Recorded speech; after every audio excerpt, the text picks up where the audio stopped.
situation of Venezuela, 350 billion barrels, 150 billion barrels of Iran, plus now they're in a quarter of the global market where they can't be able to mobilize as quickly and swiftly because now they don't have 40% of their damn oil supply. Military strategy 101. If you can't be able to secure your energy, you can't be able to navigate through the waters or the air.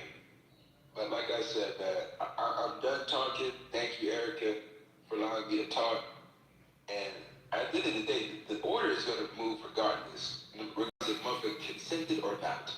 Because there's shit that people don't even know from the damn naked eye that's going on. That they think everything is all hunky. No, it's not. Have a plan. Stop being predictable. Because it's like that. Y'all say y'all go against the psyop while being the most predictable motherfucking one. They can always suspect the black community to say something cockamamie and wild and have no plan for their own community. I'm done. That shit didn't make no. That shit sound like another indoctrinated brother. And like I said, I'm not indoctrinated. No, I'm not even focused on the media. You're the one that's paying attention on the media. I'm chilling. I'm chilling, bro. Trust me. In a better position. So don't say you're comfortable bullshit. You don't know that. You don't know that. Trust me, bro. Don't talk. Let's not do that on this thing. I just want to just close on the part. Because you just cut me off to say some bullshit. Thank you. Who you think winning that war? Who you think winning that war? Since y'all wanna predict and you don't know America and all of this, bro. United States Navy. You're goofy, and there you go. You are goofy. United States Navy. Well, because if 42% of the naval force take it down, if 42% of the naval force take it down, then you can't project strength. We're not gonna let. Okay, cool. So you said the United States is winning. All right, cool. United States Navy, correct. That's what they said, right? Where you getting these numbers from? Because let's say, hold on, brother. Hold on, thank you. You asked me a question, bro. Because I know you're gonna keep going, bro. That's what you do. Don't ask me a question and cut me off before I answer it. You said one answer. I said, all right, cool. Thank you. I was just gonna say, thank you. I was just gonna say, even Palestine is getting footage of what's really going on. They're not even in Israel and they're seeing it. They're that close. Bruh, miss me with the, what you would call it, and let's stop, because they're trying to lie to us, and brothers like this, they're like, oh, ain't nothing going on the whole time, the prices are going up, our whole government is all this shit, and we just, keep it going. Keep it going. I never said keep it going either. I never said keep it. I never said none of that. But we don't know what we're doing, right? Remember, we don't know what we're doing. They won't let, keep it going. I never said keep it going. That's what you said. I mean, what y'all talking about, though? Shit, I don't know. We try to keep it going and kept it going. That's blue. That's no, we got to keep it going. When somebody challenges you, whoever you are, it doesn't matter. It's okay. I mean, either come back with a intelligent rebuttal or just leave the shit alone. It does not matter. We don't know each other, okay? It's okay. Yeah, y'all gotta move on. We can get stuck. We can't talk about the goddamn problems we got. I'm telling you, it's a lot of shit that's happening right now, and I just need us to continue in. Shit going bad, wrong. They don't, even with this goddamn app, they done opened this app up. So I don't know who they done opened it up to, but the past few days, this app is different. Okay, I don't know if it's bots, I don't know what the heck going on, but the only thing it tells me, I haven't seen this app this active since COVID. Okay, so if it come back this way, I'm telling you, I'm paying attention. Y'all around here motherfucking island and ain't paying attention. Y'all over there looking at the obvious. I need us to stop this right now. Let's be productive people. Cause something going on. Say something. That's okay. Sure, do something. Yeah, y'all was talking about that project 24, I'm at 25, right? And And the question you just asked about this app, it's a group of people that gave Clubhouse a couple $100 million, right? So that's how y'all get paid. What you need to be looking into is the strike. That's how you get paid. Look into strike and where you get their money from. Because all of this shit is about Silicon Valley, right? And it's also about Elon Musk and transhumanism. And I know y'all gonna laugh or whatever, but just do a little bit of research on how you gonna be getting paid on this app and who gonna be paying you. That's all I wanted to say. I'm not talking too much. I'm moving out of the way, but it's a lot of shit going on right now. I don't think you're paying attention. Y'all got it. Yeah, they open it up. You see the people you able to communicate with? I mean, you can communicate with some of them, but hell, this all, hey, the numbers done drastically risen lately. Why are you opening communications now? What's happening? I don't know. Sometimes we just gotta, some shit, when you send too easy shit, ask some questions, damn it. I mean, ask some questions. Erica made a point. I always ask why. Why does this happen? Great point. Man, motherfuckers ain't gonna ask why. If these people took a shot and didn't ask why, nobody gonna ask why no shit like this. Like, we're asking way too much for society. That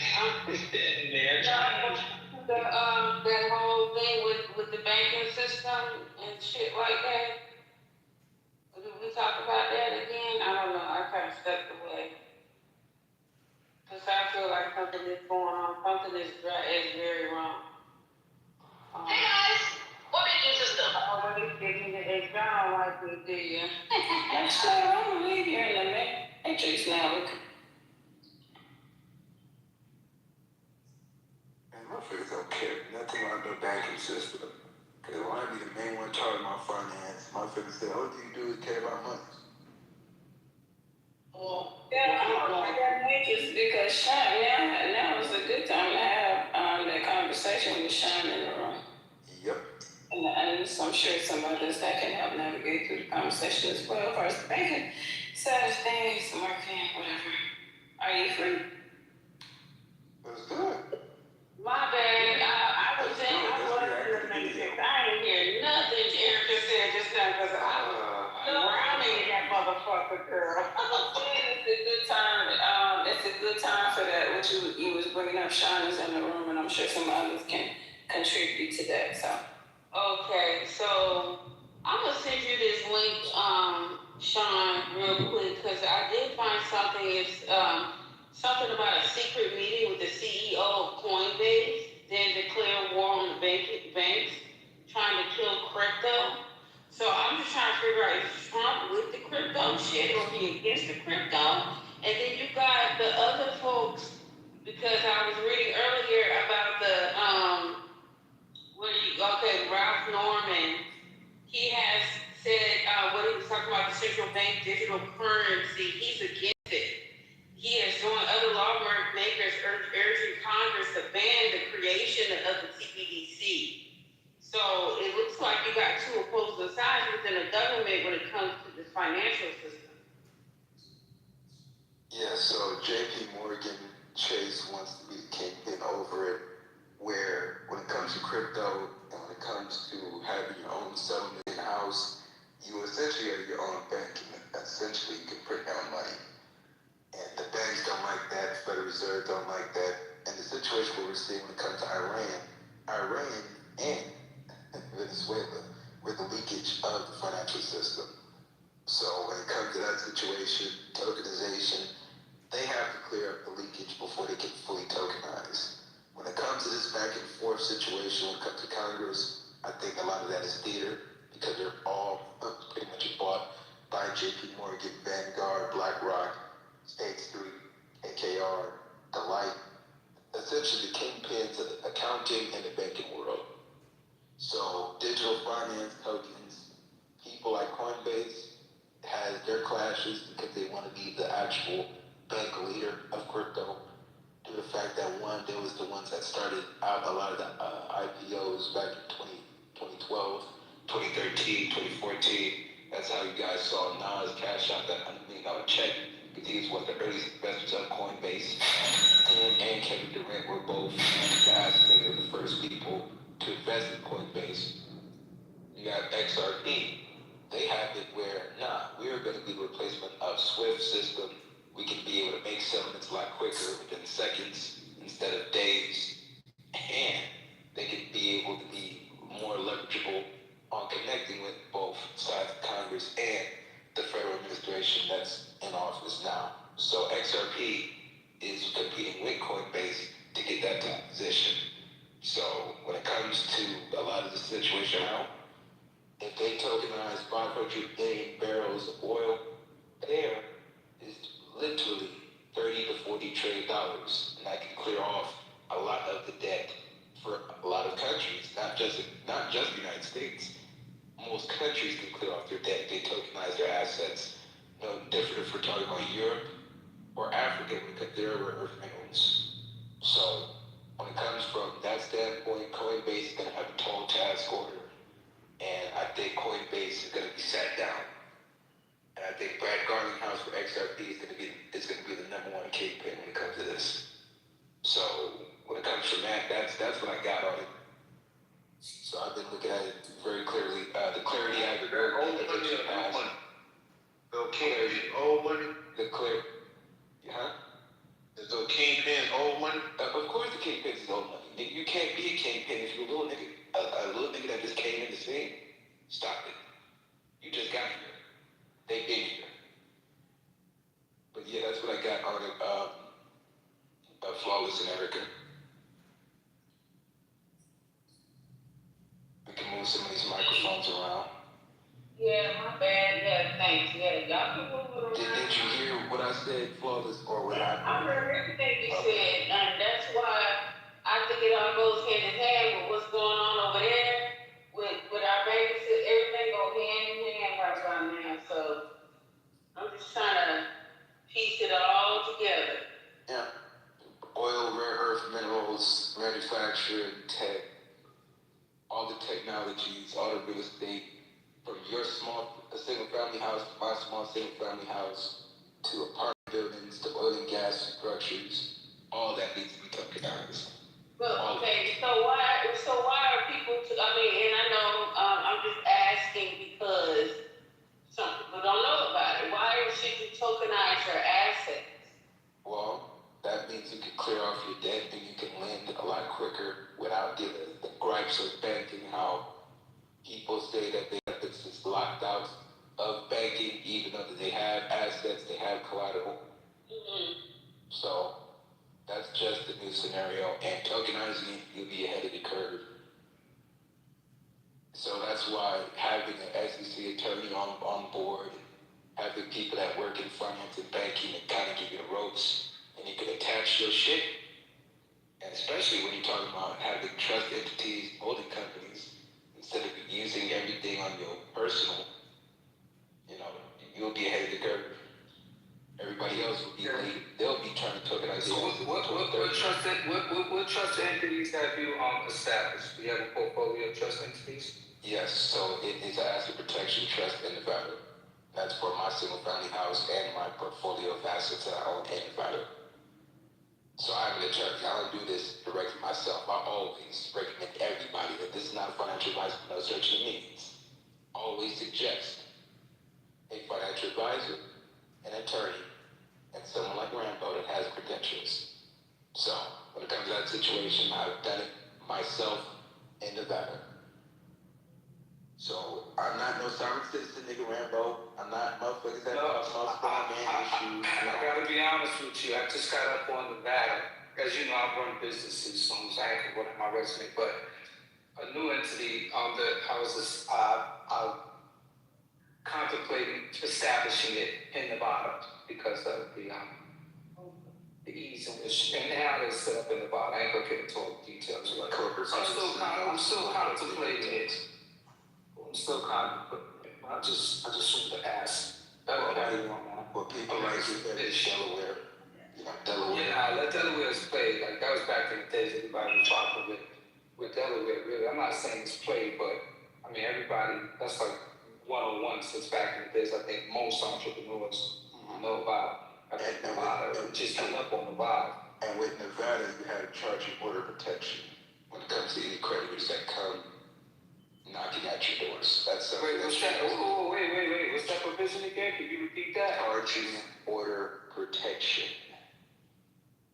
Who is that sitting? Oh, that's sitting. The question when you go. There's Charging order protection. So that's very vital when it comes to your corporate veil. So people use asset protection, trust, and have a Nevada holding company as well. So that's where everything is doing. At least when it comes to how you have it, where people can't easily seize your LLC property or your trust property. You know, meaning that they can't run the company, meaning that they can't force the business to sell assets, can't demand distributions. They're just sitting there waiting for the money that may never come. So Sean, let me explain a little bit about what I'm going through with my granny's property. So I just, got a hold of my granny's property. She actually put the house on the property. She owned the land before she put the house on the property. It's my childhood home. Well, she, back in 2024, got she took some equity out of it. I think she took about $124,000 out of it. And so now where it's at with the interest is, it's basically, the loan, what she owes back to them, is more than what the property's worth, because it's valued at about $250,000 out in Plumas County, California. But because of the fucking the loan and the interest, it's about in order, basically the bank wants about I say $350,000. So, I'm at the court, I'm filing executive order, all this shit. I'm thinking maybe bankruptcy to try to take her debt on and then bankrupt myself, to where I can, you know what I'm saying? Well, it depends on your chapter laws. If you have a lender that's willing to cheat, you don't have to do that kind of restructuring on bankruptcy. Okay. It just depends on, is the lender flexible to be able to do something, where if the debt is that much, you have cash liquidity, because, Chapter 7 is when you're liquidation, where you're selling off your shit. Chapter 11 is the business reorganization. Then Chapter 13 is the wage earner plan, where you're creating a 3 to 5 year payment plan, and you're keeping your property remaining eligible. Debt may be discharged later. Okay. So Chapter 13 is a scenario where 50 Cent situation. He had a scenario before power came involved. He owed $5 million. He literally structured the 5-year payment plan, where once the power came in, we start seeing Tommy and start seeing all the characters that like and know and see on the internet. That's when he was able to use that proceeds to pay off the original debt and to keep all his original assets retained in his custody. Okay. Chapter 13 is the wage earner plan. So only that means that you're creating your payment plan. So I don't go to property. I go to the bank. Bankruptcy to courts. If you're going to restructure your debt, go directly to your lender.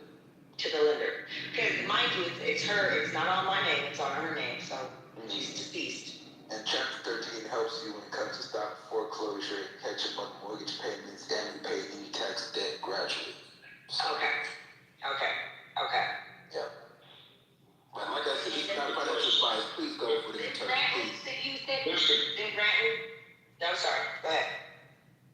No, it was just a quick question about XRP I had, but I'm gonna let you finish your question because this here was some stuff. This is something I'm just inquiring about. You go ahead. Things that you sent me for the grants, which one would be the better one for me to actually go for? So the Amber grants, iFund Women grants, those 2 grants will give around 5 to start up. If you already have like a business plan, some revenue, something that's actually going to range around 20 to 30. So they provide micro grants and also working capital funding as well. So that's iFund Women and Amber grants for women. And make sure Thank you, buddy. and make sure that your companies is registered minority, woman owned, disadvantaged. If you're a veteran, go for it. If you know a veteran that that's a woman that's a minority also tap her in as well. Okay, pictures in. Pictures in. My question, Tater Tot is in first. My question was this right here, Sean. Yes, sir. I was in crypto real heavy during COVID. Yada, yada, yada. I mean, I had Ethereum and all that shit. But I had to live, so I sold that shit. But my question is this XRP. It was a time you couldn't buy XRP in America. You could get it on Binance or something like that. And it courts and courts and courts. Well, all of a sudden, they opened it up in America and everybody's talking about XRP. What is it about? What's It's about getting into it. Well, Because I see that's the future. Well, why it opened up again is because they lobbied to politicians on both sides of the political spectrum, and they also have board members that's part of the Trump administration as well. So that means that they have direct access to the White House. They have the ability to actually figure out, okay, what do you want us to do? We accommodated and they'll work XRP as a liquidity bridge. Organized assets often need to move between currencies and markets. XRP is supposed to act as a bridge asset. So if you have tokenized U.S. Treasury bonds being converted to XRP, and XRP being converted to tokenized Euro bond, that means that they could switch from U.S. currency to XRP to the Euro currency. So they can move quickly. Okay. It's like a speedboat where they can It's a switch. jump off, a quick jump off. A jump off. Not so far. It's a quick jump off. Okay, I see what you're saying. You gotta sit on it. And see, this is the reason why I didn't have a damn stock So far. because I was so much into crypto. And I was like, crypto was it was good to but when I needed it, I cashed it in. Now I'm looking at the stocks, but I'm also looking at crypto too, and I'm like, I need both. Well, at least you pay attention, brother. At least you paid attention. Like I said, with the new Federal Reserve Chairman Kevin Warsh comes in, quantitative easing is officially back. That means more liquidity in the system, more cocaine in the system. They'll melt this motherfucker up before they let it melt down. And I thought it was kind of funny that the president of Coinbase ended up going into the cabinet. Like Trump. And people don't even realize that. I said, this happened a while back. I said, wait a minute. Why is he ended up being in the cabinet? Well, You know everything about Coinbase. well, that's why everything digital that you're saying is literally floating around. Because the more digital that they can accelerate things, where they can tokenize assets, they can move, put the oil on XRP, put all the rare earths on XRP. And move it and flip it quick. And flip it quick, where you can do bonds, T-bills. So that's why I said when it comes to So that's why I'm like, XRP don't end up being the next Ethereum or something like that. well, XRP Most stupid. is going to be used as the new settlement. The new settlement for tokenized assets. Digital gold. It would be Bitcoin, but I say XRP. Because XRPL transaction can settle in 3 to 5 seconds with very low. It's so easy to use, and it's quick. 3 to 5 seconds, my brother. If you try to send somebody $20,000 on Western Union, it takes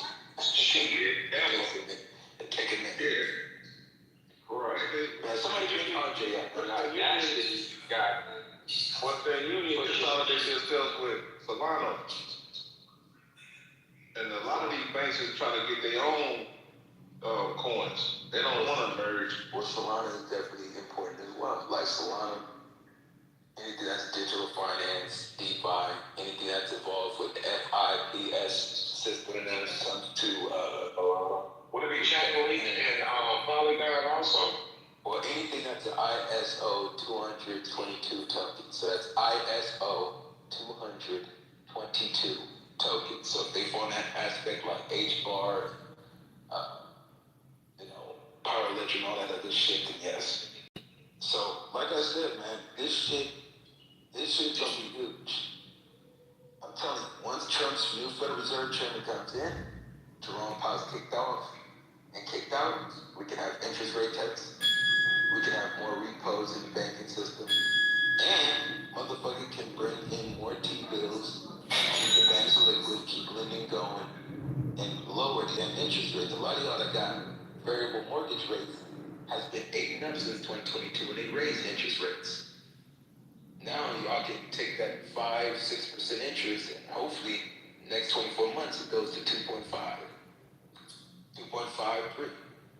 So, I think it's when they say the Coinbase guys up there, sometimes people think it's like some Illuminati shit or some inside shit. I mean, the reality is, when people present themselves as specialists in a certain field while they're building a company, and it gets to, a certain magnitude of attention when it comes to media, a lot of times the government, just falls suit. They recognize an American-based company, that's really taking charge in the industry. So it's like, why not partner with them? And as they grow, you have an understanding of what's going on in that field, and you have it attached to the government. and it can be used as national security, RJ. Right, thanks. It can be used as national Actually, security. repayment. Certain places are already actually taking crypto payment from you. Yeah, the shit will just accelerate. The more once tokenization comes into play with the SEC chairman around September, October, then that's when we're gonna see 2027. That's where a lot of ads and campaigns are tokenizing all your shit, or your financial advisor, or anybody that's involved in finance, alternative finance, because that's what they're gonna put in the category. So, You can buy goods and shit with your crypto wallet. You can have a card or your phone and tap that shit and they can accept it. But use your crypto and I'm like, that shit that's game. Because some of the little bullshit crypto coins you can use that to pay for shit. It's like E-Trade, BitPay, those are good ones because they send you a card that you can, and they have a lot of Hey, accept that shit. I was like, damn, I'm trying to get rid of these damn coins.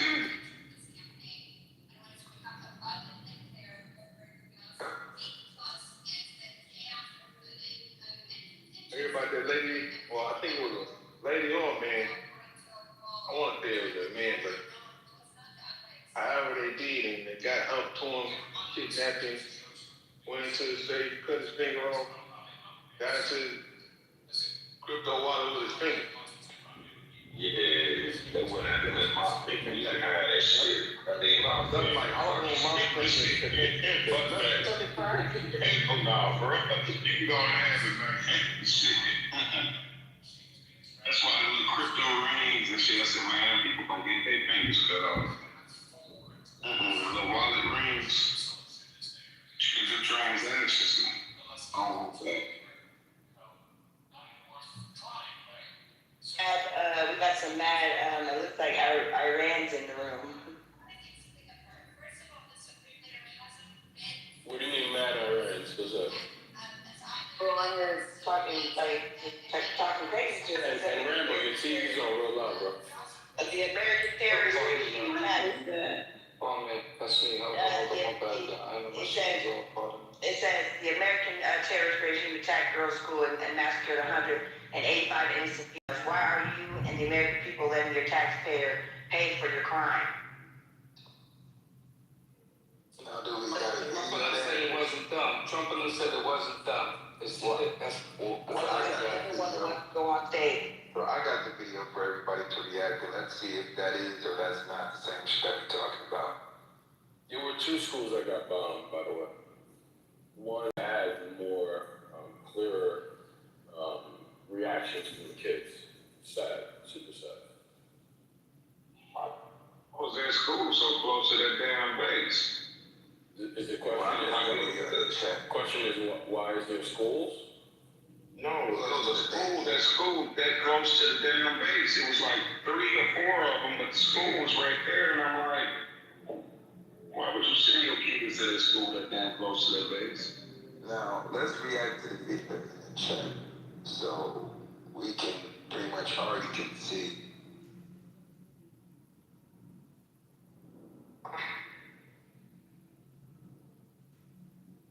I know Iranians think America Americans is full of shit. The ones that's for it and against it, I know they think we full of shit. They think we full of shit. we like spoiled children.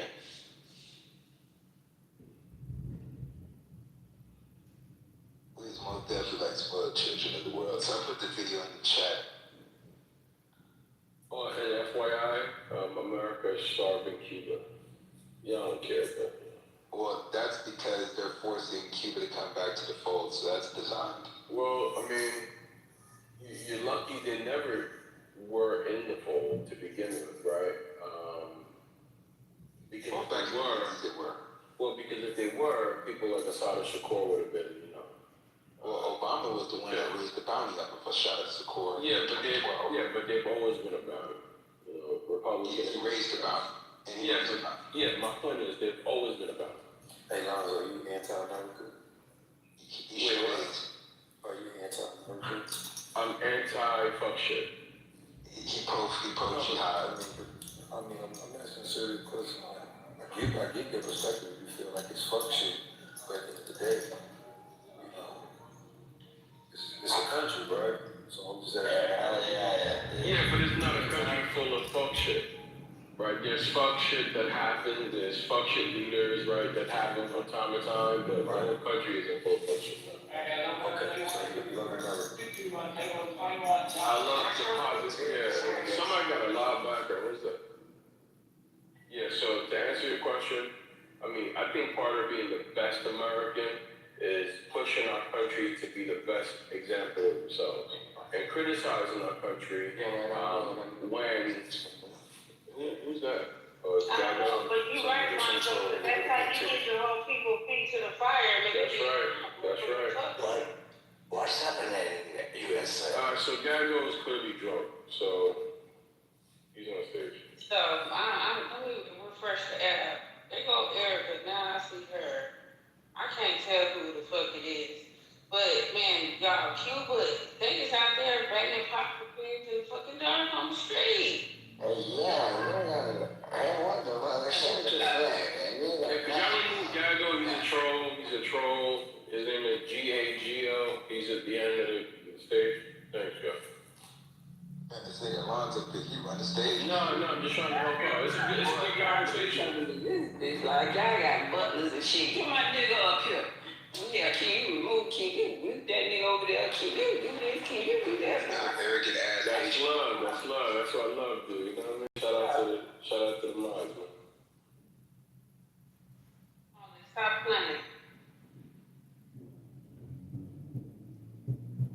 Look, I see that video. I was like, this is fucked up. So now they're gonna have another excuse to go and take over another country. Oh, they got people sitting in the dark. People go out there and liberate them. Gotta go save them, y'all. Well, this is the corner of China. Like most of the shit that we're gonna see from Chile, Colombia, Cuba, and also Uruguay. Or Uruguay. They've been in the dark for 60 hours. Well, that means they'll come to the fold. Yeah, they didn't make a deal. And to be honest, the Cuban people have been living crazy bad for a long time. And there's a lot of black Cubans and stuff like that who really don't have the economic freedom to make anything, fucked up over there. Yeah, and people forget, before we put the embargo on Cuba, Cuba was a vacation destination. It was Las Vegas. Yeah, U.S. soldiers, the Cuban women, they were fucking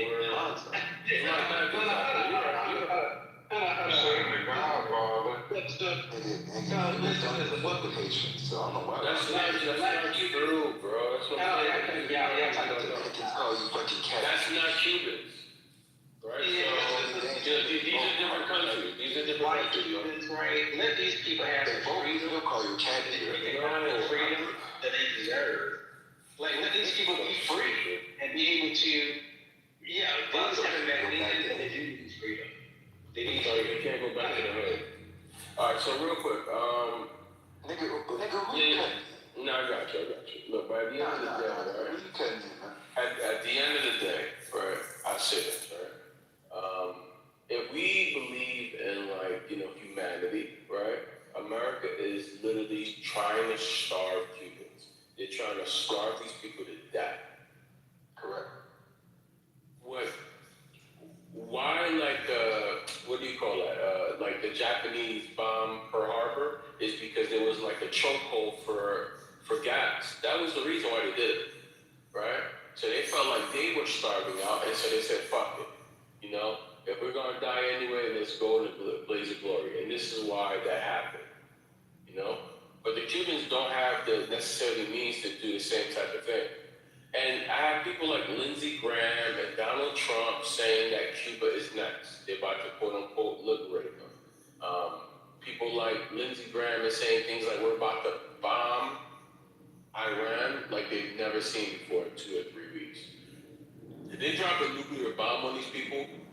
For the people that are like pro, wait, what? No need for a nuclear bomb. No, but I'm saying the way. Wait, who? This is literally what Lindsey Graham said this morning. What are you talking about? But not nuclear So bomb. you're gonna drop a nuclear bomb and you think, bro, that's okay? Hold on. Like that, Your algorithm supports your thoughts. No, wait. My algorithm is literally talking about things that happen by politicians. What do you mean? Lindsey Graham is a politician, right? So what's wrong with that? What's wrong with that statement? What I just made? But the executive is moving beyond Congress. So essentially, this is all a scenario based off of what is. No, Lindsey Graham is already set up. So again, if you believe I don't give a fuck with the fact that Lindsey Graham got a say. yeah, but he's still your politician.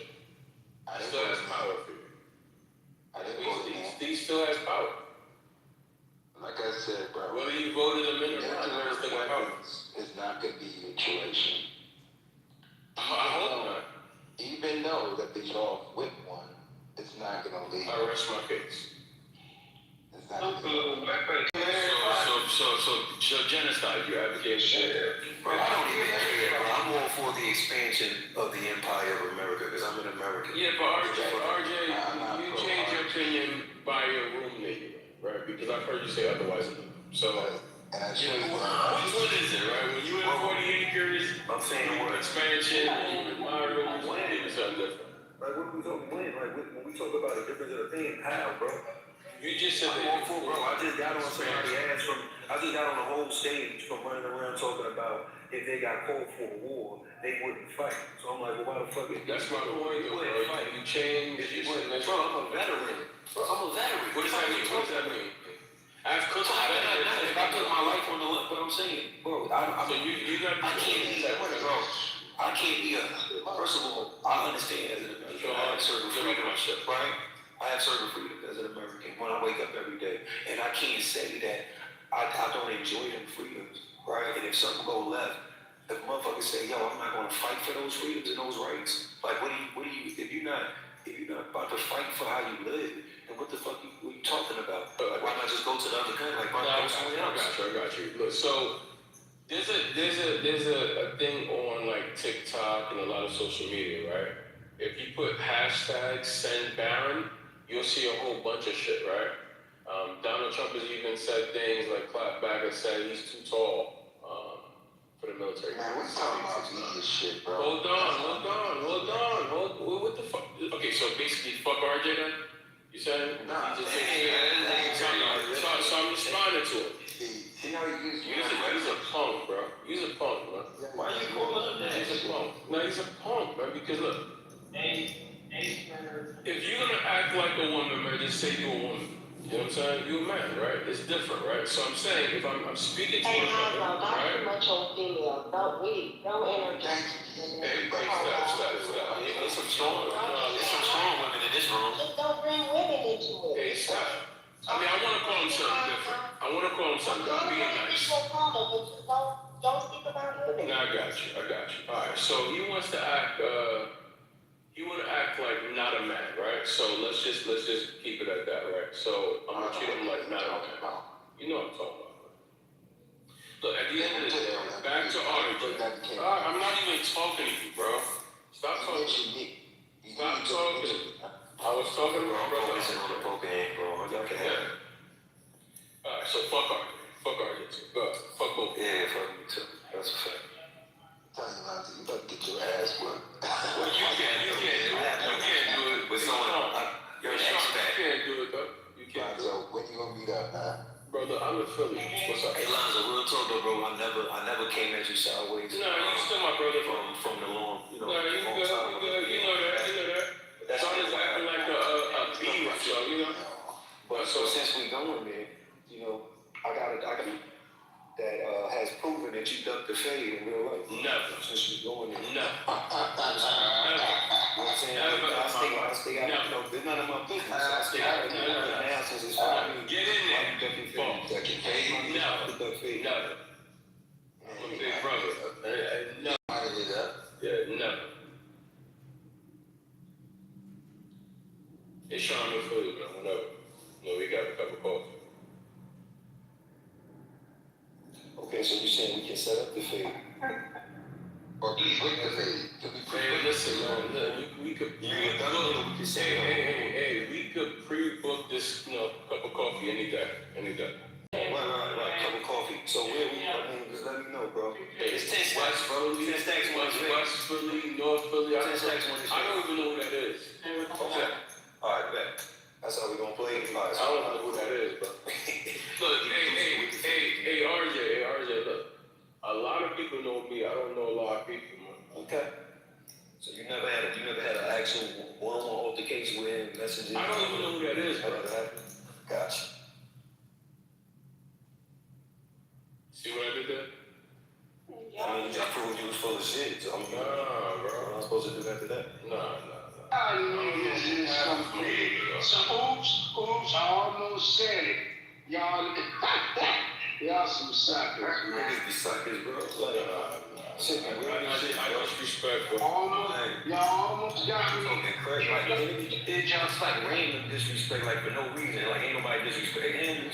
He just feel like talking tough, but at the same time, he ducking fades. So it's like, Hey, RJ, you want a cup of coffee too, bro? Nah, y'all drinking coffee. Y'all some latte ass niggas, man. Hey, Total,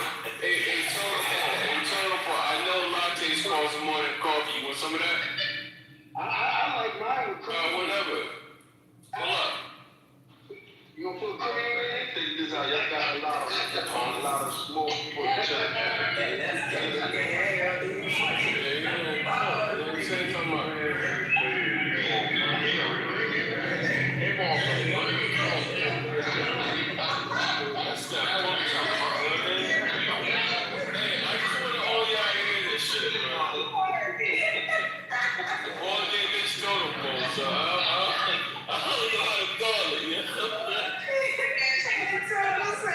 Put some cream. Yeah, I don't even know what that means, but you know, I'm gonna tell you, I don't know what that means, so I say that to whoever I want to. That's I bet you do, brother. I bet you do. Bro, I'm just getting back. I'm sure that it sounds like Totem already jumped into some gay shit as you know.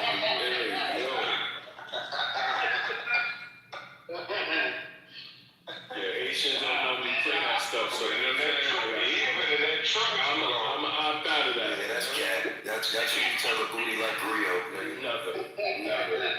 That's not a Haitian thing, brother. Oh man. You know, guys, that culture. All day long, listening about RXP and all this. Y'all brothers, I tell you. RXP, y'all brothers, what's that? Y'all is the fattest guys. Yeah, you think that's all that cream every day, you know what I mean? You went through Nebraska, you on cream all of a sudden. Cream every day. So you even put California, Florida, you went to Nebraska, and you said I want some cream. Hey, Total Boy, you a good brother, man. You just a little scrambled right now, man. Cash rule everything. If we ain't get the cream, then it's on the outside. Hey, when you say flawless, I said, no, you doing this food. Yeah, I should put some food. yeah, that was kind of crazy. Look, I was with beyond, you know what I mean? And what's the fuck? That's that short. And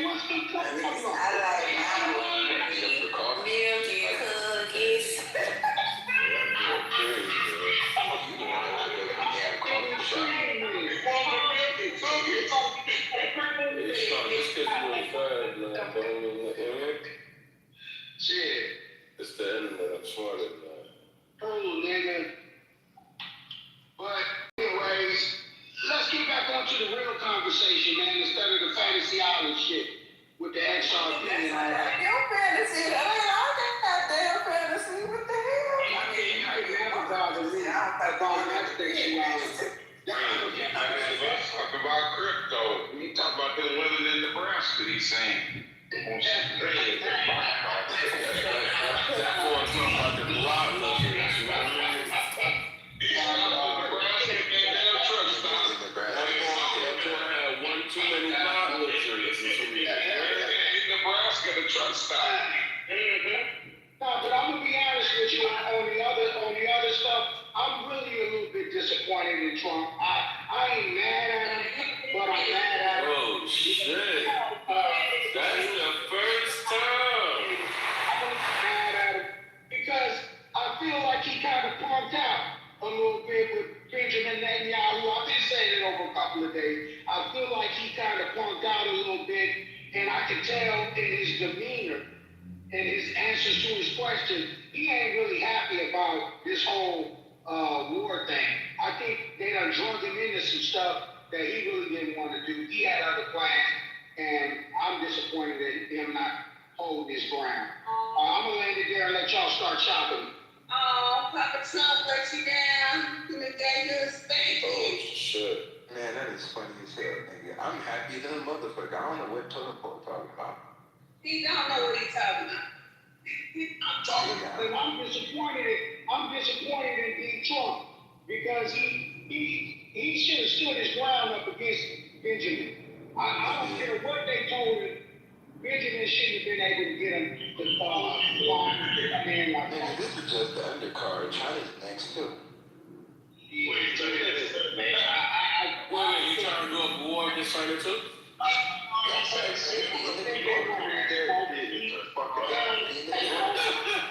He tried to war against China. Fucking cow. Oh my God! They ain't gonna put on no motherfucking boots and put on no. That was Sean. That was Sean.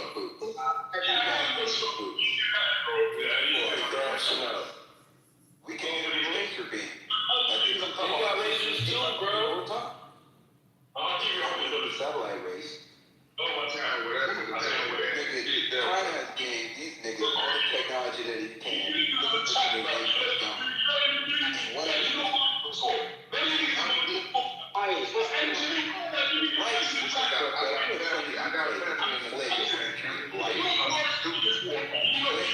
You ain't no real man. You play your country. Shut up. Yeah, nigga, you in Europe somewhere. Nigga, white wanted to deport your ass. Hey, breaking news.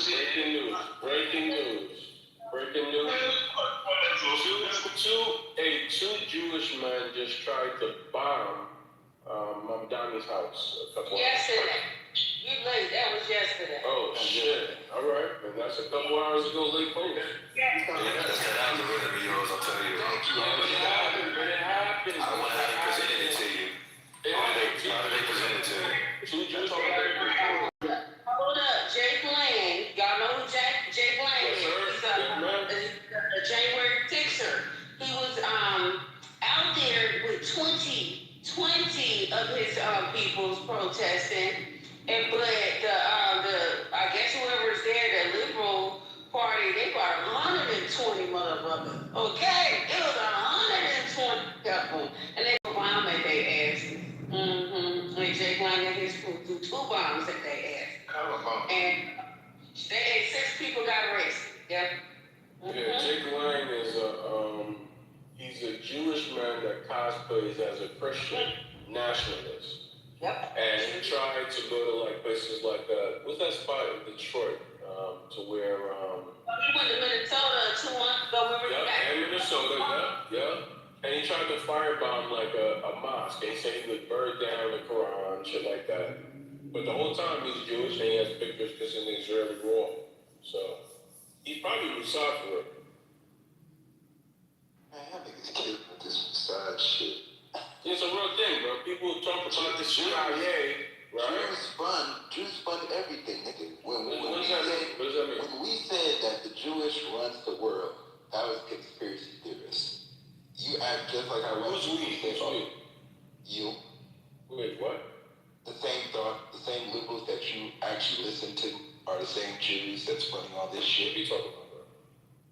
Like I said, don't pay no attention. You know, man, he on that cuckoo shit. MSNBC and CNN. Jews. That's how I know that the Jews won, because they can still get you to listen to them. Yeah, but that doesn't, even if you believe that, right, that doesn't dispel what I just said about Mossad. Mossad runs everything. From technology to defense to healthcare to medical. So I know ain't nobody really read the files for real. Like I said, man, so you are being paid by Jewish liberals, fool. Wait, what? You believe in liberal bullshit. You're bought and paid by liberal Jews. Hollywood gay faggot. Democrat, Republican, I don't give a fuck about any of that. So, what do you think? That's a good point right there, brother. Still wins You don't talk about either one of those parties. Sean trying to box you into their slave master plantation shit. Trying to make it seem like you're a part of the party. And you ain't never even voted in your fucking life. Like me, I ain't never voted for that stupid ass shit like Sean. Goofy. But Lonzo votes, so. Got him. I tell you, this is not right. Bro, my point though is, right, when people say liberal, people say conservative, right? They're supposed to like Jews. Yeah, but that's supposed to like what, make me upset? I don't give a fuck about that. So when you say that, like, I don't give a fuck about that, is what I'm saying. If it didn't make you upset, then why we pontificate? No, I'm telling you so that way you don't do that dumb shit again. But it's you, so you're gonna do it again. But it's sparked by fucking Jews. What the fuck you niggas don't understand? Alright, next question. Anything that's next statement. What's your next statement? Anything that the TV co-signs has been. I'm gonna stretch it out a little bit outside of Lonzo and Sean. You made a great point because people do flip out. People do flip out about, hey, you watch fucking TV. I know, bro. And then they turn on MSNBC and watch it all day and regurgitate their talking points. I'm like, this shit is kind of hilarious. It's funded by Jews. Right. No, actually, MSNBC. Actually, for me, just Google search and see. I prefer watching like more social media than just like the regular big. My news comes from overseas, Chinatown, or from somewhere bought by Jews. Some overseas, other Asian countries, paid by more Jews. Yeah, you know what I'm saying? I watch Chinese news. I went on a Rothschild just running this bitch laughing. Sean, you're not saying anything at this point, right? What's your argument? My argument is most of the shit that we're seeing. Your argument is Jews. By Jews. Okay. What's that? Sit down and watch C-SPAN. Like, okay, so basically you're saying Jews. What's next? Well, yeah, but C-SPAN the only one that watches y'all got an issue with Israel, but listen. Israel. Listen. My point though is, right, if I say the CIA, if I say the MI6, if I say Mossad, these are like agencies, right, that are like intelligence agencies, right? So I'm saying, if I'm having a critique about CIA, that's a good thing. If I'm having a critique about what Mossad has historically done, that's also a good thing. Of course. Right? So if you're gonna if you think your answer or you won an argument because you said Jews, what the fuck are you talking about? No, because most of the shit that's financed that we see is literally coming from the top. Alright, so we might as well close the room now, right? Because you're saying the answer is Jews. Stop with all this. Is that what you said? Just bullshit. Like, stop doing this stuff. Bro, you're not saying anything there. You're not saying anything. In your mind, you probably think you're cooking right now. He done went to the top. He don't know how to go literally say this shit in our conversations that Jews run hip-hop, run the media, Jews that run this and that. I'm just pointing out, if we're talking about Mossad, nigga, most of this shit that be on entertainment has been literally greenlit by the CIA, nigga.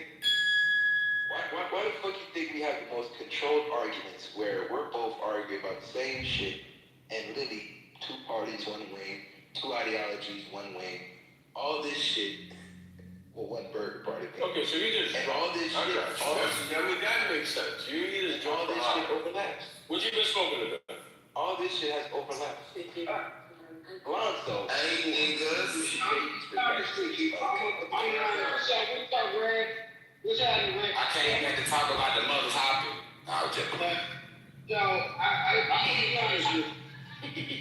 I don't really have as much of a problem with the Jews as you have, Sean. I used to hit this I don't have a problem with Jews. I wish they stop listening to the Jews and stop acting like they are against Jews when they listen to Jews. I don't have no problem. It came to business. She hooked me up.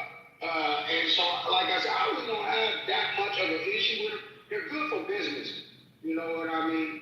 So, I don't know. You know, have you ever hit one?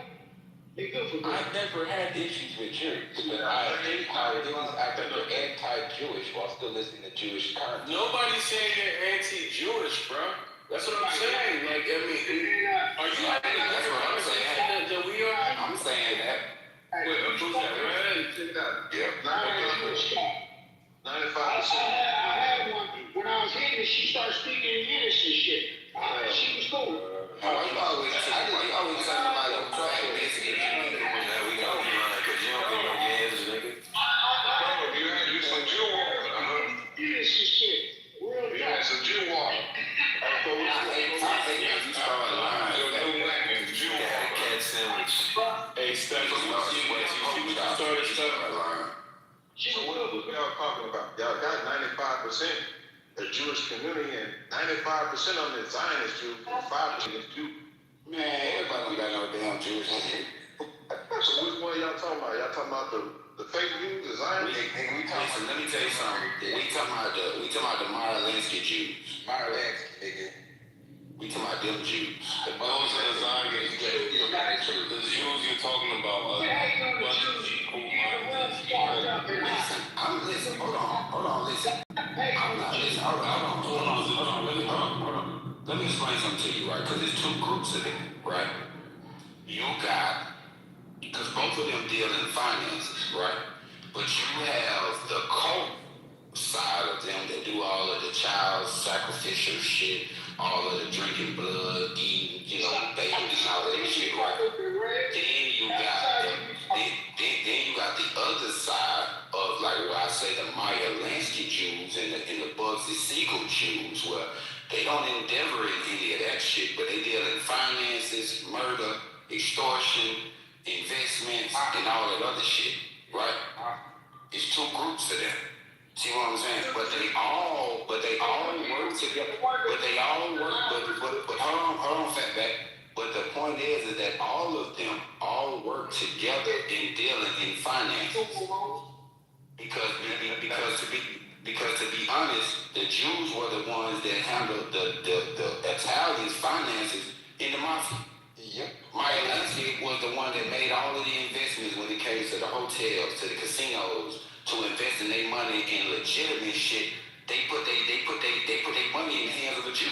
Meyer Lansky. They trusted shit. I was plugged into something that hooked up big. But hold on, this is what I'm explaining, fatback. Their specialties in their area is finances.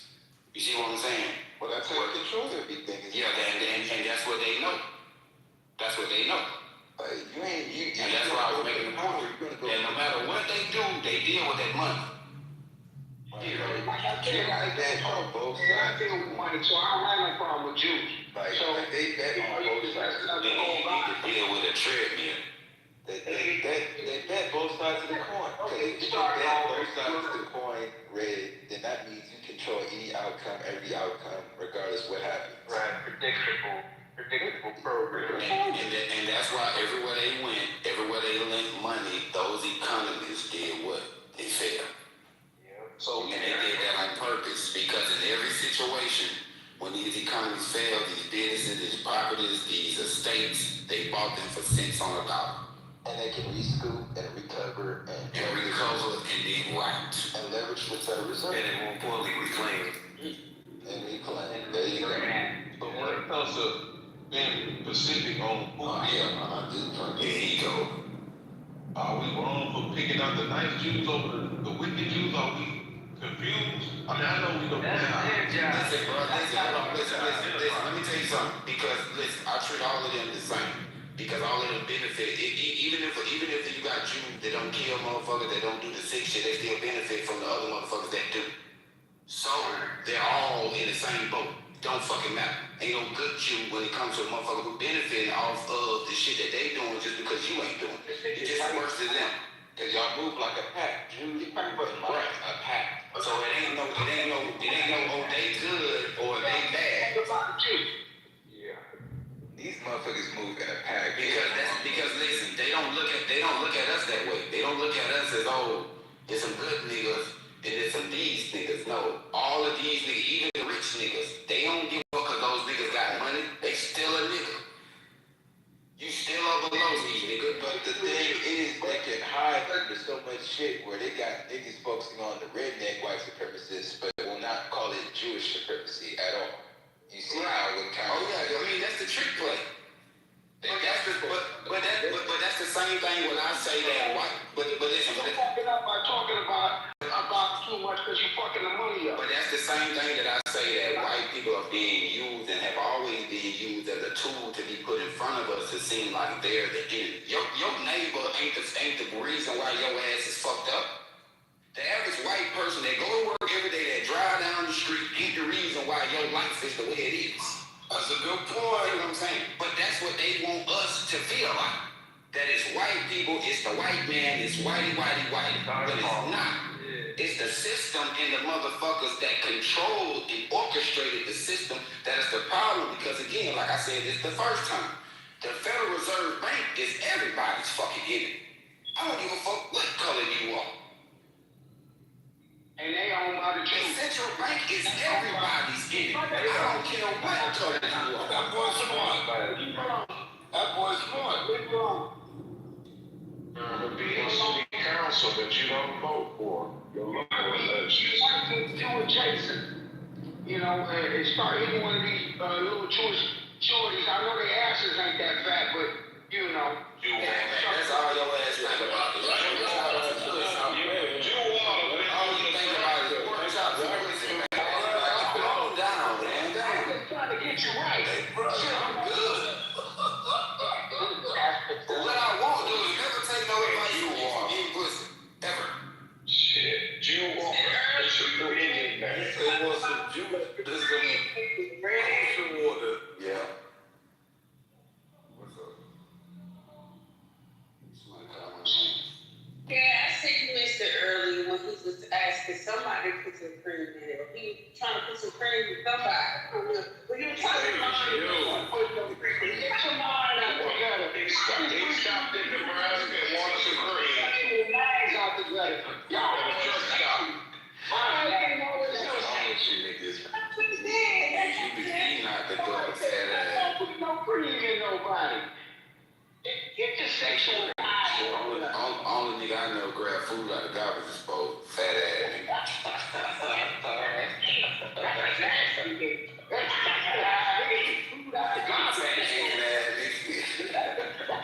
That nigga out his damn mind. That nigga just a fool. Nah, but yeah, you gotta kind of be more strategic with your own. Nigga ain't run out of food. He just don't believe in taking losses.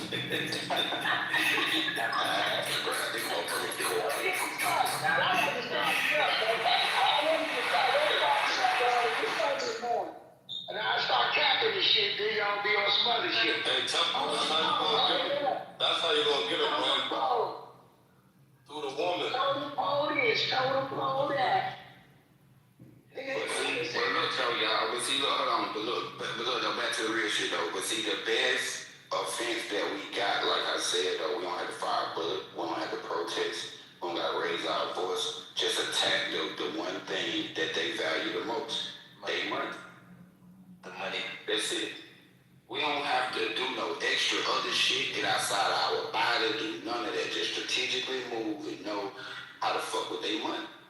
But the thing is, how can you fuck with the money, Red? Now, let me ask Red this situation. How can you fuck with them when only thing these niggas do is listen to juice? Stop participating. First, we gotta stop participating. News, music, media. We have to literally sacrifice some shit, right, and not participate. It's easy. Believe money, but that's how you stop those. That's going to the Super Bowl and watching the Super Bowl. Well, niggas, stop buying from the Asians that's getting financed by the Jews. We just stop participating. That's it. All of the shit that y'all niggas love to that said that we have to make sacrifices, right? In order to give shit up. Stop doing shit. Stop spending money on shit that we unnecessary shit that black folks spend. It's a list of shit of unnecessary shit that black folks spend money on every year, millions of dollars. And we crying about we ain't got schools, we ain't got health care, we ain't got that. When we fuck that money up every year on bullshit. That's why I said we can do it.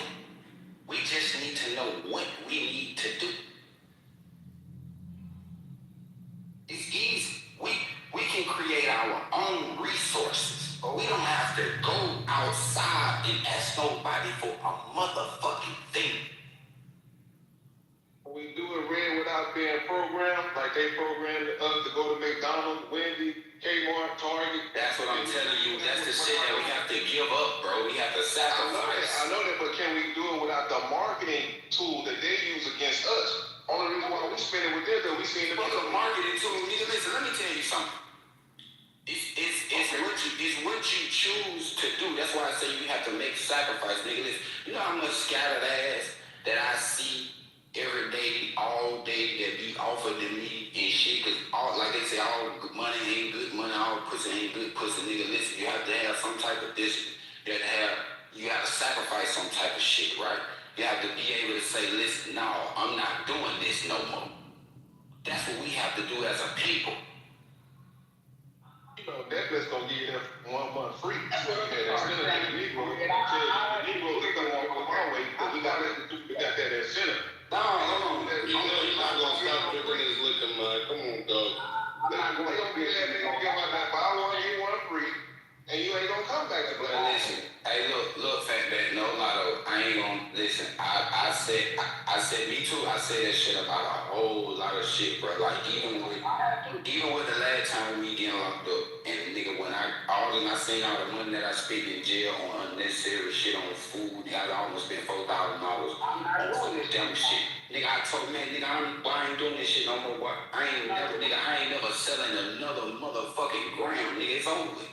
This shit over with for me. And that's what you gotta do. Sometimes as a man, you gotta do that. You gotta, you know what I'm saying?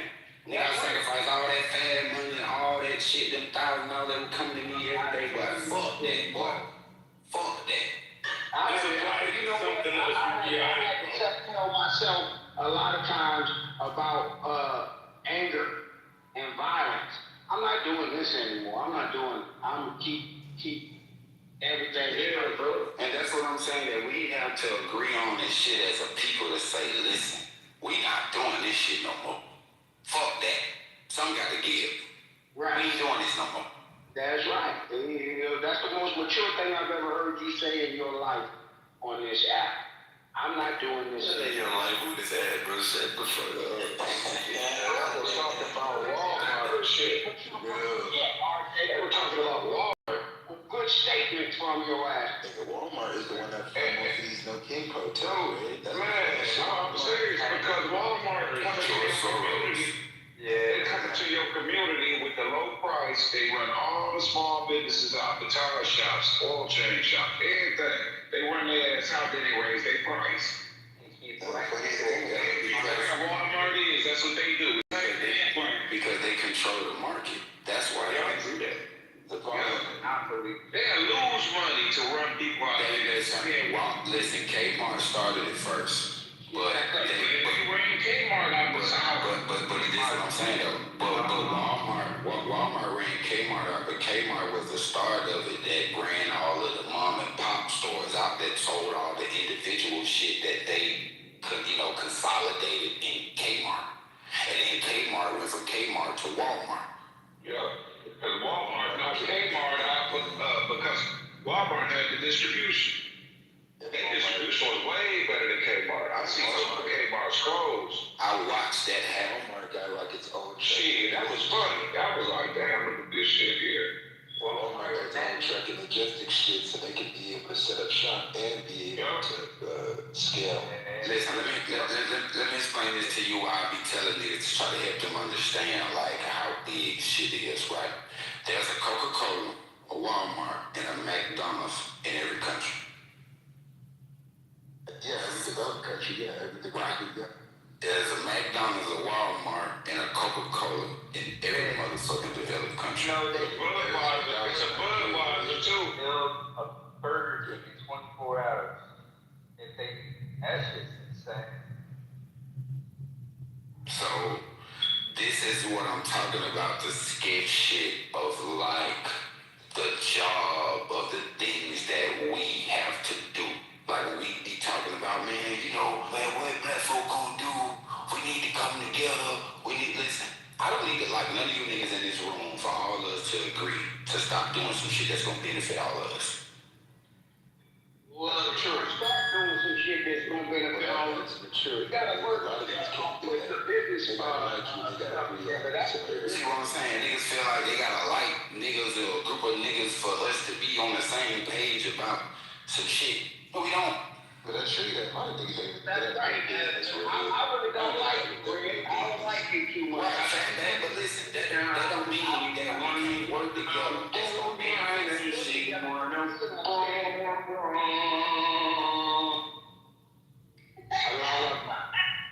What the fuck, man? Work together good on stage, though, man. I like it. Who was that? I like Akbar. They moved it. That was one of them rug niggas. Akbar. Alright, this is stuff from home. So what you say? When you say we want to hold on, somebody trying to ask a question. Well, I do like it. What you say, bro? I don't disagree with what you mean. You just said it. Go ahead, man. Yeah, I just had a question about when he said. Okay, well, just hold on one question. You have people talking, so hold on your question. Don't ask the question over people talking. It's rude. Unless you just don't want nobody to hear it or the other person talking. That would be the only sense in doing that. Anyway, the guy that was put down, y'all gotta stop insulting people. What's wrong with y'all? Rug inners.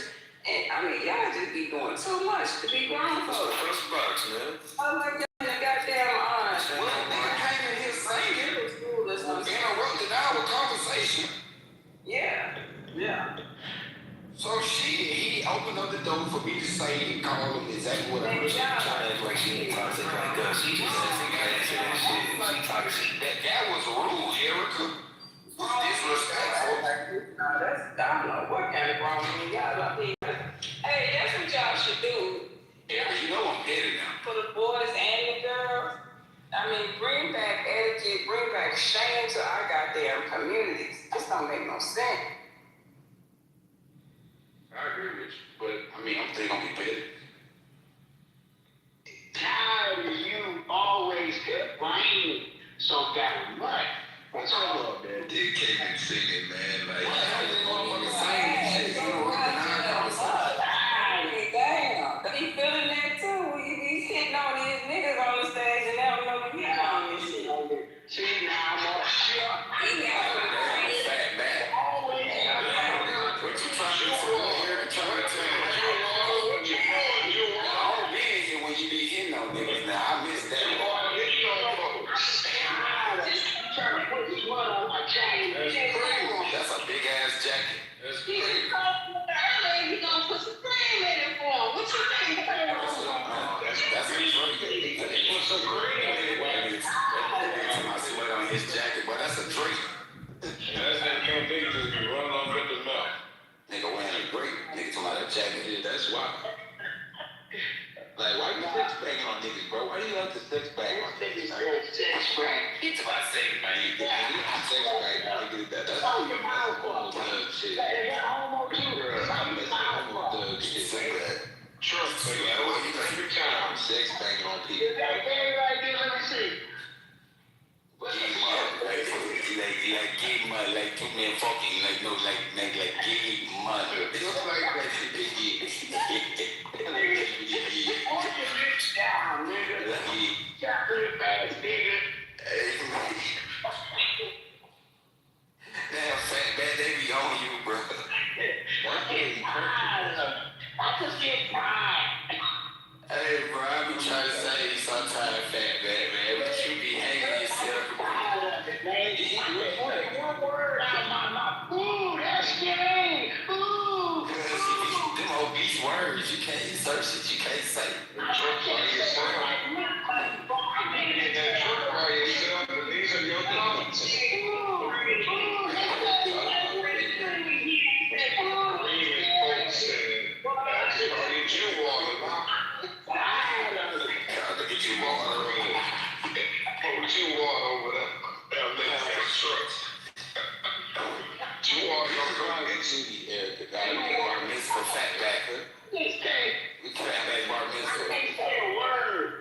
We'd been like some badass little kids. Every time come back home from work, you see all the damn shit fucked up in the house. That's nasty. Leave it up to Erica to take up for a stranger.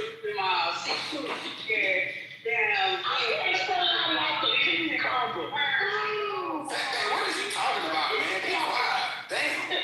Y'all doing make sense. Y'all doing bad up to this thing. This nigga just don't be quiet, man. Go ahead. I'll be quiet. Always talking. Either a good one or some food and some, I'm sorry, good woman or man, I'm sorry, for some people, whatever your preference is. Go sit down and try to figure out what your life gonna look like in the next Erica love throwing shots at me. Thank you, Eric. Don't she like to throw shots? And then be laughing. Like that shit funny or something. I can help you out. I'm trying to help y'all out. See, listen, Erica can call a nigga gay, but I can't call a nigga tongue. I can't call a nigga saying nigga, but she can call a. I can't say a nigga needs her for 5 times a day, but she can call him gay. This Oh, shit. I call gay. I ain't call nobody gay. Y'all think that gay people be doing gay shit. I ain't calling nobody gay. Man, you ask for some cream. That sweat poach up.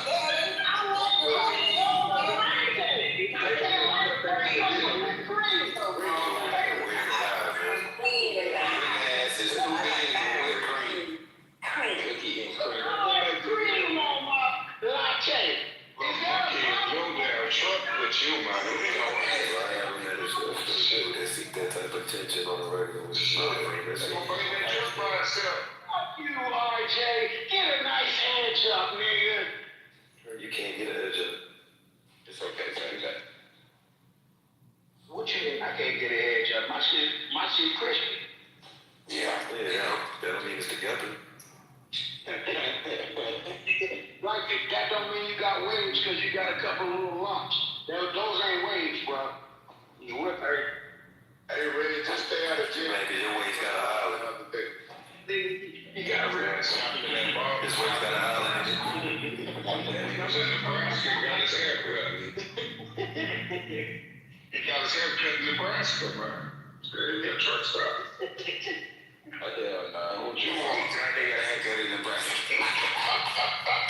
No good market. And the love truck stop. Hey, you nigga give you some military custody like. Hey, I want my cut with my That nigga a buzz cut. Stupid head ass nigga.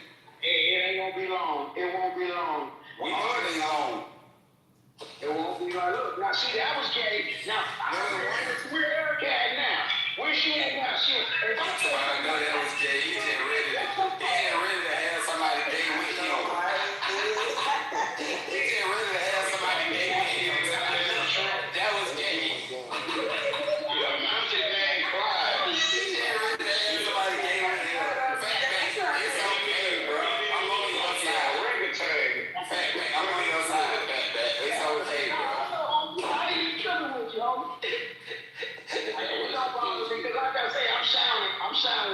sexuality. We know. You tell us everything.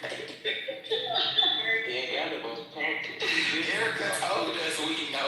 Let's do a cash app to get it on monkey. Ain't got nobody else to talk to. Oh, shit. Oh, shit, a monkey? I'll get one of these baboons from Memphis out here.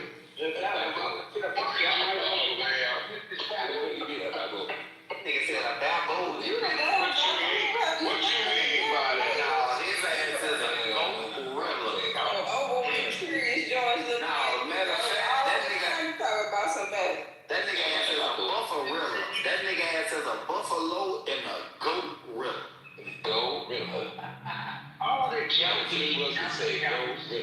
Yeah, that nigga's a buffalo. Look like a Negro Abe Lincoln with a bottom only beard. And what else? That wasn't funny. Face ass nigga. And what else? Real good. Oh, that wasn't funny. That wasn't funny. No, that wasn't funny. And what else? You better like my nigga Joe say. Let me get a couple good ones out first. Let me get A couple good ones. Boy, your fat ass nigga John wanna sit you there talking. And ain't none of that shit been funny. Fat jaws ass nigga.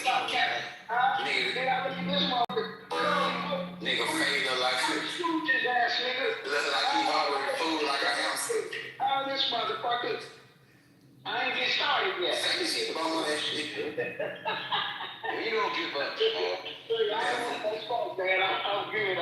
My mind. I don't want no smoke.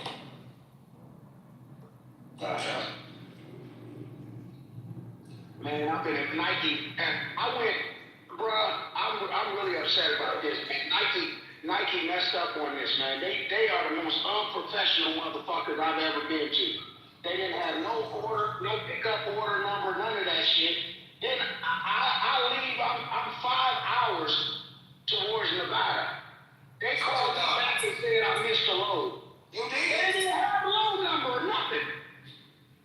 Man, Bro, you supposed to have your shit together before you get there, man. Shut up. they didn't have none of this. Bro, this was the most unprofessional shit. Your big ass Dropped the bag, bro. You dropped the bag. You lost the prize. I had to come back to Memphis. I'm in Memphis right So what, now. you wasting money or you want a load?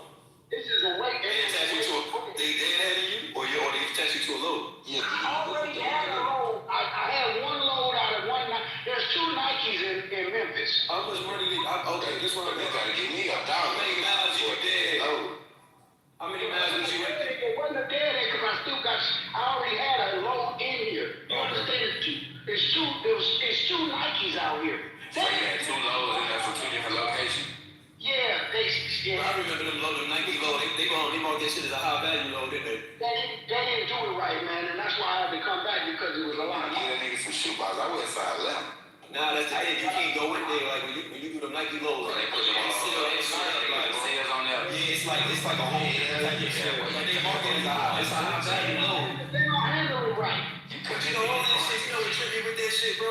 I mean, the Nike ain't, bro. These is $5 shoes, my nigga. It's the perceived high value. It's less than that. It's the perceived high value of it. You know what I'm saying? They know they should crash out if they knew that it was a fucking trouble. I think. They make them bitches in sweatshirts. Shit comes out of this one that I'm at right now. Tyler. This one right here got all the shoes. Cause I was. Nigga, you don't know what shoes is on it. They don't never tell you what shoes is on I got it. Steve Madden back there talking about they got all the shoes. Some fresh ass shots. I said you got Your ass is movie haters. They don't tell you what shoes is in there. Your ass is movie haters, nigga. You don't know what you for. Oh my god. They not even. So you telling me on your BOL, they say that they got some shocks on there. Right. They don't. Don't say that on the BOL. They don't. say that on the BOL. How you mean it? And what you talking about? You spoke to the guy not even supposed to tell you what's on there. The guy don't even know what's on there. How the fuck he know what's on the back of it? I'm telling you. Fuck what you asked He me. guarding trucks. He don't know. The guard ain't there when they loading up the truck. See, there you go again. Lies be talking, bro. I told you, man. That's one thing. Don't cut that truck, man. Give a nigga flex. Listen, me, I was just about to say, I still didn't know these trucking niggas ass on the back. Cabin, boy. Everything in the United States is coming out of Memphis. Mostly, it ain't coming out of Oregon. It's coming out of Memphis. man, you ain't I know, nah, it's right about that. They got the Memphis Nike. The Memphis Nike, because I was shit. I was doing Memphis like shit back like 8 years ago. I was taking turf and shit to a different high school. I told y'all they ain't fit to tell you what the fuck. I told y'all niggas I went to Columbine to the high school. Everything in America is coming out of this goddamn thing. All it comes to Nike is fat boy. Motherfucking crazy face motherfucker. When it comes to Nikes, this nigga looks like a brisket head with waves on the top. you can't even wear Nikes. Your feet too big. Fuck you. Nigga wear 17, fat feet ass, gout feet ass nigga. Got with it. He got with it. Carry it. Stupid foot ass nigga. This nigga, I don't want no smoke, bro. I don't even move. I don't want some of that. Nigga got club soda, this nigga called him stupid foot. Yo. This nigga red is a fucking fool. He on it today. He wants something today. Cause I was chopping his ass up 2 days ago. Bro, you was never doing. Listen. I was chopping his ass up. But You ain't never chopping red, bro. You be cooking your ass. man, you went in the room. It was early in the morning. Your shit don't be all the way done. Bro, you be cooking the fuck out of you, man. Nobody would never ever agree to that. Even if you asked them right now, did that happen? They would be like, no, fat back. I don't think so. But this was in the room. Flawless was in the room. She was in the room. They would never say that. Fucking ass up. And then you was like, they still off the mic. They don't believe they still side. They still side. I just don't feel like it right now. People was asleep. Maybe they just don't land. Everybody was sleeping when you was here. Everybody was asleep. It was early in the morning. They were early in the morning. I was went up, he didn't get no reaction out of nobody. But he knew he was with us here. Them niggas was on mute sleep, nigga. Look, he was just like you felt like you was cooking because when nobody cut your ass off. I was getting on. And you the only one speaking. Of course, you was getting on shit, bro. That shit. Fuck nigga was by himself. By himself. He was arguing with Red PTR.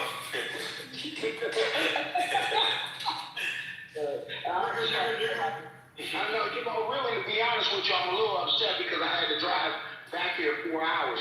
4 or 5, it was about 4 hours. Well, you getting paid by the man, shit. Fat ass nigga. They jerking you. Yeah, They jerking you with this shit. I'm pissed off about this. You just fat for no reason. You're not even getting paid for it. I stopped there, you know what? I stopped and got me some Mexican food and shit. It's like the truckers pizza gate skin. They call it Mexican food. Trafficking kids. Just something to make me feel a little better. Comfort food, huh? Yeah, that's what your stomach say. Little fat nigga ease. That nigga stomach look like a coffee table. Fat ease ass nigga. Nigga, your forehead look like a motherfucking, Your forehead long as hell. I ain't smooth. Your shit look like an expedition windshield with a long forehead ass nigga. Fuck you talking about? I ain't smooth today. Cable box forehead ass nigga. Nigga, look at your PDR, nigga. You look like a broke Jaheim, nigga. You like Jaheim because he put that woman first, nigga. That's how you showed up looking like you, nigga. And listen, bro, where the fuck is your hairline at? It look like a nigga razor. Nigga, why the fuck is your forehead at the top? I'm from America, nigga. That's why a nigga, listen, bro. A nigga took a razor and shaved that nigga hairline off. That nigga got the $10 glasses with the top. That nigga glasses came with his chain in a packet, a plastic bag. And he from the little truck stop, barbershop. That nigga got rags at the top of your head with them stupid ass fake super glasses on. I told you about wearing them damn 5% glasses. That nigga went to the auto spot to get his glasses tinted. And he bought them bitches out of the beauty supply store. That shit came with the chain. That shit is full size shit, nigga. Shit came with his chain and his forehead. That's He bought all that shit. Nigga said full size, he's on his forehead. He bought that forehead in a box. Nigga, Versace ain't familiar with it either. Go side store with that shit. They say, you know welcome here. I'm sorry, so where did you get? Them niggas be sarcastic too. I ain't gonna care. Them niggas be like, where did you get that? Asking his ass why he look like that. Like, where did you get that? Oh, it's interesting. Niggas pick that shit up and look at that shit. They can tell by the way that shit on your nose ain't fake. Yeah, nigga, and speaking of nose, nigga, you got a big platypus nose ass nigga. Put some pussy. Nose ass nigga. Back, you ain't got no Put some pussy in there. There you go. I don't want to go here with you. I don't feel like cracking jokes. I don't feel like cracking jokes every day. Y'all niggas want to crack jokes. Don't get me started. Bro, you ain't got never time on your hand. What the fuck you talking about? Nigga, you driving back 4 hours on a Sunday. Nigga, that's life, nigga. See, that's how I know you ain't funny every day. Fat nigga, bad nigga. Yo, Medea up out there. Shut up. Nigga, fish face ass nigga. Rainbow trout face ass nigga. Shut trap mouth ass. Big mouth bad nigga ass nigga. Bring somebody. Your ass look like a fat catfish. Nigga. Without the whiskers. Shit. Let me see. I'm about to get your ass. Oops, don't let me say that. You heard? Pause, man. God damn. That's gay. I can't even say getting your ass. If I say that, then that's gay, right? I gotta watch Say it again. You repeated it. You like it. What's wrong saying it again? Face ass nigga. You like cause your son's a fat face ass nigga. Bears on wheels looking ass nigga. Eric in the corner. Motherfucking referee, and I can't get my jokes off. Hey, look. Fat man remind me of that big gay nigga on Soul Play. They were the attendant.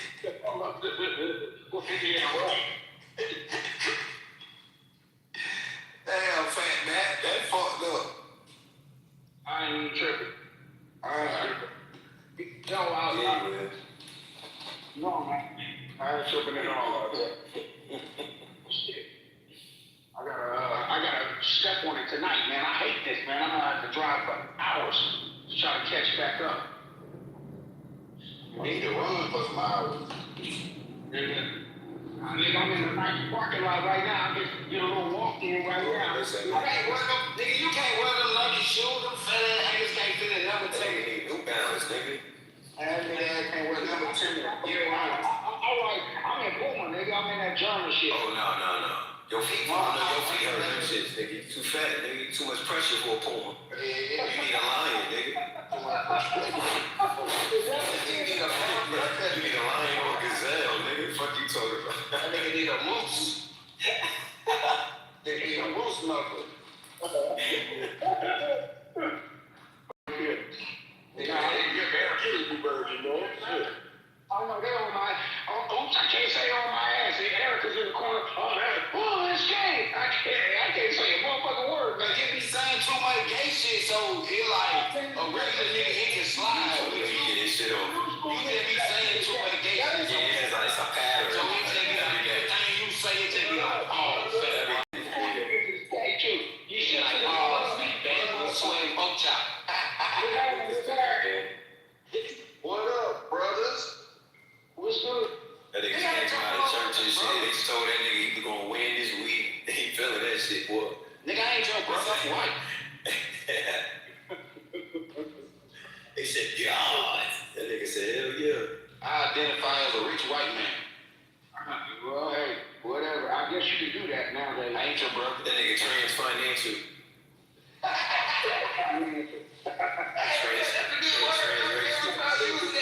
Like, yeah, like, I ain't broke, nigga. I'm a billionaire. Fuck you mean? Why can't accept my financial status? Accept my financial identity, nigga. Or I'm gonna create a flag, nigga, and go post Right, it. I swear to God, I'm gonna sue the hell out y'all. All I gotta do is create a flag and get about 1,000 people to stand on business. Tell the hood, nigga, we starting a new movement, nigga, trans financial, nigga. And they gotta accept our rights.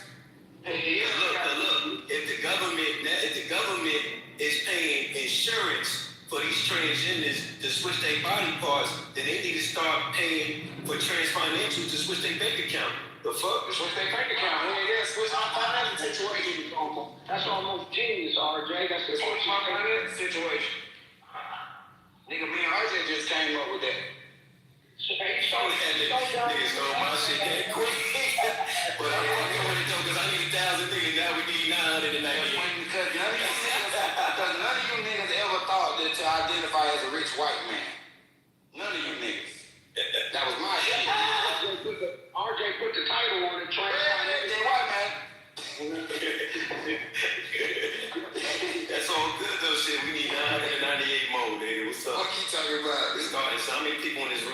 Yeah, cause they can't tell us when. So I see y'all niggas more than 3 times out the day. Y'all need to be transferring it. Why can't listen, RJ? I'm gonna ask you a real question. Yeah. Why can't we use whiteness?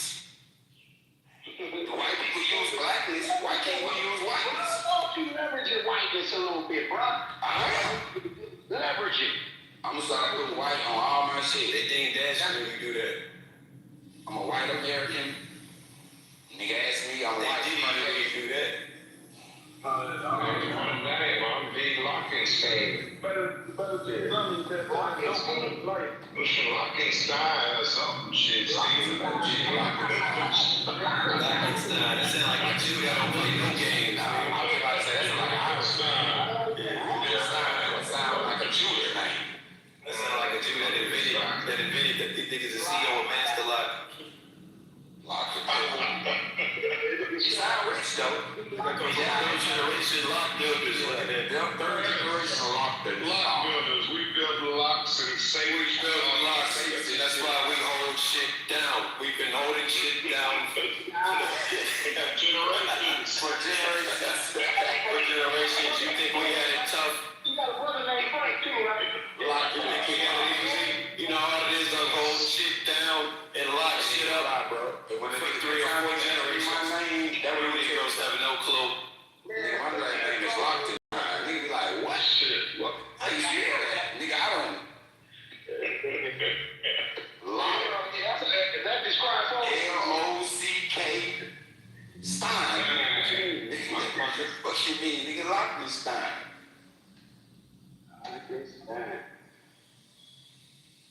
Hey, y'all be quiet. Anyway, that's the thing. You part of the, I'm the Lockenstein, nigga. You the Lockensteins. You had to change your name after we freed y'all. Like Bernstein, Bernstein. We switched it up because we didn't want to identify as y'all niggas. Bernstein. Steins and the Steins. Steins and the Steins. Yeah. I'm gonna see Oh, D-Lock. Oh, shit. D-Lock going on. D-Lockenstein.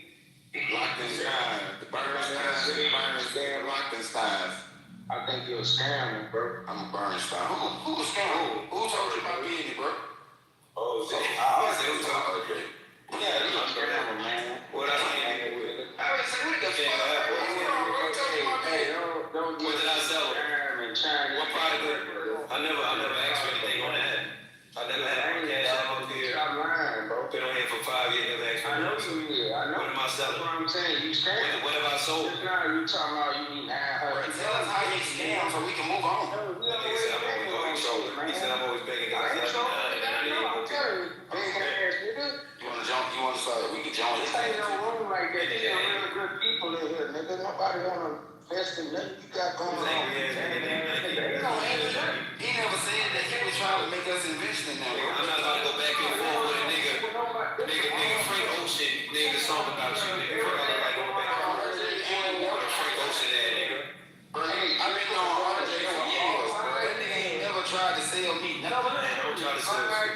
I done talked to this man on the phone. Like, this man ain't never tried to sell me nothing, bro. Like, what are you talking about?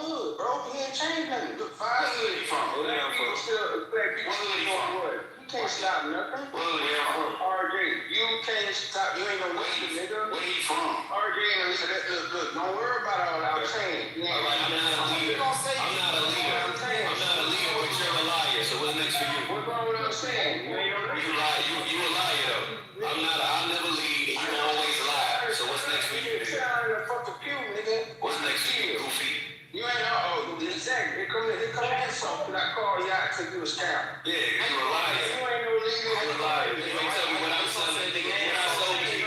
What was my product or service that I provided to niggas and they said they ain't saying that I owed them some money. I want to buy it. What did he say though? Because I want to buy it. You know what I'm saying? Yeah, go buy it. You know what I'm saying? What did he say? You want to buy it? Go ahead, go buy it.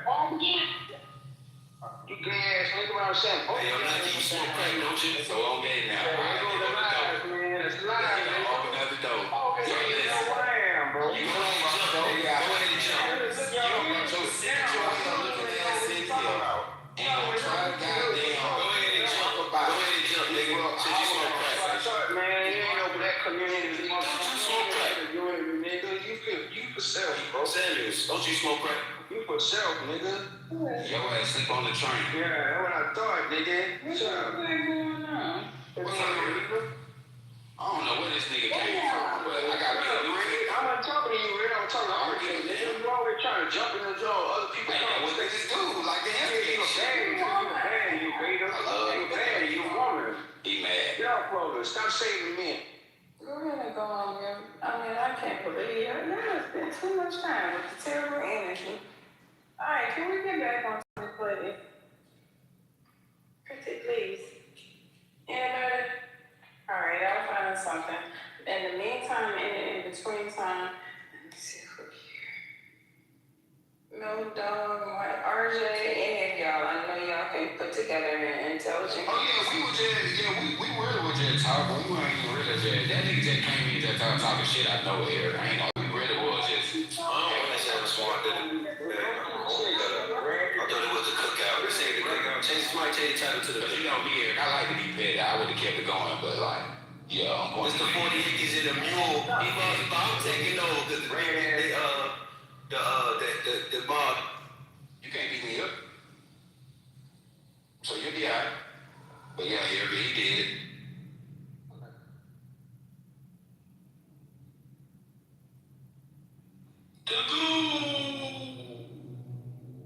I mean, it just don't make no sense. That energy is awful. Awful. Y'all need a whooping. Yes. The question I posed, what did they eat today? That's what makes that happen. Whatever you are, what you eat.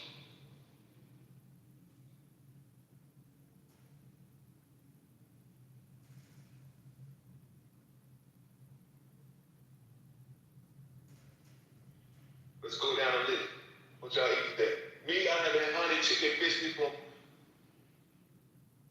what you call it, restaurant, honey chicken biscuit with some hash brown.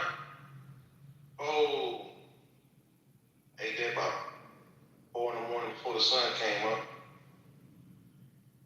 Then I had 2 things of water for my quick fast. Well, I don't call this a quick fast. It's gonna be hot today.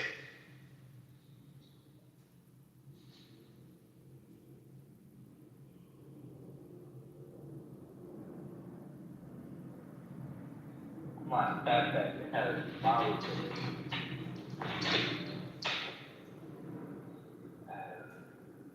Come on, what else, man? Some purple chips, some bullshit.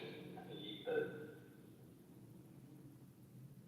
My honey chicken biscuit from, what you call it, lab meat, real meat. What happened? Did I eat some good food? Bad food? Nah, you're good with that. I just ate leftover that pizza, chips, tamales. Oh, baby, y'all struggling, man. Okay.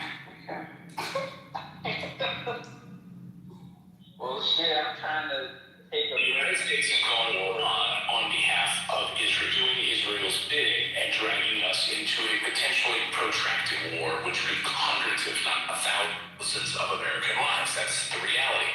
This is not going to be over in 4 days, which is what the administration would like you to believe, Israel would like you to believe, with this massive sortie of American ships and Israeli aircraft. This is not going to be over in short order. In fact, we are now seeing the fruits of that. The Straits of Hormuz being closed, an energy infrastructure war that could be devastating to the U.S. economy. What will happen on Monday as the markets open and the U.S. dollar continues to tank?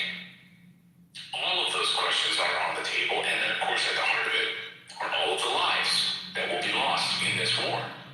I just had a chance to sit down with former UN Weapons Inspector Scott Ritter, who says, we will not win this war, and Iran is prepared for many years of fighting this out. This will not be over in just a few days. As Scott should know, he of course tried to warn all of us about what was going to happen against Iraq. Millions of people ended up dead. And he warned all of us and sat in front of Congress and told members of Congress, Saddam Hussein does not have weapons of mass destruction. So of course the pretext for this war is that Iran is enriching uranium in order to build nuclear weapons. Our own CIA on multiple occasions has learned that that's not true. Even our own head of DNI, Tulsi Gabbard, said that's not true. And by all accounts, there's no evidence at all that that's true, but don't let facts get in the way of this. So here now is a few minutes with Scott Ritter as he talks about it's an impossible task for the United States and Israel to actually win a war against Iran. Watch. We're at war. It's a regional war. It's a war that is going to have consequences that will impact the American public. The Strait of Hormuz has been closed. This is unprecedented, and it is the beginning of an economic phase of this conflict. This is also a conflict that it appears those who started it didn't understand what they were getting into, and Iran has been fully prepared for this eventuality. The decapitation strike did not decapitate. The Iranian people are not in the streets demanding the overthrow of the government, just the opposite. They're in the streets rallying in support of the government. And the war plan has gone awry from the start. This was a war that the Joint Chiefs of Staff told the president we don't have the resources to fight and win. They tinkered with the war plan anyways, and they went forward. But when you're trying to accomplish a lot with limited resources, if the war plan goes out of sync up front, which this one has, remember, this war, this mission that we're on, is predicated on decapitation. We have lost this war. In 10 hours. In 10 to 12 hours. We lost this war the moment we fired missiles against Iran because we don't have a plan that can be implemented, and we are going to run out of ammunition. This is what the generals told. The admiral that was fired from the Joint Chiefs of Staff told the president, we don't have the resources to do this war. If you do this, we're going to lose. Intercepts have just named this Operations Lion's Roar. 200 jets, 500 targets. The largest sortie in Israeli Air Force history. And they called it the Genesis as the opening strike. So this is just the beginning of all of this. So maybe militarily, Scott, you can take us through what we see next. Speculation about using some of the lesser advanced weapons to sort of overwhelm air defense systems, and Iran saying that you haven't even seen what we have, our capabilities yet. What do you expect to unfold over the next 24, 48 hours? Well, first of all, there's some talk out of the U.S. military that the initial phase of this campaign is a 4-day campaign, day and night. So if that's the case, what we're going to see is just stop sorties flying into Iran to go through a regime change, on decapitation, to suppress Iranian security targets, to take out air defense, and to suppress ballistic missile launch capability, but according to the president, also to strike ballistic missile production capacity. There are various facilities near Tehran that appear to be being targeted by the United States and by Israel. So we're going to be basically seeing 72 hours of, it's 4 days, 24, 48, 96 hours of strikes. And then there ostensibly would be a pause in which, the United States would be hopeful that the Iranian people would rise up and remove their government power while we rearm, re-equip, and look for new targets. But I think we've got this completely wrong because it doesn't appear that the Iranians are balking, are hurt, are confused, are stumbling about. They are responding in a very forceful manner, and as you pointed out, they haven't used their best. I think tonight there's some video evidence that they may have fired a couple of their more advanced missiles. We shall see.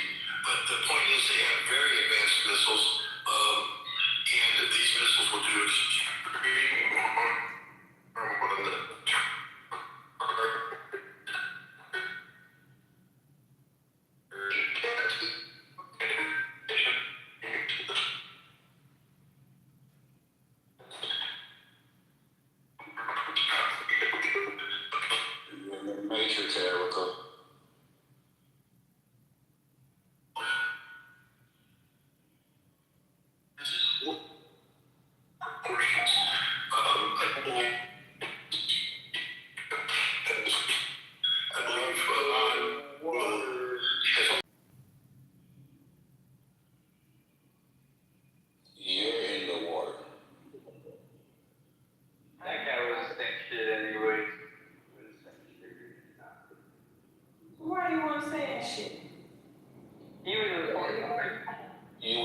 matrix, Mara. Am I out the matrix? Yes, ma'am. Yeah, you get now. Y'all want me to start back or what? I don't want to. It's long, man. You got something to say? I don't say. Well, yeah, already I gotta fact check this real quick because the Strait of Hormuz is open to China, and I think probably Russia and probably a few other countries, but it ain't closed. It's closed to us, and it's gonna be closed to us because we got to afford.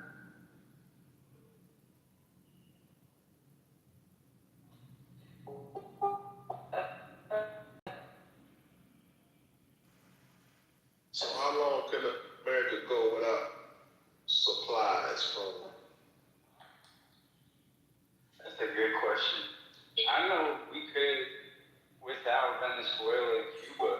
So the fact that they just doing siege warfare to take copy and paste just tells me they're too lazy to set up independence for ourselves. So they're just gonna take whoever can't fight.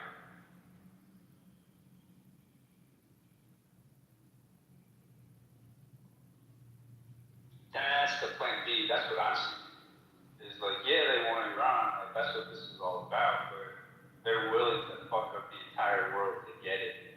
That's the crazy But they're willing to destroy the white man's system. They can't destroy the Chinese man's system, the Asian man's system, the Hindu man, They think they can. They're crazy. the African system. They can only destroy the system that they set up. What the Rockefellers are doing. Latin America, yeah. That we are part of, they're willing to wreck it and redo a reset. How you say, A whitewash reset, yeah. So I think that's when they drop the ball. Once they drop the ball, we can be free. To say that they're going to re-establish it and they say, oh, get back in line, Negroes. I got you. Come work for me. I don't think they can do that after going straight to zero. I agree, because Latin America ain't enough to get the world on board with Disneyland. Like, it's over. It's corny.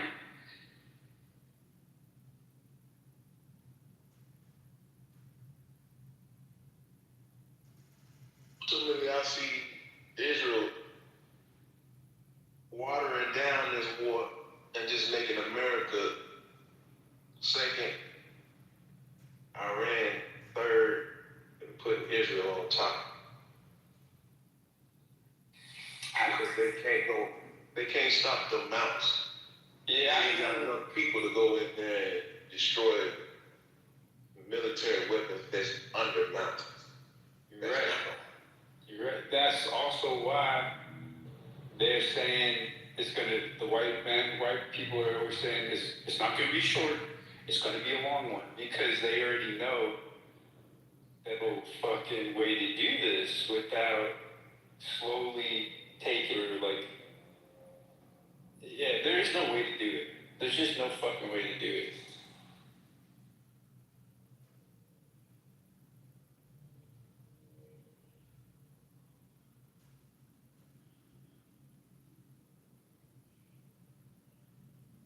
We're gonna watch some serious regime changes happen before that ever happens. I tweeted that we're really watching the world stop the entire because we don't want to send ground troops, which means we don't want a military. We don't want to fight.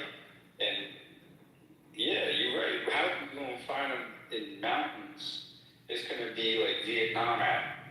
That shit's gonna be a fucking. Hold up. I just heard what you said, but don't they have technology that look through that shit? They just discovered the 8 pillars up under the pyramids in Egypt. You're right about all that. We got technology, but we don't have any drive, motivation, testosterone to do anything manly enough, like set up our own independence. We should own our own money. We should own our own shit and be like playing like Israel, be a little bit whining and whining, saying, "Oh, I don't have enough. I don't have enough." You know what I mean? Like we're complaining. If we can do so fucking, I mean, if we just focused on water alone, we would be a giant in the world. It's just like nobody wants to be a leader. Nobody wants to be daddy. Nobody wants to do it because they've silenced their women for so long. They know it's too much work for any man or group of men. That's what I'm noticing as I get older.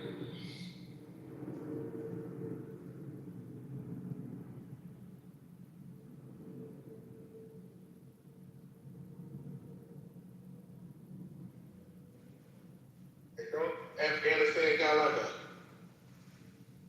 a kind of desert temperature out there in the summer. Like, oh yeah. Yeah, that's not no weak terrain over there. That terrain right there is gonna be heavy, hot.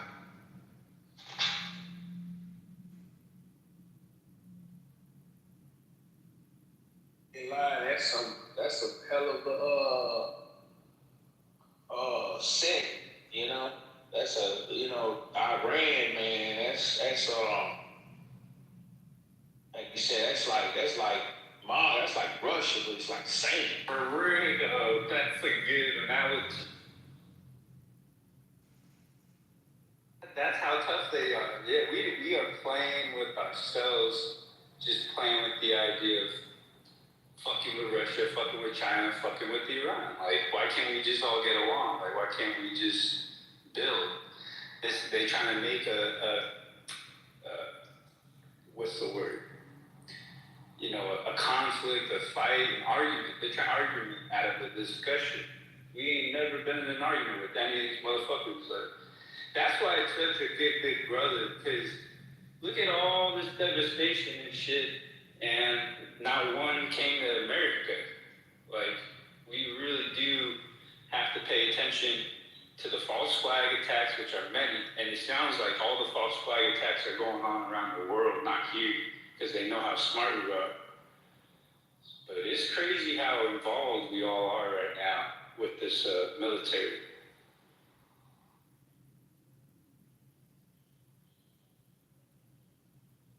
I know their play is to just let us tucker ourselves out, because all they see it is a fucking little tantrum. And that's why Israel's like, we just need 10 more years. Just sign 10 more years, we'll be strong enough, big enough, we'll have enough. We've been doing that. They'll never get it right. I honestly think that for those of us that think that if these other nations had a chance to topple this country, that they wouldn't jump on the opportunity to do so.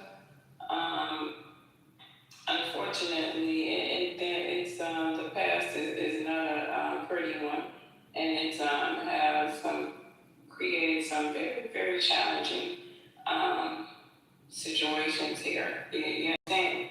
So just imagine your perfect utopia America, to the point where they say, I'm not gonna fight anyone anymore. I've done wrong, and I'm just gonna sit down. I mean, how long do you think this country will last after that decision?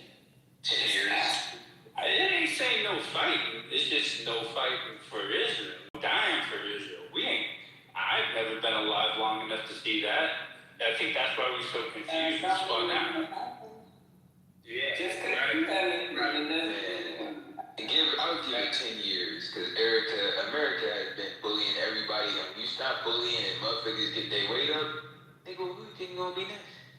Exactly. You just can't stop. You can't just let up and shit, and motherfuckers say, oh, I just want to come with open arms. We started sounding like how... Nobody. We started sounding how... That shit already happened on these lands. Correct me if I'm wrong. 1979, the Yom Kippur War. What about it? This shit has already been displayed. Hell, motherfucker took the shawl out in the 50s. See, that shows you that we are like historical children. Not you, Erica, but for people that don't remember these damn situations in the 50s and 1979, this situation has already happened. That's not long ago. What happened? What happened? The hostage situation with Jimmy Carter, where the hostages were supposed to be pulled up and the helicopter blew up right on national television, global television. Then when Reagan came into office, Poppy Bush made a phone call, essentially probably to the damn same Mossad people that had the intelligence to know where the damn people was at and who to get, and got the damn hostages out. That was in 79 all the way to 1981. So, same situation, attacks, motherfucker attacked the Middle East. Iran saying that's not okay. Iran did an oil embargo that led to the oil prices shooting up in the 70s. Essentially the same scenario, different component. Motherfucker take out a regime, put a new regime in, take out the regime, put a new regime. Same metric over and over and over. Yeah, theft. It's just Israel stealing, and they're using it. Respectfully, can I just ask you a question, man? Why are you trying to make it personal? Do you know? Did I make it personal? You asking, what's up? Ask you a question. Big dog, don't you realize also consider Israel as well, because we are the Western powers. You keep making it as simplified as Israel, and we are the Western powers. Listen, brother. You're witnessing, no matter if we like it or you're not. witnessing it real time. No matter if we like it or not. Crypto or not, we are still considered the Western powers. No, we're not. Yes, we are. What do you mean? United States, UK, Canada, anybody to North America. I'm not lumping that in with the big state and little state shit because. But it is all lumped in, man. They all see us the same, bro. It is what it is. That they do not, and if they did, they would. It's all the same. It's all the same. The enemy powers of Iran, China, Russia, all call us the Western powers of evil. They don't all call us that. In fact, the president of China says they know that we're under a dictatorship from Trump. So if they're able to be smart enough and separate the American people, they are in a dictatorship themselves. Let me finish, bro. If they are smart enough, right, to at least publicly admit, we know the American people are not the same as this administration. They are obviously smart enough and have the foresight to prepare, plan, and strategically attack and abolish Israel. They definitely are equipped. Physically, financially, mentally, emotionally, you name it. Sexually, they are ready. Fucking done. They need people like you in order for their opportunity to be what it needs to be, right? They need, the only way to bring this place down is from within. So how do you sow division within? Try to make it seem like your government is a dictator and not mine. Yours is mine. We don't treat you bad or something. Go against your government. You know, so that's kind of crazy that you'll sit here and act like China is someplace better than where you're already at. Oh, that's not my argument. But you're listening to their government. I'm listening to China. I'm listening to Russia threaten France and UK. I'm watching everybody say. Everybody that you're not involved in. Everybody's involved in a global economy. And if everybody... But you're listening to the Chinese, like, bro. So, the land, the United States is the only place that had propaganda. None of these other places had propaganda that they proliferate. I'm so glad for that. China knows what he's doing. He's trying to isolate me with Israel. And I'm not isolating. Hold on. You're trying to say that we are all the Western powers. You're trying to say our only friend is Israel, and that's not the case. And that's what that, bro. Well, but that's what you're implying, and that's what you're insinuating when you keep when you keep going down this line of questioning, right? Where you're like, well, why are you listening to this country? Well, why are you listening to this, man? If that's the case, and we are Israel's little bitch, then why won't you move to China? Mainly in China. That says more about your mindset than to do about my mindset. Because I'm not a little bitch to nobody, right? I'm not a little bitch to fucking Israel. They're at the top of the list, okay? So the fact that you're willing to run away is like Nathan's mindset to run away to Mexico. How's that working out for Nathan, by the way? You know what I'm saying? What we get mad about for the immigrants, we cannot pay themselves. The last time I checked, he's still in Georgia. He's in Mexico for his job. What kind of shit is that to say? Like, you punch it low. You punch it low. How is that punching low? Because I know what time it is and I knew what time it was. I'm not going to be nice if life ain't slowing down for me. Man, and that's the problem. We're going to get schizophrenic niggas talking. Now you're a victim. Now you're a victim. Oh, okay. So I didn't say nothing. I didn't say nothing wrong. I didn't say nothing out of line. I didn't say nothing. I would say it in front of the nation himself. And I did ask him that first when he first popped up. So you don't gotta fucking defend. He's a grown man. He can defend him fucking self. But is that job not a decision now? Just like joining the military? Come on. Thank God that y'all run that government. We'd have been taking over. Listening to China and shit while China trying to dominate for number one gets number one. I don't wait for a man. I run my government. This is how they manipulate the niggas because they know that niggas has went through so much in America that niggas will love to see the downfall of America. That's not true. That's not true. Listen. Yes. The military trains us. Listen. Why do y'all listen to jail? Listen to IRGC more than you actually listen to anything that's gonna challenge your viewpoint. And you making everything about Israel, nigga. This is to cut China's oil supply off 40%, bro. That shows that you guys don't understand military strategy at all. You only understand really military strategy. That's the issue. If you're not like 40% of the energy, then that means that they have no ability to resupply. Isolating yourself. You ain't got no plan if the white man go bust, son. What do you mean no plan? If he lose this monopoly game, you in the white man finish. Right. Actually, that's what you be talking about, man. Because black America is not really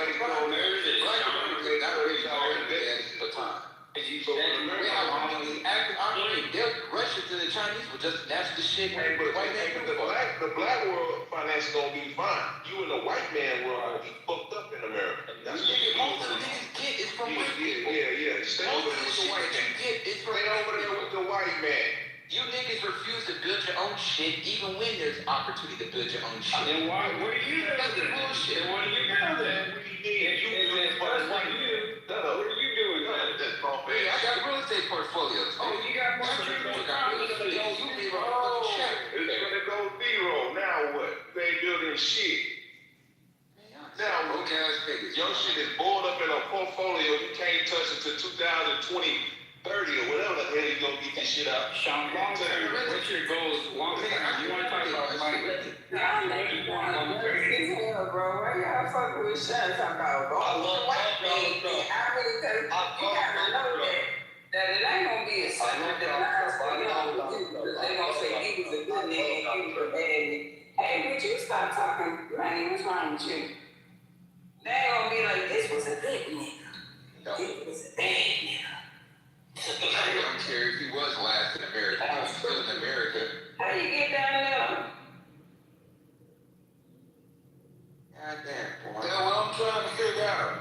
Man, they done kicked you off the stage. Look, I ain't seeing nothing in here crazy. You got broke niggas that didn't earn shit, don't own shit, talking about me, Mr. and Water. Yeah, Mr. Water. And our own property. Stop, nigga. I'm doing better than you. You can never win. You can never win. What you doing with that property, though? They don't handle it. You better do it better than me. Hey, I'm doing way better. That's none of your Doing with that property. Yeah, I'm doing way better. Hey, yo, that's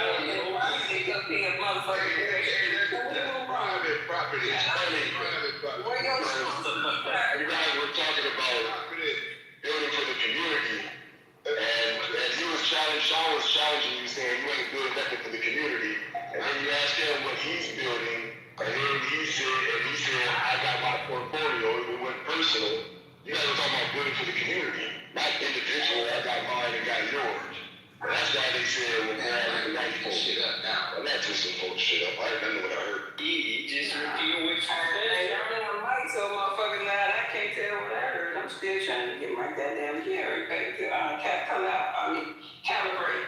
Yeah. They was trying to say that I'm with the white man, and with the white man, I ain't got no plan with the white man, America, fool. In the same damn system, Moby. You ain't talking about You that damn system. ain't on plane sitting down at the Rick Poker game, though. That's why.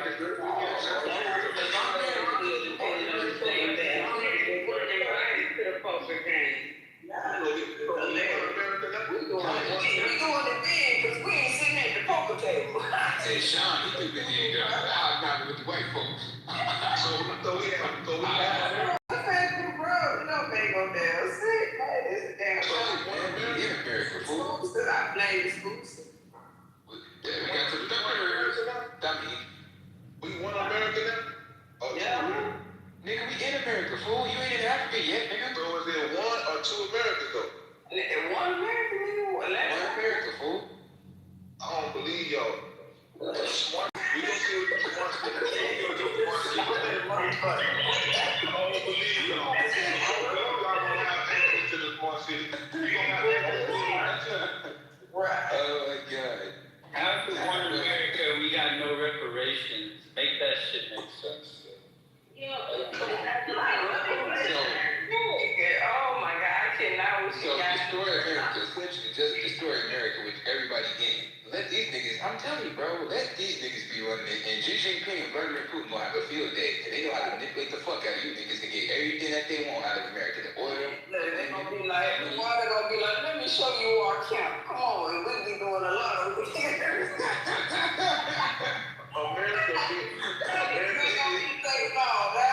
Vladimir Putin don't even have to shoot niggas yet until to get the damn shit. Nigga, you open up everything. Sean, the reset is the same thing as being destroyed. Nigga, am I crazy? Ain't no reset, bro. Why you gonna listen to them? These ain't got this money in crypto. So what's the difference between? Nigga, I got stock money, bro. And going to crypto. Why the fuck you keep saying crypto, bro? Cause you used to sell it on here, fool. That's why you talk so fucking much. Saying nothing. I give y'all stupid niggas information. He better be water alone, he might catch you. See, and I'm gonna shoot his ass. Oh, damn, you ain't gonna shoot him. And I'm just gonna shoot him. This is a nice fight. God damn. Nigga, what? Nigga, hell no. You better not run up. You're some old homeless vagabond. America, there's a way that I'm like, we shoot our head. I know. Nigga, what? I believe my statement. Ain't no more fighting no more, huh? Nah, nigga, I ain't got time to be boxing. That's a thing. I ain't got time to be boxing. Hey, I believe that saying about if your life was hard, you'll be more productive. Yep. If your life was easy, you won't be. Then what's Sean's excuse? Nigga, I'm very productive, fool. Okay, fool. Are you Mexican? I mean, what's wrong with y'all? Y'all don't know. That nigga, man. I'm just He told me, man. every fucking day you come in here and fuck up the build, especially when it's productive. So it pisses me off when shit's about to pop off and we running out of time. But this motherfucker acts like we got. Man, I'm the main one providing that information, bro. Nigga, you never provide information. All day. He said, time running out, goddamn, we need a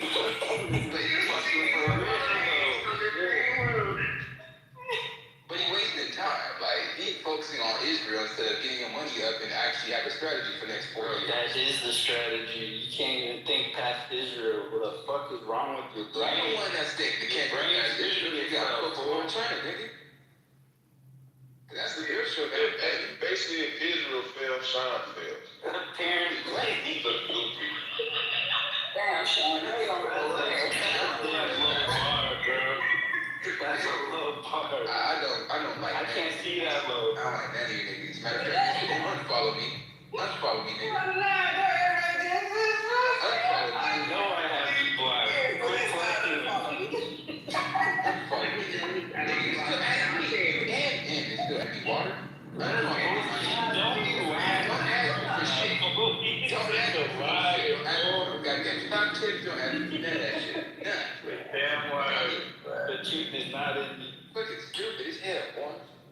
Man, I want a friend that we can motherfucking argue, throw hands, and tomorrow I'm gonna call and be like, well, what we doing today, good? You know what I'm saying?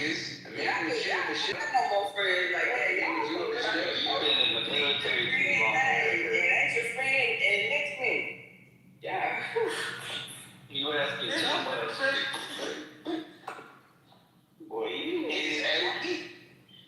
sure draw a map to the camp. The number count and everything, because Joe took that motherfucking soup or some shit. Took my goddamn sippy cup. I'm about to get a location now. Where the internet? I cannot with y'all. Not the nation of medium has. That's fucking hilarious.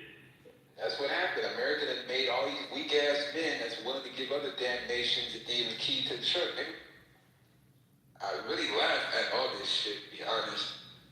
Because it just shows you that, nigga, I don't know what America has done in the past 30 years, but these niggas wouldn't be the ones that would actually fight in D-Day. Niggas can't run through no shit that's actually shooting towards them. Niggas is crying against the fit. There ain't no troops ever being sent yet. God damn.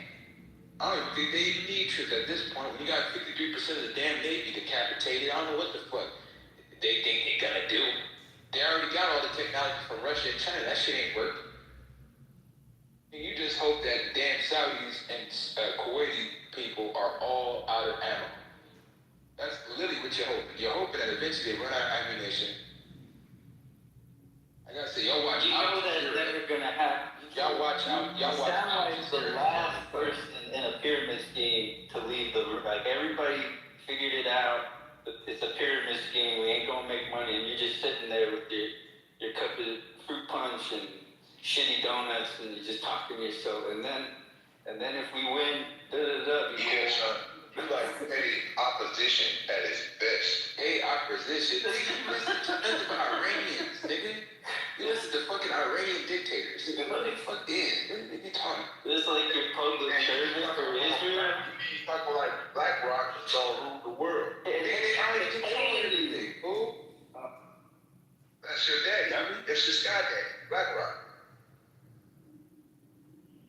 Yeah, You go to the stove, Daddy's your dad. You can't even use them. Hey, go to the stove. Because they own all the grocery stores, fool. You can't even use A4. This is how I know America's winning, because Sean's nervous. So at the end of the day, I'm very grateful. What do you mean nervous? Man, I go to farmer's market. I need some delusion, man. I think y'all should be nervous because y'all root for Iran, and Iran might be wiped out of the damn world. There it is. There he's selling the nervous service. I'm rooting for God. What side of God don't exist, fool. That's in your head, not my head. Lady, If God exists, why are your asses still oppressed? If God exists, why is your black ass still oppressed if that's the case? I am God. God ain't no friend. You live, nigga. When the police violate your ass, then what God do?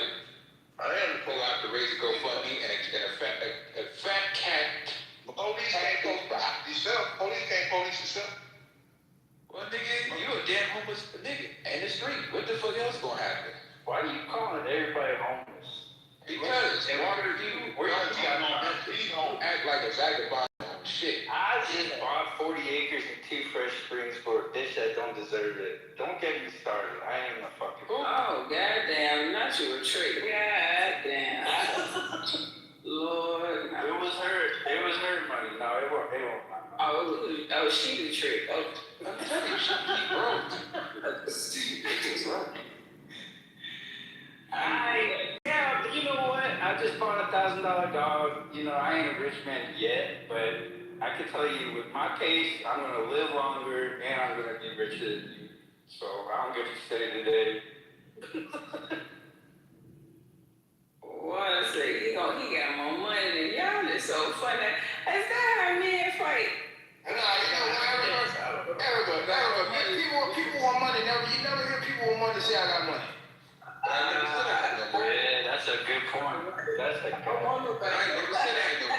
You never hear a nigga with money say they got money. Nobody.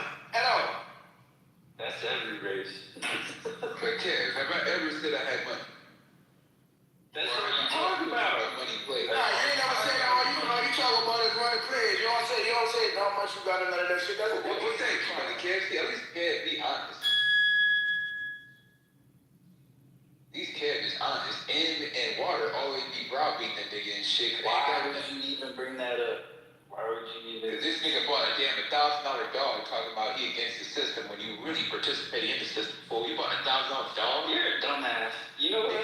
You could have How am I participating if I'm not paying taxes? We got one for $20. That's how I know you a retard. Because that's how you spend your fucking money. Give it right back to the Jews. How fast can I spend it on the Jews? Sold it to some Jews and bought it from Jews. I didn't buy it from no Jew, and I didn't sell it to no Jew. What are you talking about? I am Abraham Traore. I am printing my own money, sir. You are a fucking Ibrahim Traore.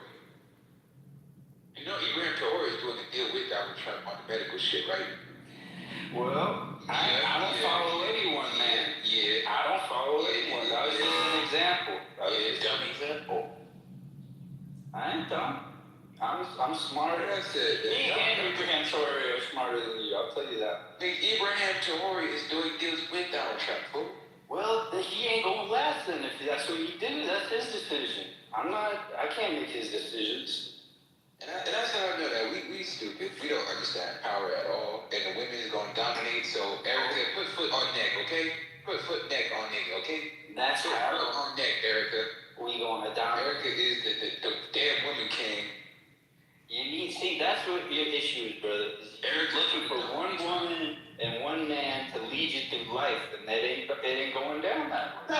No, Erica, right for you. If we have women represented, that's enough to be mommy and daddy of the world. Not saying we're gonna be perfect, but I'm gonna say we're gonna have all the stress of Israel long behind us if we simply just pass the mic in the government. Not to the ones there, but get them all out, burn it down. We could do this shit this year. We could definitely do this shit.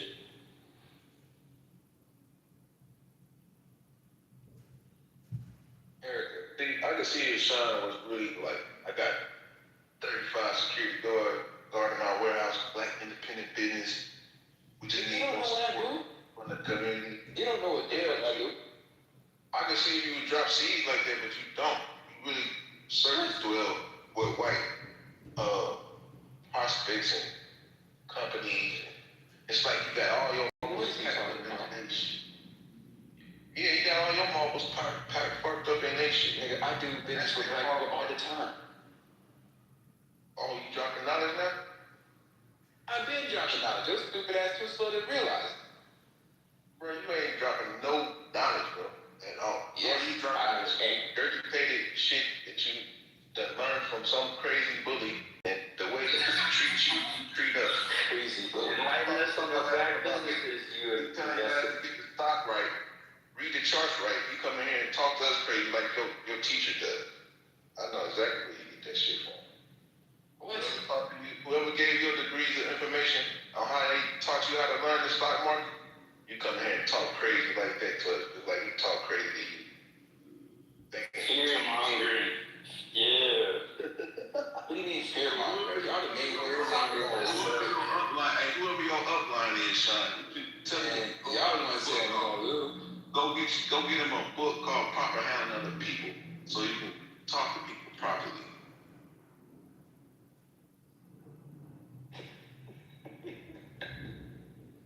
Yeah, I've never said this before, but I can honestly see Israel becoming illegal before cannabis gets legalized federally.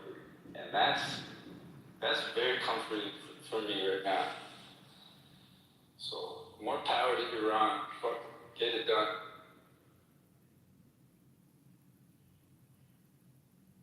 Erica, Michelle, y'all still here?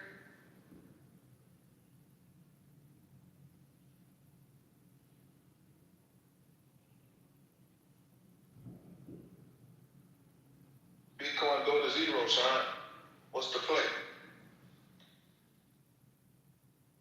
You don't have to breed dogs. You don't have to produce something. Hey, Sean, I'm here. Shit, I was doing the document. What you got going on? So I sent you the link, Erica, that we was talking about earlier. Okay. Thank you.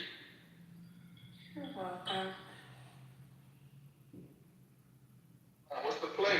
Do you buy more when XRP go to zero, or do you just forget about it? And shut the fuck up, bro. I ain't trying to talk to you. That's a serious question, man.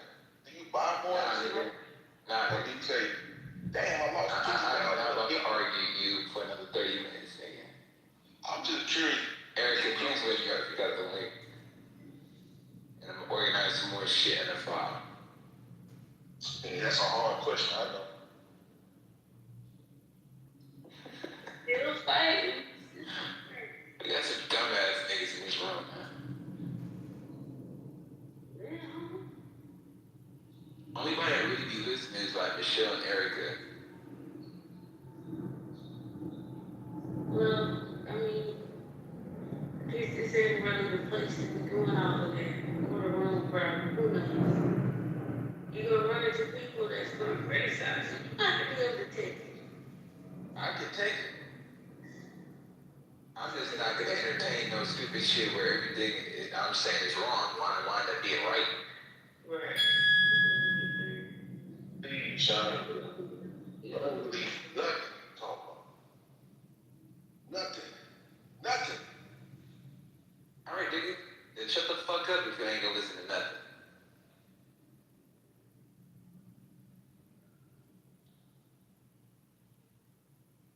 Got us arguing in front of all these damn damn Iranians and shit. Shut the fucking energy up for the Sunday. Jesse Jackson's son, at the funeral, did y'all listen to him at the funeral? Yeah, he was pissed off about it. What did he say? You got it? I didn't get the chance to watch it, but I got it. I'm gonna send it to you. If you got it, if you can play it, that'd be great. But Okay. yeah. Basically, asking politics to his daddy's funeral and shit, and then all the Democrats got him dead and brought politics into his dad's funeral, so he was pretty upset with them and shit. Dang, that's messed up.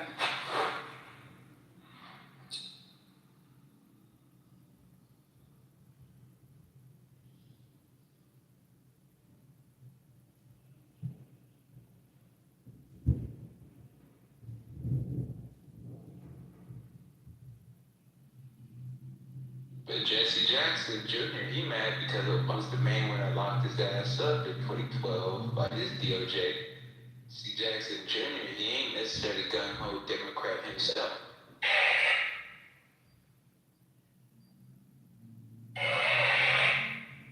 Listen, for several hours, 3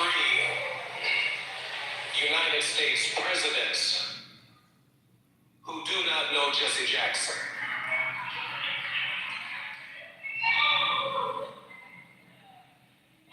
He maintained a tense relationship with the political order, not because the presidents were white or black, but the demands of our message, the demands of speaking for the least of these, those who were disinherited, the damned, the dispossessed, the disrespected, demanded not Democratic or Republican solutions, but demanded a consistent, yesterday, prophetic voice that at no point in time ever sold us out as a people. And it speaks volumes about who the Reverend Jesse Jackson was.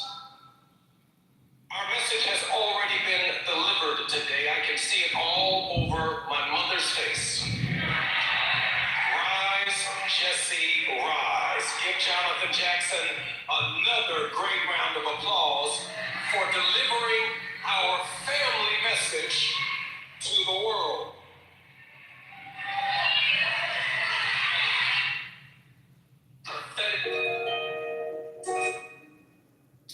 My bad.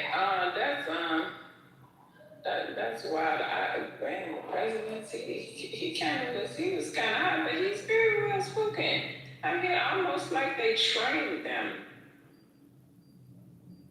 to, just have a presence like that. Anyway, yeah, that's crazy. Training?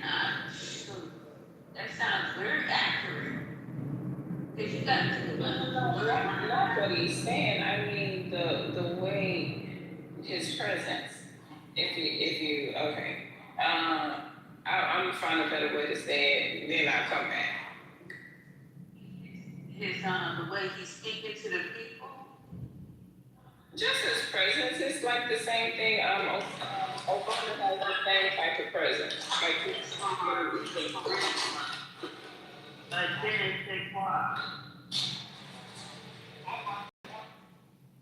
yes.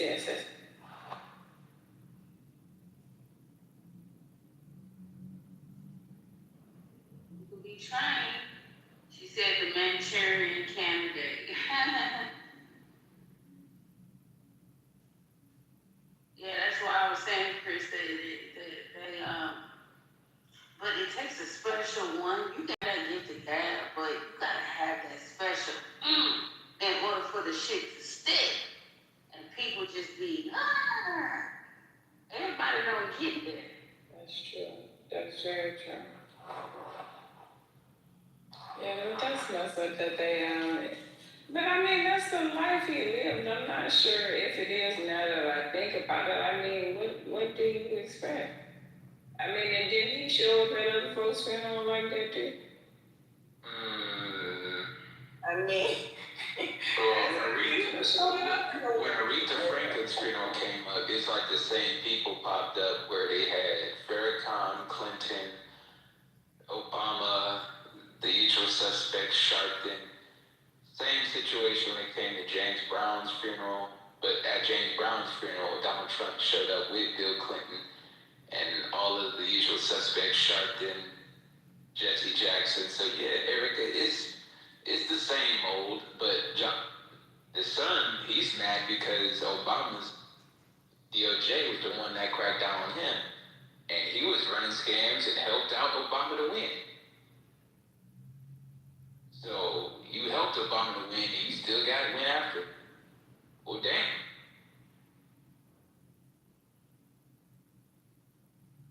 I think the son's more mad because of politics. Yeah, he got locked up because of the Attorney General Obama had. yeah, well, I mean, that just kind of don't make no sense though, knowing his dad showed up in the world like that. And you thought they were gonna do something different for him. I mean, I would think that's what he would want. You know, that's how he showed up, you know what I mean? But the son got a beat because of the law. This is the one where this is a different video. I sent you another. Of the same funeral where he was saying, don't bring your Democratic politics. Do not bring your politics. Out of respect to Reverend Jesse Jackson and the life that he lived to these homegoing services. Each day we wake up to some new assault on our democratic institutions. Another setback to the idea of the rule of law. An offense to common decency every day you wake up to. To things you just didn't think were possible. Each day we're told by those in high office to fear each other and to turn on each other. And that some Americans count more than others. I don't care what they do in Washington. I care what we do in the community. We beat people bigger than Trump. We fought people harder than them. If we stand up and be what we're supposed to be. It's a bad time right now. We're in a tough spot, folks. We got an administration that doesn't share any of the values that we have. I don't think I've exaggerated a little bit. Let me just say, I predicted a lot about what's happening right now.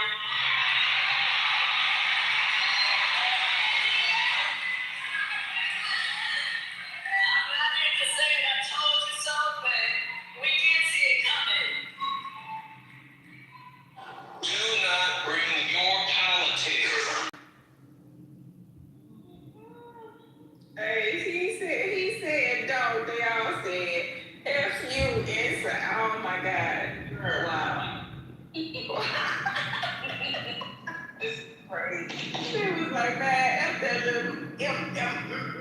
Like, my opportunity, because they all went up there and did exactly what he asked them not to do. Damn. But then again, No fuck given at all. but he should be very careful because they'll put his ass back in jail too. So, to be honest, yeah, he's pretty much in a hard rock.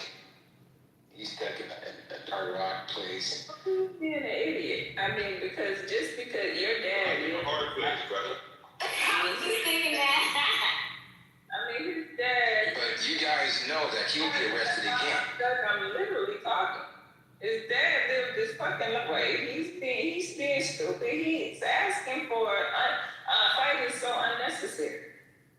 Like I don't know if he wants the attention or what is. He literally showed up in the world and did the same shit at other people's funeral. Yeah, Aretha Franklin, All of the James Brown. You know, exactly. Like your dad's special. Like they weren't gonna do the same shit as his. He literally showed up that way. So now, honestly, I don't know. Maybe the son looking for some type of attention. Maybe he's gonna run for office. I don't know. But yeah, that's a little. But the son can't run for office at all.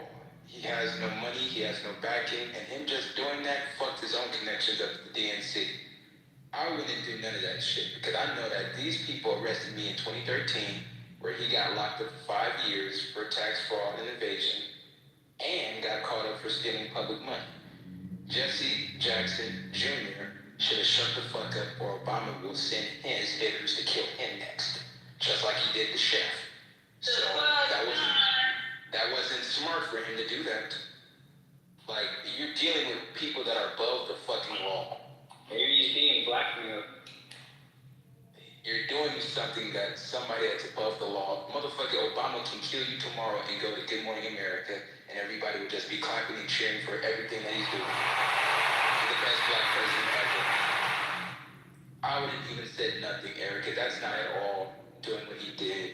And like you said, his family lived a life where that's a joint Bloodline of the former presidents and that's why I said the motherfucker is very elite and powerful and can shun anybody that goes against his way. So, What damn about Jesse Jackson, you know, what he said, nobody cares. But I am. Do you know that when people mostly get locked up, it's because they either said something that they shouldn't say? Obama is with the elites. Am I wrong? Am I mistaken? What, is he not part of the elites? Hey, he been like that since before he came. When he was playing. So his mama was with the elites when she married an African. Then went back to the apartheid. And Obama was trained, I think, from the 5th grade to start to be like a personal spokesman. And they was setting him up with an actor. Yeah, he definitely elite, but I don't think what Jesse Jackson Jr. said was, number one, it wasn't directed to Obama. He just like, yo, don't bring this to my dad's funeral. If anything, they might ignore the motherfucker, but I don't think they're gonna try to kill him or nothing like that. He's saying that if he have ambitions, you know what I'm saying? I don't, like you said, he don't got no ambitions. It don't look like he got ambitions. Whoever just said that they gonna try to kill him, that makes sense. That's a ground. Now, if he had ambitions to do some bigger shit or run for, you know what I'm saying, or do something in the community or in business, then it's gonna be a Brother Dez, you got banned. If you're going against that democratic institution, these niggas, C. Jackson Jr. got caught up stealing grant money, local money in Chicago, and he was doing deals with Richard Daley Jr. Richard Daley Jr. didn't get locked up, but Jesse Jackson Jr. took the fall that Daley really was setting up. Then he pissed off somebody in the system. That's what it is. He's not flowing with Big dog. When you're in this situation, respectfully, you gotta play it careful. Don't say nothing. You gotta play the video game different. Don't make yourself a target. That would be like me talking shit openly and saying, man, fuck these devil worship ass Democrats and Republicans. And mind you, I still make money with these same people. I'm still in the same circles. And so, mind you, Jesse Jackson Jr. is still part of the NAACP in Chicago. And they are DNC'd out. They're bought and paid. So now you got a whole bunch of people that would love to slice your throat to get a new position in this damn circle that we call, I guess you would say, black politics. So I wouldn't say shit. I would just not show up to defend him before I said anything. So yeah, Eric, he is looking for attention, you know, and he got it. Cause man, I said that man. At the same time, Sigma pies over a lot of this shit. Big dog, ain't no nigga and ain't no black man in black America can defeat Obama. Simple as that. Obama's arms is too long to punch. But whose arms are longer than Obama's? Do we have to ostracize all the black politicians? We can't keep some of them for namesake purposes? No one. Goddamn. No one in the black community. Always something. No one in the black community can Well, what black man or woman can beat the Clintons? No one. The Clintons are disgusting. So what? Well, I mean, what we talking about, man? You always go left. I mean, Did Jasmine Crockett have a chance? you clearly don't understand what the man said. Just she's black. The hell was going there? Michael could do it. And the funniest part about it is, Obama hates black people too. He made sure, and Lily went his way and made sure he didn't do nothing directly for the black community.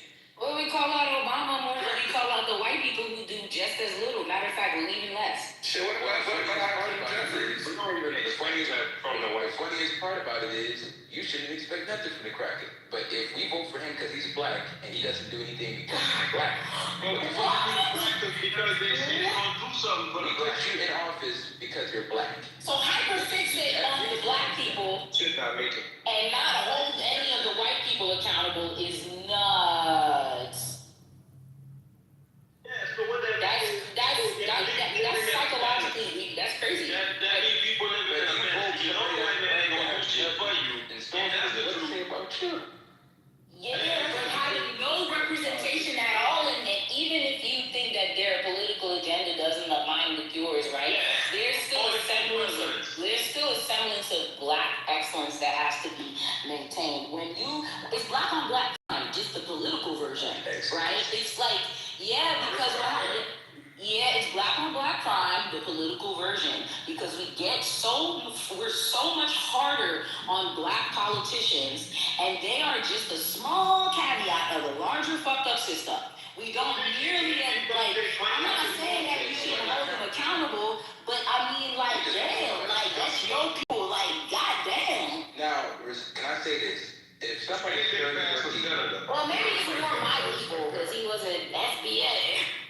if it's thoroughly your people, then why the fuck is they still taking the monies and entities that we got a problem with? Niggas be talking about APAC, but niggas like Hakeem Jeffries and Cory Booker is bought by APAC. That's it, man. These people Nothing against you. Nothing against you. What about APAC? These people are clearly bought and paid. We have a better option of building our own institutions. You know how strong impact is. That's black. Yeah, these girls. We talk about the Jews 24/7, and we put in and protect people that are pro. Or they had to get rid of it. They gave it people's way now. I'm not saying that you shouldn't be aware. I think, but in the process of being aware of the black people who are doing those things, I think you should also simultaneously be aware of the hidden hand that also continuously controls. You knock one black person down, they're going to put another one back in office. You knock one down, until you knock down that hidden hand, you're gonna keep getting the same repercussions. So I mean, But people don't even acknowledge the hidden hand. When we talk about George Soros, you act like he's a mythical character or something. I don't act like anyone. I know exactly who George Soros is. So maybe you're talking to the whole black people. Most people don't know who George Soros is. You ask the average black person that vote blue no matter who. Do you know who George Soros is? No. Do you know who's Louis Bacon? Somebody that's the head of the Ku Klux Klan that's also still a Democratic donor. Do you know the Cox family? Do you know who Ed Buck is? A white Jewish man that literally killed 3 black men that was giving money to Kamala Harris's campaign and Ted Lieu's campaign here in California? Most niggas can't even tell you that. And Ed Buck is the more egregious story. He killed 3 black men, drugged them and raped them and killed them. And motherfuckers is still vote blue no matter who. Like, the funniest thing about it is, fuck both sides of the political spectrum. I'm more in the aspect of when you gonna create and build your own shit. That's why I keep telling y'all about stocks and real estate, because I know that both sides don't give a fuck about you. But to give the defense of somebody that takes CFR, counts of foreign relations money, that's insane. That is fucking stupid. That is so fucking stupid. That is so fucking stupid. Just like I said, that's why I said that the Jews, that's why I said Jews run the mental control of the black community. We still listen to their music, we're still listening to the movies, we're still listening to the politicians, and we still refuse to build our own shit. We still ask the white people to give us something. Still. I ain't saying nobody in this damn room. I'm talking about the mainstream of black folks. When you ask black folks what you need, what you want, and what you're supposed to get out of politics. It's the same stupid. Black women are starting businesses at a higher rate than any other race, also graduating universities than any other race. So this idea that black people aren't building infrastructure. Yeah, and we need more of it. And going to school, some white institution, HBCUs are still white institutions. Hell, Spelman is a fucking white man for all we got. Build new schools or infiltrate the ones that you already have. And that's what you need to do. But they're not building new schools. These motherfuckers got a problem against charter schools when you can build your own charter. I mean, you have real estate, help us build something, goddamn. I don't know, shit. We always talking about buying houses. Why aren't we building infrastructure? But why can't it be an online school? Or that. Or what is it? Wallace, how much money can you get in tax credit or at least some sort of any incentivized payment? Because I know in Georgia they have this new program that they just set up, and it's they're getting $10,000 at minimum. And I don't think it's a new program. I think it's federal that you can get $10,000 if you're homeschooling your child to put towards homeschool. Yeah, it's like South Carolina. It's $12,000, I think. It's $12,000. So I mean, there's that too. And that's so good. Like you can do the after-school programs, field trips, all that type of stuff with that credit. Like you can claim all of that on there. Yeah, it's like I don't think that they're wrong. It's just I feel like the perspective constantly sometimes is kind of negative against of course your own community. Of course it's negative. Because if the community has all these problems and all these what you can say disparities all over the place, don't you kind of have to challenge? Okay, if we got all these disparities, what the fuck are we doing wrong? What group and what initiative that we're siding with that's making the board lopsided? And that shows you that all this damn minority funding, when you have white women getting 71% of minority funding, that was supposed to go to black women businesses at a higher rate. They're unaware of the opportunities. And I think awareness is the big thing. Like if we knew, you would go out and get it. Like this lady, she didn't know that the Trump accounts had. She just had it. She didn't know that you can go and set up and sign up for a Trump account right now with a little accounts for the baby. Yeah, and she got two. She had one last year, got pregnant again, and just had another. Well, that's a great thing. At least those children will be looked out for the long term. And when I told her, and I told you, she went and looked it up. She started doing the application right then and there. She was a bartender at a local lamp. Yeah. That's a beautiful thing. Yeah. I think we forget one thing, that this is the synagogue of Satan. That run around. So it's no, you gotta let the prophecy play out. And a lot of these, like I said, they prophecy, not mine. Well, I mean, just the all this right. That's what David, the Frank. I was like, what Frankism, stuff like that. Frankism. Yeah, that's what he did. Frankism. Frankism. My nigga said the magic spell. Wait, Frankism? Define that for us, brother. Oh, it's either Frankism or the religion of Frank. That's how all Where did it originate, Five Devil? Oh, this way back. This is the link between the Rothschilds and Judaism. This is this man. Kitover, the Frank. Yeah, the Franks. Yeah. Charlemagne the Great and all them motherfuckers. All of them. Yeah, this is all just different arms of that shit. You know. No, So, I mean, Deep dive. We got to do a deep dive with these people. I went to the internet. I'm sorry. I'm sorry. I had to pull out the internet. And the nigga net, Melissa. The nigga. okay, I had to pull out the nigga net. Beyonce's internet. And Frankism is a religious movement that began in the 18th century around a man named Jacob Frank. It developed within Jewish communities in Eastern Europe, but became extremely controversial and was condemned by mainstream Judaism. Jacob Frank claimed to be a spiritual successor to Sabbatai Levi. Sabbatai Levi was a Jewish mystic and self-proclaimed Messiah whose mass following became one of the most dramatic Masonic movements in Jewish history. His eventual conversion to Islam in 1666 shattered Jewish expectation and inspired century. Oh, hold up now. You just woke something up. Hold the fuck up. I'm gonna mute up. Sometimes black people are so scatterbrained. Michelle, what's going on? She's smart. No, just keep up, nigga. I'm the smart. Keep up. I'm about to, I don't know what I'm about to do to this shrimp, but I'm the person. Mama, make sure you make my shrimp crispy. I'm not frying nothing. Well, Might put it on the grill or something. Okay. I'm gonna be eating good, nigga. Y'all gonna be starving. I was also over there. I was saying that, a lot of this good information is probably like what y'all, like called pipeline information. It's only a few of us that needs to be, waking up out get this type of information. Kind of like readers and terms. You know what I'm saying? It's not, they don't need everybody needs to know about it. It's just the ones that they're receiving and receive the power from this type of information that we get. So, to defend everybody else. You know what I'm saying? So, the prophecy of that Frankism stuff, we just gonna play out. It's gonna fall eventually, but, yeah, we should turn. It's a closed loop, fella. That's what it is. Yeah, it's life. Tell them life.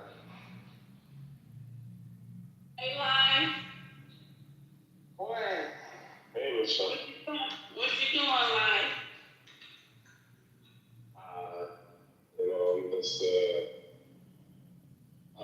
What you got on the top? It's a conspiracy thing, What's a conspiracy? You got a conspiracy? You know what? I think that is a good question. I like that word.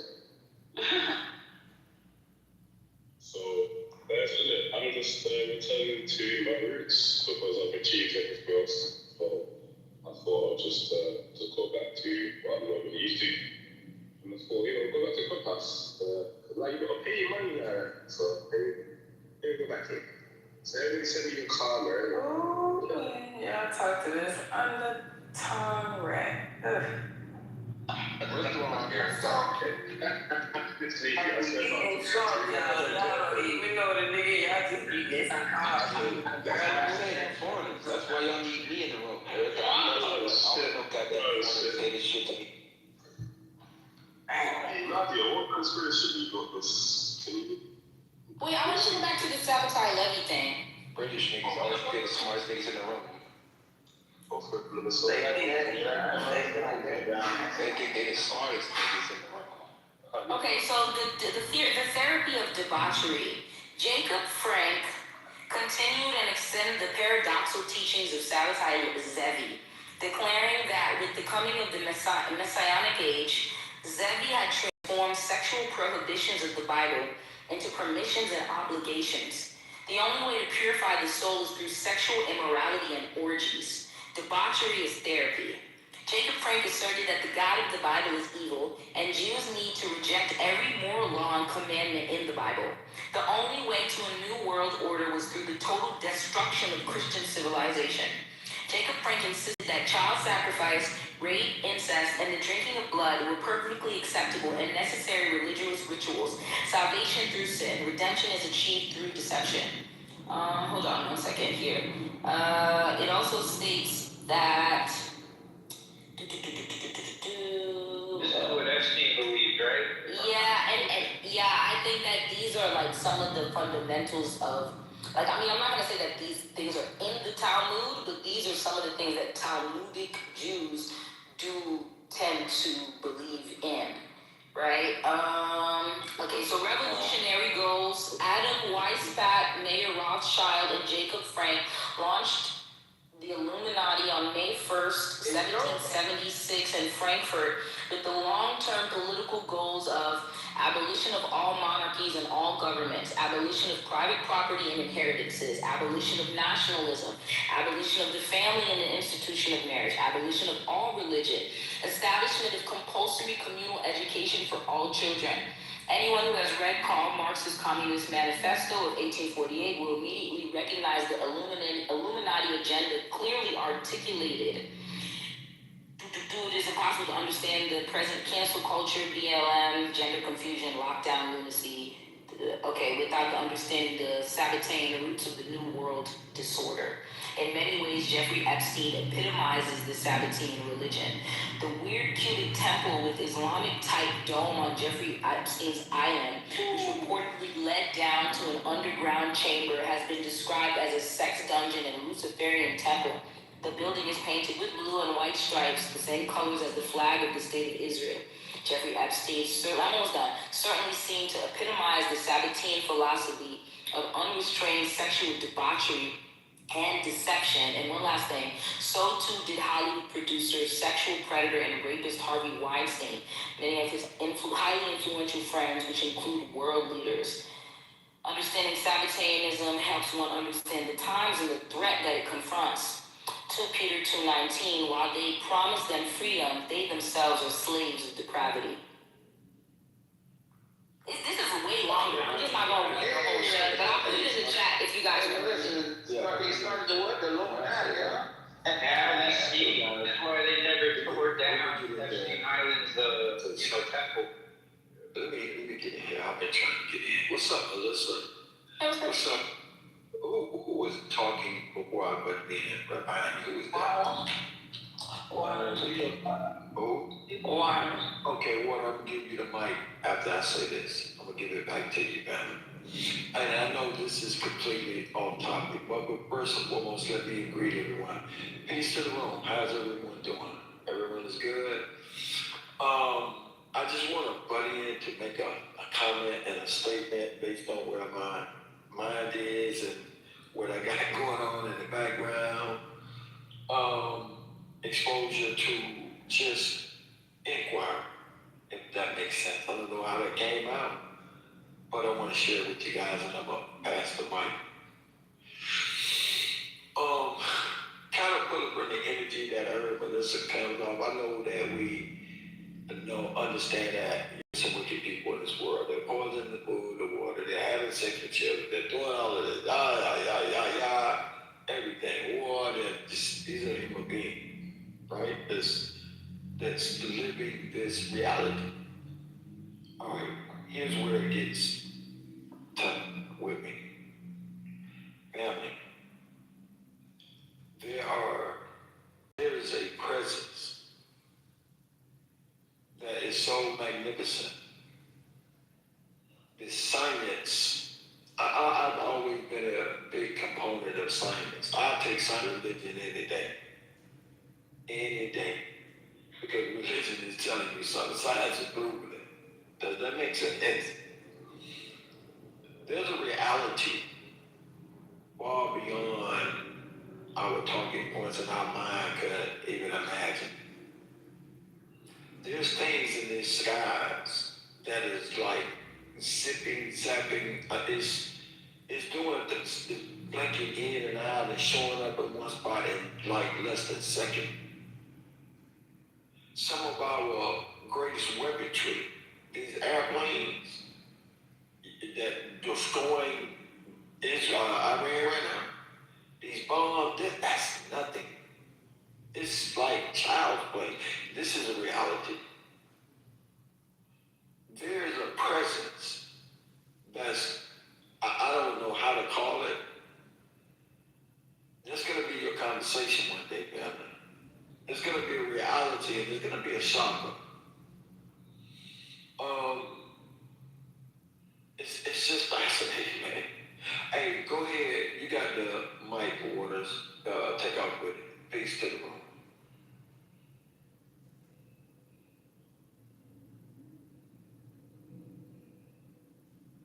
Yeah, Frank is on.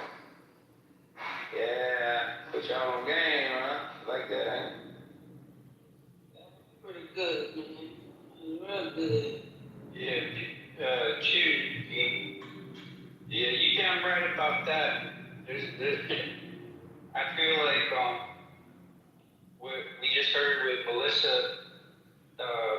highlighting the synagogue of faith. I believe that's the whole how this all came up. It's just very convenient how they'll clean up the crime scene of Charlie Kirk lickety split, right? We saw that done in 10 minutes, right? 24 hours, 48 hours flat. That place is unrecognizable. But Iran made that poster for a reason, and it's crazy to think that even with all our technology, we're still in the dark on some shit. But that is some shit we are still in the dark on. Like, how come we haven't woken this up? You know, that, like, why is that even standing? You know what I'm saying? If they ain't gathered more evidence. I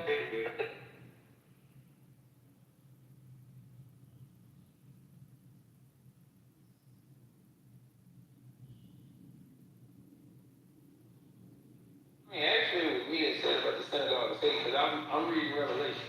You know, Revelation 3, something. Okay, I gotta put it up. They're talking about the synagogue of Satan. This is what's going on to let the prophecy. But the more we push against it, I guess, because they got what you call help me with that, Sean, the accelerationist. Yes, accelerationist. So the more we push against it, the more if they feel like, oh, we gotta do it now. I think. Exactly, because they feel like they have our attention because they created the whole Israeli flag is supposed to be a menorah, not the Star of David.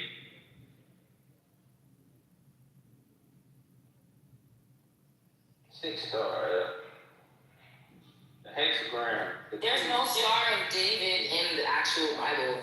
That's how we know that that they're not what they're supposed to be. And let me just pull a verse that's really, so it says, they go in the Bible, there's no star that's attributed to David. Star is attributed to anyone in the Bible, but there is a mentioning of a star, and it's more attributed to Moloch.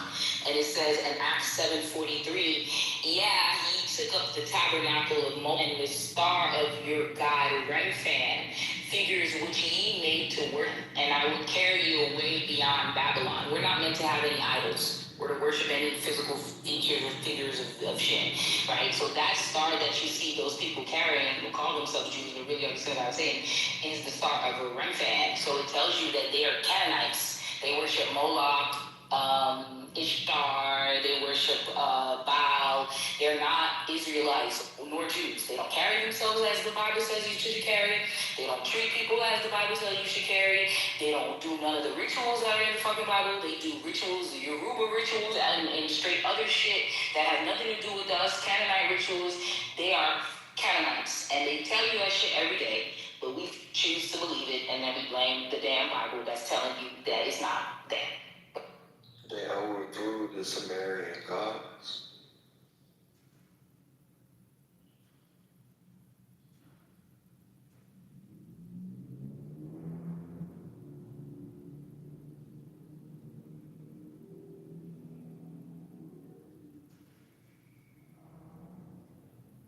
Russell.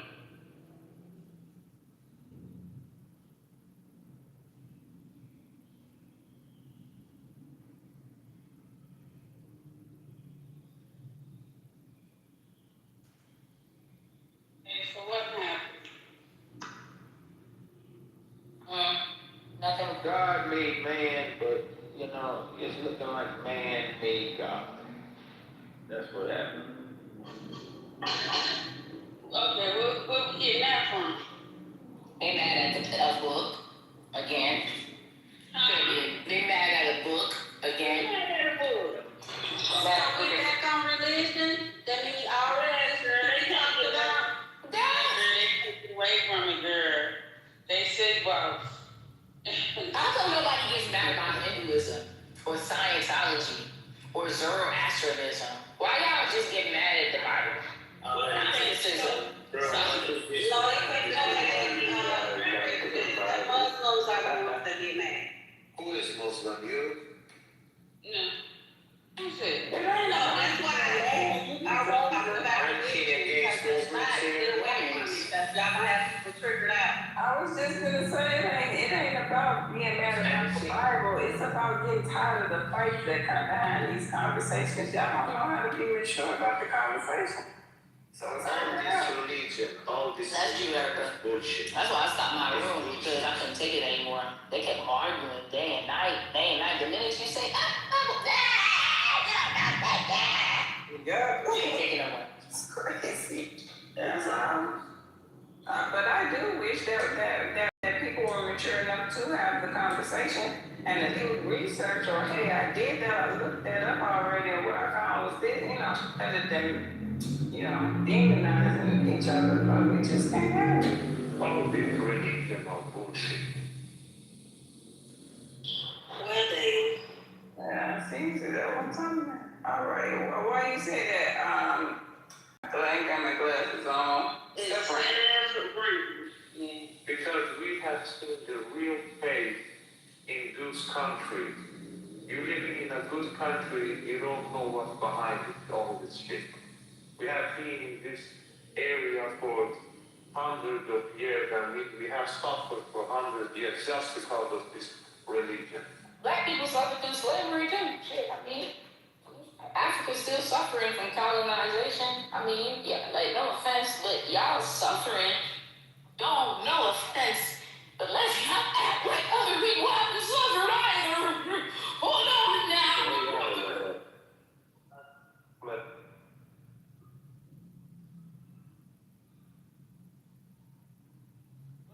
That was easy. What's next? It's the first class. Because I think they just, maybe on that side of the world, they're not really aware of the transatlantic slave trade and the years of colonization and colonialism. It's not a part of their reality. There's no struggling. That's the thing with, and this is the shit that I was trying to talk about, and this is what I've been watching, right? Listen, the realization is that when you have a group of people, listen, I'm not saying that you shouldn't want liberalism. I'm not saying that you shouldn't want freedom. You should want all of the things. You can want whatever the fuck you want. But historically speaking, when America has gone into certain countries and liberated them, we've seen that they have gone back to the very government in an even worse form than what they had prior to what we liberated, right? So, and in regards to like some of the things that have been said in the room, I am kind of hearing this weird siding Zionism. Like, I don't think that we're realizing that if, let's say, these people do have a more democratic government, stuff like that, I think we're, no offense, and I'm not trying to hurt anybody's feelings, but it's like a 90 million new democratic liberals for Zion to put under its bosom. No offense, and then the fact that they want the American dream, but have no idea about the American struggle. And what happens historically after America liberates countries? Give them immigration. What community do you think they're coming to? Who do you think they're gonna vote with? But you got two different sides that's out there. Which side is coming or both of them is coming? I was just gonna tell you that long as the light is, if it's the wheat color ones, they don't worry, they ain't coming to our neighborhoods. They should have phosphor, to be fair. Like, them ancestors should have put on their Nikes and run faster. Let's see if they, shut up. See, this is what I'm talking about with this guy. I mean, just stupid for no reason. Okay. So what do you believe in? So what I'm saying is, I just believe I'm breathing right now, so that's it. I believe that you guys deserve, Iranians deserve freedom, and they deserve a progressive form of government, and you deserve unalienable rights, just like Americans. But what I am wary of is the fact that you guys are willing to adopt Zionism, or just about any religion, to get to your purpose. That's what I'm wary of, right? You're willing, you don't really understand what is going on the Western side of the world with Jeffrey Epstein and Zionism and the intricate web of corruption that we have. The very people that are freeing you are oppressing us. And that's where I'm wary of. And I don't know if you guys are well versed enough in Western politics to understand where I'm coming from. I want to make sure you understand we ain't being oppressed the way y'all ass being oppressed though. No, not like that. But you know, I'm talking about Zionism and all that shit. What they doing? Whose music they own? Whose media do they own? Nah, see, Erica is like a, see, Erica, yeah. But listen, this is what I'm saying, yeah. So I was right. I spoke up a couple months ago when that guy got shot. What's his name? Charlie Kirk got shot. Yeah, this is like a ripple effect for that, yeah? Because now, everybody's gonna go to war, okay? And I'm not involved with this, but it's even my friend. Like, we are only sending out 2 jet fighters, to back you up, and you know what I'm saying? I think, but you as president try to chat shit to our country. We don't care about our government. Election shit from when Russia No, we don't care. Listen, your president chatting shit. We don't care about what you got going over there. Russia coming from you don't care about bullshit. We don't care over here. You try to care about we don't care about your immigration over there. Question will be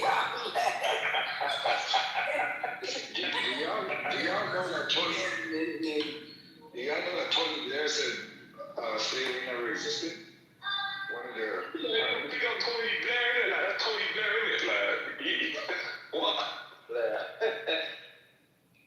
slavery never existed, huh? Yeah, that's exactly what Tony Blair said. And that was their argument. Oh, I mean, why does he say that? Because, and he knows this how? Exactly. For Prime Minister of the UK to say that shows you a lot about the disinformation that goes on out there. Yeah, You said that verbatim? I agree. So, verbatim. You said that verbatim, or was that? Verbatim, under oath. Do you have a link? Well, you can just look it up. It's common knowledge. I mean, when he was Prime Minister, he said that people are out. I mean, because I don't know, did UK have chattel slavery? I don't think so. Right? Do you guys have this? Did the UK have chattel slavery at any point in time? Yes or no? You should know your history. Did UK have chattel slavery? Yes or no? Do you know your history? Did they have chattel slavery or not? Wait, you talking to me? British, anybody British or knows British history, anybody. You can laugh, but you can't answer a simple yes or no question. Did the UK have chattel slavery at any point in time? I don't know. I actually don't know. So. What the fuck? How you don't know when you live there? What the fuck? I'm not gonna lie. I've got a book on the bookshelf. You done that. Don't forget a rocket horse. God damn it. Why don't you like it?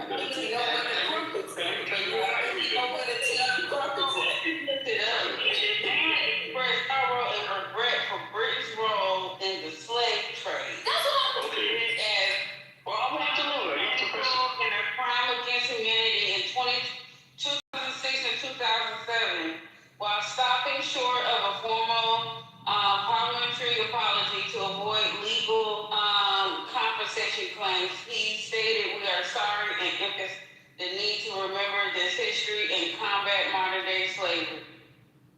Okay. And then it 200th anniversary of the Slave Trade Act, acknowledgement of guilt, response to criticism, and modern day slavery. So, who is this? What is this, British? You see how divisive they are. On reparations too. No, and no Brits. I know. Guys, that's what that is like. You know, they did it back and they apologized too. So, man, we missing some things. They try to turn it around and make black people mad and tell us that's so divisive. Oh, back to that, my bad. Divisive. Hey, life. Bro, I know you live life. Get around to the moment, Life. Your teeth and biscuit eating ass. I know you live teeth. Bro, Crumpets.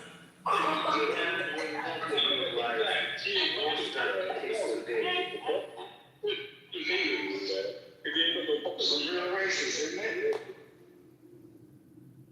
Yeah, you don't do that shit. Tea and biscuits. You just lied on your own prime minister. Y'all don't got no loyalty. Don't trust these niggas. You lied on your own government, bruh. For why? They didn't say that. He didn't say that, what you said. You're being very divisive. I don't care what you people say, I don't care. No. And then you don't even know the history of child slavery in your country, but you talking about Black American history? That shit is wild. Disconnected. That's how bad they are. Is that what in the indoctrination is going on? I'm kind of bougie, you know what I'm saying? Bougie, no, you stepping it up. That shit is crazy. To be fair, like, you know, Nah, this is wild, crazy. I'm gonna have to talk to another British person and test this theory out because failing for your people, you failed. Yes, and your broke practice child slavery through the time and scale differed significantly between the home territories and their overseas. These niggas was enslaved and have the fucking gall to come in this motherfucker and talk about the Western Hemisphere. Y'all niggas. Let me read it. White supremacy is now all around the world. Where humans are legally property to be bought and sold was widespread in Rome, Britain, and Anglo-Saxon England. At the time of the Doomsday Book, 1086, roughly 10% of English population were recorded as slaves. Medieval shift. Following the Norman conquest, child slavery gradually merged into serfdom by the 12th century. Unlike slaves, serfs were tied to the land rather than an owner and could not be sold independently of that land. Weird. Legal status, English common law eventually held that slavery was not recognized on home soil. This was famously tested in the Somerset, v. Stewart 1772 case. Yeah, Somerset versus Stewart 1772 case, which that a slave could not be forcibly removed from England to be sold, and it keeps going on. That's crazy. So they had, bro. That's crazy. Makes you think, huh? Yeah, it makes me think because of some of the rhetoric that comes out of the mouth of people who live in England who are of Black descent. Exactly. And you guys have this history of child slavery just as much as we do. Then it's crazy. Okay, let me just delineate your statement, yeah? So, when you're talking about chattel slavery, I'm going to go through that personally. I never experienced that, okay? So, I can completely understand your perspective and your own personal experience, yeah? And I'm I didn't go through it either. Oh, okay. So, you should actually give me some. But my ancestors did. Personally. Yeah, I respect your passion for your ancestors, I do. But maybe just let that marinate for a bit. However, I'm just saying that my personal, I didn't go through that. I'm a happy person that, I don't know about all them struggles. I understand racism, and that's my experience, but I can share my guys. Your mindset. I'm just trying to listen to say. Listen, I'm Brian's son. My dad told me that, it's one race, the human race. And I'm not with that. I don't know. I can understand, it's just, yeah. And one thing that God gave us, that as a collective consciousness is our awareness. So if you're operating outside if you're making form to the formless and it's not your ideations or your people, yeah, what you're talking about again, make it make sense to me. Because, it confuses me, because maybe it's just that I don't think that way. I'm sorry that personally that it's just not about black and white to me, you get me? I don't fall for that kind of stuff. Sounds like a bunch of babble. Yeah, it's my accent, say I can hypnosis thing, but allow it, please. I don't know. Hence the word Babylon.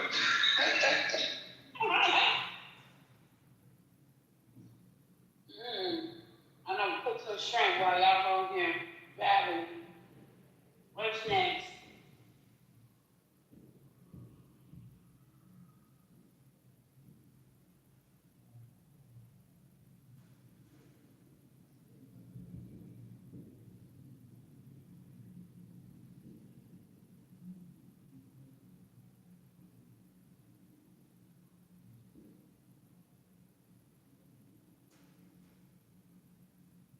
John, you need some help, bro. I don't know what you got going on in life, but bro, you need to get some help from somebody who cares, loves and respects you, my guy. Put the drugs down.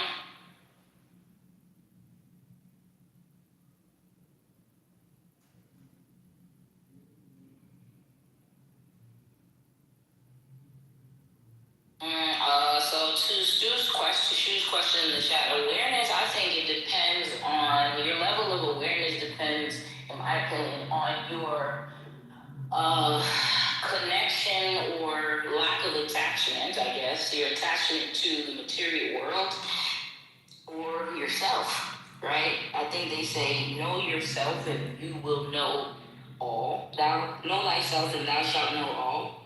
I mean, I don't think that you're going to know everything in this life, but I do think the more aware, I believe in the Gnostic point of view, where awareness comes from knowledge of self.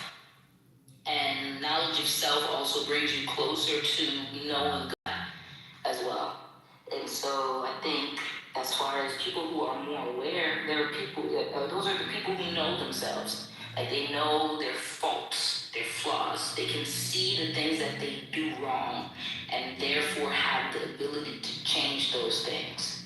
Right? Like we as human beings, at one point in time, we just ate whatever piece of meat came in front of us because we were starving. But now in 2026, we can consciously make a decision to not eat animals in any way, just because we've evolved as human beings. So I think that's a level of self-awareness. Some people have gotten to that point, not everybody, but I don't think we're meant to be fucking vegans. I think we're meant to eat a variety of foods, but we can make that choice. And I think that's what self-awareness is. The ability to see yourself for what you are and ultimately make a change based off of that sight, right? Like people who go to Alcohol Anonymous, the first step in changing anything is to become aware that you are that thing. Hi, my name is Bob, and I admit and I am aware that I am an alcoholic. Therefore, I can then make the conscious decision to change that thing.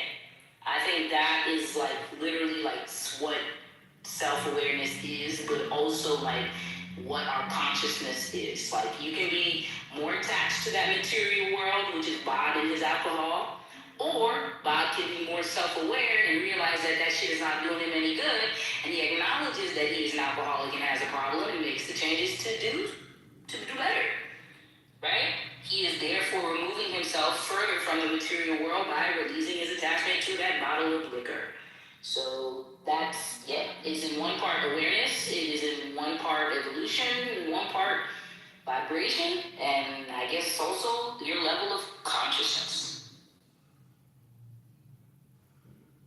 Yeah, ultimately it comes down to a choice, We do have to be aware, but, if you get the case with a bunch of like me, which, I know it's wrong, but sometimes I think fuck, Not the fuckage. But anyway, excuse me. But yeah, that's how I ended up in that type of environment. But there's truth in what you say, but it's kind of like it's ultimately up to the individual. So yeah, I don't know.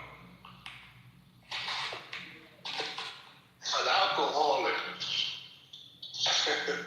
is not who you are. Alcoholic is what you have become. And that's pretty much anything in this life, depending on what cultural environment you are born in or under.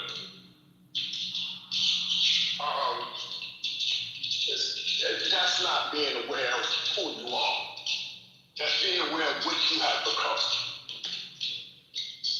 In order for you to understand who you are, you have to go back to the very beginning, when a man and a woman was created. Because a man and a woman was created for a purpose. The purposes that we go through in life after you were born are things that you have learned about. I mean, hey, you may be 7 foot and think you could play at the NBA, but that's not the purpose for why you exist.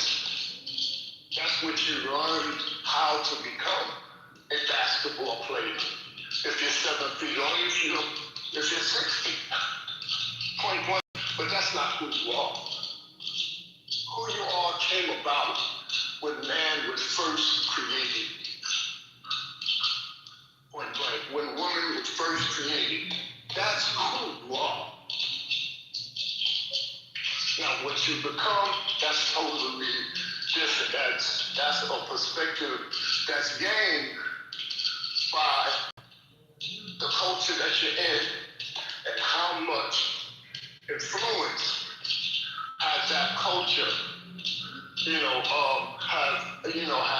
have you went to, point blank.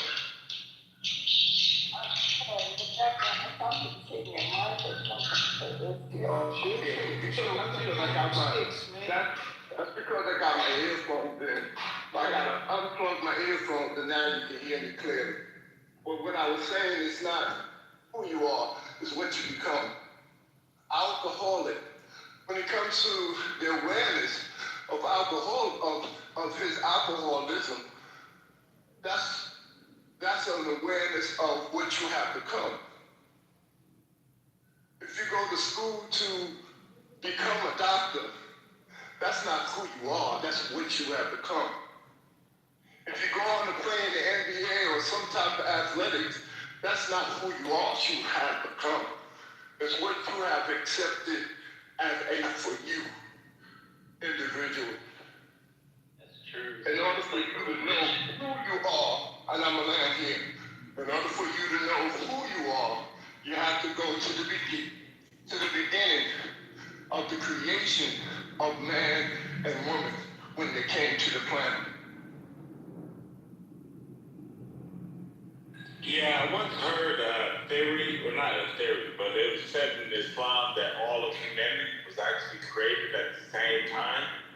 Not obviously in this world, but in heaven, I guess. But we were created at the same time. But then we got here on Earth, and that's where life was breathed into, whatever. I don't know. That's it. I digress. Sorry.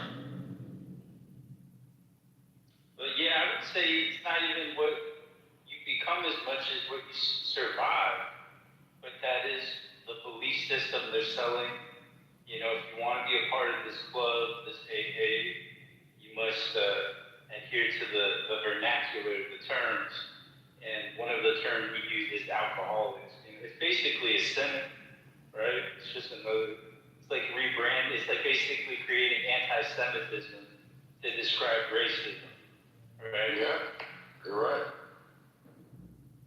Be careful who you subscribe to because, like Prince, I say it over and over, you'll always hear me say this. Prince said it best when he said, words are blessings and curses. And that's coming from a Jehovah's Witness. So. You know, I take it with a grain of salt from everyone. They know how to communicate your way. What's our fellow Yeah, I think this is semantics at this point, to be honest with you.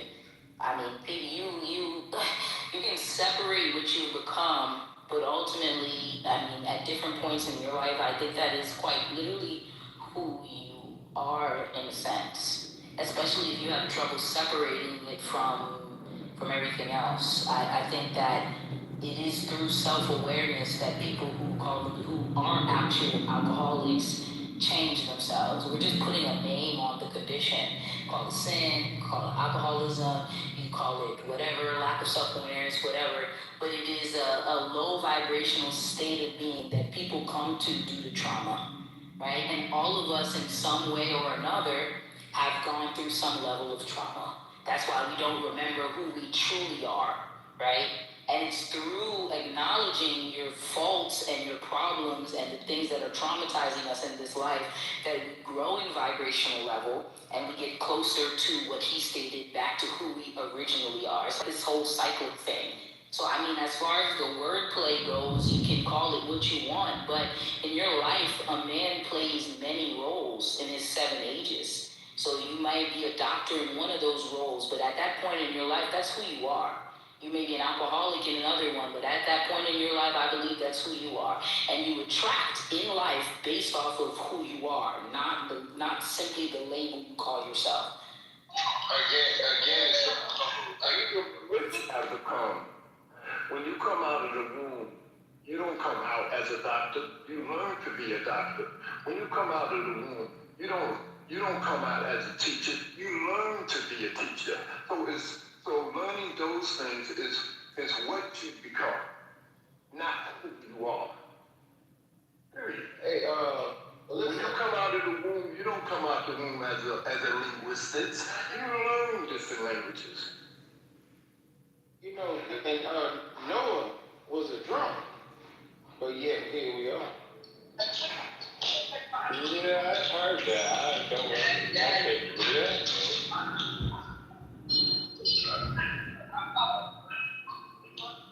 Yeah, I think it depends on also maybe your culture, because I know in Korea, right, there's something going on with your mic, dude. Hold on. Thank you. There's something, it's called Dojabi. And so the Dojabi is the activity, but the celebration is called Dojanki. And so basically, Dojabi is an activity they do at the Dojanki. It's an event where the baby, they put a bunch of different things in front of the baby. And it could be money, it could be a golf ball, it could be a basketball, it could be a book, it could be, yeah, you've seen that. And basically, they believe that the baby will go, and the first object the baby touch is predicted to be their future in a sense. So I do believe that if you do, I mean, in some cases, I think the traumas in life throw us off our path. But I think that what you do in life is ingrained in you. Like, certainly like me, like, I cook. I have a cooking meal prep company, right? When I look back at my life and everything that I've done, I see how I was prepared for that thing, right? It's in me to do that. Even Michelle, you can tell her when she talks and all the things that she does, that medicinal part of her to doctor people, to nurse people, to heal people, that's part of her. So I don't think that you just walk into certain professions or you just walk into certain aspects in life, right? Even alcoholism, if you look at the studies, a lot of that stuff is hereditary. It is inside of people's genetics, in a sense, that they have to overcome. I do think in one part you become things, but I do really believe that in one part your soul goes out and searches for the things that it already is. And maybe you evolve from those things in different points of your life, but I believe you attract exactly what you are in life. I really do believe that. You just might be different things at different points in life. Again, you're only going to attract. Let's take a third world country. You know what I'm saying? Where they have little food, little this, little that, so forth and so on. There has to be somebody that's on a higher level that can influence those children or those kids. If there's nobody on a higher level, then they are going to adapt to their surrounding, which is positive, and so forth and so on. Again, you having your culture dealing with you say you like making food. That's something that you learned. You know what I'm saying? Now you may say that it's inherited and I was born this way or whatever the case may be, but it don't wake up until somebody is in contact with you and then you learn about that profession to where you like it. And then that's what you would accept and want to become, point blank. You know, whether it's law, whether it's anything in life, or it depends on your cultural surrounding. But when you are born into the world, you can't say that out of the womb, you just started talking.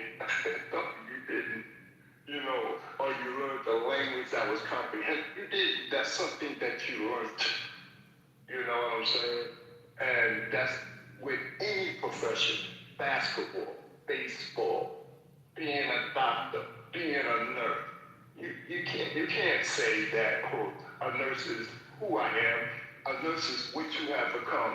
Now, I know that people have defined things in that way, because we always talk about, oh, this is who I am, this is who I am, and that's something that has been part of the narrative or the ingrainment from a culture, from the culture that we live in.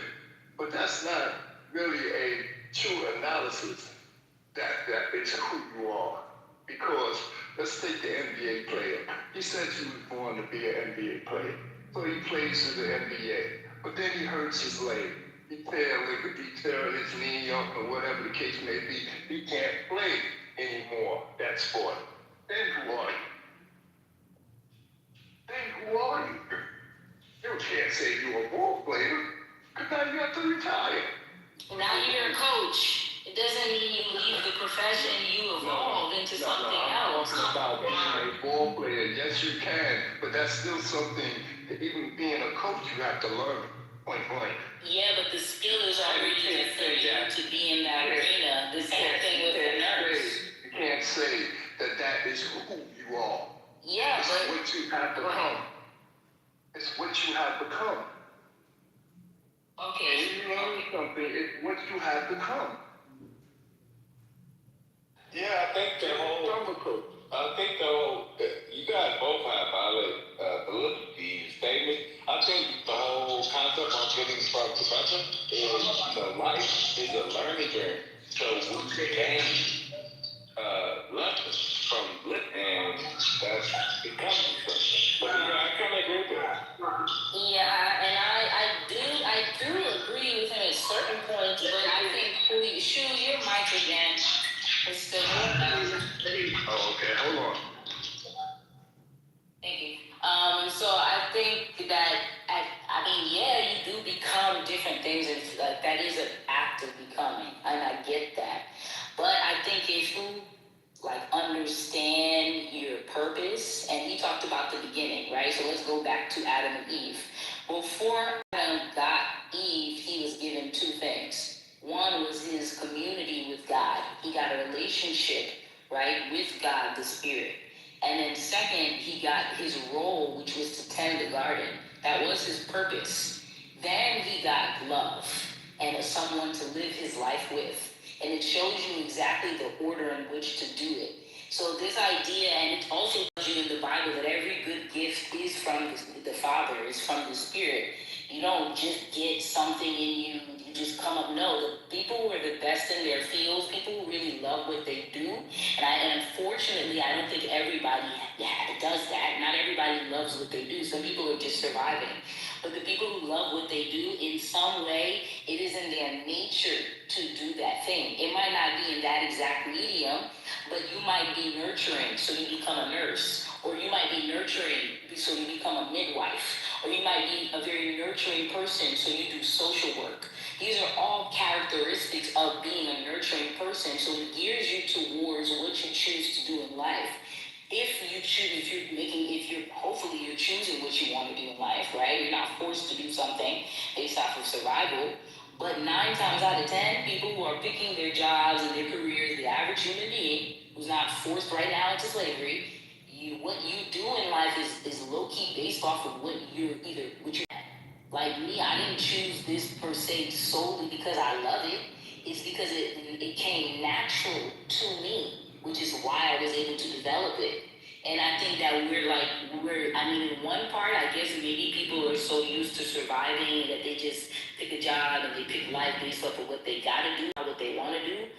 But when I look at people in this room, and most of the people, we pick shit that we want to do in life. Like there's something in us that has a natural affiliation for that thing. It's not just like, it's like, yeah, it could be for money, but why is it that specific thing? I didn't say it's for every single person on the planet. Some people are surviving, and that's unfortunate.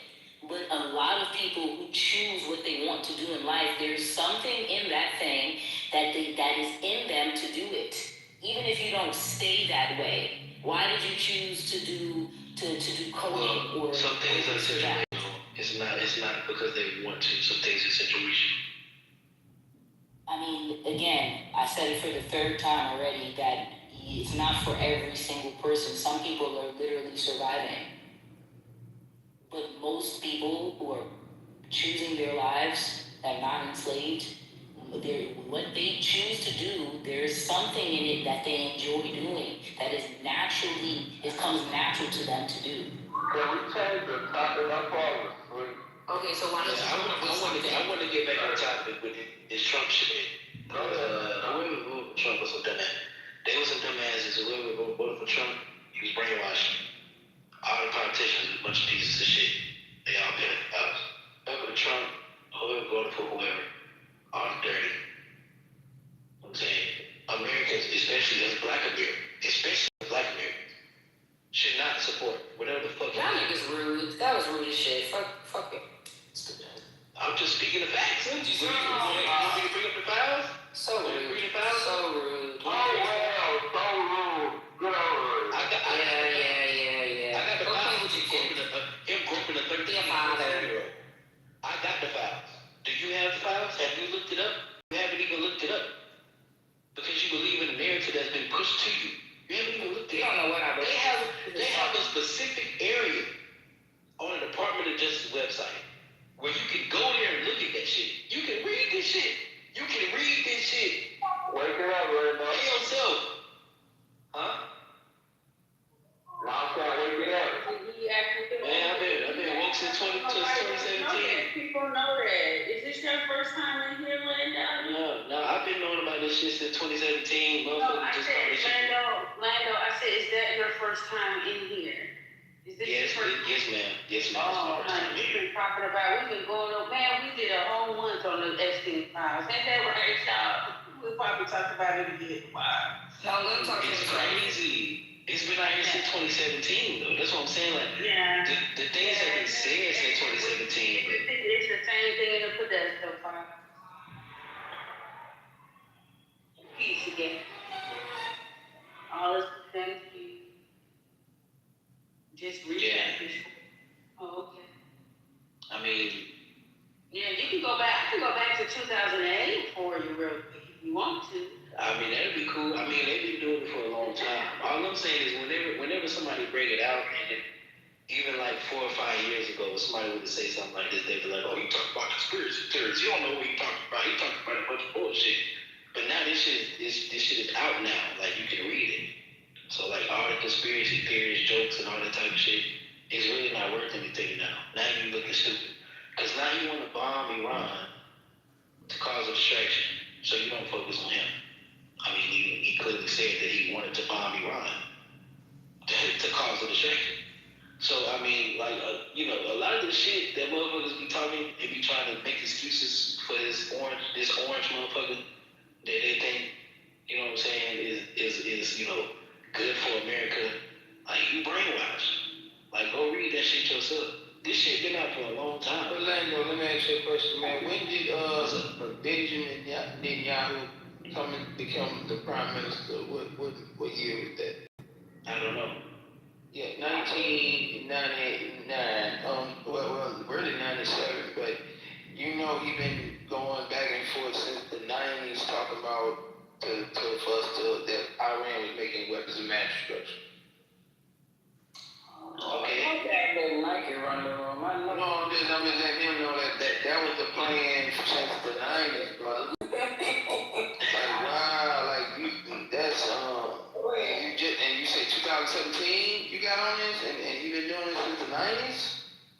Epstein got his first charge, Epstein got his first, he became a sex offender in the 80s. Okay. Right. Yeah, anyways. But who was talking about it? Whenever somebody else talked about it, y'all was joking on us. That's like y'all was joking on us and being like, you don't make enough money to be part of it. Oh, good. What y'all doing? Y'all last 2 days off. What the hell is y'all talking about? Like y'all having this slow man international conversation or something? Man, I jumped in the conversation too late. You know, I'm gonna jump down. I just wanted to come up and say we shouldn't trust Donald Trump in his actions. That's all I'm gonna say. I appreciate y'all for bringing me up. No, thank you for speaking. You don't have to leave. You know, Donald Trump used to be a Democrat, right? I want that sound. Who did that? What convention you say it was, Eric? She always call us slow for some reason. She just, that's how she is. That's fine. Hey, James, what was that convention called? I'm serious. What the hell is that convention?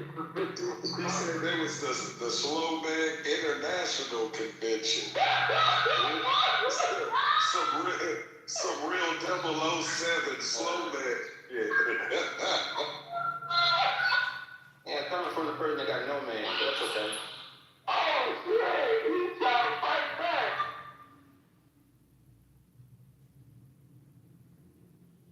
He wish she had any man. Slow man, fast man. No, she got no man. She got half a man. No man. Well, how about them bones? You worried about what I got, nigga. You just worried about your motherfucker. It's all fair and fun. Just fun. You go calm and slow. Come on. You sing it, ain't nothing wrong with that. I feel you. I fight that, man. Oh, come on. You know you going part man, slow half man, man. You know? I know. You just got my type over there, that's all. Who is playing the background feature, man? Yes, I know what it says. I'm sorry.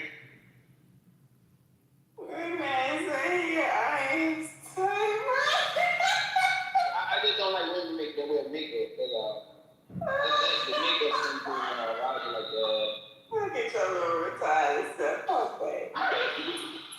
You're so funny.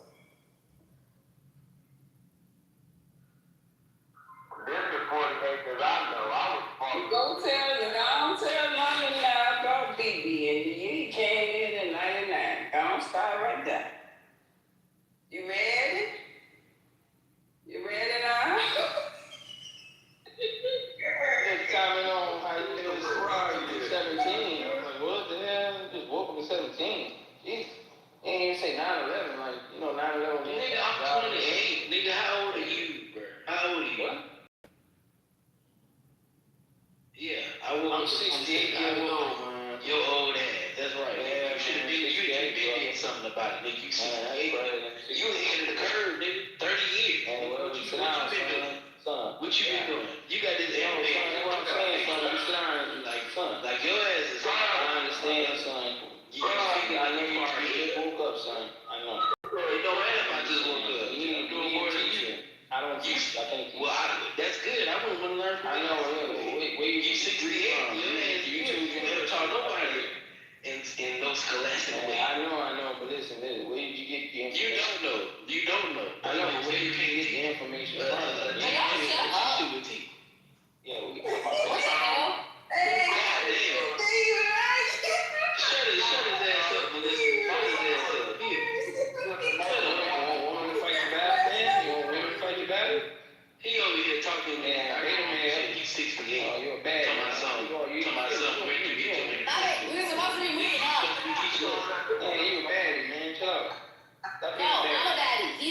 7. No, baddie is a male woman. It's like y'all calling each other baddies now? Stop it. This is God too far.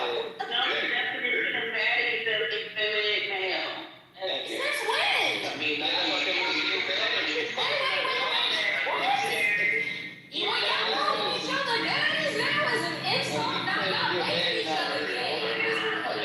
Y'all just making each other gay.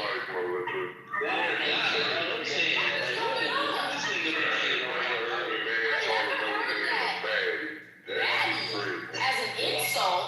Yeah, crazy. Don't you see this psychological shit? Yeah, I like Psychological. You know what I'm saying? I don't want you. Don't call me like that. That's an insult, my nigga.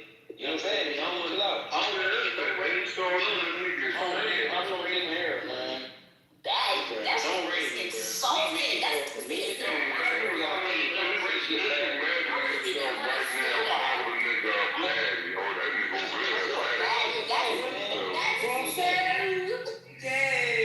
In the words of James King, that is diabolical, okay? What the heck? Y'all, you're now 68. Who called you the daddy? Can I get my opinion? How old are you? Yeah, who is that? So I know. Who is that? One. Go ahead, one. Who am I on one? You want to pick? Come here, sir. We waiting on you, man. Hello? Hello? Well, all right. I guess he got cold feet. We ain't want to marry you, no way. Who will be the one here to take all of the debt? Hey, bro, just give your opinion on the topic, my nigga. We don't want to hear nothing about that shit. Do you support pedophile Trump, yes or no? Who is that, man? Shut your mouth. Where you come from? What a motherfucker pink ticket trying to moderate this day. Bro, you lost? With a pink ticket. I know. This you lost. No, go ahead, bro. We ain't answering no questions. Did you want to give a submission or not?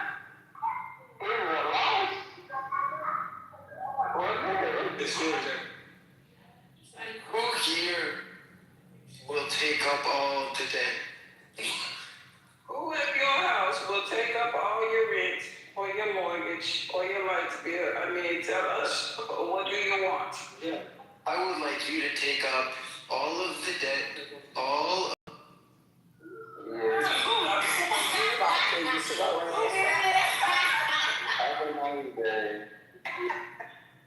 Thought you were gonna get it off, nigga. You just out. No,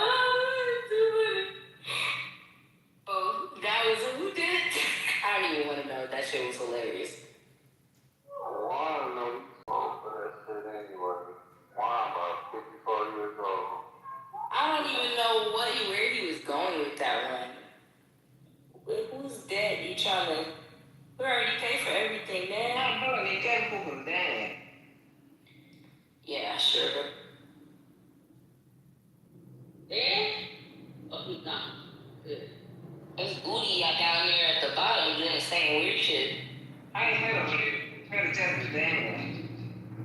The profile photo he chose is ridiculous. We don't speak Hindi. We don't speak Hindi. Speak English, mama. It's not Hindi, bro. It's English. I don't think we should let people who don't have one friend. Hey. Yeah, don't to the good. This is creepy. Yeah. So just because of this war, is just gonna be an influx of movies. Okay. All right, go ahead.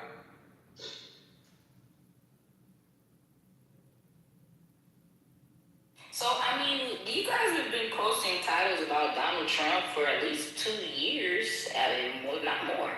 Why is it just the war that's having people from the Middle East flood into this room, or is it the algorithm? Because I said the same thing, but listen, like in the past few days, boy, I tell you, it's almost like they opened a firewall up that was walling you out for other parts of the nation, and all of a sudden they say y'all can have a conversation. You know what I'm saying? propaganda machine. I'm real. I don't know. I I said the same thing. No, because I think they want them to be more Americanized so that they can be, have like a little bit of empathy for what America is doing in a sense. Even though, they don't have a choice at this point. But I think it's more so like, oh, okay, like you said, let's give you a little bit of taste of some Americanness to see what you guys are missing.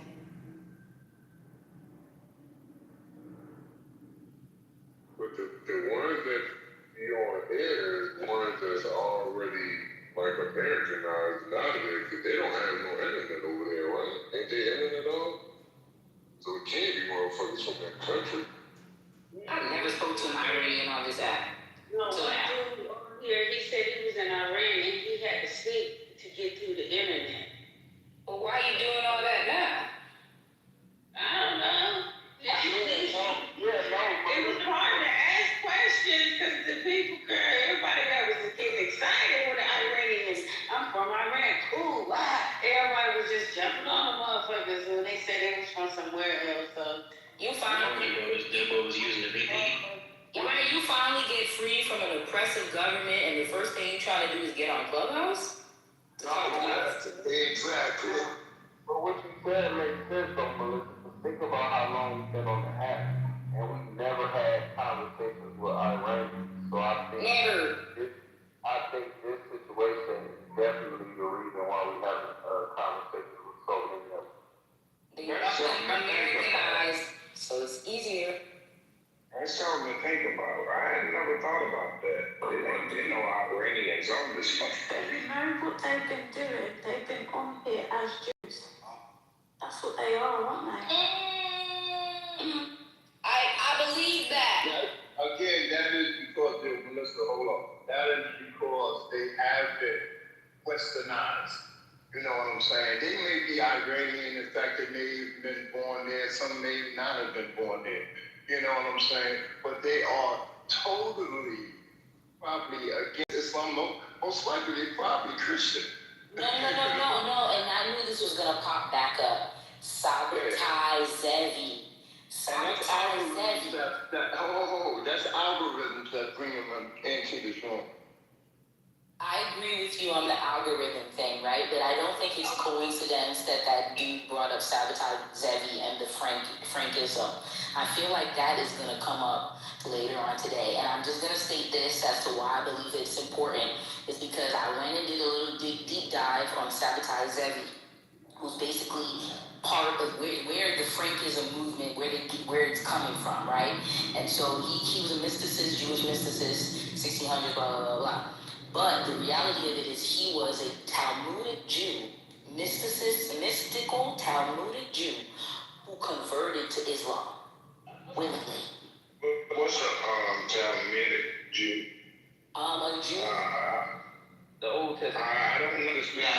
They follow the Talmud. The Talmud is outside up there. The Kabbalah. No, it's not the Kabbalah. It's more than the Kabbalah. There are different aspects to the Talmud. And different things to the Talmud, but it's outside of their 5 collective books. So, New York, what's them Jews that got that long ass hair, the shit on their head, and the long ass beards, and they be braided and shit? Michelle, tell me. Those are the Orthodox Jews, but those are your Orthodox Jews. But they be Talmudic too. Yeah, that was cool as fuck, but they eating masa soup and shit. But no, they are not cool. I grew up in Brooklyn, New York, and the things that I've seen them do, even as children, is horrendous. I'm talking about I was just there working, but as I was talking with them, I didn't know they past or what they do on the other side. But as far as talking with them, we was talking business. And it was a cool conversation, but these motherfuckers eating this nasty ass soup. And I'm like, okay.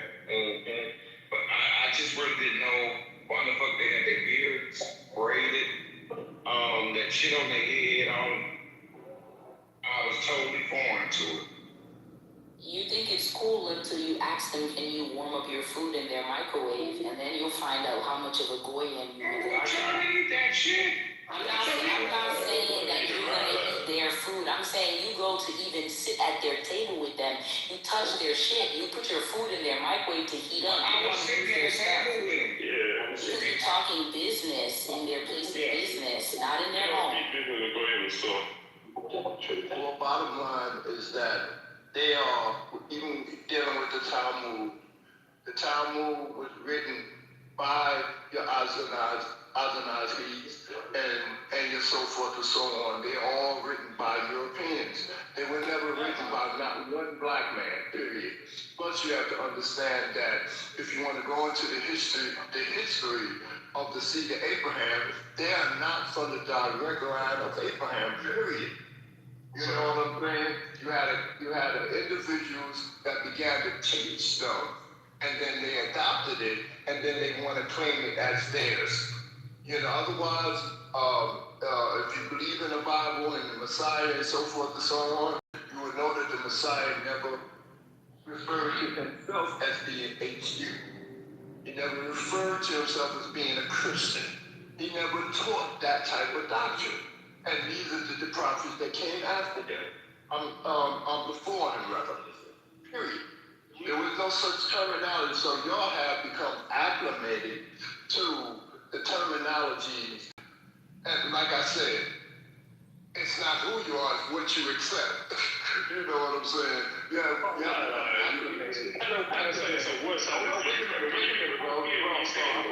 I'm going to land here. You become acclimated to the terminology that they have today, but they do not apply. You know what I'm saying? They are not real terminology. These people are not from the tribe of Israel, period. How does that make sense? But bro, like, be specific, innit? Like, you're just saying things to make it sound all nice and good, innit? It's like going to like a 5-star Michelin, 3-star Michelin restaurant, yeah? And you just have an expectation of great food, and it just tastes like fucking chicken and chips. Like, give a bit more context to what you're saying, innit? Because for me, even as a listener, that doesn't make any sense, whatsoever. It just sounds good, innit? Because that'll make me feel good about myself as well.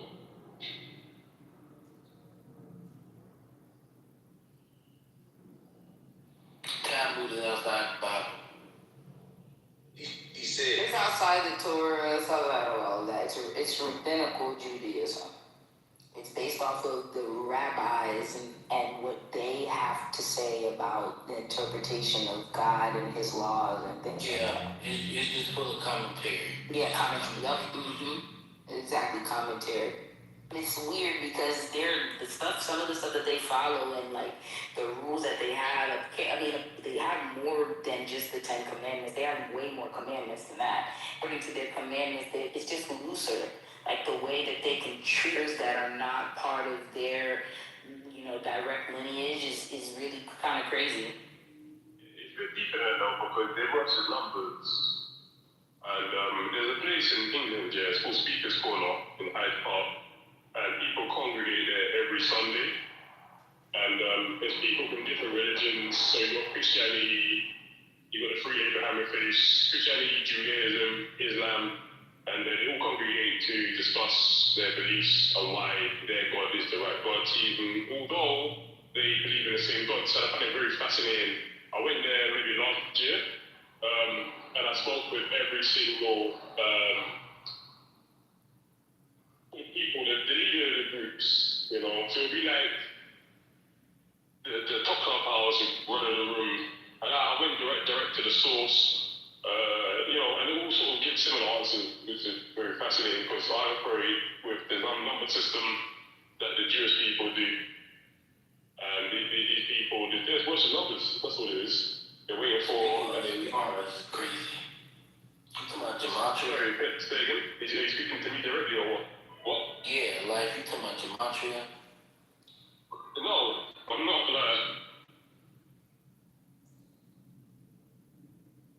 Speaker's Corner is crazy.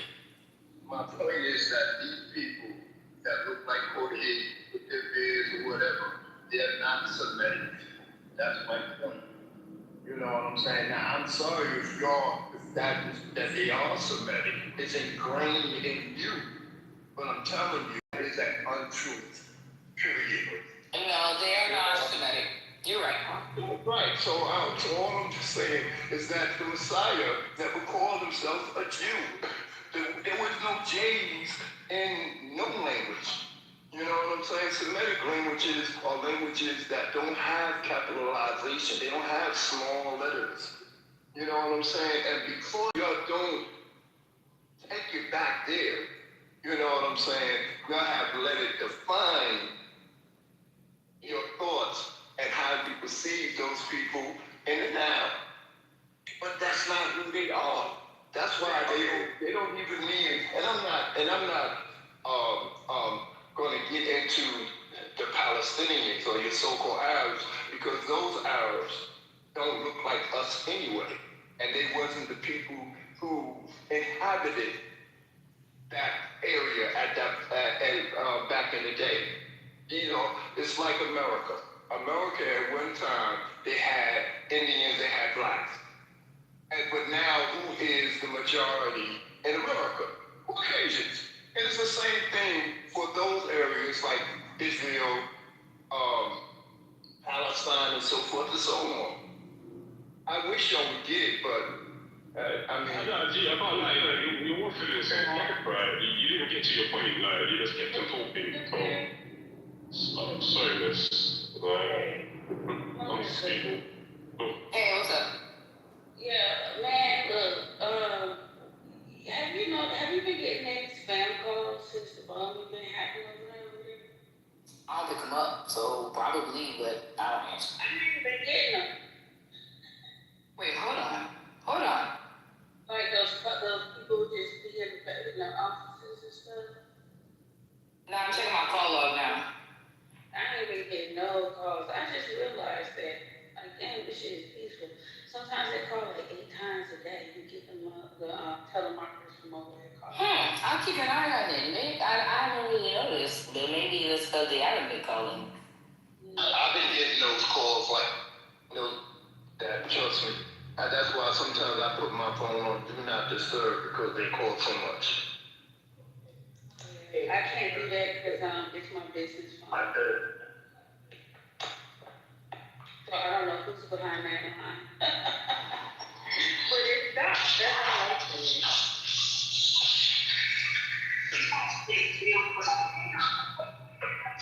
So, and to what she was saying as far as, it's on. And so, to what you were saying, I do agree.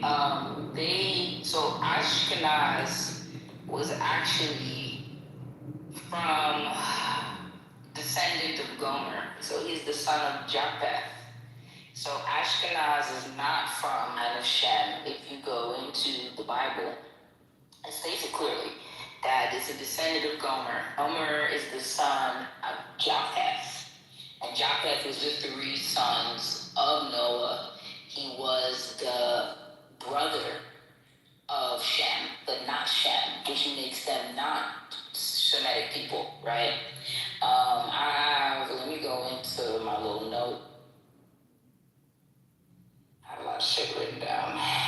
So I have this, and I've read this in this room before, but I gotta find it. Okay, so it's from a book called Human Races and Religion.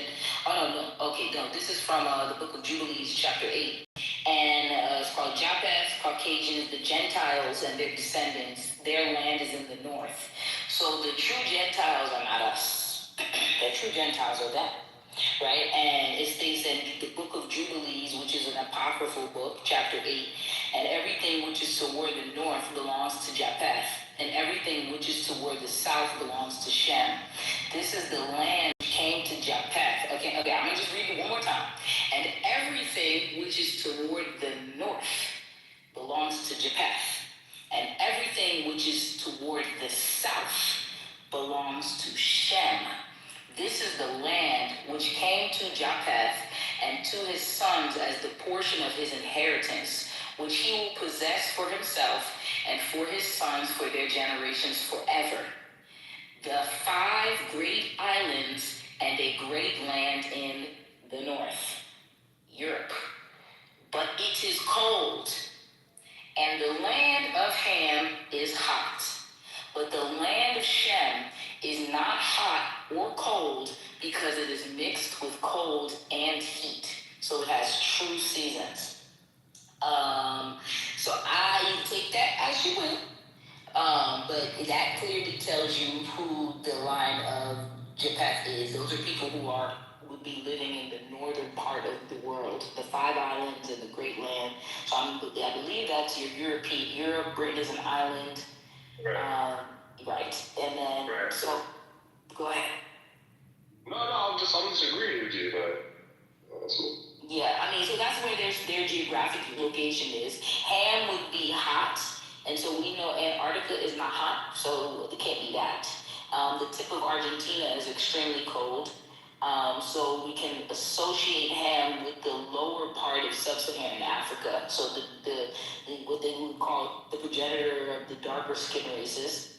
But the Shemitic people are copper-colored people, La Race Rouge, right? And apparently, their land is a place that has true seasons. And let's just do a little chat GP tizzle. Which countries in the world have true seasons? Which countries in the world have true seasons? Autumn, winter, fall, and summer. Well, fall, winter, spring, summer, right? Central Europe.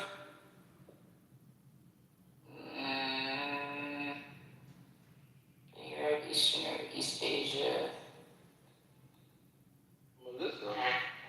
There's North America, Canada, some parts of Europe, some parts of Asia, and Southern Hemisphere, parts of Australia, New Zealand, Southern South America. And basically all of the Caucasus Mountains. Let me see if it gives me a specific geographical location for Europe.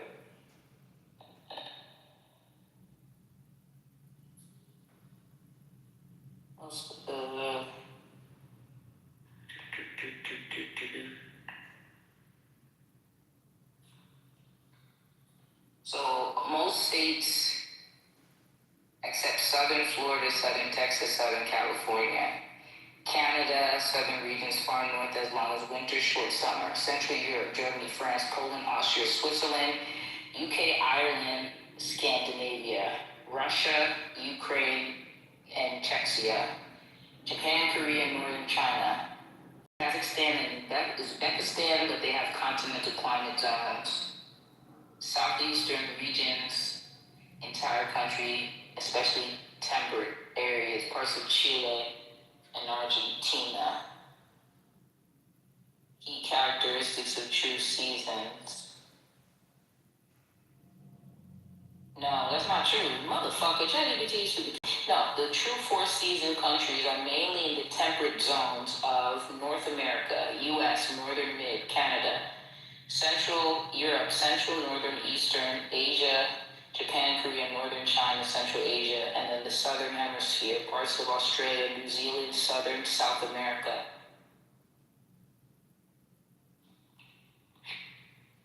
It's all for me. I lost the conversation. Let's go. Go ahead, what you say? No, I'm just listening. I'm sort of I got distracted. What are you talking about? Is this climate change? Just looking for places on the planet that have true seasons. And also kind of just thinking, like, matching them up to the places that have aboriginal, not necessarily aboriginal, but melanated people, right? So Australia, New Zealand, Southern, South of Africa, I mean, all of these people have a melanated history. Japan has a melanated history, US, Canada, some parts of Europe. So, I mean, as far as 4 seasons and countries, but it excludes certain countries, right? It excludes the Caucasus Mountain area, that's not in it. Excludes Sub-Saharan Africa, that's not in it. excludes the Middle East. That's not in it. Which kind of makes sense in a sense. Because if you look at all of those places, we do have specific types of people who live there whose culture is currently being covered up. Japan, all throughout Asia, even China itself, he states Canada, Australia, and the Aboriginal people there, South America. So,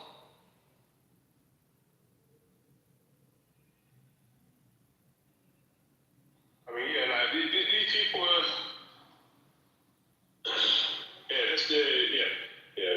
they started World War III from a long time ago, to be fair, that's all.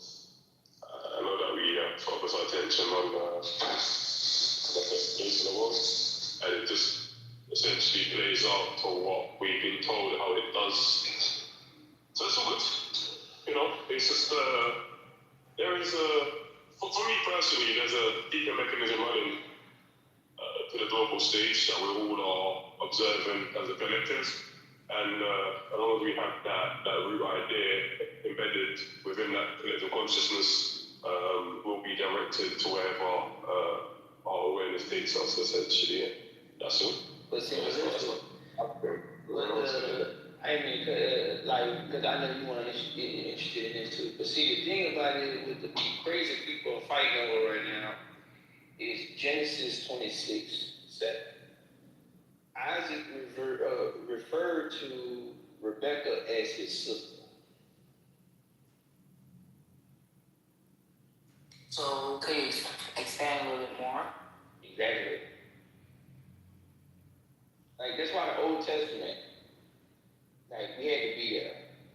That's why I don't subscribe to the Old Testament. That was Rebekah, his wife. He referred to as his sister.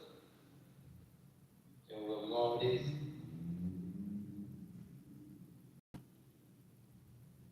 So, and then look, fast forward.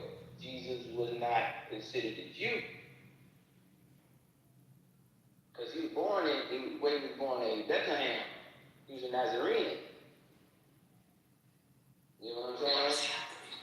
Yeah, but he told them that because he was in fear for his life. They didn't, I don't get that weird. That don't mean nothing.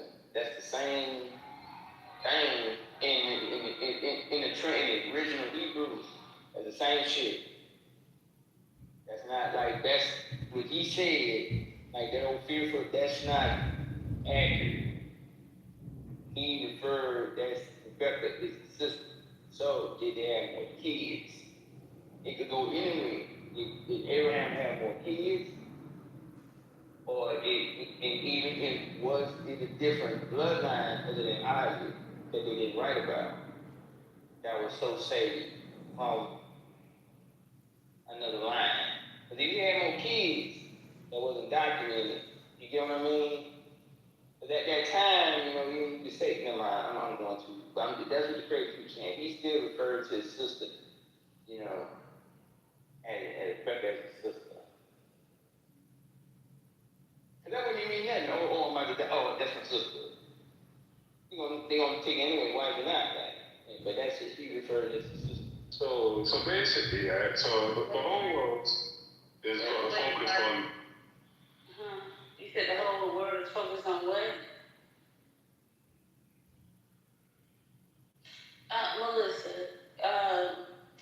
I wanted to bring up that you're like tracing like land masses and destinations and where the people was originated at, but also remember like the land masses aren't the same as it was thousands of years ago.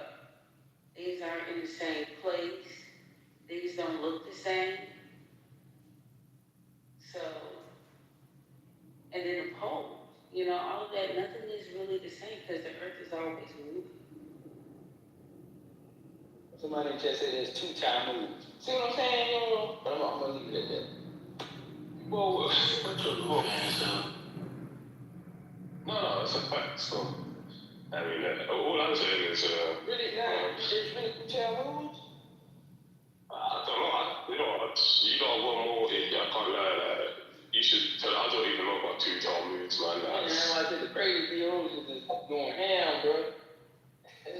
What's happening, man? Tell us, man. What's going on?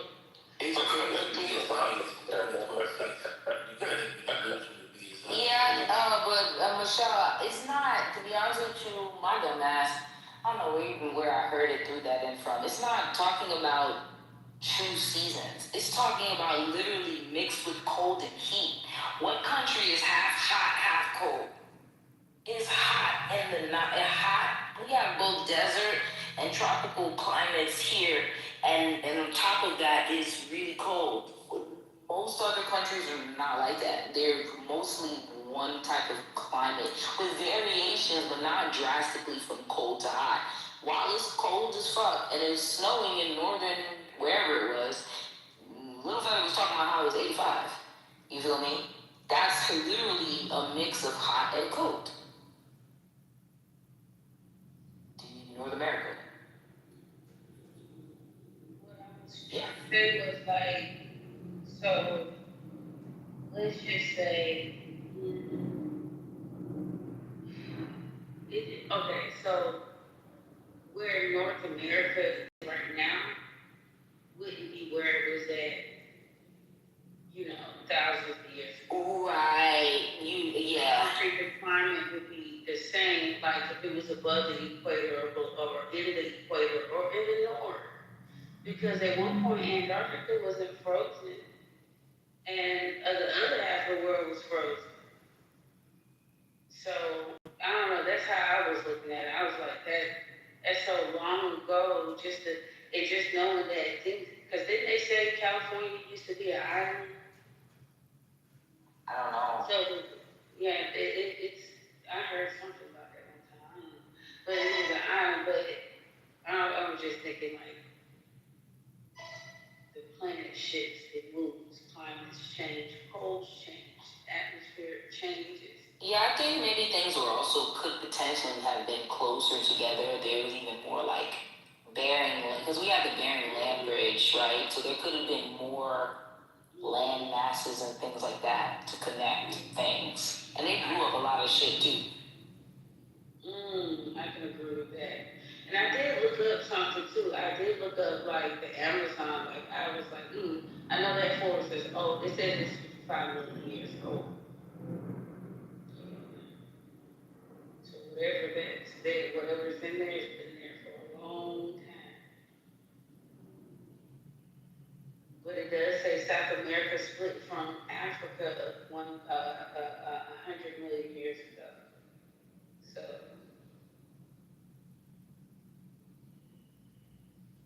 I don't know, it's just something to think about. When we think about Cain, when Cain said, God, if you put me out, they're gonna kill me. Who was that? Right, that's what I'm saying. Now, apparently, these are what the crazy people saying. They had beings, humans, Pleiadians. It said before, when everything was in darkness, before it was let there be light, they said that the angels, a lot of them, everything was occupied the planet at one time. And then, but there was multiple creations. Jinn, what they call jinn, and other things that was, the deep. Darkness was a deity, the darkness. And like I said, and it's kind of like you made like a little incubator, like a little bubble already on Earth. Because Eden, I remember he was in the Garden of Eden. Remember that? It wasn't, Eden was the whole place, but he made man put a place in the Garden of Eden. So, like I said, it's a whole bunch of stuff that you still got to ravel out, like onion style of Genesis. You know what I'm saying? But look, Genesis, Rebecca is my sister. That's in Genesis. So.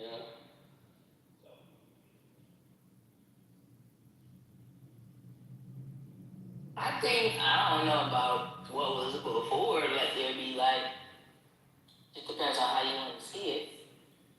But, shit, I believe that thing that existed prior to humanity that are still roaming around today. I don't know if I could put a name on them as Pleiadians or Greys or whatever it is, but I mean, shit, we've been here for a long time.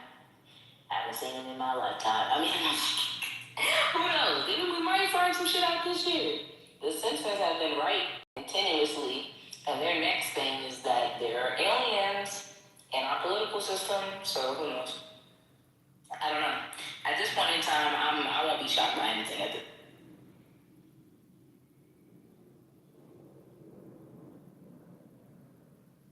Think about the vampires we have, what we call vampires on this planet. You know, they don't need money and all that. They need food. You know what I'm saying? So that's one race. You got some subterraneans. You got the so-called nomos that came out the water. Then you got the fallen. Then you got the watchers. Then you got the angels. Some of the angels, the elves, the Anunnaki, that us make man in his image. You know, it's multiple. You know, Project Adam, Project Eve, the sons of Adam, Nimrod.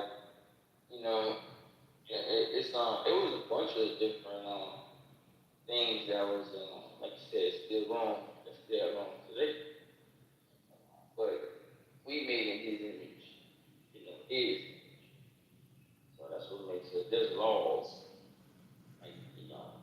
Then you have the spirits, the jinn, the interdimensional beings, but they all locked in here with us. Except for, I believe, the fallen are locked up, somewhere deep down in the ground. Dante Inferno style. And then there's Lucifer, who's the prince. But all of this, they're trying to bring back what we call the Antichrist. That's why I was saying Kabbalah, the seven seals. They want to bring out their Christ. That's what the accelerationists are doing. But they're trying to do as much evil as they can to bring forth their Christ. Their Monkey, we call them Antichrist, but to them that's their Savior.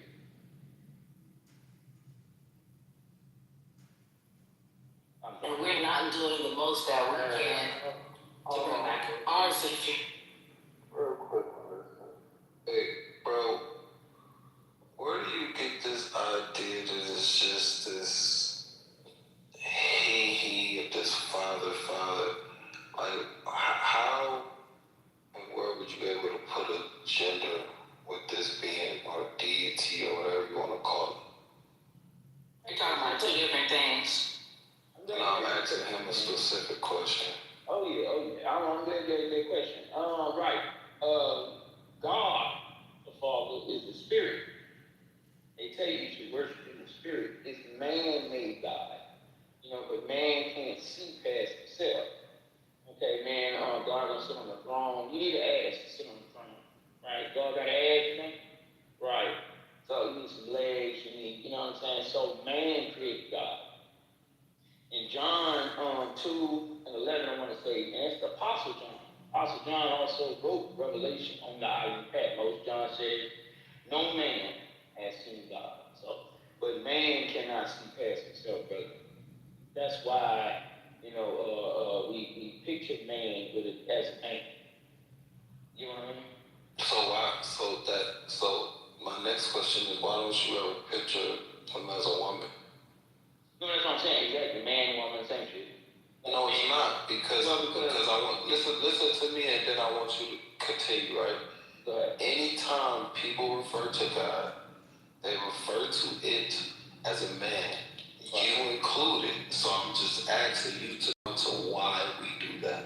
No, I know why, but I want to know. I don't believe God is a man. I'm telling you the scripture. I'm saying God is. But you don't believe he's a man, but you will constantly using terms like father, he. So that would mean it's a man. Well, I mean, I don't remember saying that, but if you look at the Jewish star. Oh, so you was just rambling. No, I'm not rambling. Look at the Jewish star. The star is right. So you don't remember referring to God? Can you let him finish? Damn. You don't. No, I'm just saying. Go on mute. Nike. Don't tell me what to do. Let him finish. Go jump in front of a car. I mean, listen, you don't want to go there with me. You don't remember that Nike? So when you know, I'm gonna make this point. I'm gonna make this point real quick, and then I'm gonna tell you. Okay, you know the Jewish star, right? That's a triangle up and a triangle down. That symbolizes trans, man and woman together. See, that's what I said. They got groups of people that want to put guys together. They got both. You know what I'm saying? So that's what I'm saying. They got people that put man that God sitting on the throne, right? Man, God got an ass. And you got women plus God, and God got, got titties and everything like that. Then you got people that also got trans, which is the star up and down, and triangle up and down, and then it's one, right?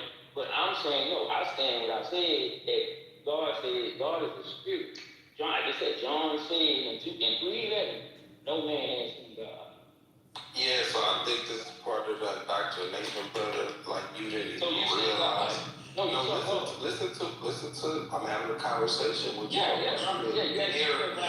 want you to hear what I'm saying. You see, in your submission, you consistently refer to God as the Father or a He. What I asked you specifically was, why do we, as a people, because I've done it in the past, refer to God as He or Father? I know why. But I want to know your thoughts on why, and you trying to go all around the damn world. No, I'm not. I'm giving you my stance. I'm saying God is a spirit. Yeah, the creator, the father, he's a spirit. Like, you have to call him that. He's in the building. What's up, Christ? Hey, but point taken. So you saying that inanimate object is concerned about adamant people in a physical world going through problems, and is concerned about us. An inanimate object is concerned about adamant people in the world. So you can't see with the physical eye, a spirit. No, you can't see. You can't see. No, hell no. No, you can't. You can see when the baby born, you can see what he created. But are you saying the wind is concerned about us? The wind that blows in the air that you can't see with the physical eye? This spirit you're talking about is worried about if you're going to put enough gas in your car this week? I mean, come on, man. Is the spirit going to worry about your bills being paid? Before, at one time, we didn't do none of that. We did it ourselves. Yeah, but that spirit is that spirit. We had our lowest form. Of course, listen, you know about the unconscious mind. The unconscious mind, that's what it reacts to. Symbolism and representative magic. Gas. But you separating it from the body. You know what I'm saying? Like, whatever you see in the worship. We had our lowest form. Of course, if we was at Adam's form, we wouldn't be recognizing none of it. God had to tell him to name animals. Think he gave a damn about him name animals? Bro, So I said, we wouldn't recognize no animals. You can't separate the spirit from the flesh. No, but I'm saying with the stuff you want to recognize as being God, you're at your lowest form looking at it. I'm listening to God. Every time I see the face of a black man, I'm looking at God. No, you're looking at God created man. Man created God. Man created God. Yeah. You can't separate God from man. Yeah, but you listen, no man, listen, before the Quran was written, it was the Bible. The word God, the word God and all these words we using wouldn't have been nothing before until the Bible came. Yeah, but I was not saying that God, nothing to say God and prophecy and all of that. They dug the mother Lucy up. It was 2 million years old, 6 million years old, and she had a mother and father. So if you find the beginning of God, you find the beginning of her. You find the beginning of her, you find the beginning of God. And listen, at one time, you ain't had to eat nothing. So until we got punished, we brought it down, bro. That's what I'm saying. You want us to look at how Adam. I'm gonna say Adam, but let me just use Adam. But everybody know we're gonna Adam looked at God different than what we look at God now. Y'all think everything God. Oh my God, toilet paper is God. I think that's God. Oh, this is God. That's God. You know what I'm saying? And Adam straight up and looked at it and was giving you the word. But we only been saying it for 500 years. And then, you know, when you read about something, you know they cut the power. So you've been passing it down, written it, passing it down, bro. You got probably But you only been saying it for 500 years. English is not old, family. I'm not talking about that. I'm talking about just the whole point of being written. Traditional, when you tribalism, that was better than Tower of Babel. Where did they read that from? When they were all building it at the same time. Break it down. I don't know. I wasn't gonna read it. I'm asking you. How the hell everybody gonna have? How we was just talking to each other on television, and now we talking to each other, trying to break down the words from man to man, cut down from a couple how many consoles of not sealed we had? They had about what? No, please. They had a console not sealed. No, we can't even go down this road because listen, we can't because we have no evidence. I understand that. That Tower of Babel is real. So let's not even go there. No. You hear from God. That shit was real. You saying you hear from God? I'm not saying that at all. So what you talking about then, man? You talking about the Tower of Babel? That's a fucking story. Okay, look. Are you able to? What the fuck is you talking about? The Tower of Babel? No, I'm saying they're battling right now. No, I'm asking you. Is right? I'm asking you to not go down that word salad, spiritual, sky daddy, blah shit. Nothing wrong with it. Atheism is on the rise. You know what? You right. Why are you talking?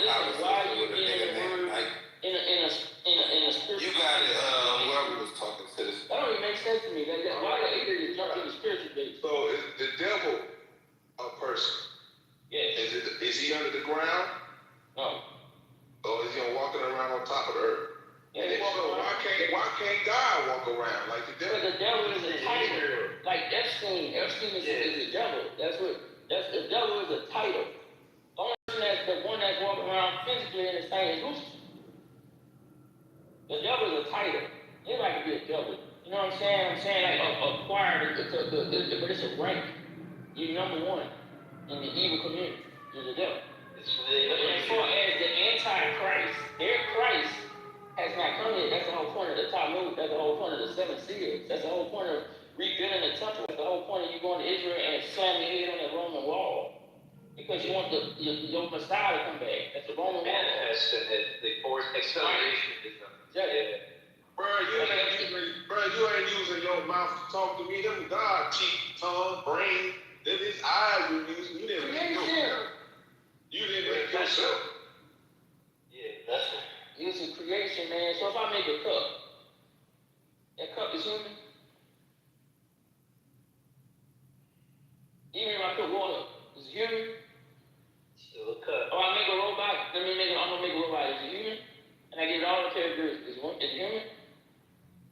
Or it's made by humans? That's what I'm saying. I get it though, but I love y'all, man. And we had this Bible debate all together, but at the same time, we got the gatekeepers, like we were just talking about Frankism. The man was a Jewish mysticism and converted to Islam. That's wild. That was the 1800s. What happened in the 1800s? Yeah, I wanted to stay on that topic. When did the NOI become the NOI? What year? Hey now. You got that to Frankism.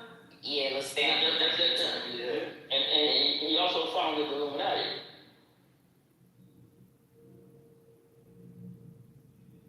I love this thing, and I don't try to tear down nigga all this. Move on. You're slow. How are you going to tell something now? Move on. Exactly. Nigga was in a classroom with 3 people talking about something.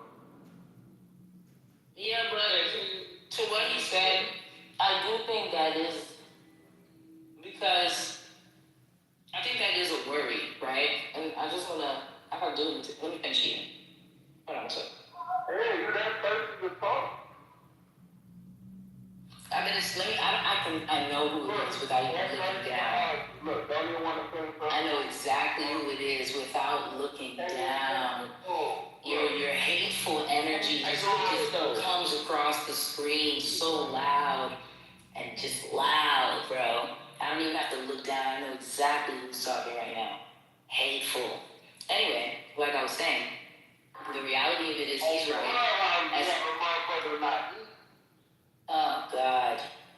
I chewed, I swallowed, I finished. Now I'm talking. Are you done? They don't want us to eat, Melissa. We can't eat, we can't breathe, we can't fart, we can't shit, we can't get bigger, we can't get smaller, we gotta have a fat ass and perfect tits and a smart brain and all the money in the world, and you guys have nothing. Fucking broke ass niggas. Now you really want me to get me hot. That's what you want to do, because I could really go there. Can I finish my... Sorry. Yeah, that's what you guys sound like to me. Soft ass niggas, always complaining about a female. They don't like a female. National Women's Day, they will respect us. Go ahead, Melissa.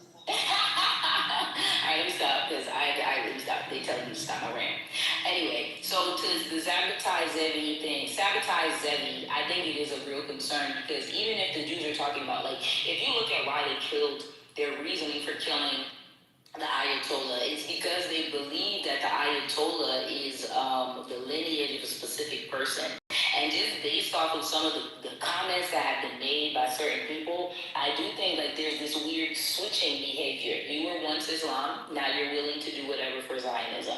And it's just this weird kind of connection to the sabotage Zevi thing. It's like he was willing to do whatever he needed to do to maintain power, including switching religions.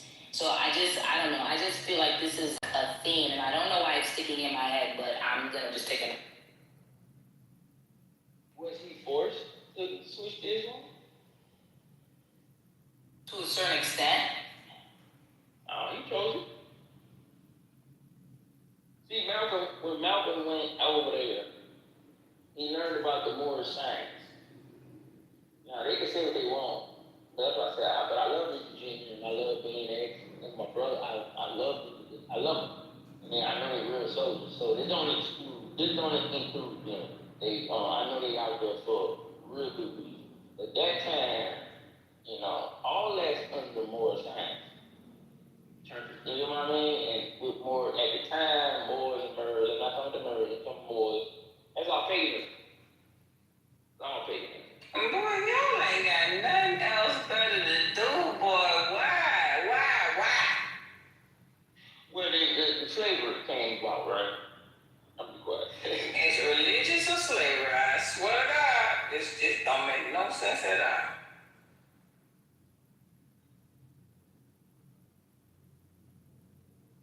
Do you think they're really coming out of their religion in their country now? Or do you think they were always this Frankism hiding behind the cloud of Muslim? Always. I think it was hiding behind the veil of a lot of things. Yeah, that's it. Because it's like they just want to say that they don't want to be Muslim anymore because they just want to twerk on TikTok. I don't get it either. It doesn't make any sense. Did you know talking about the Iranians? Yeah, the Iranians, like, they are fully not at all, They're whatever works. That's crazy. It's like Satanism for Muslims. I've met a few of them before, like, I've had them as clients before, and they come across they want to be like the Kardashians. That's the only vibe I've ever got from them. They want to be like the Kardashians. Basically, one extreme to the next extreme. No balance, just extremism to American extremism. Because wanting to be like a Kardashian or any of those people that we put on our television, those are broken people when the cameras go off. Matter of fact, most of these people are being caught up in this shit that we see every day here in America. See, that's what I was talking about yesterday. when I was talking about that these religions aren't the problem. The problem is the tentacles that come through the religions, where somebody's able to take a religion like the gentleman that was in here yesterday, and he attached it to biblical prophecy and the third temple, but he was okay with Muslims being murdered. You understand? That the Most High has no place inside of that kind of confusion. People to name and they attach it to extremism. And the Most High never said most of their doctrines, like Jim Jones. You know, Jim Jones was a wolf in sheep's clothing. He had the people thinking that he had them worshiping Jesus, and a lot of his congregation was black, poor people. And because they were used to a certain kind of poverty extreme, they leaned into his religious extremism. Very dangerous, because the ones that didn't want to drink the Kool-Aid, they were shot in the back of the head 2 times. What they've done, right, is they've hidden these regions under these religions, saying that they're these people, and they're not even these people. That's what they're actually doing. Yep, it's been an alliance this entire time between all of these factions. Because even the Ayatollahs, they're white. They pay the shit. Their origin is the lineage that they had ties to whatever they once had. It's long gone at this point. And even if you look at the dividing of Africa, the entire continent, Catholicism and Islam worked hand in hand to get Africa to where it needed to be. And wherever Catholicism couldn't go, Islam went. And if you look, they even had a deeper tie between some of the heads of certain groups and certain groups of Catholic people. So I think, and the tie between Jesuits and Zionism, the Rosicrucians, and everybody else, which is Solomonic magic, which is the base of a lot of all of this stuff. I mean, I think it's always been more so about their goal to take over the world versus actually following a specific God.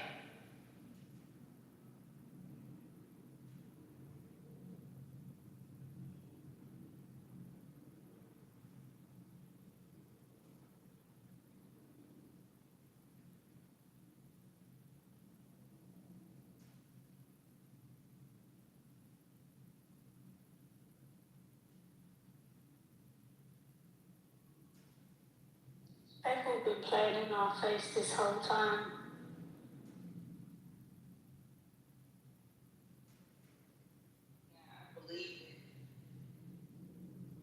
Yeah. Really.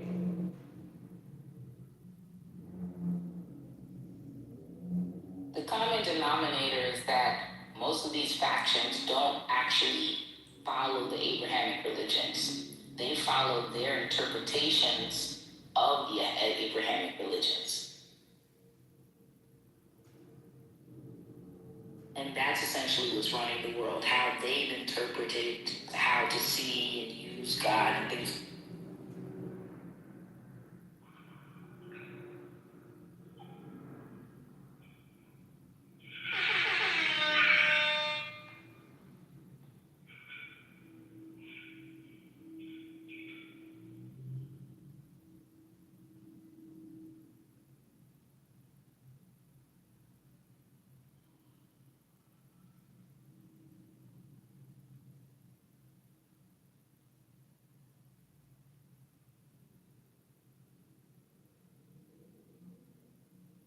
Greater Israel.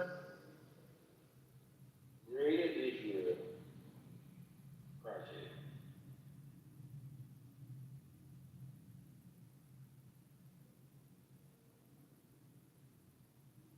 Greater Israel is from the now great. Yep.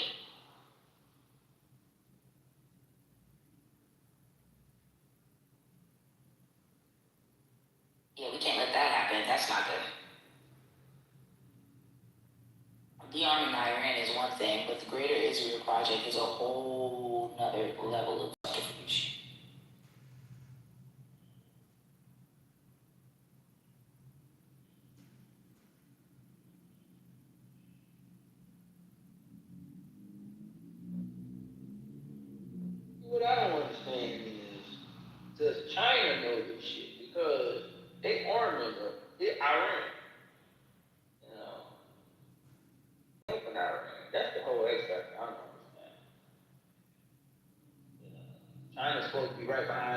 tell you.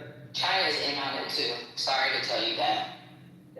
Yeah, and when we were talking about following the money, that's what I was trying to say earlier, is that when we talk about the reason why it's Venezuela, North Korea, Cuba, I always forget the last one. Venezuela and Iran, obviously. Iran, Venezuela, North Korea, and Cuba. What is the common denominator between those four countries? Can anybody tell me? Is it China? Yeah, China. No, it's not China. It's not a country. It's financial. Oh, oil? No.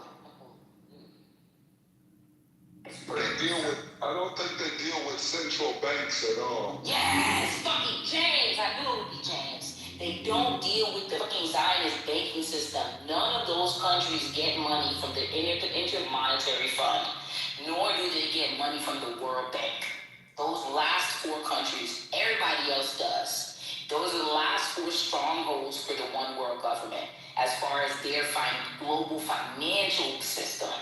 And so and when we talk about the World Bank and the International Monetary Fund, that is the root of how Zionism is putting their claws in everybody. China gets money from them too. Every country gets money from them. The ones that don't are Venezuela, Cuba, North Korea, and motherfucking, I always forget the last one, Iran. And then, so they got this thing, I was just looking at it earlier, Melissa, that Ralph Nobles, he was talking about the central banking system going digital. Like half of the government is trying to stop it, the other half is cool with it. They trying to get it going. Oh, they trying to tokenize everything? Yeah. Mm-hmm. Well, the key is to have the assets before they tokenize it. So it's the buying. Right.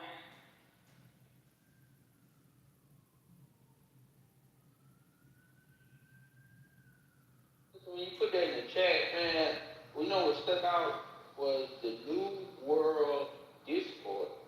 That's crazy. The old time we think there's another New World Order, but there was an old world order, and we are the New World Order. But they is the New World Disorder. Wow.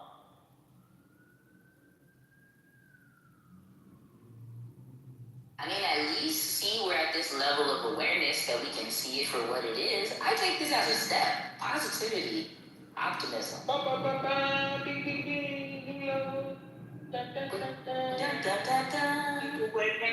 People waking up, hopefully, shit. I mean, you gotta start somewhere, Michelle, right? At least this is if you don't make it, you don't make it. But I think it's about awareness. I said it earlier. So I make it a point to talk to people about stuff like this, and especially if I don't even know, just to make them aware. Because half the people don't even understand what's going on. They think it's all conspiracy, that's not real. Unless you're in the banking system now. And you know, and then hopefully the people that work in the systems is coming home telling their people.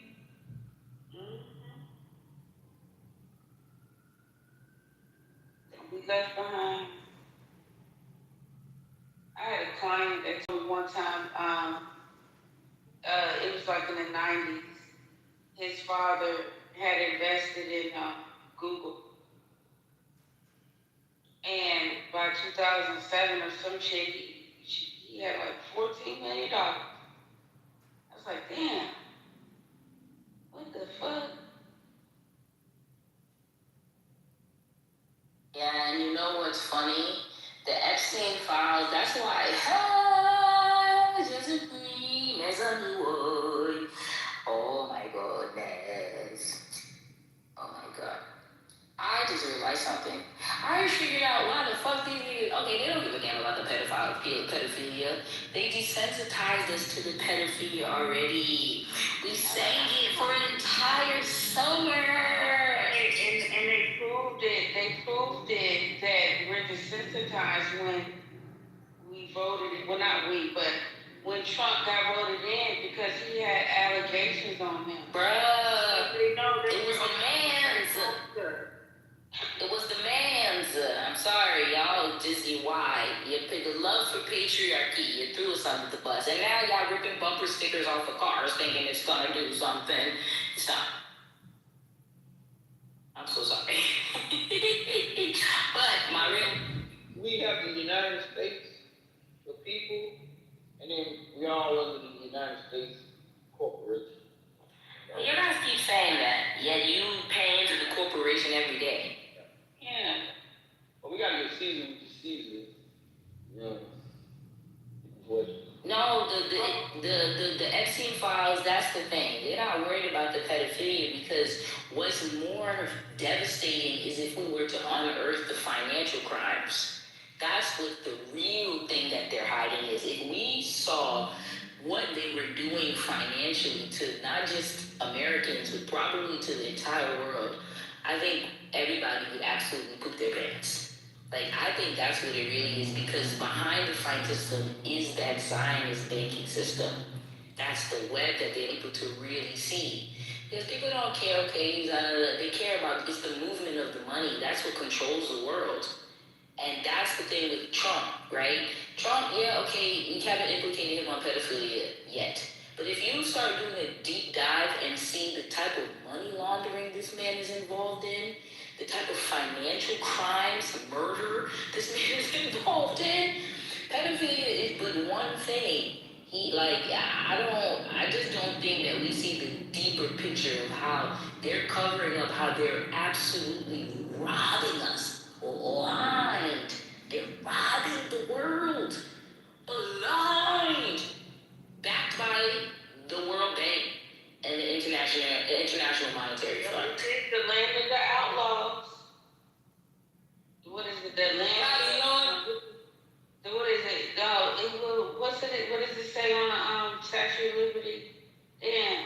Land of the Land of the free, home of the brave. No.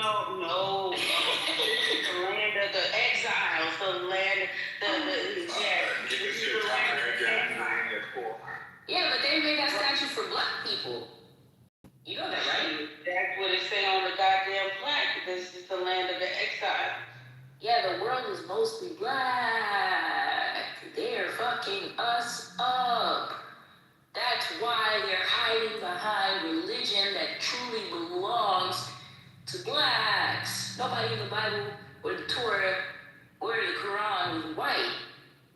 Ever. I mean, that's clear. Hiding behind our shit. It's not that clear. A lot of black people think he's white. The only way out is through it. That's why they're using it. If it didn't work, why would they use it? Wouldn't they use something else? They just be like, they don't do that. They use the books. Why are you gonna it's like I explained this earlier. If someone has a gun, are you gonna just put your hands up and say, wait? Or are you gonna go get the same gun that they have, learn how to use the weapon that they're using against you? Why not? Or are you gonna continue to let them use that thing that you keep saying is so bad, they keep using the religion, but you don't wanna go in and figure out how the shit works. You don't wanna read it, you don't wanna open it, you don't even wanna know how they indoctrinated you. Why don't you get to figuring it out on how they indoctrinated you through the very book that you say you don't like? Like, to me, if somebody tells me I'm using this tool against you and this is what's been worked for the last 2,000 years or so to keep you in a six, I want to know how that shit has worked. Whether or not I believe it or not, I want to see what you are doing and how the fuck you are trapping me with 3 books. Let me figure that out. But no, y'all just keep doing it. They shooting you, but you don't want to go get your own gun. Make it make sense. They think white people wrote it. I mean, it's just that clear to them.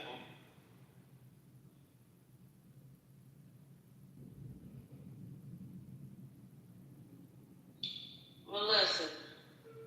In the Ethiopian Bible, when Jesus resurrected, how long did he live?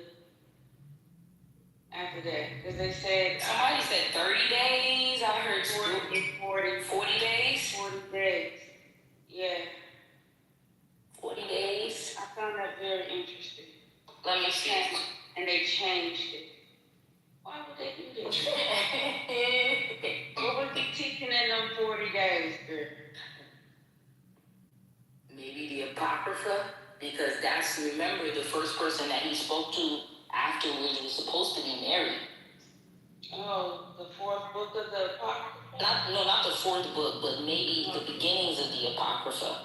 Because the Apocryphas came later on, right? But one of the key books of the Apocrypha is the Gospel of Mary. If he was alive for 40 days, Mary would have been one of the first people that he spoke to. One. Two, other people probably, right? So I do think maybe there's a connection to the Apocrypha with those some of the missing things in the Bible. Because you know that the Ethiopian Bible also has the Apocrypha in it. They haven't separated it in their version. Mm-hmm. Yeah, I'm almost done. Well, yeah, I'm actually almost done with the book of Enoch. And I tracked it to see like what order should it be read in. So I'm doing it in that order. So what you find out so far? Well, my kids love the book of Enoch. They say it feels like it's some type of sci-fi story. Yeah. But pretty much the same thing everybody be saying in here when it comes to you know, the story of the Nephilim.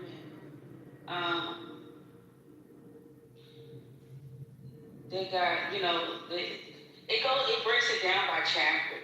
I broke it down through chapters, and it had to explain each chapter, what's in this one, what happened here, and it just goes into that, you know, when Enoch went up and he visited the Tree of Life and the sacred mountains of the East and all of this stuff, the cosmic tour, talks about the Watchers. Yeah, I just went, it's, how many? I think it's 108 chapters.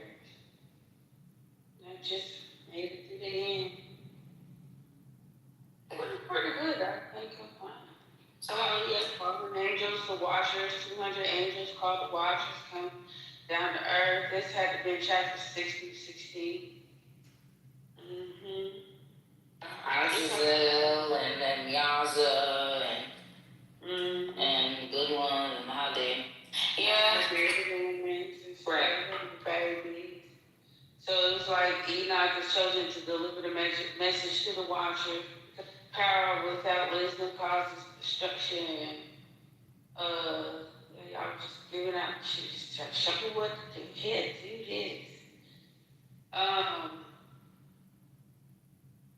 You take the tour of the universe, that's chapter 17 through 36. Prisons for rebellious angels. The storehouse of wind, snow, and rain. The tree of life. Being a good dude. Yeah, I'm one of them. Okay. Let's see. Lawrence Nate, National. Oh, go ahead. Hello? I'm sorry, my name is Michelle. My bad. Piece of the state. I was gonna ask you, what do you, your little bitch over there. Okay. Got him on his body. Bye-bye. Strong projection. Okay. What up to y'all? Listen, y'all stop. Talk to the person that you were talking to. Don't be disrespectful. Okay. Now I was gonna ask you, Ms. Cheryl, what do you think Christ was doing in those 40 days? What do you see on earth? I don't know. I guess, since we right here, let me look it up. Let me see what they come up. Where do y'all get this 40 days from? I mean, I thought it was supposed to be about 33 years old. He was a carpenter. I mean, if they're gonna tell you what age he ascended. I was about to say, because there is no zero. It's supposed to be in the Ethiopian Bible, BWI. So it says, yes, both the Ethiopian Bible and other early Christian traditions say that Jesus remained on earth for for 40 days after his resurrection before ascending to heaven. The clearest summary comes from the Acts of the Apostles 1:13 which says he presented himself alive, appearing to them over a period of 40 days and speaking about the kingdom of God. But it doesn't give a full transcription, so we piece together what he taught from scripture, Ethiopian tradition, and early Christian writing. It says he explained the spiritual meaning of the scripture. He helped his followers understand that the Torah and the prophets were pointing to him all along. In Gospel of Luke 24:27, he walks with two disciples, and it says, beginning with Moses and all the prophets, he explained what was said in all the scriptures concerning himself. What this means, he showed them why the Messiah had to suffer, how his death fulfilled prophecy. The resurrection was part of God's plan, that the old covenant symbols pointed to the spiritual truth. Basically, he unlocked hidden spiritual wisdom to them. He taught about the kingdom of God. He explained it as a spiritual reality, already beginning, God ruling in people's hearts, a divine kingdom fully established, and transformational in human nature. He likely clarified misunderstandings about expecting a political revolution.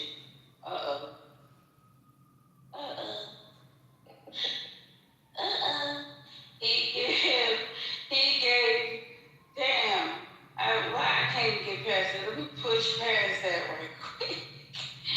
He gave secret teachings of his inner disciples. To his inner disciples, especially preserved in Ethiopian church and other ancient communities. They say Jesus shared deeper mystical teachings not meant for crowds. And it says these likely include spiritual hierarchy of heavens, angelic realms, mysteries of resurrection, judgment and afterlife realities, authority over spiritual forces, the coming of the Holy Spirit. This connects to traditions found in texts like the Book of Enoch, Ascension Fair, and early apostolic oral tradition.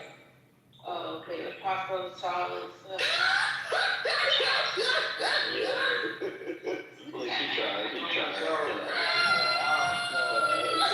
I get it though with y'all. I know it's funny. It's funny to me. Hold on. Let me finish. And it says he commissioned them to spread this. Go and make disciples of all nations.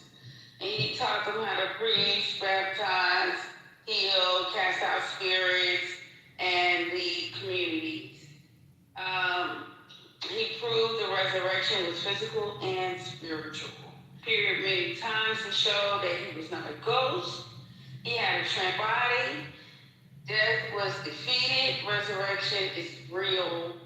He ate with them, let them touch him, and appeared in locked rooms. What the fuck?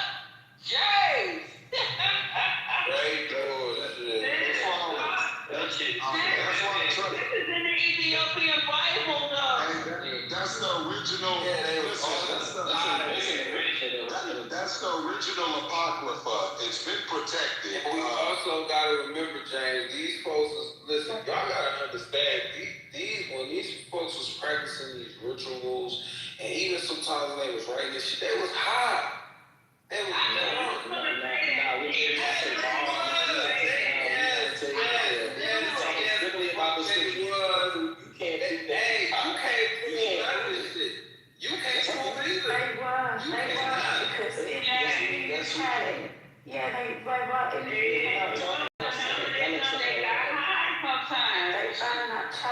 but they used to chew and it made them high.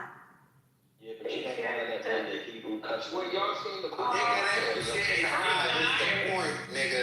You don't find that. You You don't find that in the Torah. No, find me one scripture that Oh, just because it ain't there don't mean he wasn't getting high. These are Christians. They are not trying to live after the other nations. What are you talking about? Yeah, they weren't shamanic. That's Sorry. Back to Michelle. So that's why I was asking to see what you thought, because it talks about in Luke 24 how I think you read one of the parts. It talks about how Christ appeared to the apostles, and he was like, basically just teaching them that he is in the Torah. You can actually preach the gospel without Matthew, Mark, Luke, and John. But it takes, you having faith and having your eyes open to really understand. You know how like people, I don't know if you listen to a lot of debates or anything like that, but like some people, they'll go and they'll try to prove the Trinities in this book and that book. It's kind of like the same concept, but it's just proving the gospel, because Christ didn't come to teach a Godhead or anything like that. He came to teach his death, burial, and resurrection, Jew first, and then to the Gentile. So that's why I was just curious about that. Well, y'all ain't even give me a chance to finish. Y'all got excited. It's funny. I didn't come out. I was waiting for you to finish. Go ahead. Yeah, it's cool. The promise of the coming of the Holy Spirit. He told them to wait in Jerusalem for divine power. This led to Pentecost, and when the Holy Spirit descended, he was teaching them. He couldn't do the mission alone. Divine power would guide them, and God's Spirit would live within believers. The Ethiopian Christian emphasis, the Ethiopian tradition, especially emphasizes the cosmic victory over evil powers, restoration of humanity's divine purpose, mystical union with God, and continuation of Enochian style heavenly knowledge. So the 40 days weren't casual appearances, they were an advanced spiritual training period. So, give me 1 second. Yeah, I think people, when they hear the word mystic, they get thrown off by, like, as if mystic is put into the Bible. I think that's just used in the overall summary of what's being explained. But yeah, I believe that you can read the Gospels in the Old Testament.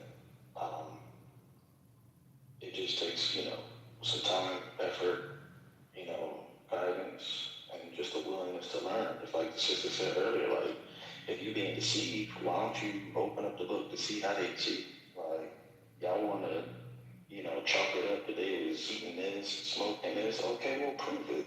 Like, the scriptures tell you to show yourself approved. They don't tell you to guess and make up all these assumptions. Prove it.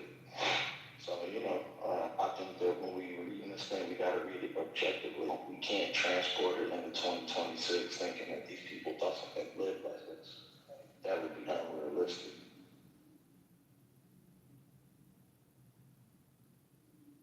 The Holy Spirit, but that was Acts, bro. I don't know why you saying John, not Matthew, Mark, Luke, and John. Resurrection is Acts. Like, what you mean by that? What you mean by that? The first resurrection from resurrection to 40. No, I ain't even 40 days, but the resurrection to that's Acts, bro, chapter 1. What is you talking about? Why you saying John, Matthew, Mark, Luke, and John? Don't put them down. When you saying that, it's in the Talmud, but you can't. They actually walk. These are the apostles. Okay? These are the apostles. So how you gonna put the Talmud over the apostles? I never mentioned the Talmud. The Talmud and the Torah are two different things. Torah period. I'm talking about like the OG, the Old Testament. I'm saying, what are you talking about? No. I understand what you're saying, but I'm saying that's Acts. Hold on one second. Right through John, Matthew, Mark, Hold on one second. Hold on, let me explain myself. Because you didn't have Revelation. Hold on, let me. Okay, can I get the mic? Yeah, go ahead. Can I have the mic? No, I'm not sure what's talking, but I said that when Christ returned, when you read in Luke chapter 24, it talks about how he came to preach the gospel to the apostles and show them where he can be seen in the Torah, because when Christ was on the scene, when the apostles were on the scene, Matthew, Mark, Luke, and John were not yet written. So how can they read the gospel in books that aren't written yet? Well, I need to know how he was appearing in locked rooms. Y'all skip right over that shit. And we ain't gonna talk about that. The doggone book said the man appeared in locked rooms. Come on. Don't according to the text, he walked over with her too, but I can't explain that. Like, even after what John said, no man has seen God, you referring to, you got a problem because Moses would talk to the Lord face to face. Who's the Lord? Who is Lord? So Luke 24:44, and he said unto them, these are the words which I spoke unto you while I was yet with you, that all things must be fulfilled which were written in the Torah and in the prophets and in the Psalms concerning me. Now, can you go into the Torah and the prophets and the Psalms? Right, that's what I'm talking about. Yeah, I know. That's what I'm talking about. That's all concerning him, but this is him. That's what I literally said. That's the gospel. That's the gospel. No, not when it comes to the word. No, that's not. That is what he's saying. That no, gospel is the word. I literally read that. The word made the whole matrix. So ain't no gospel. That's not my point. We're not even talking about that. I understand what you're saying. You're talking about according to what they said. They know you don't about me. Hold on, brother. Now I'm gonna tell you about. No, me and Michelle, I was asking her about what Christ was preaching. Right. Hold on, no. It don't gotta be that. That's what it is. It don't gotta be that. Even 4 years. Relax.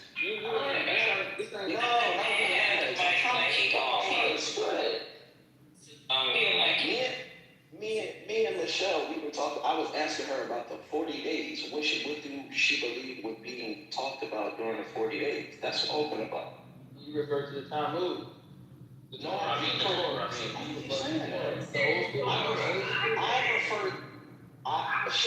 I referred to what Christ was pointing to in the Torah. I didn't say that he was.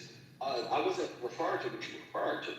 I was just showing that he was teaching them that you can find the death, burial, and resurrection in the Torah, which he was teaching them in Luke 24. It's stuff that what you're talking about. I understand what you're saying, but I'm saying like you threw Mark, Luke, and John under the bus. No, I didn't say none of that. I didn't say any of that. I had Matthew, Mark, Luke, and John weren't written. So if they weren't written, you could go into the Torah. They was looking at Jesus. Why would they be writing? Wait a minute, y'all. If they was there, why all three of them got different interpretations of the situation? Don't have all different. No, that's not.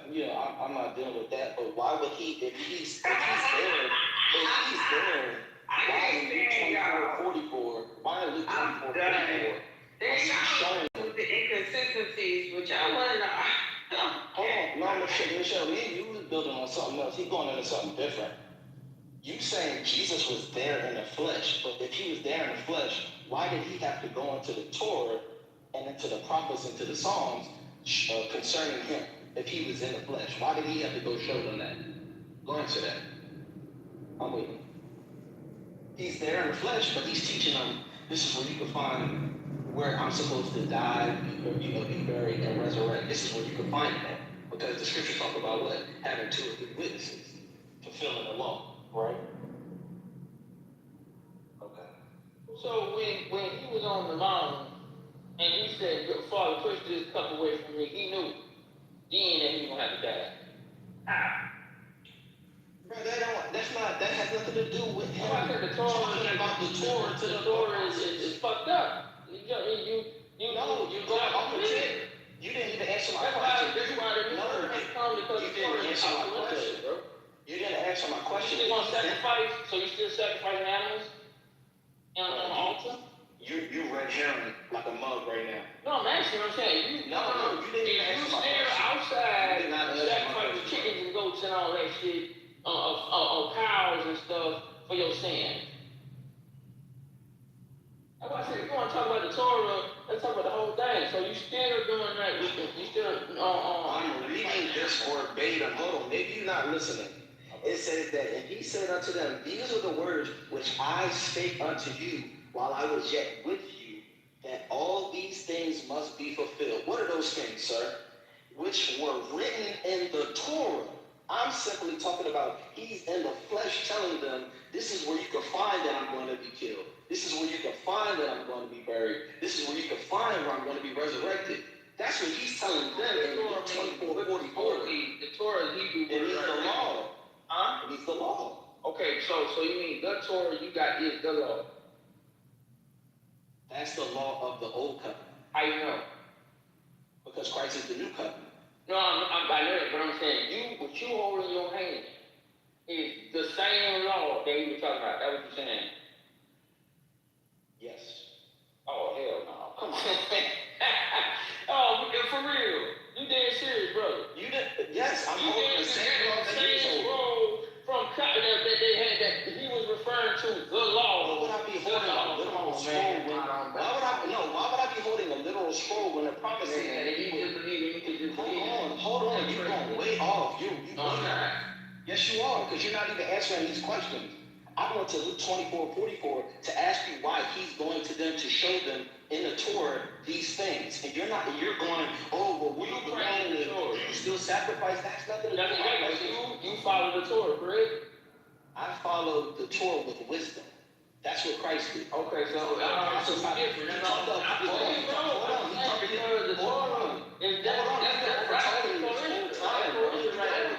Hold on, you've been over talking this whole time. He showed the apostles and the Israelites how to use the law with wisdom in captivity. They can't keep an eye for an eye with Roman soldiers around. They'll all get slaughtered.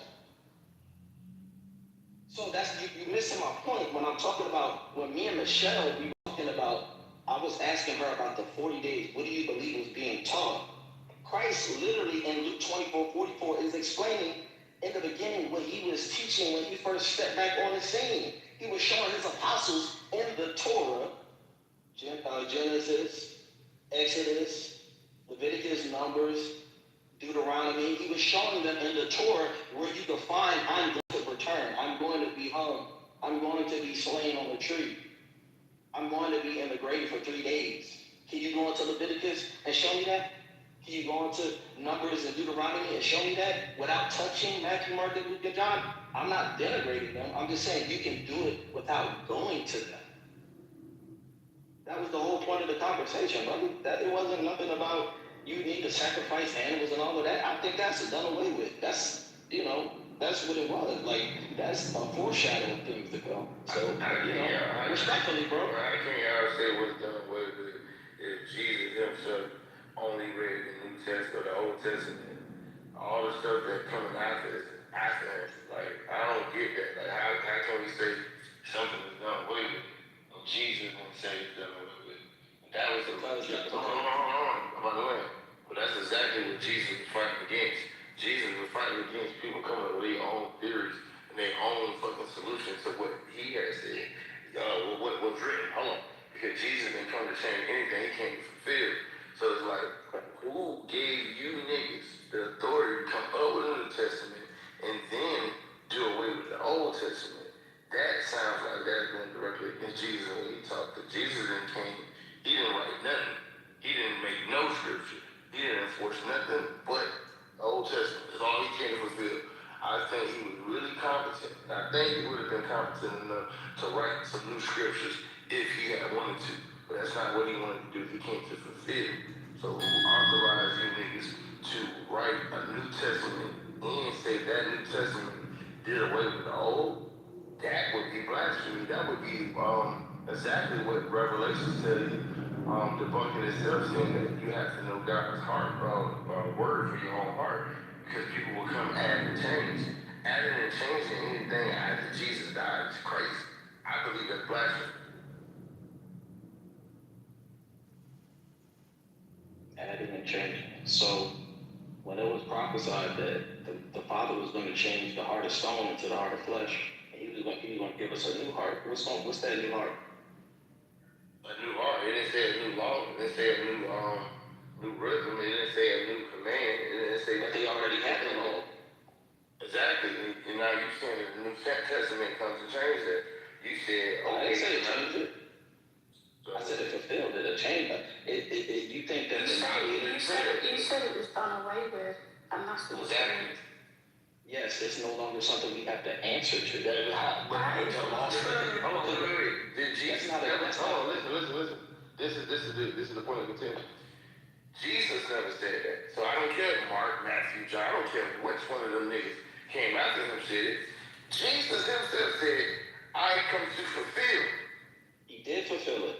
So that's it. So how do you change that into, well, it's done away with? Who said it's done away with? No, he's just a fulfillment showing you that, hey, this is what we standing on. We standing on this. Jesus' son. Some even say God himself in the flesh came to earth. And then he didn't change nothing in the Torah. He was word by word. The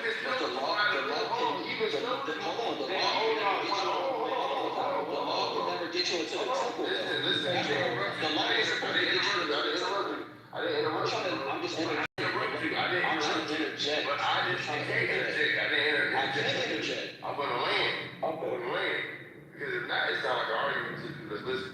So Jesus himself, people that God saved, some people say that this is God himself. He came to earth and he didn't change anything. He fulfilled it. So fulfillment, you think is finished. You think is okay, I did it, now we can move forward. No, he came and fulfilled it as in still on business. We're going to do that for 2026. People, what Jesus basically did was come to earth and say, hey, y'all ain't doing it right. I'm going to show y'all how to live righteous. I'm supposed to be the living example. I'm even supposed to die, even though that y'all really murdered me. I'm supposed to die and stand on this. I can do anything to ask the God to save me and pull me down from this cross. But no, I'm going to go all the way through with this so I can prove my point. That's what he did. He didn't change nothing. He didn't add anything. You don't have a book of Jesus. You don't have a book of Yahshua. You don't have a book of him trying to give you other teachings. He went by the Torah. He was a Jew. So now how in the hell do other people after him tell us that it's done with? We could do away with the things of the Old Testament. That would be blasphemy according to Israel. You just hold on, real quick. When you say do away, Craig, can I respond real quick? Can I go on? Yeah, I'm about to go. You did say do away with. He said do away. I didn't say do away with. Yeah, I got a question. When you say do away with, are you saying do away with the law and what he was standing on? Is that what you're saying? No, what I was saying was it's no longer required for us to do it. That's what you said, James. Exactly. I never said do away with that. I want to get your understanding. Y'all let him talk real quick. What I'm saying is that the law was already given to Moses, right?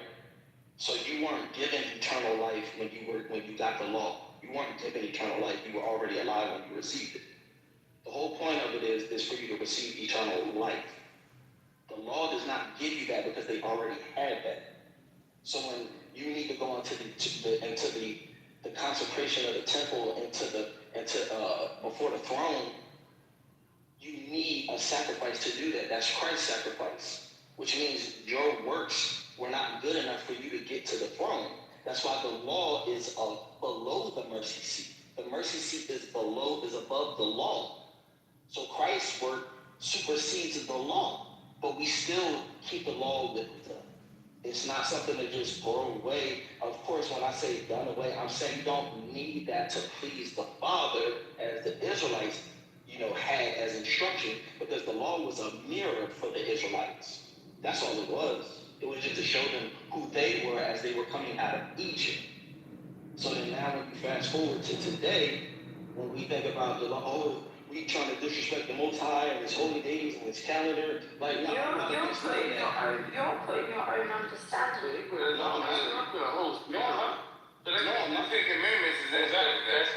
No, Christ said the two greatest commandments are loving the Most High and loving your neighbor as yourself. He did away with the Ten Commandments. Hold on, listen. But he didn't say that. That was needed for eternal life. No, but listen. No, he's arguing about works. I'm not going to get you back to the temple so that you can forgive for your sin. No, it won't. Show me. Like, dang, I ain't the smartest man in the world. Book chapter verse. That's for the mercy seat. That's not gonna get you into the temple. I'm not even making it into the temple. I'm not even making it in there. Come on, I got you. One at a time. I know y'all getting happy and excited. It's the Bible, I yeah. want the 2 seconds. One at a time. Yeah, no, 2 seconds.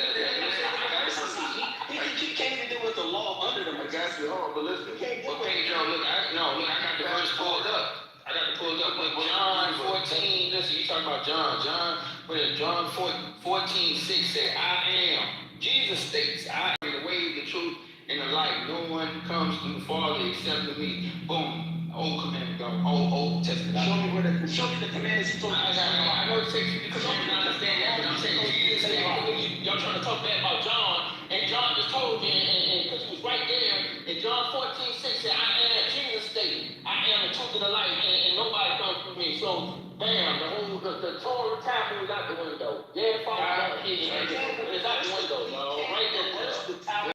Everything that happened at the tower. Hold on, y'all both agree. Hold on, so let's hit the other side.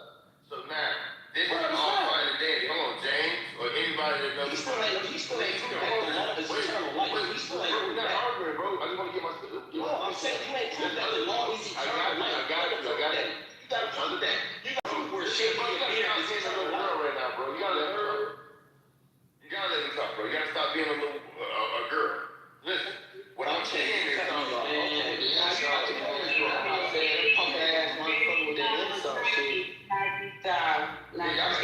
people, bro. Alright, stop. Go ahead, Pedro. Anybody else that knows the Bible? Anybody else that knows the Bible? Please, I'm up to be on. Moses got the 10 Commandments, correct? The 10 Commandments was written. It was given to Moses. I ain't gonna say written. When Jesus comes, Jesus doesn't change any of this. We're skipping through the Bible like this story was just written in a day. These are thousands of years.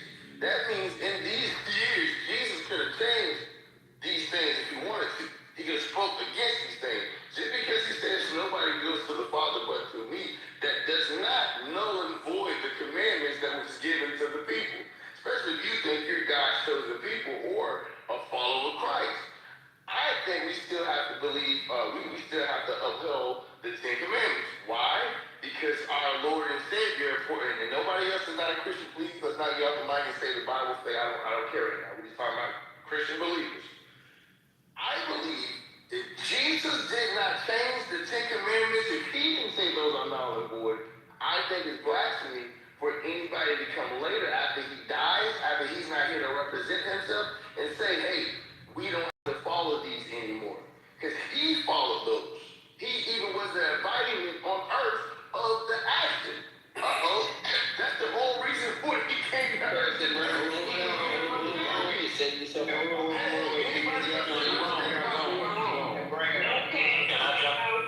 Wait, if you finish laying your plane, Pedro, he's done. Okay. So, damn, why can't we stay on fucking topic? I got such a good breakdown over here. Y'all get on my damn nerves. Go ahead, Eagle Hawk. No, I was just going to say that's the whole point of the New Testament. Yahshua came to bring a new covenant, right? Which means different than the Old Testament and the Noahide laws. That was the whole point of him coming. The Bible references that several times in his own words, right? He says, I come to bring a new law, a new covenant, right? Which means different than the Old Testament and the Noahide laws. Just want to throw it out there. not another. Hey, bro, let me ask you this question. What's the difference between a law and a commandment? So the commandment was actually given to Moses. I don't know about who. Moses. No, who wrote the commandment? The commandments was given to Moses. Yeah, anybody wrote about who? I got you. If anybody else is. All right, but who wrote the Torah? No. Who wrote the Torah though? I don't know who wrote the Torah. Moses. I wouldn't know. So the law of Moses is out the door. There's other things in the Torah. Commandments still the same. Moses wrote most of But you can't, commandments and laws are different. Hold on. Wait, this is one dude.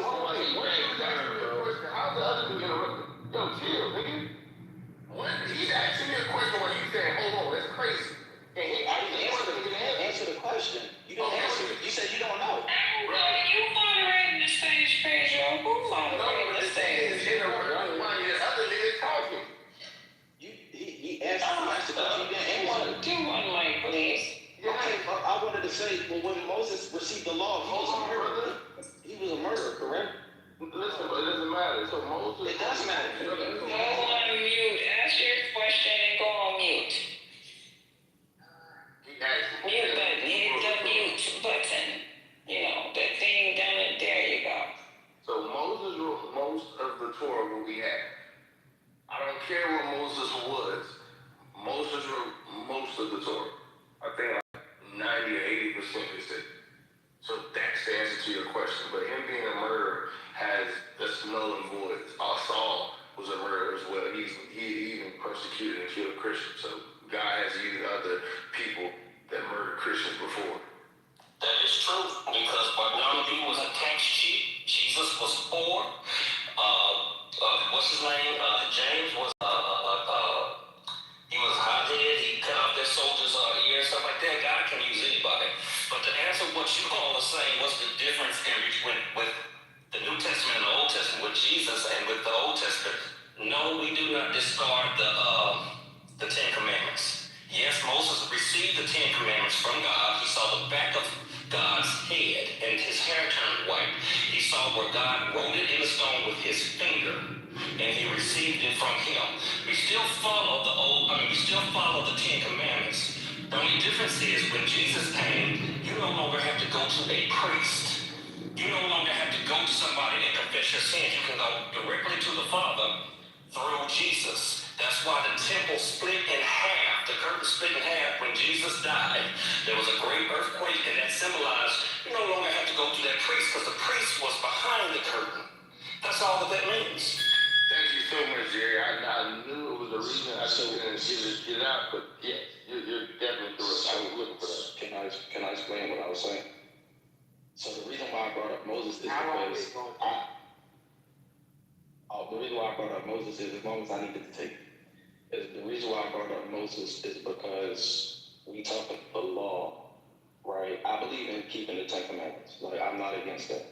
But what I'm saying is that when I gave him those commandments, he already was a transgressor against the commandments that he was receiving, which is showing that the law was never supposed to give eternal. That's the whole goal of this conversation is eternal life.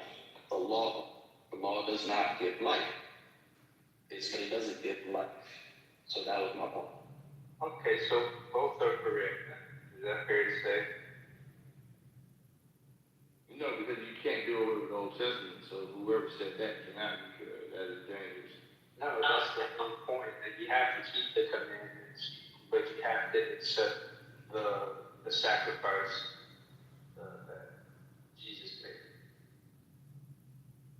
We're gonna get back to the 40 days hanging out with Jesus after he died, or what? What the fuck? Oh, wow. Oh, I bet y'all didn't know that, huh? Y'all didn't know that? Bring it out. You said the 40 days and stuff. Yeah, he was alive for 40 days. That was the breakdown I was doing before you got in here, man. Is that in the Bible or is that part? It's in the Ethiopian Bible. Ethiopia, they have 88 chapters, I think. They have 88 books, right? Yeah, well, y'all been over here arguing. I done went deeper because I was like, it was parts of were taught, they understood and what they misunderstood, all that stuff. Hold on.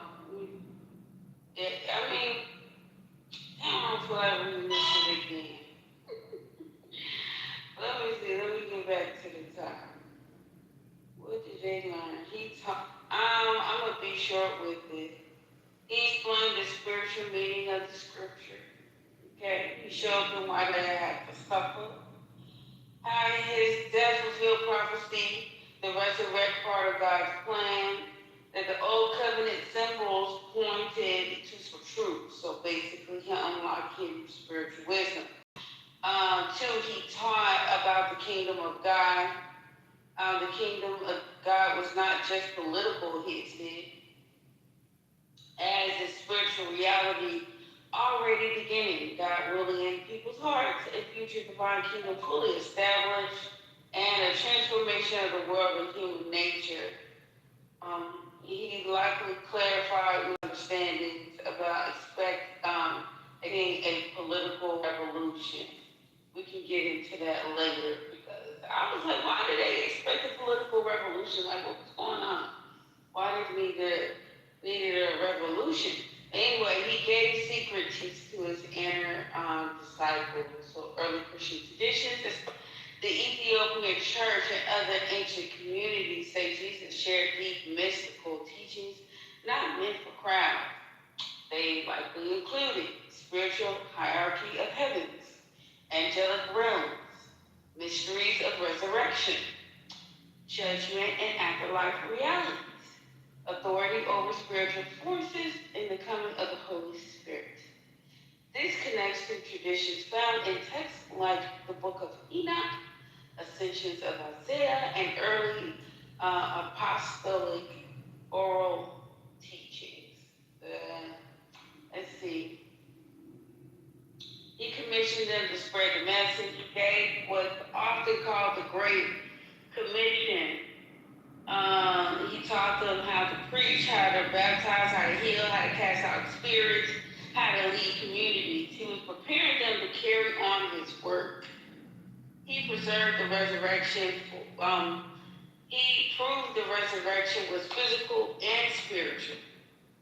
He appeared many times to show he was not a ghost. He had a transformed body. Death was defeated and resurrection is real. He ate with them, let them touch him, and appeared in locked rooms.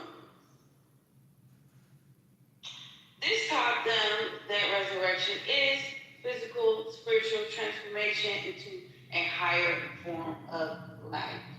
Okay. He also, he promised the coming of the Holy Spirit. That was the last thing.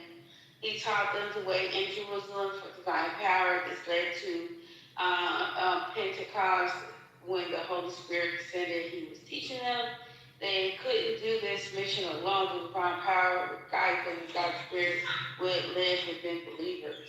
So, with all of that being said, it says the Ethiopian tradition especially emphasizes the cosmic victory over evil powers, restoration of humanity's divine purpose and mystical union with God, and continuation of Enochian-style heavenly knowledge. So 40 days weren't casual appearances, they were an advanced spiritual training period. But I'm going to go down to the bottom because y'all need to know this before I let this mic go. Because I was like, how the fuck was he appearing in locked rooms and all of this shit? So this is an important cultural detail. Listen clearly. Important cultural detail. In that time, spiritual visions were not considered real experience. It says spiritual visions were considered real experiences. Prayer and meditation were normal religious practices. People did not divide. I'm going to repeat. It says people did not divide physical versus spiritual the way modern science does today. So experiences of divine presence were not assumed to be whether or not man was there or not. But so to them, just them seeing him or thinking him or having the presence of him, even though we just saw him put on a cross and put inside of this thing, this cave and everything, tomb. In that time, if you want to look at it, that man was a ghost and appearing to, because come on now, he appeared to them in locked rooms, y'all. In locked rooms, unless he was like Flash and he was phasing out his body, walking through the wall, or he was a ghost or a real ghost. Yeah, they wouldn't do that in the show, so So when I read this, it says in that time when they had the experiences, they considered them real, like not how we go to he said, I have all power after he died. So if he has all power, he can do anything. He can be in physical form and do all the miracles that he was doing before his crucifixion, just like he gave power to the disciples. And they were doing things in physical form that would suggest that they're still not ghosts. They just have power. Yeah, I don't believe in those. So somebody can be I don't believe in those. brought back to life, live for 40 days. I'm sorry. If they're not separating the spiritual from the physical, yeah, they had a dream. Yeah, but y'all didn't listen to the last thing I said. I did, but those people back then, they would look at visions as a real experience, and I'm not negating that. Thank you, Flawless. Say that for the people in the back. Spiritual visions were considered real experiences. Prayer and meditation were normal religious practices. People did not define physical and spiritual. So things that you expose.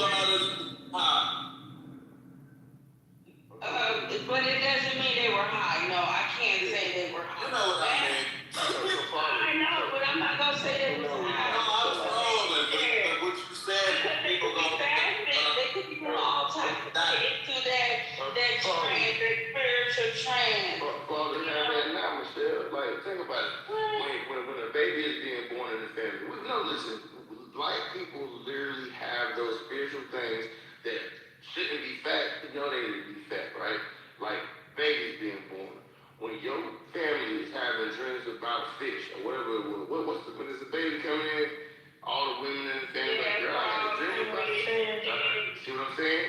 So it's like, yes, sometimes in some cultures, who taught us that dreams wasn't real? They told us our spiritual ain't real. That's white people. That's dogmatic. That's the cracker science that told us, oh no, that's just a dream.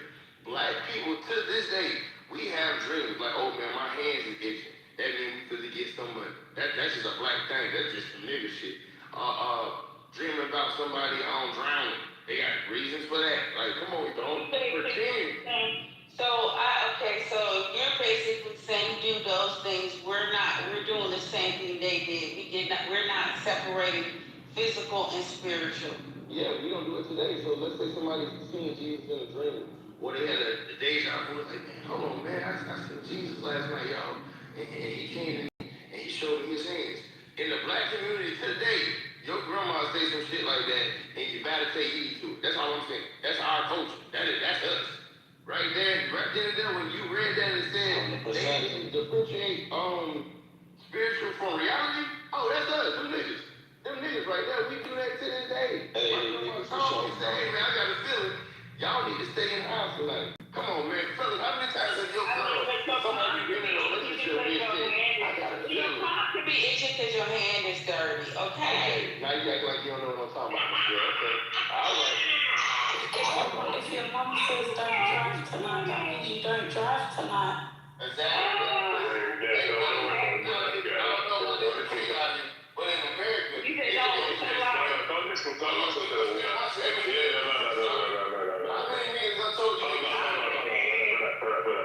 You might have a nerve.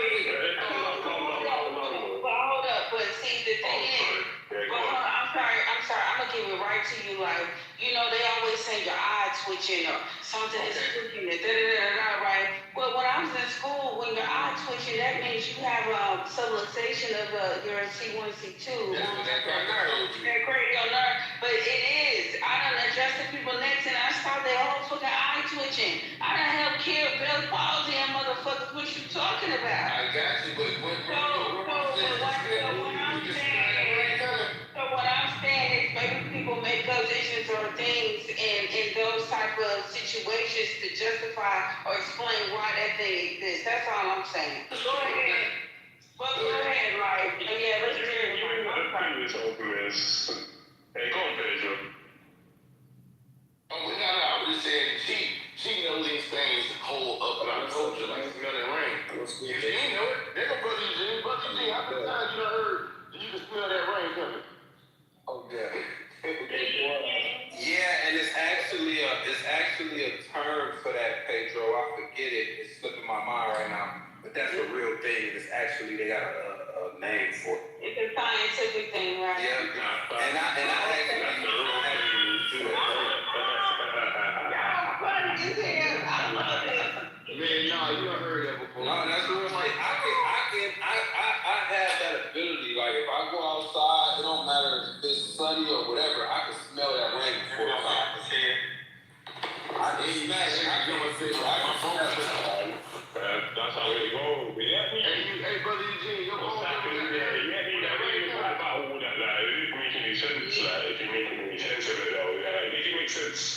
Right? Y'all can't smell rain coming? Y'all can't. no, them niggas, they ain't that vaccine. Them niggas nose don't work no more. Who can't smell when it's Vaccine can't smell no. Hey, James, you smell that rain coming. Damn, you can't smell that rain. You probably got Tap into the land. Why would you be able to smell when rain was coming? because they got that shit. James, so this thing literally said that Jesus was appearing in locked rooms. You heard me when I said that, right? Yeah. So when I told them, like back then, when they looked at those type of experiences, they never separated physical and reality. And but Pedro justifying and saying we do that today. I said because we make up shit to justify shit. When there is actually a logical explanation behind it all. Right? But in your mind, James, in your mind, even if today, if somebody said that somebody appeared to you, to them in a locked room and gave them spiritual wisdom, I mean, You'll say the niggas done lost their damn mind. Hey, Paul, if Eugene appeared to me in the closet and telling me that I want to be married. Now, if you know Eugene like the closet. If you somebody just had a baby, right? Hold on, let's say y'all got a baby in the family. I know you like the closet. Let's say y'all got Look, he want to be serious so bad. We jumping on the closet. Why you doing this new baby? Listen, let's say this new baby. See, I'm pretty stiff, is it? The new baby is at the house, crawling, playing, having a good old time. But that new baby look up under them legs. Can the rest of the niggas tell the other niggas that don't know what niggas know about that? What that mean, y'all? What you talking about? You probably don't know. You're nigga. I'm gonna wait till the older niggas tell you. Yeah. In between their legs. What does that mean, y'all? Can I jump in? Please jump in. Anybody jump in. Anybody jump in. Just take your step. That's where we can Jump in. This is where we get into issues because it ain't for everybody, Christianity. The main thing Christianity asks you to do is to have faith. And when we go wrong, we try to explain everything, but that's what it's built on. So when he was resurrected, when he was walking with them, and they didn't know who he was at first, when he did sit down and eat with them, and they didn't know who he was at first, when he ascended into heaven, when he walked on water to meet my man out in one of the apostles wanted to meet him out in the water. These are things we try to explain. Right, thank you, brother. When we try to explain these things, that's where we go against Christianity because it asks you to have faith. And again, it ain't for everybody because there's a lot of people who want to be logical. And if it's you can't see it, can't prove it, then it doesn't exist. Hey, Jerry, can I walk with you? Can I walk with you? Go ahead. So, going by that logic, right? So, are you basically saying in Christianity you're not supposed to question it? You're just supposed to go along with it? Is that my premise? He said all questions will be answered in the end. No. But let me finish. Please no more of the scriptures. I just want a solid answer. I'm trying to answer, but you don't like to answer me.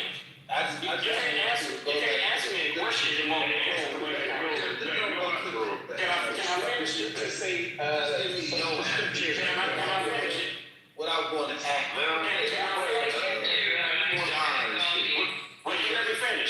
Will you let me finish? So with that being said, you'll get what I believe because I'm telling you what it says. says, I personally am a practicing Christian. I'm doing my best. I fall short every day. But I do believe in what the word says. I do believe that, hey, this happened.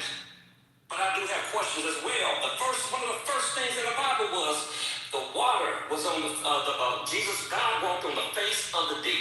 The earth was not formed and void. If the earth without form and void, what was the water on? I have questions. But that does not mean I still don't believe. No, I'm not, that's not, again, see, I think sometimes y'all want to fight so hard for this religion, y'all not I'm just trying to have a conversation and ask questions. Brother, you wouldn't let me finish. Listen. I did. I was fighting for the testimony. I wouldn't let you finish, but now I'm trying to ask you another question. I'm asking how the conversation. So you said that you have questions, but previously you said you're basically not supposed to question it. So what I'm asking you again, specifically, without back to the Bible, are you saying you're not supposed to question in Christianity? Is that what you're saying? Clear up your question. You said I didn't basically say anything. I didn't basically say you're supposed to question or not supposed to question. I said you're supposed to have faith. Yes, sir. And all question really in the end, right? So now, Jerry, see how he's scrutinizing you about this? This is what Nobody scrutinizing. I was asking the question. I got an opposite question. He's asking the question. Now, hold on, Mr. Jerry. Can they answer every question about Christians? Hold on, Mr. Jerry, watch this. This is why silence is a wicked belief system to me. Oh, wow. Yes, because he's asking that brother, well, can you prove, can none of these niggas prove? I didn't ask him to prove nothing. Okay. We're not going to argue. We're going to move on to the heart because We're not going to go to Christianity like that. I wanted to break down because Daddy said the man was about wrong. Hey, no. But we're not going to do that in Christianity. Hold on. Y'all do that in silence? So, in traditional Christian view, Jesus Christ physically appeared in a transformed body. Early Christian writings describe Jesus appearing in a glorified resurrection body. He could enter a room, he could be touched, he ate food, he appeared and vanished suddenly. Believers say this wasn't a normal physical body, but a transformed one, not limited by ordinary space. So for traditional faith, these were real appearances, but in a higher form of existence. And then it says psychological/vision view. This is a different view. The appearances were powerful brief visions. Some scholars suggest the disciples were traumatized and grieving. Can you chew up real quick, Jerry? They were traumatized and grieving. Visions of a loved one after death are psychologically documented. Group expectation can intensify shared spiritual experiences. So this view says that Jesus in their conscious experience, not physically in the room. So the events were real to them, but what occurred in the mind or spiritual perception. And then you have a mystical/spiritual practice view. I got a question for you when you're done, Flawless. Wait, Hey, shut up, nigga. oh my God. Jesus appeared in a spiritual dimension. Some spiritual traditions say reality has layers beyond physical. Jesus appeared in a spiritual form perceived to consciousness. Locked rooms wouldn't matter in spiritual space. So this view isn't imaginary. It sees the appearance as non-physical but real experiences. Now, the important historical detail. Ancient people did not say reality like modern culture. They did not ask, was it physical or mental? They thought experiences could be physical, spiritual, visionary, divine, all at one time. To them, spiritual encounters were part of reality, not imagination. So that makes perfect sense to me. So when I drop the neural link, everyone's just gonna believe that and just say, yeah, boom.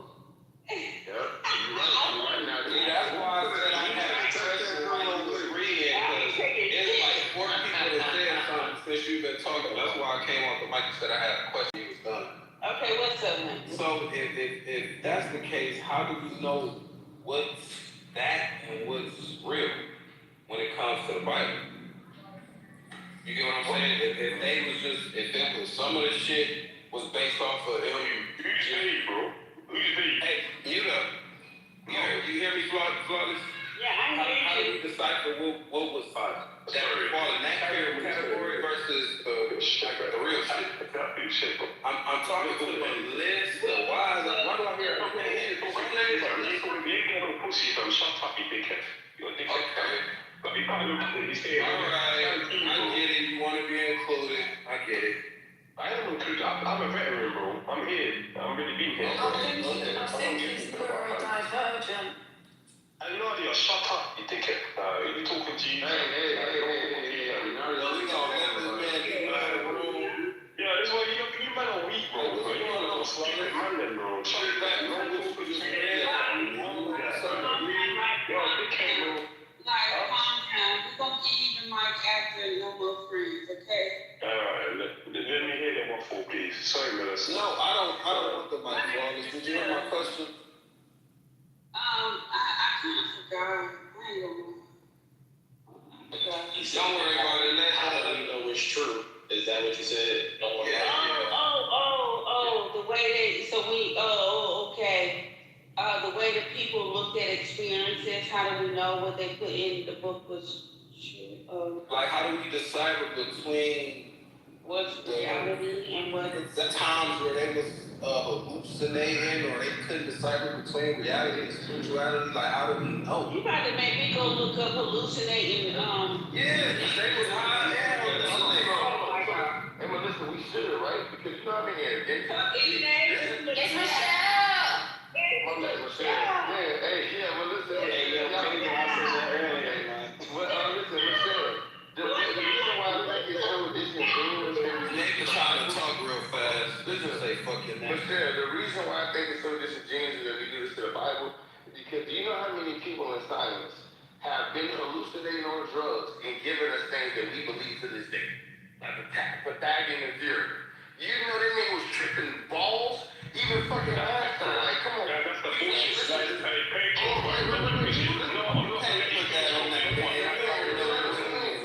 Let me let you. Nobody Congress is just gonna say he was tripping balls. I got you. Let me let you. Come on, Pythagoras theorem, bro. Life, let him land, bro. Bro, I don't know you, fam. Fuck off, you dickhead. Hey, what the light back on yet? It's all on mute, life.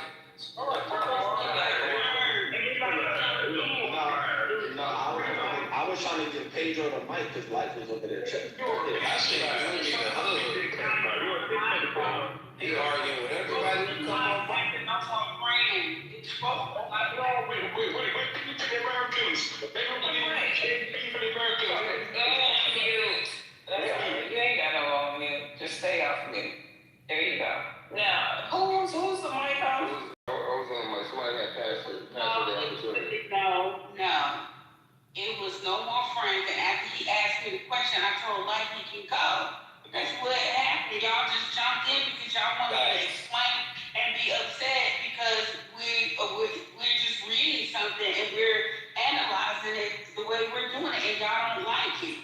So we're not doing it maliciously, Pedro. I just wanted to know how the man was, and it brought up how those people thought back then. They did not separate reality, the visions and physical. They didn't separate any of that type of shit. So that was a valid question the dude had, and you mad because he had that question. You just couldn't wait that to be. They ain't fighting to you though, so can't lie to me, so like these men are gonna fight for you. Okay, well, calm down. Please come. And if you're gonna come out the mic, like, just speak to the subject, what we're talking about. Don't attack nobody, please. Okay, so hey, somebody had passed it too. No, well, I don't know why to stop playing Pedro. Talk about somebody. Go ahead, like, now go on mute. You see, this disrespect, like, I show to these women that I got love for, you know what I'm saying? But yeah, do your thing, yeah. Talk about politics or something, innit? Yeah, go ahead. Feel my Trump or something. Go for it. Flawless, wait, so when is it my turn? Flawless, please reiterate my question because I think it's being glazed over when it actually would, I think, expand the conversation. Erica, are you still there? Yeah, I'm here. Are you following the conversation so far? Not really. Okay, so I had explained that in the Ethiopian Bible, Jesus was around much longer than they say in the regular Bible. He was around for like 40 days teaching. And it said that the disciples were seeing him, the man was popping up in locked rooms and shit. So, I also had said, because it said culturally back then, these people didn't separate visions from reality. They thought everything was real. You understand what I'm saying? Yes. Yes. So, no more friends. You can ask your question now so Erica can. So, Erica, if these folks was putting the real shit in the same box as the fake shit, when we read these books, right? A lot of these stories have been debunked, like that whole Tower of Babel shit. That like scientists like prove like why that was going on, like nature, like they proved that. So we can take this whole they was trying to create these lights to be the God and all this other bullshit. We can debunk that right now. But if they didn't separate the real from the fake, how do we know what to take and what to leave? Man, that's a dude. Or we just supposed to take it all. Just believe it all. And that's what you know what they tell you that it's I'm gonna no, please be quiet. I don't need any help. And fall on you. And there's something they teach you that, we don't say anything bad about the Bible. Everybody recognizes it's been it's been tampered with. The book is not there really. So I don't know. You don't know. I guess maybe you use some intuition or something. Can I go?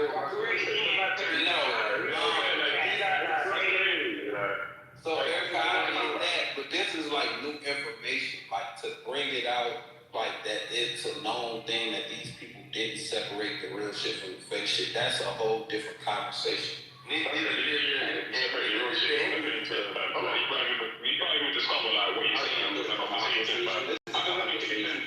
You can't specify who you're speaking again, but you say these people, this, do that. But talk about the idiot, bro. Talk about the idiot, bro. I would have told you, you fucking you don't come here and talk about you fuck your fucking guy. That is saying about me. I'm not coming to you that, yeah? You fuck you like that. But I would have been in this room, innit? So kick me in it. What you got to say? Shut up. In it. Shut up, man. Shut up. You're a pussy. You're a pussy, old fam. Shut up, man. He's got to rest. Downstairs. Okay, so Erica, if I could though, right? So go to politics. What's all this nigga, man? What's money? Thank you, whoever. Right on stage. Experience of bro. No, that's shit crazy. Alright, so listen, I hear everything you're saying, right, Michelle? And I agree. And just like the brother Jerry was saying, those are questions that will be answered, right? So now, are we gonna hold the same precedent for everything we experience? Because of every religion and everything that we believe in, there's certain things that we cannot. Hindu, the Muslim, every religion, even in science, the science that we actually believe, right, or come to know, we can't prove that shit. We just go along with some of that shit, right? So I think it's just kind of like, wait, Pedro, I missed that last point. I missed the last point. I just wanted to say it again. I'm not just talking to you. Bro, just trying to cut you off. You're not trying to cut me off, but you cut me off just here. Rather, what do we do go along with that we don't try to prove? I just want to hear you. Everything, bro. In Hindu, in Muslim, in science, in math, there's certain things that we cannot prove. They're just theories, right? In everything. Like what? Now, hold on, bro, God, be damn. So, just with everything. So, in Muslim, they have theories about their lineage and their religion that it really can't be proven. It just gotta have faith. Same thing with math. Same thing with science. You don't know about the moon and outer space and the stars. See what I'm saying? But all of this is just a common thing. I just want to look later. It's kind of dangerous to have that rhetoric saying, "Oh, well, we don't know that to be true." It's like, yo, you don't really know anything to be the truth. For you to do it to the Bible is disingenuous. And the lady was saying this. Nothing that you actually believe, you actually studied and touched, and was the person that put that claim as a fact. A lot of these people in history were high, and even us as indigenous Americans, guess what? Our ancestors didn't separate dreams and what people would say was not reality and reality. They blended the two. The two even worked very well with them knowing who they were and how to navigate the world. Dreams were seen as signs and things to be and fulfillments and destinies. So I think it's kind of dangerous that we took this white man science and said, hey, dreams and anything that comes to our mind isn't part of reality, which I think dreams is part of our reality. We were just taught not to, so we could be lesser beings. Okay, so going with that, right, I can agree that it's a lot of stuff that we experience in this world that the average layman person can't prove. I don't think nobody would push back on that. But there are a lot of things that can be proven. What we do know is, though, the information that Melissa just brought out, which is these motherfuckers didn't separate the two. So let's stay right there. Let's not run and move the goalposts and say, oh, well, you can't tell me how a damn butterfly went from a cocoon to a butterfly. Hey, listen, just because I can't explain that in the proper scientific terms doesn't mean it can't be explained, doesn't mean it can't be proven. Less the fact that these specific people did not separate reality from them just dreaming some shit, having deja vu or whatever. Now, my question to that again is, how do we know what to take away from that and what to leave?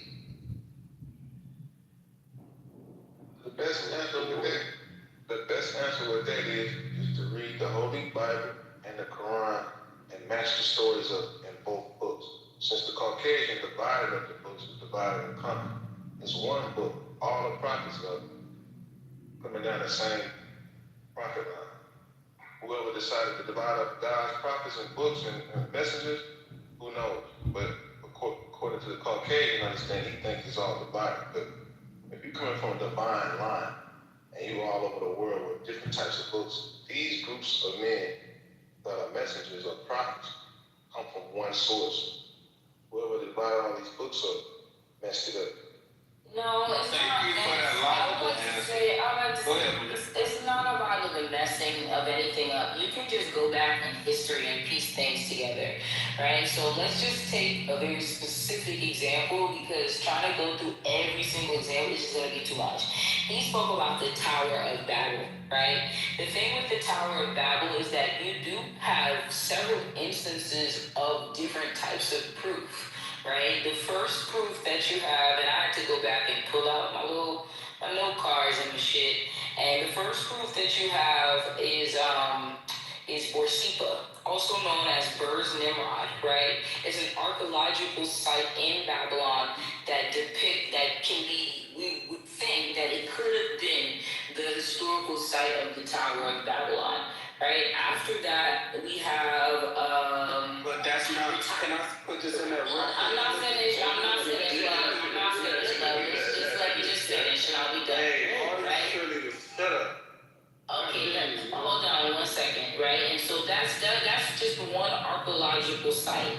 We have, so that's just one thing. right? So you have also recorded tablets, cuneiform tablet, the Tower of Babel stele, right? That actually depicts King of Nebuchadnezzar, who was the same king who was in the Bible at the time, right? So that is historically accurate, the time and the place that it was.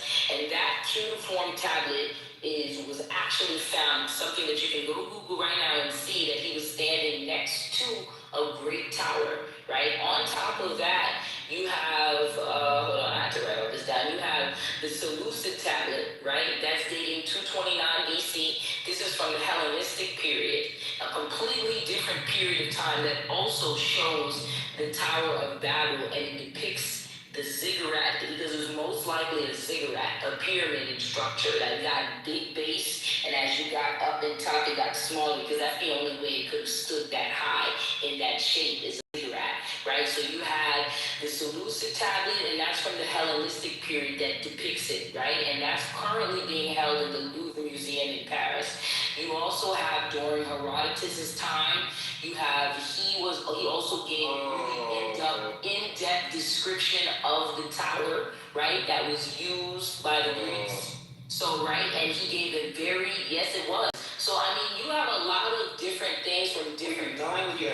And I could, so what do y'all, why can you have people, why can you have people outside of the Bible giving you their first-hand accounts, literally tablets that have been left behind for us to find that depict this monument, but the Bible is wrong? No, you're missing it. You're missing it. And I was just trying to give it to you in a couple seconds before you went on that long ass soliloquy. The fact that I went on here, too bad. The fact that it existed is not the point of contention. The contention is that these nations, so-called, were building it to reach God. That is the point of contention. It's not that it never existed or we don't have a site for it or we can't go there. That's not what it's about. They're in the book. They told us that different nations and different languages built this to reach God, to reach the heavens. That's what So you can't use it on that. It says that they were one language. It says that they were one language when they built it. Yes, and they were one trying to give us what you have to debunk it. What? That's what I was doing. What did you say? What you have to debunk it. It was a landing pad. This is wait.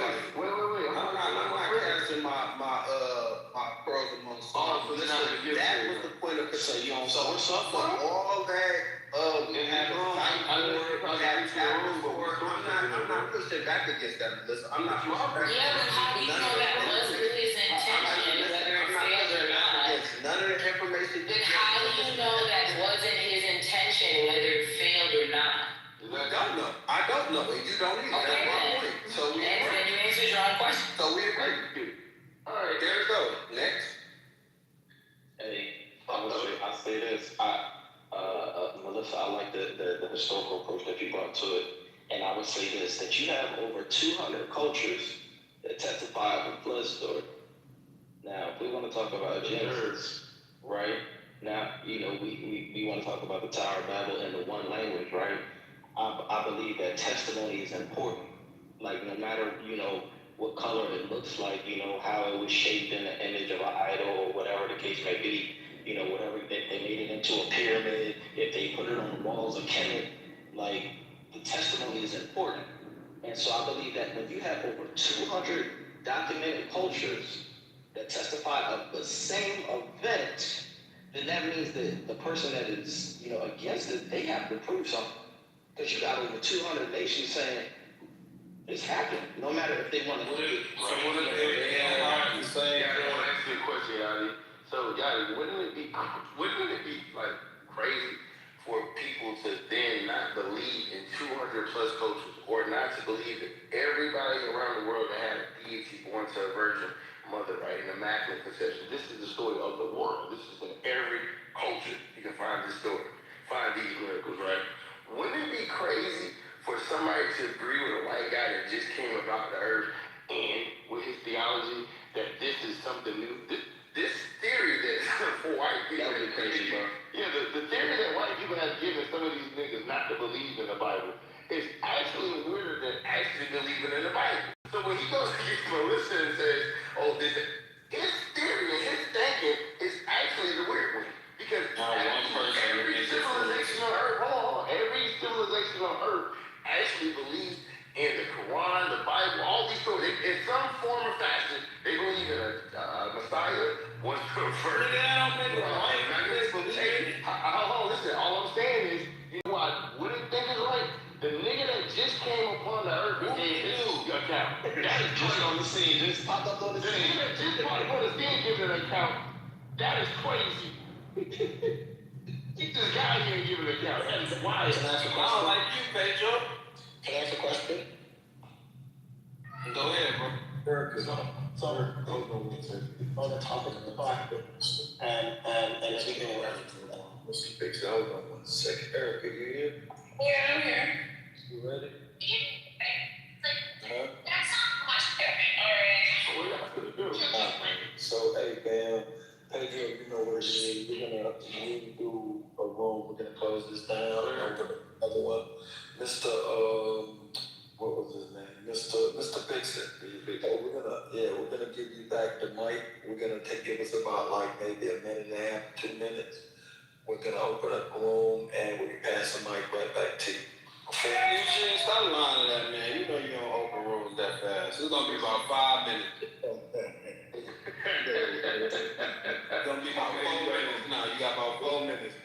All right, 4 minutes. All right, let's go. 5, 4, 3, 2, and 1. We're gonna be opening another room.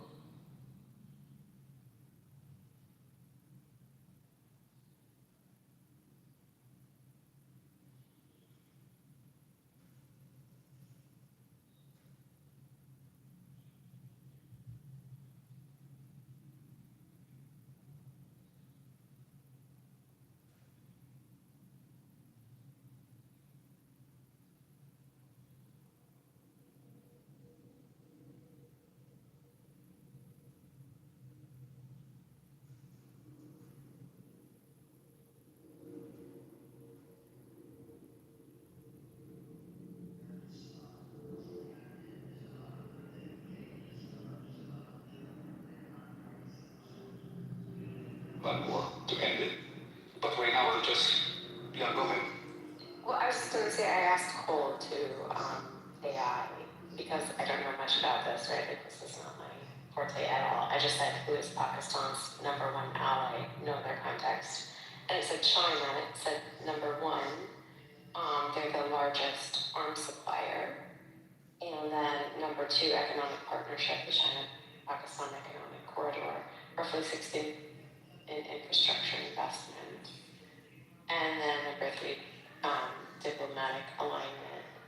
And so I think it's something deeper than, I think, like, at least I think about Pakistan. I think about maybe like the Americans or whatever, and we had kind of this weird detente, encouragement, whatever, for them for a while, but I'm not sure we're keeping tabs on them. Breaking news, the so-called Asian market, they really are called that. The Asian markets just opened. South Korea and Japan are down 6%. That's a lot. 6%. In one day. 6%. The circuit breakers come in at 8%. No. I don't know when their circuit breakers come on. I think circuit breakers on last weekend. Yeah, I think it was 8% some change. A link put in the chat. Yeah, U.S. futures. Just had that. They are down. What do you say, 3%? Wow. It's nasty work, y'all. It's nasty. This is not a little pain. I don't know what Donald Trump is talking about. This is insane. So Ben, I think Donald Trump didn't rule out, or his press secretary didn't rule out ground troops, right? Neither did the defense secretary in 60 minutes. Wow. Yeah, I think that's how the market probably is going to be reacting more to that news, I think. And the wait a minute. What's 4 divided by 1? 24. 30.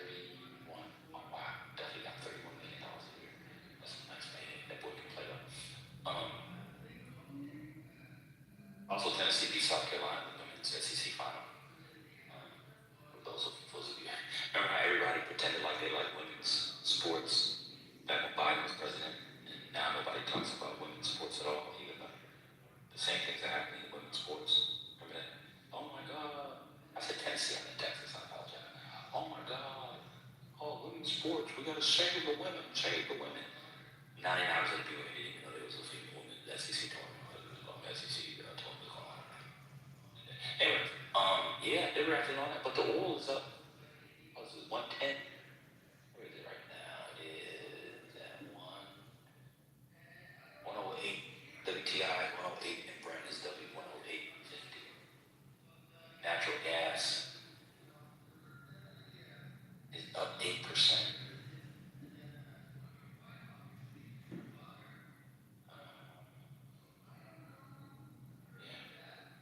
Gas should be fine. That's what I said. Elaine, are you keeping this? This feels like 2022 all over again. I was just saying how smart Buffett was for getting Oxy. But this is not good. I put this in the chat earlier. So remember when Donald Trump, he F's up and then he chastises his base? So this is what he said 2 hours ago. Short-term oil prices, which will drop rapidly when the destruction of the Iran nuclear threat is over, is a very small price to pay for USA and world safety and peace. Only fools would think differently, in all caps, President DJT. So that's how he addresses people complaining about the high gas prices. You're a fool, and it's a sacrifice that you should make for world peace. He said that 2 hours ago? He said that 2 hours ago, just so well. Oh, wow, well. I think that's what he's going to do lately, so I would just take it. It is what it is with this man. So, I was trying to book a flight. I was trying to book a flight for the past week or so, and I wish I would have booked it a week ago, but now the tickets for the flight prices now has gone up. I can see it in the airlines right away. You see a direct impact. So if you have a trip or anything else, maybe you should book it now or wait. Right now I'm waiting, so we'll see. Oh my God, the lines at Hobby, they've been waiting in line for 3 hours. First of all, I can't wait in line for 3 hours for anything. I'm not even gonna get into heaven. What in the entire hell? And that's with pre-check and clear? Oh, hell no. I'm so glad I don't have any trips, but oh man. People are missing so many flights, it's insane. Nobody's thinking about showing up to the damn airport 4 hours early if you haven't checked the news. A flight was returned back because the person was just praying. He was praying, and they thought, oh, he was about to attack the plane. This part is weird. I don't know what you guys think about it, but like there's people on one side saying, oh, I'm expecting a false flag, and there's people on the other side waiting for a real terrorist attack and all of that. And I think some of this just like spins up an energy and gets, weird things to happen. So, everyone's on edge, I guess is what I'm trying to say.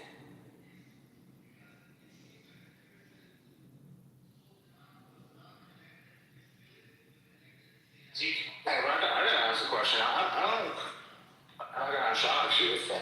I remember when gas prices were low, just for like a few weeks. People were still saying gas prices were still too high. I mean, did you credit this administration when the gas prices were really low? Maybe shut the fuck up. The question. Omari, I asked a similar question earlier. I think Dan answered it because yeah, I mean, it's a good one.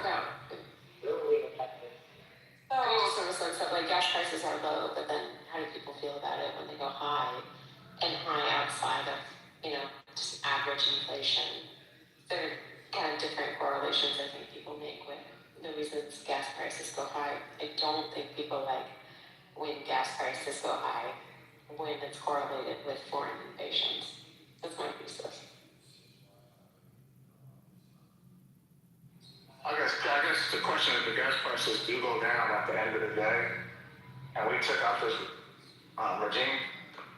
As long as it don't go past summer, I'm okay. So that's when I do most of my travels in the summertime. So if it goes past July 4th, I'm gonna be pissed off. Other than that, I don't care. Yeah. No, I was just gonna say, so first of all, most Americans think that the President of the United States has some kind of magic power when it comes to gas prices, right? We can attribute this in particular directly to Trump because of a specific and distinct action that was taken that is disruptive. Number two,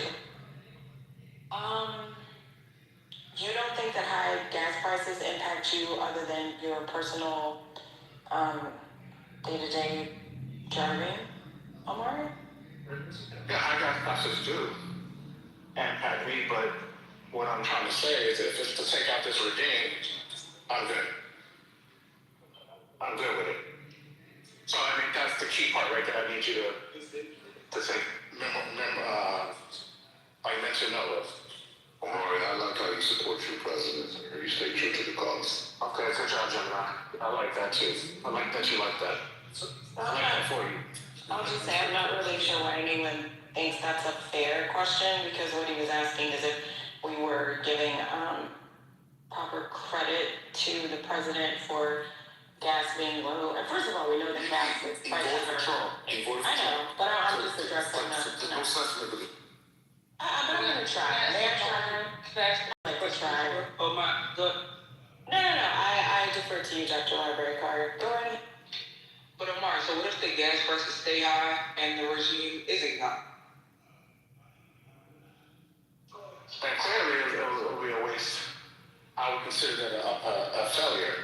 But as of today, I'm gonna go ahead and give it I'll be patient. I'm gonna wait it out. I'm gonna see what happens between now and by July 4th. What's going on? Alright, so I missed it.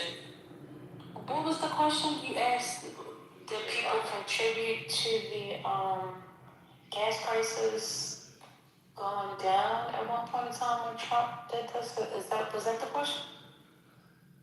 I was asking, did anyone give credit when the gas prices did go down? Because people were saying gas prices were still high, so I just want to know when they Most people weren't really complaining about gas prices more than they were complaining about food and the eggs and so on and what have you. He's the one that keeps touting about all the gas prices are down, the gas prices are down. So many people really just never really responded. It was just like, whatever, like they're really not that far down. He was saying it's $1.99 or $1.50 or something. And I don't know where that number was for people, but I didn't experience that. The prices, I guess they were averagely okay, but I'm just trying to figure out why is that question relevant today? Because the gas prices have gone up because of this makeshift war or whatever you want to call it. So I'm just trying to connect the dots, my friend. Help me out. Yeah, what I'm trying to say, I think if I could put a bow on this, is people believe gas prices are high. Since like January, kept complaining about gas prices. But now, gas prices. Yeah, man, that's all I keep reading about. Gas prices. The same people were saying the same thing. I'm not talking about anyone here, but I'm just saying, like, when did people ever give this man credit or this, when the gas prices were talking about bullet, bro? What is going on? Calm down, bro. This is what people talk about. Yeah, but it's not true what you're saying. That is not true. So Divine, you can say when the gas prices were under $3. I can say that the president bragged Under $3. My premium price is not that much at $3. Hold on. At the State of the Union, he bragged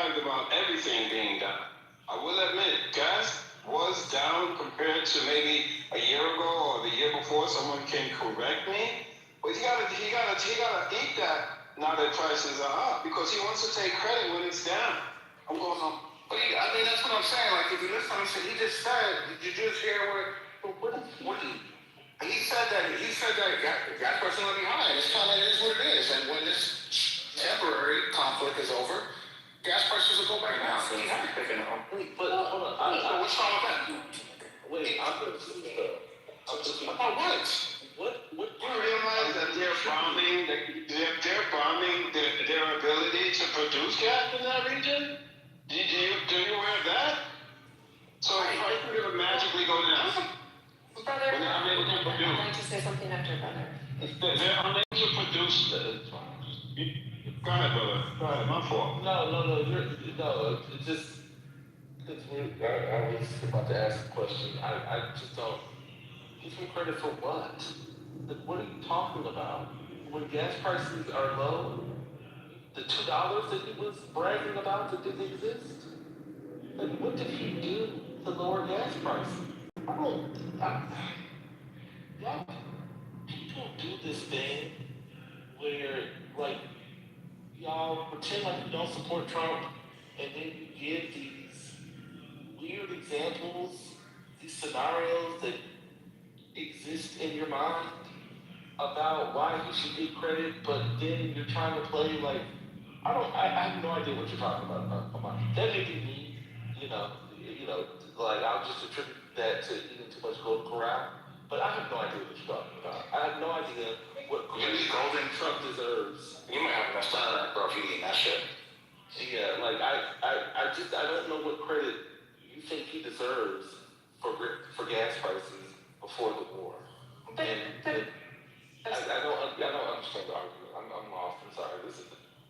Well, I do think that Trump has done things to lower gas prices. I think he's kind of put too much political capital into lowering gas prices to his detriment, right? Like, he did this whole campaign on it. He got rid of certain regulation. He just is like, I'm gonna, lower gas prices. And then, a lot of prices of other stuff still was going up, but he could say gas prices are low.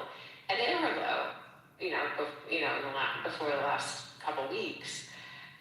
And I think being honest about that is important because a shock to gas prices when he has been running on it, talking about it, delivering on it in certain ways, is kind of an undermining of his own strategy. So I think being realistic about that is not a bad thing. But I was asking, what did he do? We are attributing gas prices to Trump now? Like, when they were going, like, what did he do? That's what I'm trying to understand. We were talking about giving him credit. I don't understand. I'm still trying to figure out what is the credit. Okay, I got you. I understand. So, Omar, what was the link between Trump and the gas prices? What did he do to help bring down the gas prices? Just because he was the president and did he call the gas company up and say, hey, listen, lower the prices? I mean, is that what happened? Yes, he deregulated and he expanded U.S. oil production. I mean, I posted a video first lady for a brother to circulate when he gets time on his own time to listen to. I think the Interior Secretary addresses his questions, and I don't know if he'll take it what he's saying, but basically what P said. So he can take that burden, or he can just get his news from whatever. I mean, it's up to him. But What did he say? Can you articulate it? I cannot articulate it, but I let them articulate it for themselves. I hope that helps. Omar, if this war was fought, if this war was fought through, at least Trump would have topped off to the maximum the strategic petroleum reserves. Right now they are 50 to 60% full. At least we would have alleviated this price hike or mitigated this risk on the Strait of Hormuz. If we thought about that, okay, we're going to go to war with Iran, maybe I should fill up the tanks at home before I go to war. but obviously he never thought about these things, and the strategic reserves right now is 50% to 60% full. So that's gonna have, he's gonna probably, by next week, probably have to draw most of it to maintain the prices lower, to, at least the gas prices. But yeah, it just boggles my mind sometimes, just the things that he does ad hoc. That's a great analysis and that's a great call out. See, unlike a lot of people, I agree with you on that one. See, that was bad policy. I mean, and bad, strategy. Like, for example, they didn't have a strategy to get the people out. So, see, this is the difference, right? And I thank you, Sirius, that's Sirius who said that, right? Yes. See, that's that even kill type of mentality that most people should have, and I respect you for having that. Great job. Shout out to you, son. Thank you. Okay. Hey, Walker. Can somebody tell me what happened to Curtis, the white man Curtis? Did he leave? Good evening, everybody. What's up, First Lady? Hey, how are you? Good. I missed you. I haven't seen you for a minute. Really? I've been here every day. No. Or maybe the timing's been off then. I think you've been in IA. I've seen you. I just let you know. No. I pay the bills sometimes. I've seen you venturing out to places. I'm just saying. I do be in sports narrative. That's really it. No. I saw you on stage on 40 Acres and a Mule. Oh, I was in there one day. You're right. I'm just saying. You just don't see me, but I see you. I have been on there occasionally, but yeah. Mostly here in sports narrative. And Stoner Nation. I forgot that one. So I don't understand. What was the gas question about? Okay, we'll recast that. No, I'm so clear. Because I think I was like, I'm not gonna bring it back up because I'm lost as fuck. But I'm so clueless. I was like, oh my God. First lady, I stopped using the Thomas guide, so I apologize. I mean, you still want to, protect Trump, I guess, and I understand, You still have love for him in your heart, and, yeah. I wouldn't go too far. That's a bridge too far. I would say that I was just talking about gas prices, but and again, I said, you see, I said Trump, I said the administration. See, a lot of people miss the key word because they were so quick to answer. I said the administration. Didn't say Trump. Administration. It's a 30-point, right? So I'm not giving credit to one man. There's employees, there's people who work. I posted a video for brother, that was good. And he can read. You said you guys don't give him credit. That's exactly what you said. Oh, if I said that, you give his administration credit. You didn't say him administration, you said him. Okay, well, if I said that, then let me see that that's the difference between me. You know what I can do, First Lady? You know what makes me unique? If I said that, I apologize. No. People make verbal mistakes all the time. So First Lady, when they make verbal mistakes, they call them out. They try to act like they're about to, pass a damn kidney stone. Oh. Or a monkey hoe. But when I make mistakes, see how calm I'm like, no, okay. Okay, all right, let me help you change the subject real quick. They said $891.4 million a day is what this is costing us. Should we call it war? $891.4 million. So double out, almost. Huh? Almost $1 billion. Yeah, it is $1 billion. got $100 million away from me. Are we considering this a war or not? Because they were saying, well, it's not a war. And then they'll say, it's war. And then they say, no, it's not war. So, what are we calling it as a collective? I mean, we're not gonna call it a thing. We're just, well, I mean, what is that department called? The Department of, what you call it? Or is it called Department of War? Department of War. What you call it? I like that. The Department of War. I'm going by what he announced on that Friday when he came out. He said we're at war. He said it. That's what he opened up with. I just don't understand why Republicans aren't mad that he's doing something that he ran against. He said he wasn't going to have a war, right?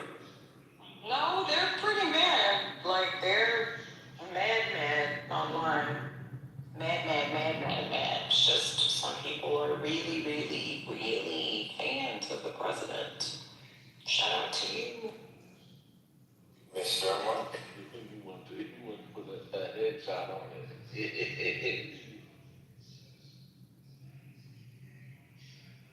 Oh my God, girl! Where have you been hiding? In what country? Wherever your ass is.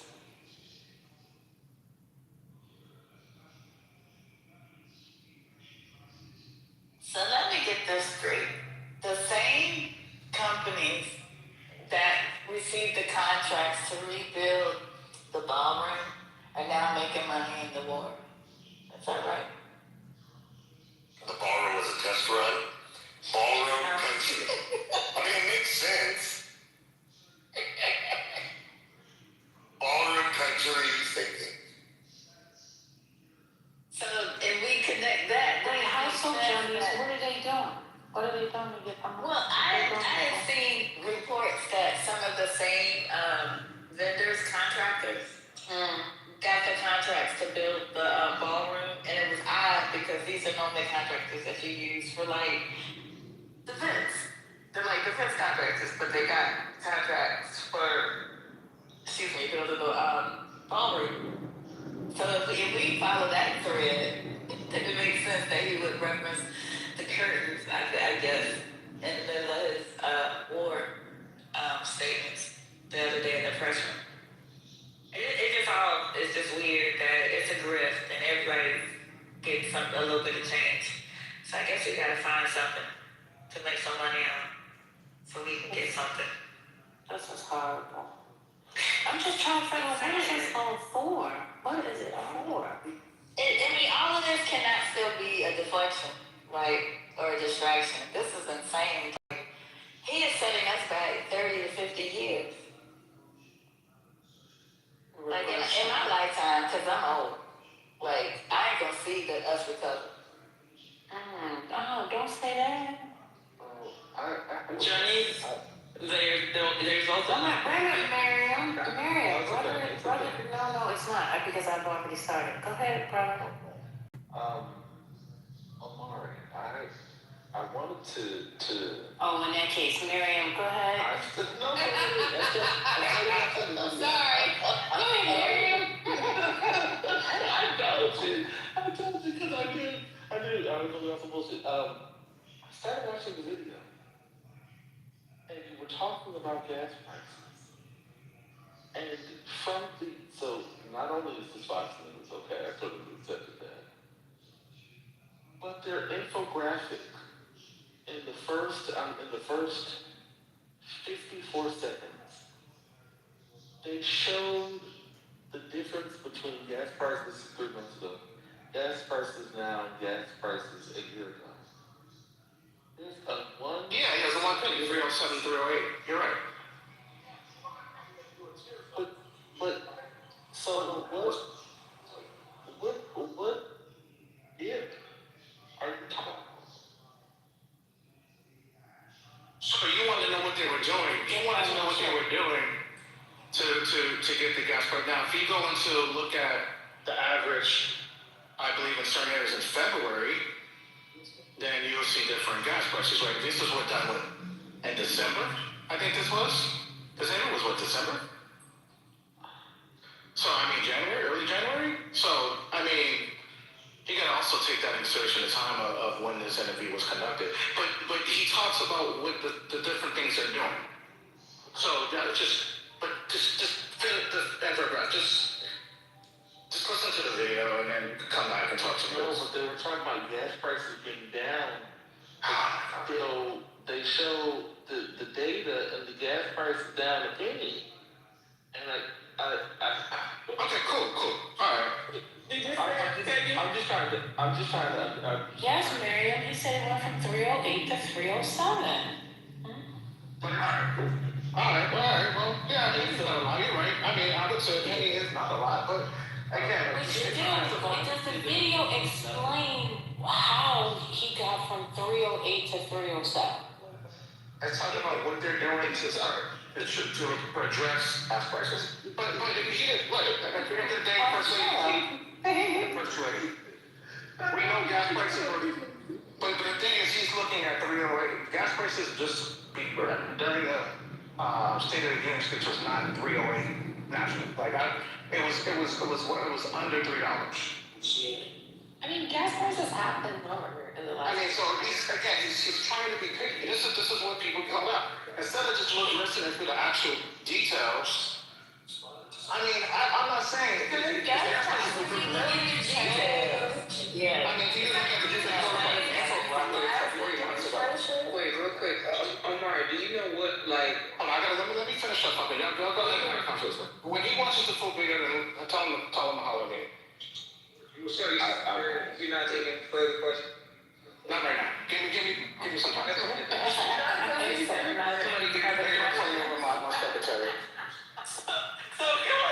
that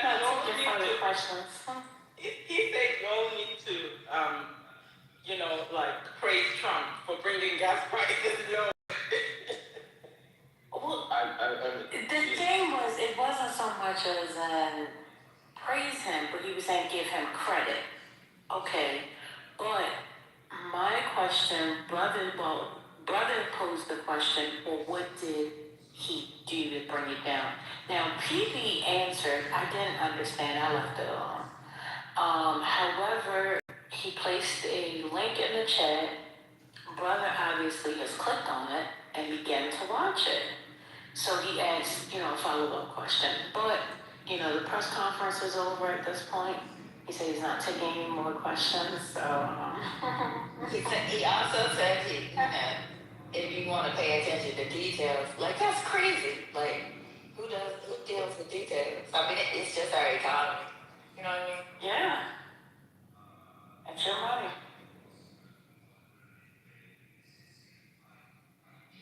I just put something in the chat.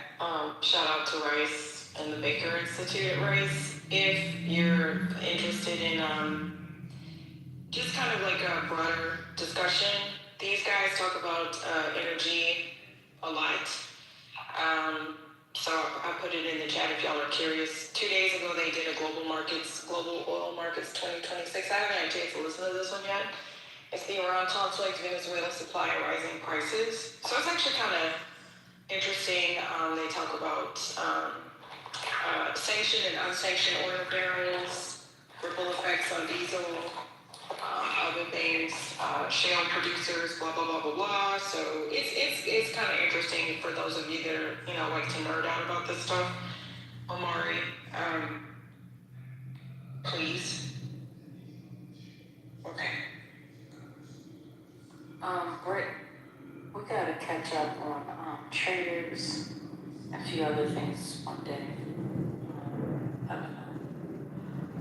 You might be sleeping. Of course, I'm awake. I was away from my phone, but yes, we do have to catch up. We must catch up on all the shows in the program. Yes, that's the NUST. We gotta schedule something.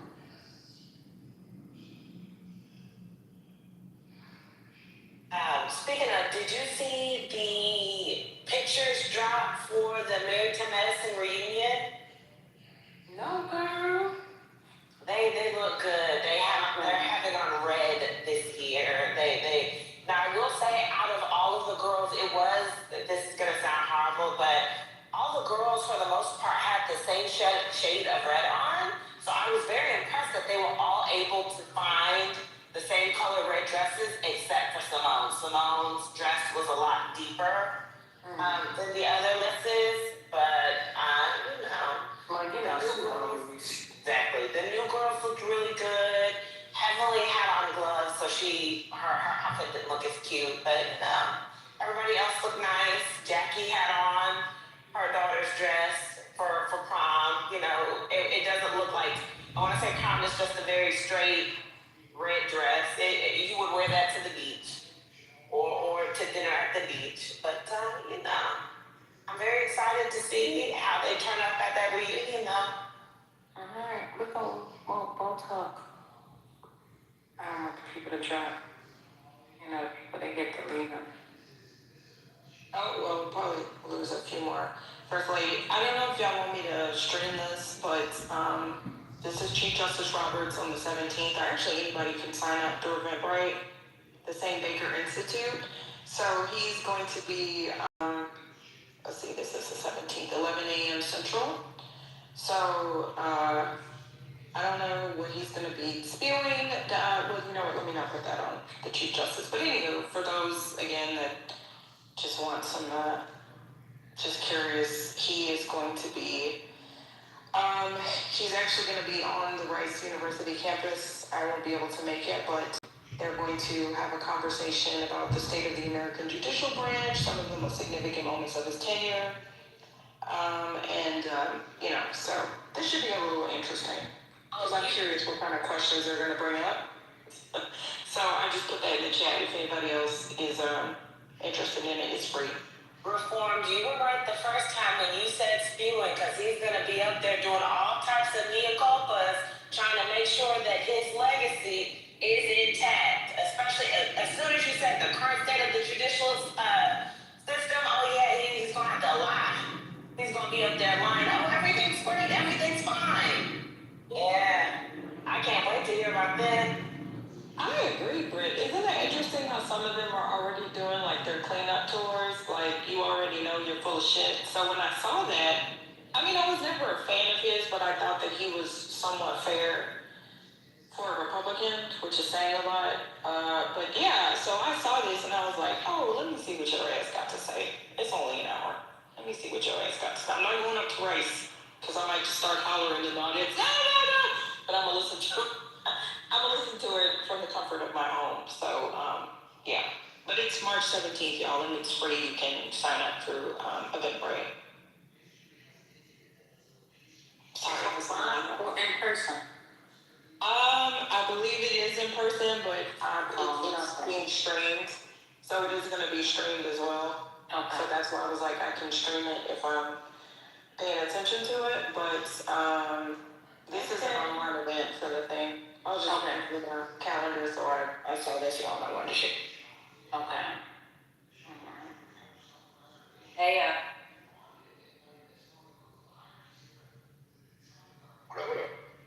I would say hello, but then you chastise us for giving fake greetings. I don't need to greet. That's a fact. They didn't say hello. They say new imagery does suggest that U.S. is responsible for the Iran school strike. Yeah, personally, they've been showing the pictures online, and I did not mean to click on it, but I did. I clicked off. I should have known better. Yeah, so they definitely did it, and yeah, they definitely did it. But how do you know it's not Israel versus America? How do you know the difference? The DOD had somebody from DOD. They said 2 days ago or something. Yeah. How does all that shit get on? I know. Sorry, brother. You keep coming in, but how does all that shit get leaked on the X patty? That's crazy now. The amount of shit that gets leaked on the X from whatever. So I was gonna say, I think Bellingcat showed the imagery out of Tomahawk, which were the ones that really used those. So it's pretty definitive that the U.S. did that. That's nasty. Are we still bombing 2D images and planes on sidewalks? That shit was crazy, isn't it? Like when that came out, crazy. That's like playing Like, we not playing for real. I had to But look. they are. I had to look at the images because I was like, clearly these must be like the shading and the perspective on these things. They're literally just like painted on images on side. It's insane. I mean, This may be a silly question, but do we train some of them, Kenny? Y'all? Like, this sounds like some special ops stuff. I ain't even gonna lie. Like, was there any U.S. involvement at one point in, like, I mean, not to say they're not capable of this, but damn. Training them to underestimate, to overestimate us, that we are dumb enough to bomb titty images? Is that what you mean? I mean, I'm not blaming the military. I'm putting the full blame on a particular person that seems to have unusual sway over everything and everybody. But the way that it seems like this was just estimated every single day when the information comes out, it's just astounding. I mean, it's just been said over and over and over again that this is why no U.S. president ever went there, because it was just not advised to. So I'm just curious as to what information, if any, made Trump feel that he could be the president that would, you know what I'm saying, rise above and handle this. And the way that he was communicating at first is that it would just take one day. Breaking. Korea just hit the circuit breaker. And as well as Japan. And Japan, damn. Japan hit the circuit breaker too? Yeah, they're down 7%. 7.2%. Shit. What? Wait, what do you mean? What does that mean? It means it's losing so much value, they have to stop trading. It took everybody to yeah, First Lady. They hit the circuit breakers when it's to stop the losses, otherwise the shit could just crater, go all the way down. The good news is that we got Republicans in so that kids don't get litter boxes because the Democrats were turning them into furries. What? Litter box? Oh my God. Yeah. That doesn't sound like good news. Voting for that, I would never understand it economically. I cannot understand it. Somebody asked in the chat, China's down 800 points. That's the Shanghai market. That's down 3% for them. But those are significant. And China just came out with their inflation report 10 minutes ago. It's a 3-year high. China consumer inflation is 3-year high. As producer deflation eases, these market updates that I get are just, you don't get your beans. I bet you Anthony and Joe B and No Serious don't mind. They don't see nothing wrong with this. No, they only do. gonna be a minute. It's only gonna be a month, maybe. No, they do. They do. They just try to troll us and act like they don't. There's nobody that, by the way, the Dow futures started down 800, is now at 1050. Minus 1050. The Dow futures are down 1050. Both oil, remember there was over 100, they're now approaching 115. They're at 112 and change, continuing to rise. Anthony did admit this to me. I will say, like at 2 o'clock in the morning, like in a really, really quiet room, that many people there. He never admitted it during the day, but he is concerned. So when he asked me, he was like, "Do you think this is gonna?" This was way before the invasion. This was like a couple of months ago. He's concerned. He's not renting out, you know, $500,000 units. He's renting out to people with $500 units. So we know. Yeah, that's what I'm saying. Like, don't let his ass fool you. He's concerned. Yeah, he's concerned. So He corrected on the other day that in the middle of it, I was muted and I was like, oh, this isn't about me. This is about something else. Yeah. It was a crazy crack. But hold on.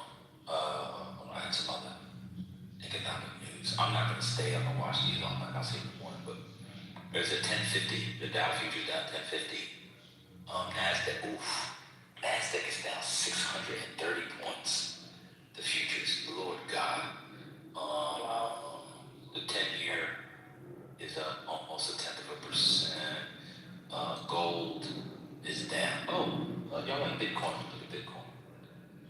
It's something big is happening there. Well, Bitcoin. Apparently, we need to watch out. There's more coming.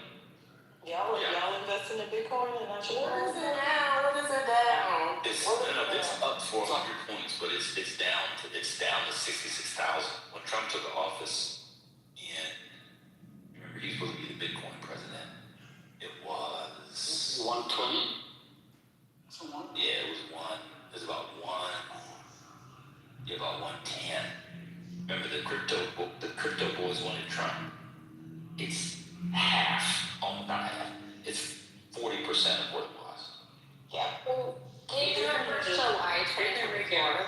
Because there was like the largest, I think, peak was the Trump election. They've been making a lot of videos online, like the young white crypto guys. Yeah, they're like, we all voted for Trump, and like, we lost so much money. We paid so much money in tariffs for all our equipment, and now we're losing so much money in Bitcoin. They were ready. No, we can't attribute something to Trump. There we go. Now, Here's the attribution. But I It's don't down 40. Let me know when it gets down to 600%. On the South Korean market is the worst in 46 years. Yeah, I see it. I'm reading it. Did y'all get that? I was saying, isn't Costco suing Trump over the tariffs? There was an article last week about the tariffs. So Costco is actually, I think they're going to pull together some other big organizations as well, but they're suing. Yeah. It's out. It's been a while. Well, see, none of that money, girl. Oh, this is cute. Yeah, dang. We about to act like girl. We about to die. Look at your baby.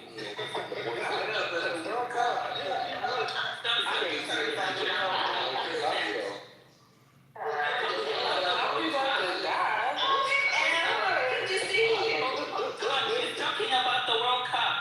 Yeah.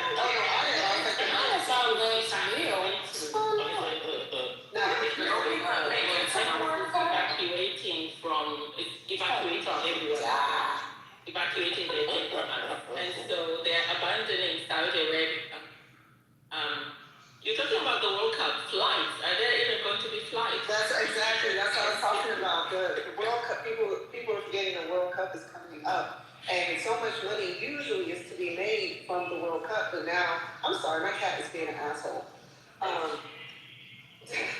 He got me on stadium all of a sudden. Probably said, I know your ass ain't that on Clubhouse, mama. Yeah, you hear him. That's King Julian. I think he heard your voice. But yeah, there's usually so much money to be made during that, because I think it's at 9 out of the 12 host cities is here in the U.S. And now because of the uncertainty with this war and stuff, Iran in as a team we still going to have flights, safety issues. They're going to lose a lot of money.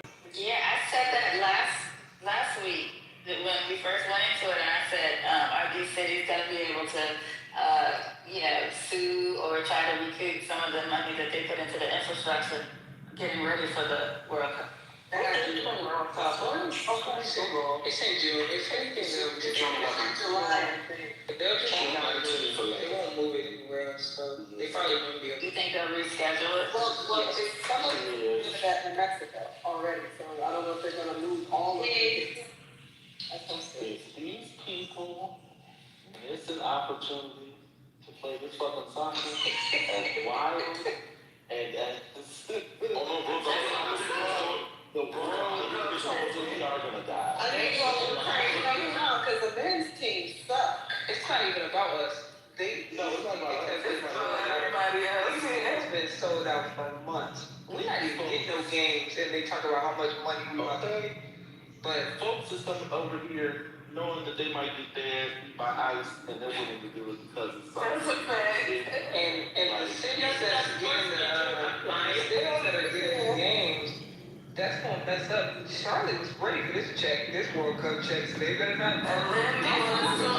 Charlotte. Yes, ma'am. That's what I was saying last week. I was like, the way I see the emails coming from the cities and how they're prepping and giving sneak peeks and stuff, I was like, yeah, this is about to be real ugly. Just remember also, just remember also, Iran is qualified for the World Cup, so. Yes. Yeah, they have to. All the other Middle Eastern countries, all the other countries play the qualifier game at the end of this month. So we'll see who up. And I think there's a rule, just like with the Olympics, if you are participating in any like acts of violence right now, like as it's like if your country is, usually that could be a disqualifier. I know the Olympics has that rule. I think the U.S. going to be disqualified. Right, that was the right response. Oh, it's a little different. They got some ethics issues. It's full of scammers, okay? I didn't know it was gonna be in Houston, y'all. I don't know if it's Cincinnati. Places. Houston and Dallas. Yeah, I see that. Oh, okay. Dallas, Kansas City, San Francisco, LA, Charlotte,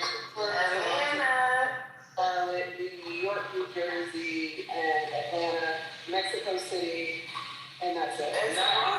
The New York, New Jersey game is the same one because it's no stadium in New York. Yeah. They are going to be in Philadelphia. They'll be in. How much these tickets are? Iran's going to play the first 3 games in SoFi, the first 2 games Belgium and New Zealand, and then they're going to play in Seattle. So they're going to play in the West Coast. They might just move the games they should just move the games to like Canada or Mexico. They got a lot of followers out there. They do, but I mean, they're not probably. So now more than likely we schedule the whole games to 2026, 2020. I'm feeling better now. Like when they announced that we had it in like around 2019, 2018. Oh, yeah, I did it. I was trying to find people to get some DMVs up and running, but that's really Kansas. Well, you guys, the big Berlin.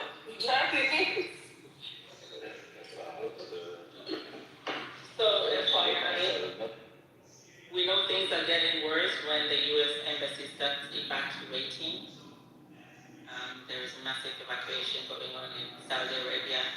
I thought they started last week with the evacuations when when something went off near the embassy or at the embassy. They had already started evacuations. No, now it's serious where they have security. So everything is empty. They're just going to leave like maybe emergency personnel. Yeah, because usually and I'll tell you this: if you're in a country where the embassy started evacuating, just know things are falling apart. Yeah. Without the embassy, there is no protection. Mm-hmm. Yeah, they don't protect U.S. civilians. You know, so you're just gonna have to bounce. Don't linger. You need to leave. I thought we closed some embassies in several countries like a little while ago. Yeah, like a bunch of countries, but. Well, they did. Yeah. He's not about diplomacy. Hello. This basically leaves those countries ready for Iran to attack, and they are now more vulnerable than before. The Saudis now, they're not going to be able to stop stuff this week. I'm sorry, Trent, but the idea that they're going to be able to stop, the interceptors are getting everything. They got rope-a-dope, bro. They got rope-a-dope. And if they're evacuating them with Riyadh, that's not good news for the world. It's going to get worse. Because I don't think they've hit any Saudi oil facilities yet, have they? No, they've only been focused on U.S. targets. Which one did they hit?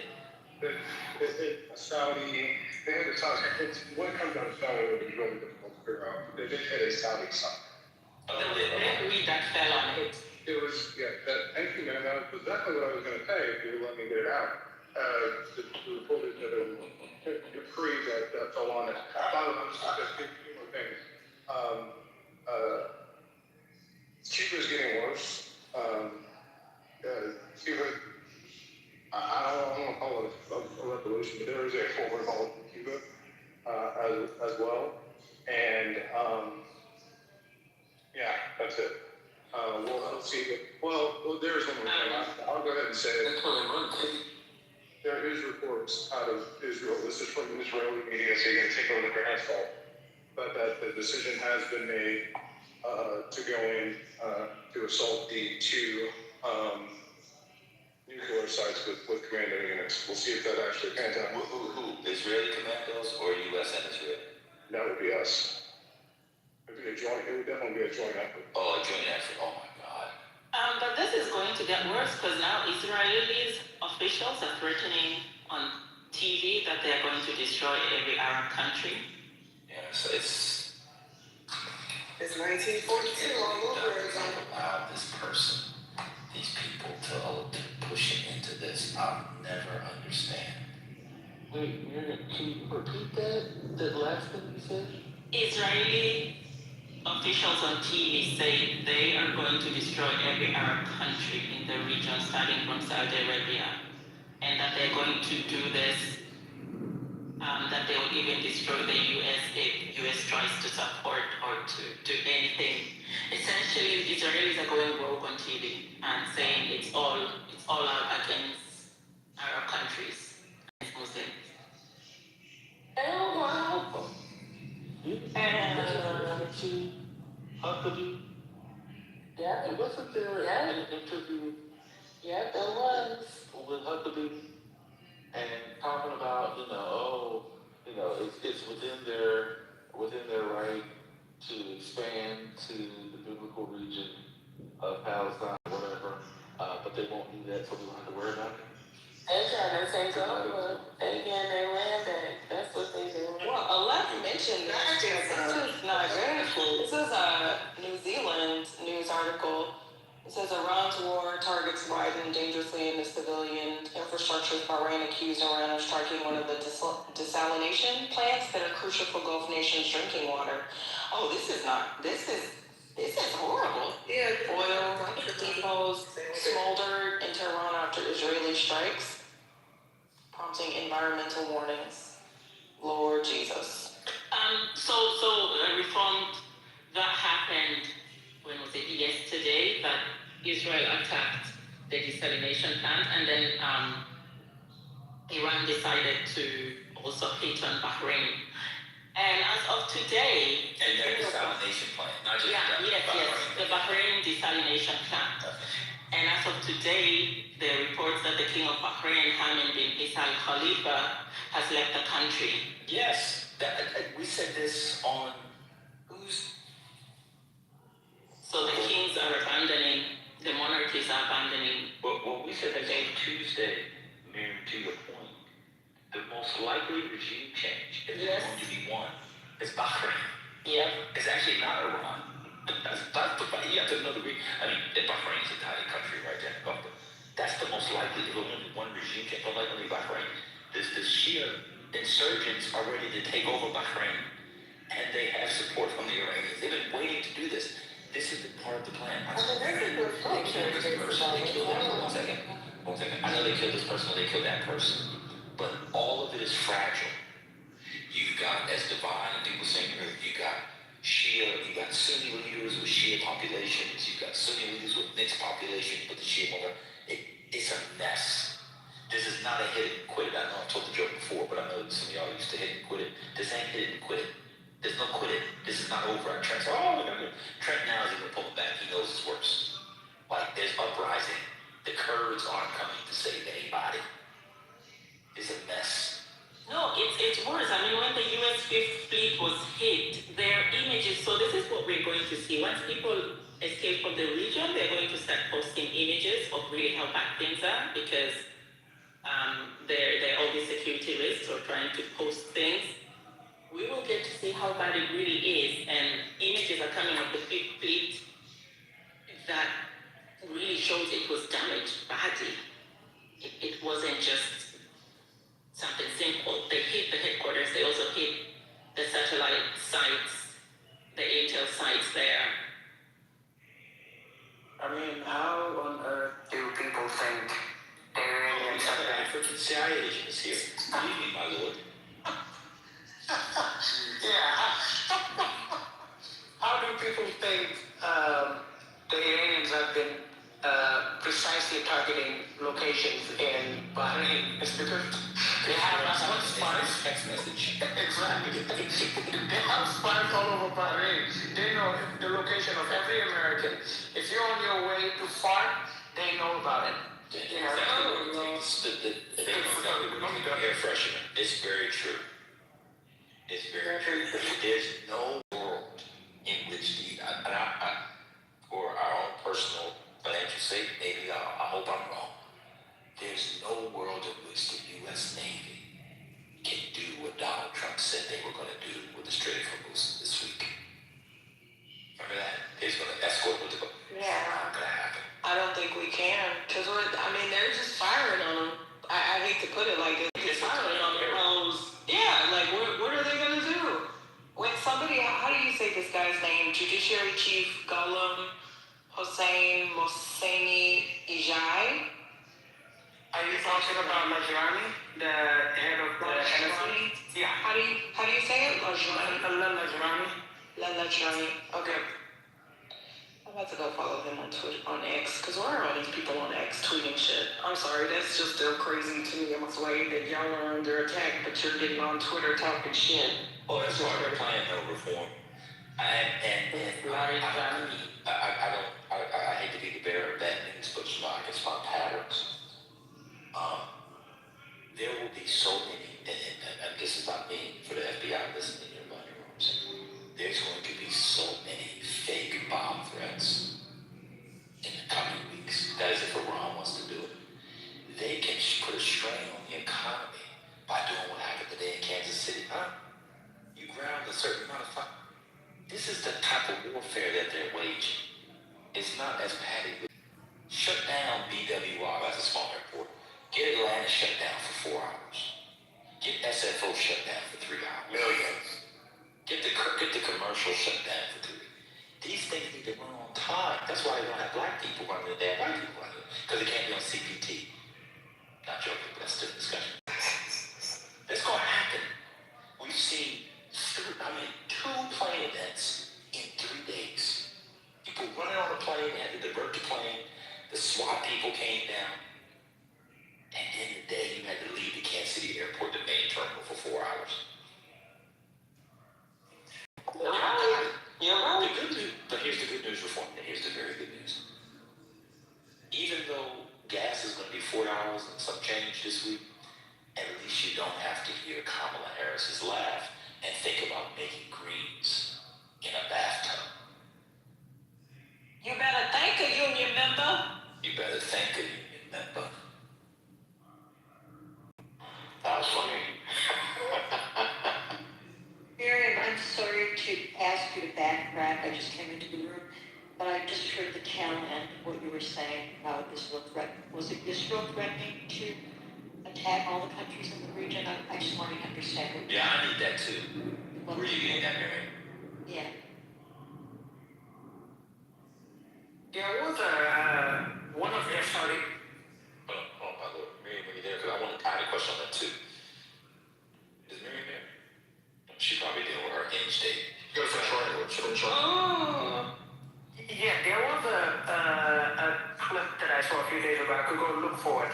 So a Saudi minister was saying that agents were working with the Israeli government had planned on basically attacking facilities. The hope is that they were this could be blamed on Iran and it could draw the Saudis into the conflict. Pretty much the more numbers the Israelis can count on in terms of the countries being drawn to it, the better for them in terms of achieving their short-term or long-term objectives. And there's been several Saudi clerics that have been saying the same things all over. It's like pretty much on Twitter. So maybe that's one thing she was alluding to.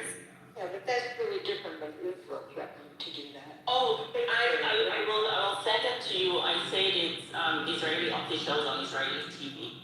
It wasn't the president, but some other Israelis that were saying that. Yes, put in the chat. Okay, I'll do that. There's something I just quickly say, which is that now about what you said, Lord, a lot of Saudi billionaires are even coming out and they are just so pissed off at Israel and they're writing and complaining that they want to manipulate things to make them fight. In fact, right now, one of their people posted about what Lindsey Graham said, and they basically say, stop trying to drag us to this war. You want our countries destroyed, you know. And now when they see that the U.S. Embassy is evacuating everyone, their people, their citizens are going to come out and say, we abandoned this relationship we have with the U.S.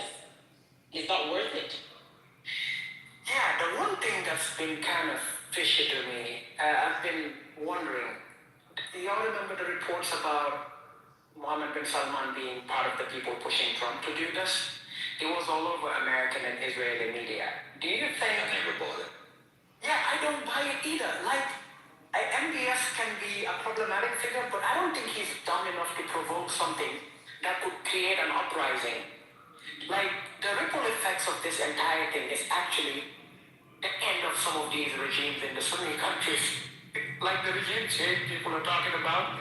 I mean, Barry's repeated this, but I don't think people really understand this.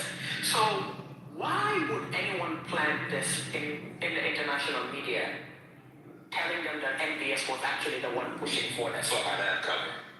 I can see they have discussions. If you do it, it'll be fine. Maybe we can take myself in. But I don't see any world. I mean, again, Barry, you'd have to start giving lectures on the histories of this country. But what? His family takes over the country in the 1930s, I think early 1934. That's when it becomes Saudi, something like that. Something like it correct me the other day, say 1930, something like that. The name is there because it's saying this family rules over all of you. You see? How can I put it? If it gets out of hand, that's when the ground troops definitely have to go in. Y'all know all the ground troops that Desert Storm to Saudi Arabia to fix everything. I don't know.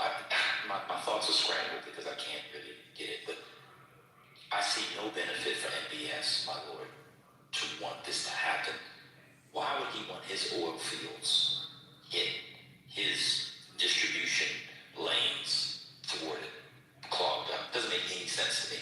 What about investment dollars? People want to start pulling out. This is the trillions of dollars of investments. Yep. It needs to be $20 trillions in investments. Everything that they work for. I never bought those reports either. I thought they were overblown in propaganda. But I'm not like Trent. I don't believe everything I read in the Israeli or American media. No, you're talking about Ibn Saud, Al-Bayt al-Ibn Saud. Yeah, that's where the name comes from. But here is the other thing, is that... But doesn't it mean this family, basically this family rules over this land? This is Yes. Yes. That's so Al-Arabi al-Saudi, Al-Bayt al-Saud, Ibn Saud, the one of the Saud. The Saud is the family. Yeah, they helped to galvanize the American supported the Al Saud family, and then helped to defeat other tribes, and then they're united and they call it the Kingdom of Saudi Arabia. I think in the 30s, let me see. 1932. Yes. 33, 34, yeah. Abyssinia, where have you been? Kingdom of the two holy mosques. But Yes, the thing is, 32, yeah, that's right. in the UAE, some of the UAE citizens are now calling that the leadership of the UAE needs to go to Sharjah. And so for those who know, the UAE is the Emiratis, and it's made of 3 kingdoms. Is it NBC? Yeah, so it's made of Abu Dhabi, Dubai, and Sharjah. I thought there was 7. Is it?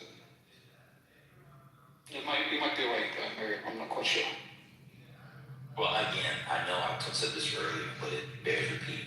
When I saw NBC at the mall getting a pair of Ray-Bans from Sunglass Hut and an Auntie Anne's pretzel to pretend like everything was okay, that's when I knew everything wasn't okay.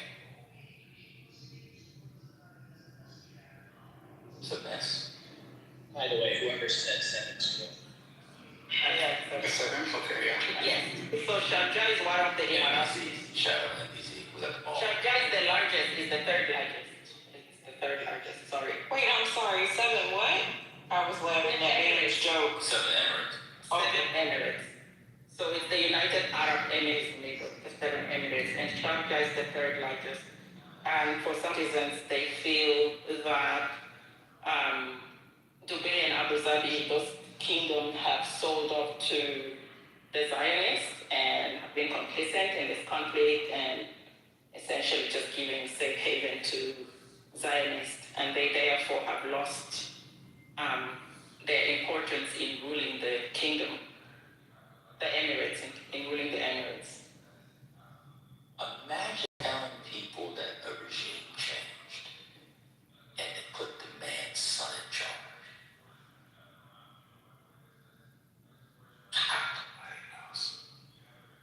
I'll never forgive you people.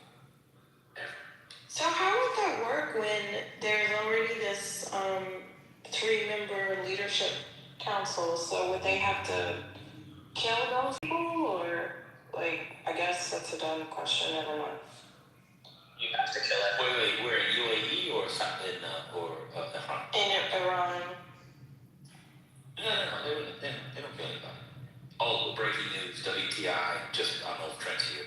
Is Trent here? No, he left. WTI just passed 115. Brent is now 116. That means, wait for it, WTI is up 27.5% today. And if Brent is now up 25.6%. I'm doing awesome. Brent, congratulations. You gotta lose some of that weight, though. I carry my weight where it's good, around my money belt. Wait a minute, you went up, what did that say? You went up 25 points today. So good. Oh, let me do a check, quick check on Asia. Japan is down 7%. China's down 3%. Well, 2 and some change, 2 and 3/4, sorry. What's ASX 200? That's South Korea, right? ASX 2000, yeah, South Korea. Yeah, it's down 4.5%. I mean, the economic news is catastrophic. Really, the question is, like, how long does this last before they stop? And I don't know the answer to that. Who's they? The administration. Like, how long does this last before they say, oh, fuck, there's going to be like 69 Democratic senators and we keep on going? They don't care. It won't even matter. Well, at that point, it could be a show move. So maybe that'll do it. But it won't stop. Iran is not going to stop. I don't know if I agree with that. I think this looks pretty bad. And Trump does respond to really bad economics. That's the one thing he does kind of self-correct. I mean, let's remember Taco. Bring one thing that you always get wrong in your analysis. What? Nothing. Well, there's one thing you always get wrong. Donald Trump and the Americans are not leading the shit. I mean, external forces like to get the start of it going, but I buy that there's not the agency to stop it if the economic news is as dire as it appears to be. We'll see what happens. I believe the United States is not leading this shit, brother. This is my personal opinion. I have no insight. I just had CENTCOM's Twitter, which anybody forget. Yeah, CENTCOM's made it pretty obvious that this is pretty much the handbook of not the United States. I'll just leave it at that. What's that?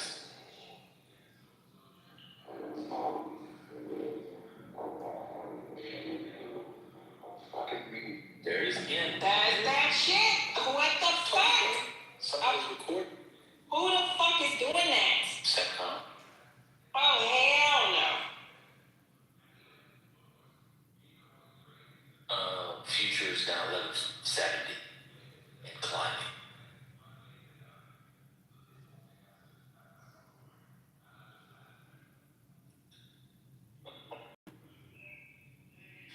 Oh, you can just laugh at this point. Oh my God. Okay, I'm about to do Now some up 30%. It's up 30%. It's at 118 and climbing.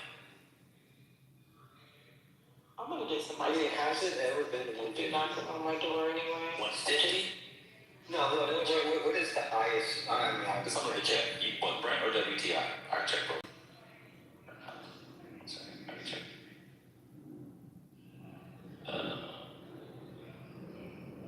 even worse is if this craters other economies, because just like what happened in 2008, we had a major recession, and it was a bad recession, but we were fine after a couple of years, building and growing. The global implications of this are just catastrophic, because these other countries did not fare as well during COVID as we did. So I just want to point out that this could literally fuck shit up across the globe for like decades. Just FYI. Yo, it's global, for sure. I mean, oh yeah, 100%. Brent is 140 and some change is the highest it looks like, and WTI is 147. This was in 2008. The 140. We are currently at 118 and 118. It's Monday.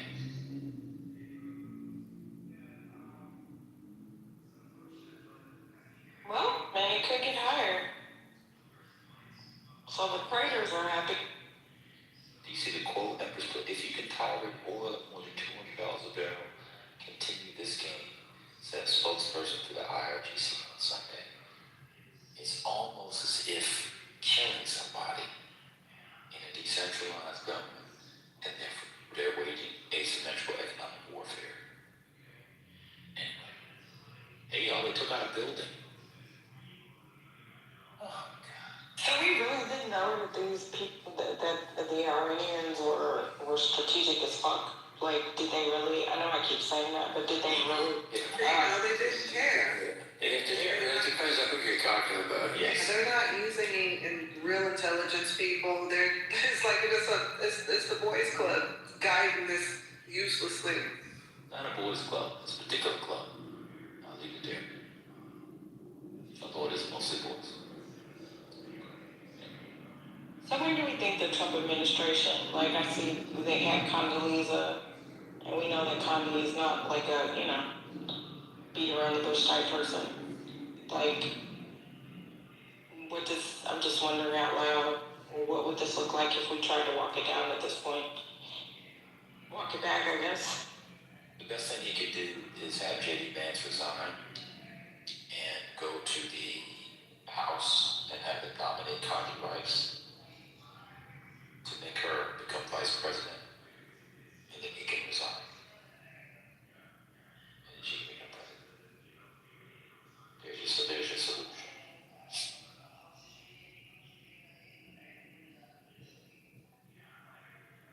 I mean, I say this is a shit show a lot in regards to Donald Trump. I said it a lot during his first administration, but this is seriously a fucking shit show. Right? Oh yeah, this is worse. Oh yeah, this is worse. Yeah, this is way worse. I mean, this is a like this is one that probably will go down in the history books as one of the biggest disasters this nation has ever done, if not, I mean, we are watching history being made. I mean, we could plan, in my opinion, COVID, we had thank God that Trump was not in office. He didn't stay in office that long. Biden was able to reverse what happened with COVID, I think, with the help of Jerome Powell. That's my opinion.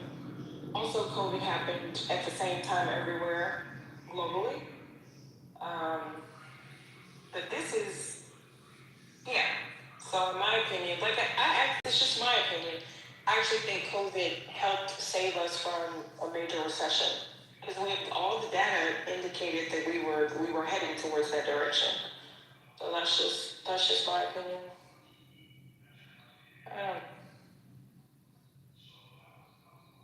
I think that, it's nice to just focus on how bad this situation is going to be for us here in the U.S., but really it's going to be globally destabilizing it. So we're talking like the last one's mentioning recessions and such, because this is going to be economically destabilizing for everybody. It's going to spawn out in certain countries for sure, but it's going to go everywhere. And the first one's hit obviously the GCC nations, but maybe there's something we can do that, to be fair. But it's going to be everywhere. GCC is over. GCC is over. Abraham Accords is over.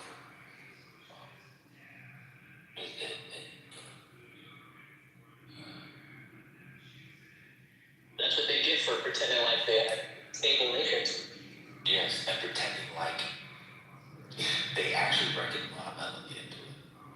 You guys just start pretending, y'all. That's so stupid. And if you actually read Abraham Accords and then read about how the people in those countries felt about the Abraham Accords, the public hated. We were talking about this the other day. The public in those countries hate Abraham Accords. They hate the Abraham Accords. We see it playing out in Bahrain as we speak. The Bahrain story is insane. Y'all like the Middle Eastern countries, CEO. He loves to do US. Oh, he wants to do that. He thinks we should model ourselves after Dubai. Look at it now. He loves that shit. Crazy. Oh, he talks about it all the time. Fucking He loves that shit. He loves it. That's so. And you know what? As all those millionaires and millionaires are escaping, they are leaving all of those servants they had. And remember, when you go to work there and at the falafel system, you literally hand over your passport to the house, to the leader, the person, the owner of the house you're working in. And so you don't even have documents, unless if they decide to give you your documents.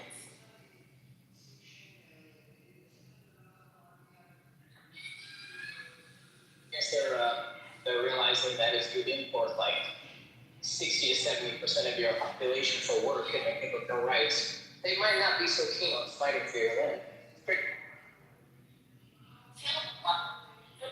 One of my favorite propaganda lines about the Abraham Accords is when people, I'm not saying any names, but you all know some of the people on the app. Oh, the Abraham Accords brought peace to Bahrain too. Say Bahrain and Israel. I was like, they wanted war. You brought peace to it. You isolated Iran. You made it even more modest. The irony is at this rate, Bahrain and Israel will be at war.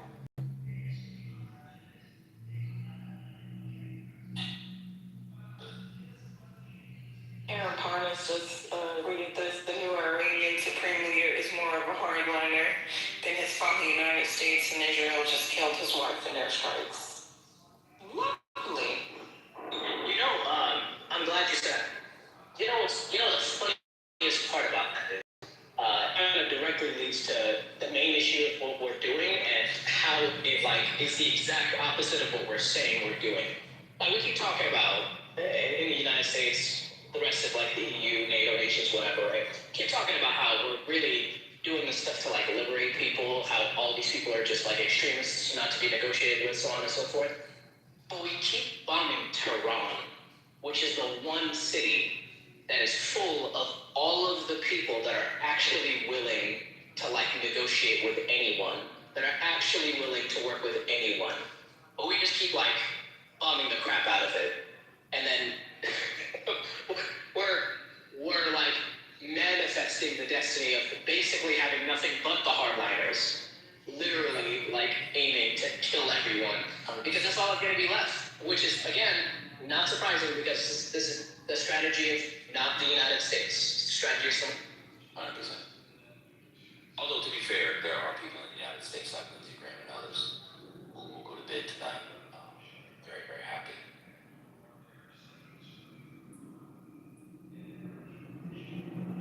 Did you see the Iranians that were demonstrating, that had their march in New York today? They had photos of the US soldiers, and they were busy thanking America for going to fight for them. And then there was someone who has a blog who was asking them questions and asked them about the school bombing. And they said, well, yeah, that was going to happen, This is just collateral damage. Yeah. The Ministry of Health of Bahrain has just wrote on, I don't know if you saw it, what's the child's name? Miriam. 32 people wounded in an Iranian drone attack on Bahrain. Is that the one on the school on the university? Was I thinking? 4 victims. 4 of us in critical condition. It was in an area called, it was Citron, which is south of the capital. It's called Burn. I don't know where if that was, but I just see this 3 minutes ago. It turns out that you run out of interest, and every country doesn't have unlimited interceptors. Yeah. I mean, we had somebody here today. I don't know if you were here, Marion. There was somebody here who said that the United States has unlimited munitions. Unlimited. Wait, what? Oh my God. This is the American brand. You know what? It's a weird brand, bro. It's really I honestly shouldn't even be surprised because I still remember when people were just last year trying to convince me that Iran can't even hit U.S. bases, and that shit was hilarious. Huh? Yes, they did say that. Hey, what do you mean? I remember constant. They were saying constant. I was like, yo, you don't even just hit the base. Like it was like June. It's like you don't even say one of our bases, right? Yeah, it's crazy. Wait a minute, but the there's like U.S. bases like 100 meters from Iran. Like what are these people saying? People don't understand what Iran is. They think Iran is like Gaza. They think Iran has nothing, literally nothing.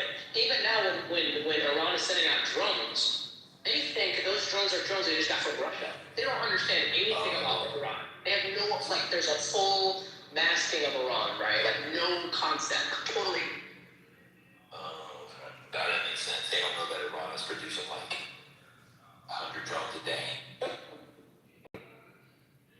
And being Russian drones and other drones. Yeah, they don't think Iran produces anything. They think it's just a fucking wasteland with nothing. It's incredible work, you know. Well, there's an old Negro saying, we gonna learn today.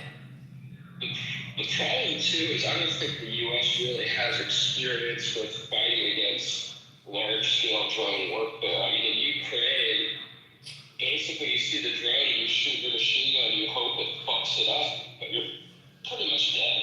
Like, there's not much you can do to stop that thing. Oh, right there. It's surgery to them. Yeah, that's true, actually. Ukraine was like the first time the U.S. had actually been experiencing drone warfare at all. And it was with Russian drones, which are really just Iranian drones, with like a new branding on it. So it's the first time they ever experienced it was Ukraine. That we experienced it was Ukraine, and now we're experiencing it at full scale, and we got nothing. Well, what's ironic is the Ukrainians have begged that this is useful tech, and they will show us how to use it, etc. If the people give them access and give them weapons, etc. And we never make that exchange. And this is showing how foolish that was. They sent the Ukrainians sent several quote drone experts and other trainers and specialists to the Middle East to help the Americans. Well, the offset of this is if leverage right, Ukraine's going to get some raid after this. Oh, you better believe it. I just had a sobering thought, y'all. If Japan's market continues to crash, they're the #1 holder of treasuries, and they're going to start liquidating that shit. Yes, exactly. Exactly. God damn. This is what people they forgot about how important Japan is to the U.S. Like, it's, oh man. They're going to find out real soon that we care about more than just Hello Kitty and everything. I mean, sometimes I think the administration's goal is just crash the U.S. dollar. Oh, why? You crash the U.S. dollar, you crash the world. Like, Japan's economy was pretty much flat for I don't know how long. Weren't they just kind of getting out of a slump?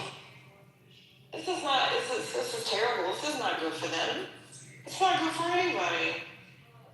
It's true that it wouldn't be good for anyone, but to be fair, like right now, especially after we basically waged tariff war on everyone, the dollar's been unstable. Everybody's already been talking about a new world, like a different new world order on how we do trade anyway. Like people have already been accepting that maybe the US dollar isn't the thing to rely on anymore because of how easy and quick we are willing to change the playing field entirely. So Japan might be just making some hard decisions, is what it is. Amari, we did all this shit. Do you not understand how responsible we would be for this? And then when you have to take a look back, there's always the reason of why. Like, what would be the purpose?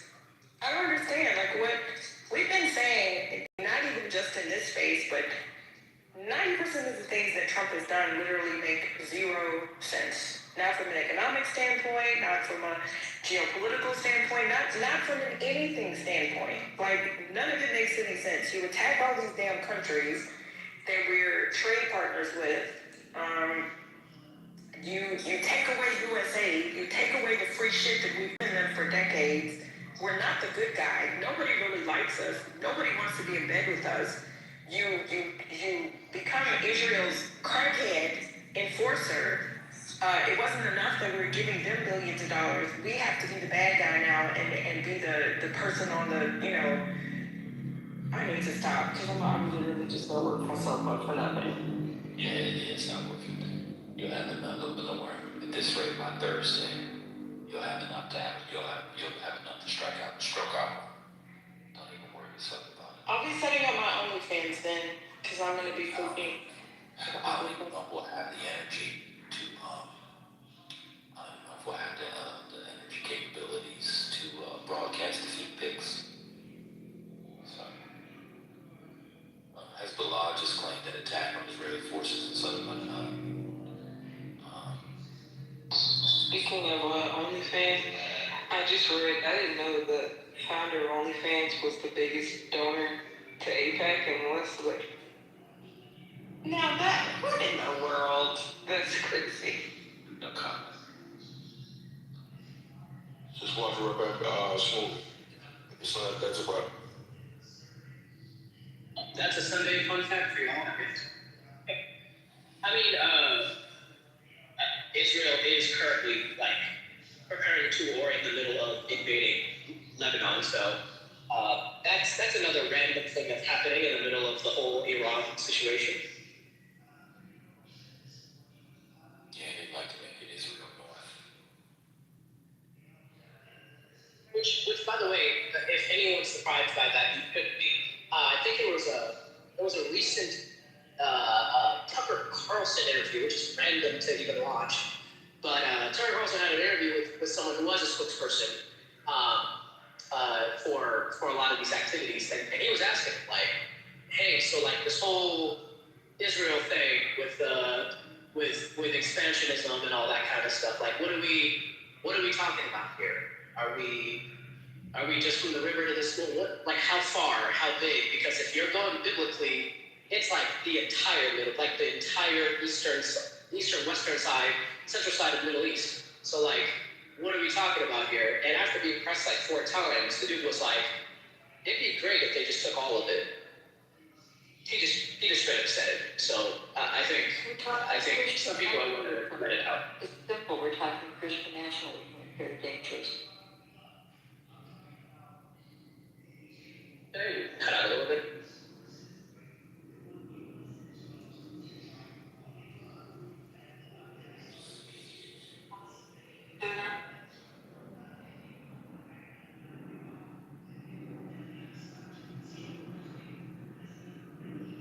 Oh yeah, so put it down there. It was funny fucking me. Egyptian TV, the Egyptians are just pissed off. They're complaining that the conflict is happening all the way with Iranian neighbors. How the heck is it affecting us now in Egypt? As the exchange rate, Egyptian versus dollar has gone up. He said at this moment the Egyptian pound is just worth nothing. And I'm actually wondering what Egypt's gonna do.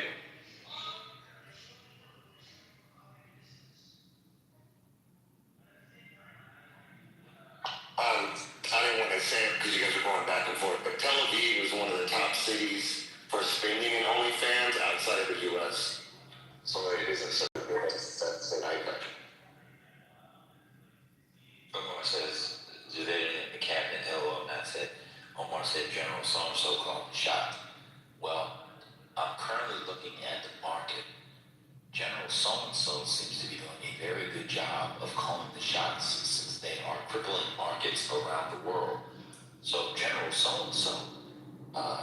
seems to be doing what General so-and-so needs to do. General so-and-so. They have some guy sitting in a security booth. The guy sitting in a security booth calling it. Our futures are down 1,100 points. Oil is $116.66 a barrel. General so-and-so seems to be doing a pretty good job in his phone booth, y'all. Y'all not serious at all. I realize one of the ways to be a Trump voter, Trump supporter, is to not be serious about anything. You can laugh off anything. Oh, yeah, my mom got killed. What? She shouldn't have crossed the road like a chicken, and she could have got to the other side. Yeah, crazy. Just a couple weeks ago, your attorney general was not answering questions by saying the Dow is over 50,000. The Dow is now under 46.5. Oh no, that's the futures. I don't know what the Dow will be. I apologize, but we'll see what it is when it opens.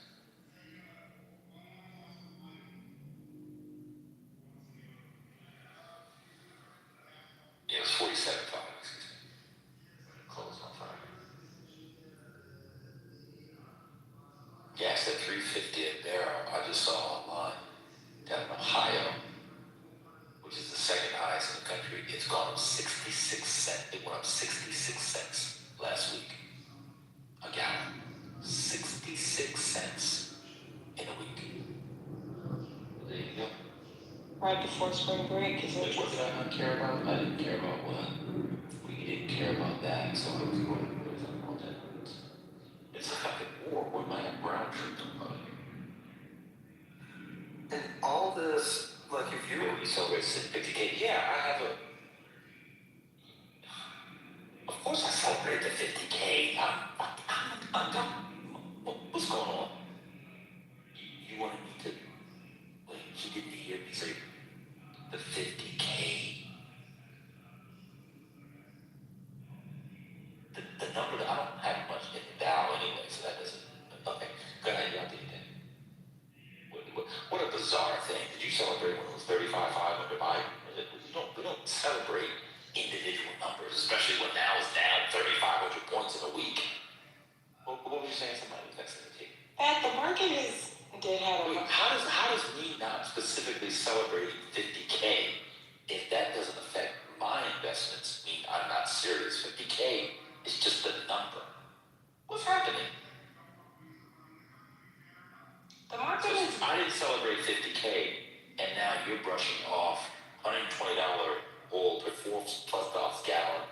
Economies crash all over the world. I'm not the serious one to make 50K, although it came down 2 days later before the war. But you're serious in winning the Civil War where we might be putting in ground troops. I got it. You know, that's incredible. Trump supporters is a true call, yeah. It sounds like the gas prices question that Omari tried to pose. Seriously? If you didn't celebrate it when, by your metrics, it was to celebrate, we can't bring up that it's bad now, basically? I mean, the number doesn't mean anything when you're, it depends on, how much you make.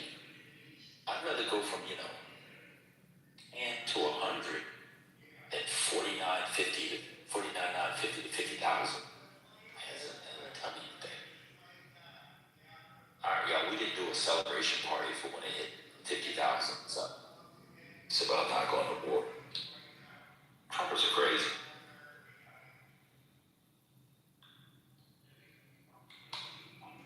Well, someone here earlier on said we didn't acknowledge when gas prices went down that Trump was doing something good for the country.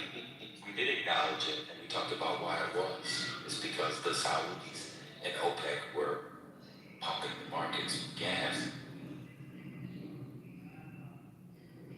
And I think more than the stock market, I think the one thing that Trump's the Commerce Secretary watches the most is the bond market. It seems to me. London. Yeah. Both the 2, 10, and 30 years all up. The yields are all up in short term and long term of the curve. So I think the bond market might decide the next step forward for Trump, what he's going to do about it, because he can't control. He might have influence on the stock market, but not on the bond market. So I'll be watching that.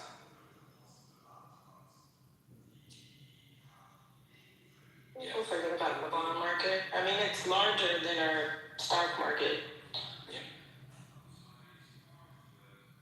And we do have all these boomers and all these institutional funds and pensions and whatnot and invested in bonds, and this would be catastrophic.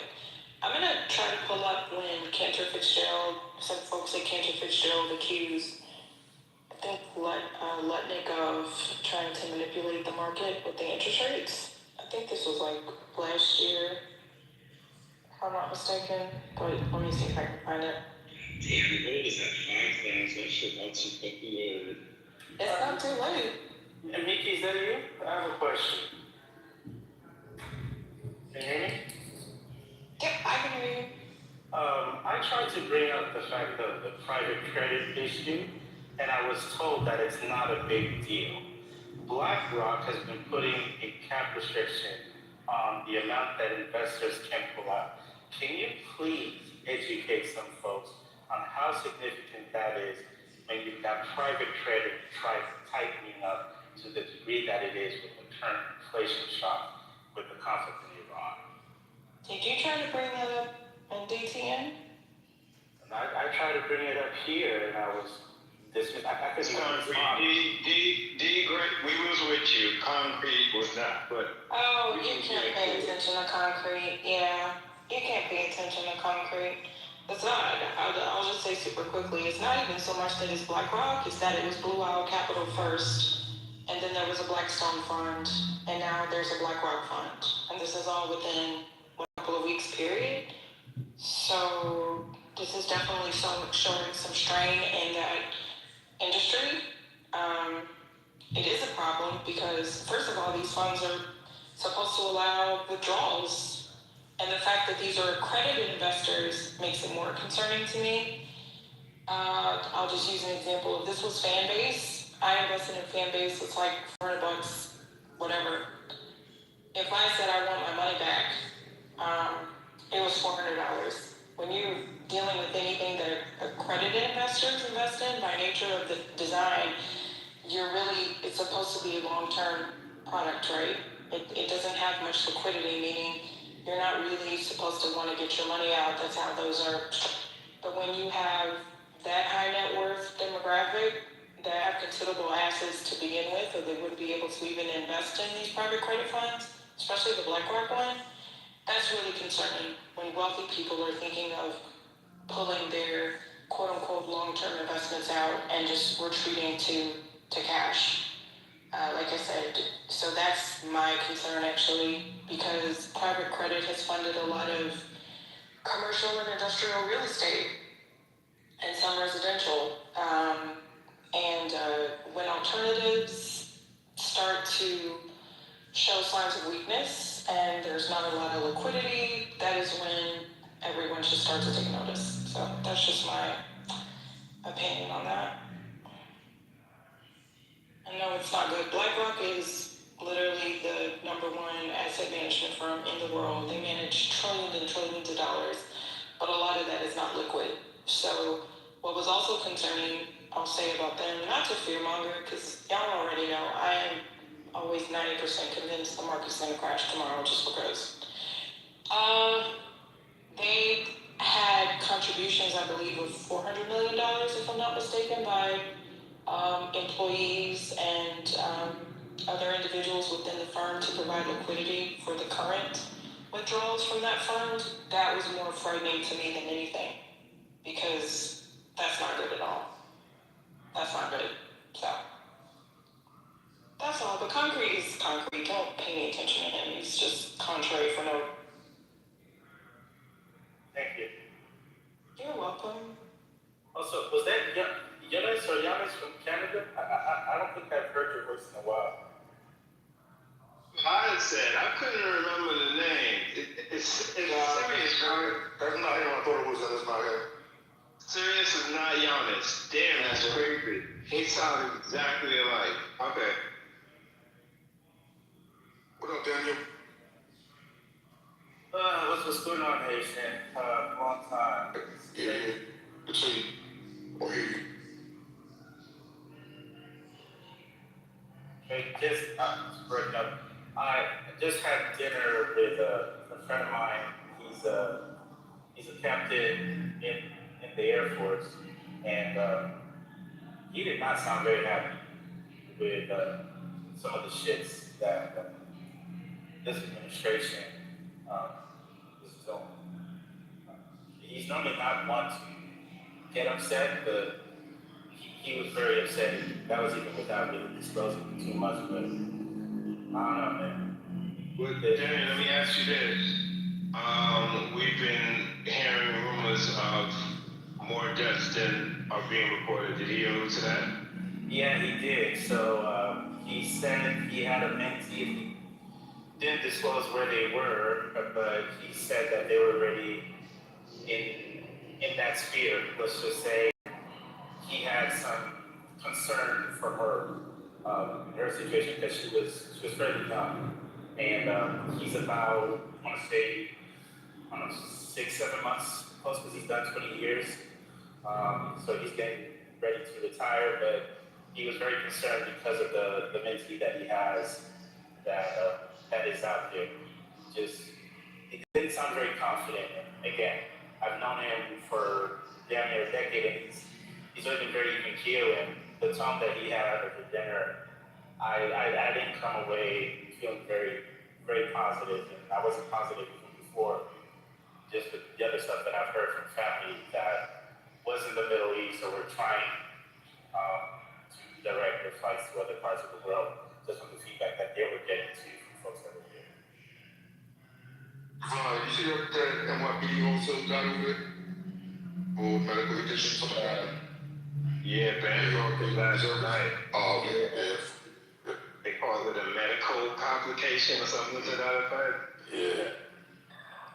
You know, if you guys want a Sunday night roundup of the damage we've done and the status of where we are, there's a great reel I'd like to share. It's short.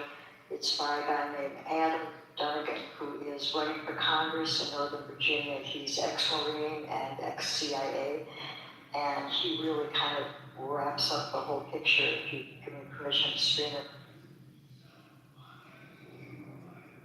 That's a request. I'm fine with it, everybody else, no problem. You cool?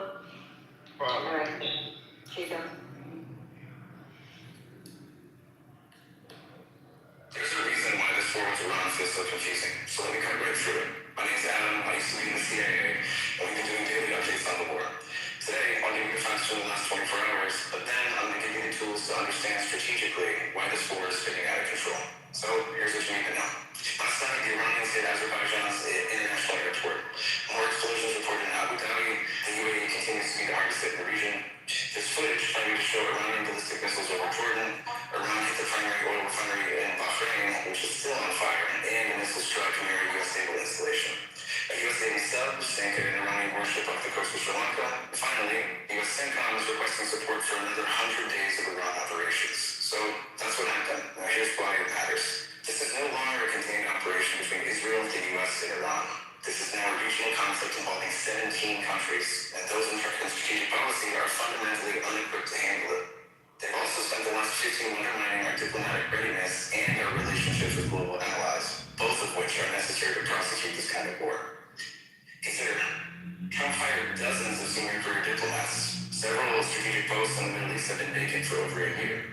He fired more than 1,300 State Department employees, many of whom are Middle East and counterterrorism experts. They dismantled USAID, an agency that should be playing a critical role in navigating conflict and post-conflict environments. Cash Patel also fired a dozen agents and staff from the FBI's counterintelligence unit specifically tasked with monitoring threats from Iran.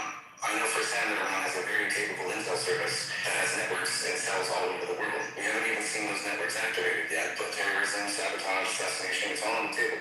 When we stack all of this together, a bigger picture emerges. A picture of incompetence, lack of planning, and an inability to understand, even intellectually, the scale of the crisis they've created. And as far as conflict is spinning out of control, and this is where alliances will be critical. Right now, the European allies are hesitantly supporting. They're sent fighter jets, the Dutch sent warships, even the Ukrainians, they're sending drones. All of this despite repeated disrespect from the Trump administration over the last year. Because even if our leaders don't understand it, our allies, they recognize this moment as critical, and they are attempting to protect, stabilize, and de-escalate. On the other hand, Trump, Hegseth, Rubio, Rome, Patel, all of them, they failed in their duty to act in the best interest of the American people. In only 5 short days, they unilaterally committed us to a massive regional war. This dwarfs Iraq or Afghanistan in complexity and in scale. And when we look at who's in command, who's making decisions, and who's working with their allies, we see a team of Fox News hosts, podcasters, nipple babies, billionaires, and Mar-a-Lago influencers. And in charge of all of them, at the head of the table, is a calloused and diminished president who spent more time with Jeffrey Epstein than he did planning for war with Iran. There's a reason why this war with Iran feels so confusing. So I thought he summed it up pretty well. Thanks for playing that.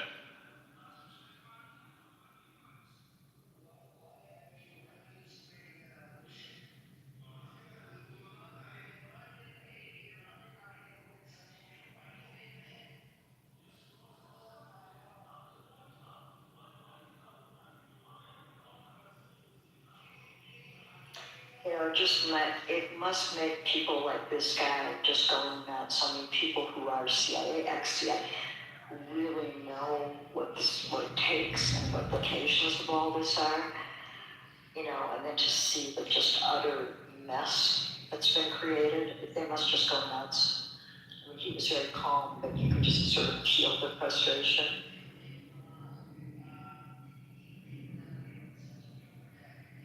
I mean, I keep asking the question, at what point do we call this World War III? And I guess that's if Russia or China gets involved. That's the only thing I can figure out. I think, I know that everybody's kind of predicting a third world war rage from this, just because it's likely to go on for quite some time. But to be honest, and this may not be a very popular position, but I think this is likely going to fizzle out within maybe 5 months at most. And that's just because of the nature of resources. Well, also, I mean, and I'm no expert on this, so you could be right, but also, I mean, if in fact Khomeini's kid, who's apparently worse than Khomeini, is now in charge, I mean, isn't the whole thing kind of like a done deal now anyway? Nothing's going to change there. Now what? Now there's all these dead people, all this mess, and Iran, it sounds like it's in worse shape than it was 24 hours ago, 48 hours ago. I mean, it is in worse shape, but it's kind of still fine. Like, Iran is a huge country, and they still got like about 100 million people, and they'll for sure be able to bounce back from this. I don't think this is the worst thing in the world for them.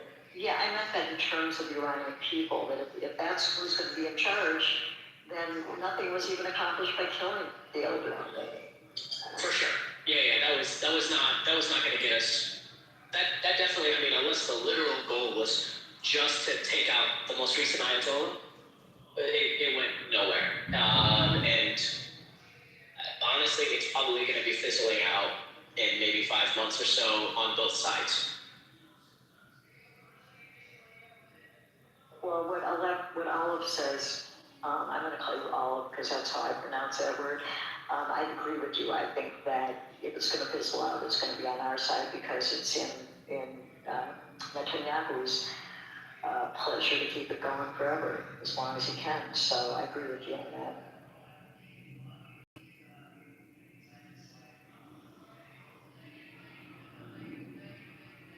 The middle management doesn't matter. Iran's been preparing for this for a long time. What they're going to do is they're going to go for total war. So they're going to let generals and captains run their own ships from their locations. So it doesn't matter who we really take out, because Iran already knew that we would take out their leadership, because we know where their leadership is, and they know that we know where their leadership is because we've demonstrated it. And so does Iran. Israel. Israel took out their freaking Custom Soleimani not too long ago. So they know about it, you know. So it doesn't matter who we take out, they're going to keep fighting. That's why it's going to be a little bit protracted.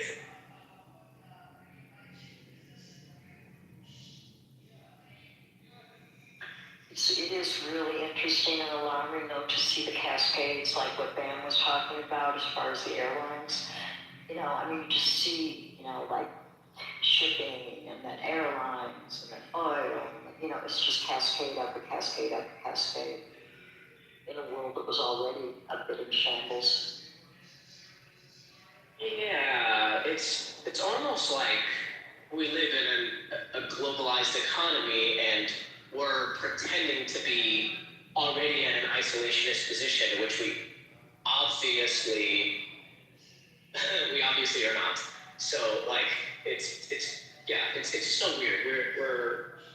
Or maybe our brave and wise leaders expected that the entire economy would slowly crash from one position to another.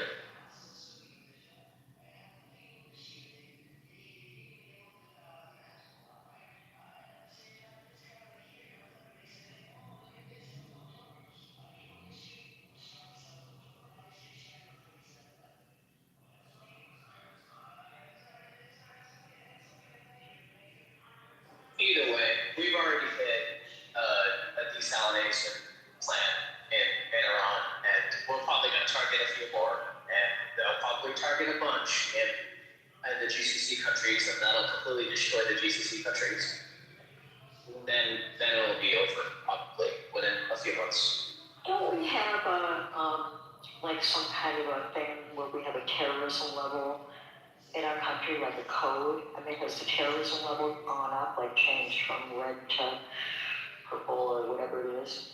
Because I mean, it would seem to me that we are much more at risk right now than we've been.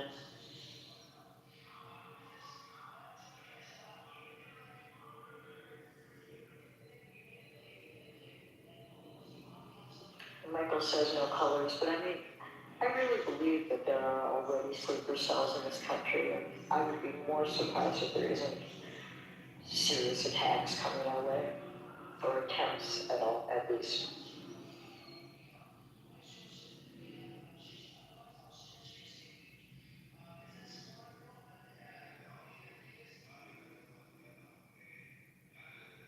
I don't know, maybe you're talking about DHS's NTAS, which is their terrorist advisory system.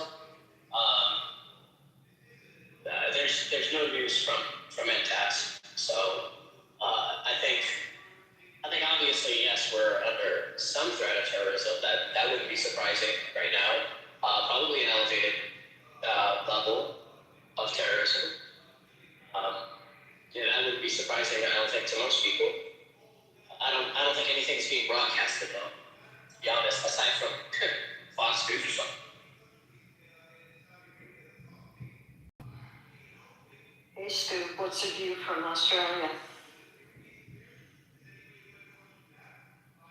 Stu, are you awake? While Scoop makes that determination, I put something in the chat and I also pinned it at the top. I don't think you have to be in the industry or if people fib on this, you know, but this is actually going to be from BlackRock. I think it might be worth a listen. And they do this all the time, by the way. They're actually known for being pretty much the best of the best of the best of the best of the best of the best when it comes to market analysis.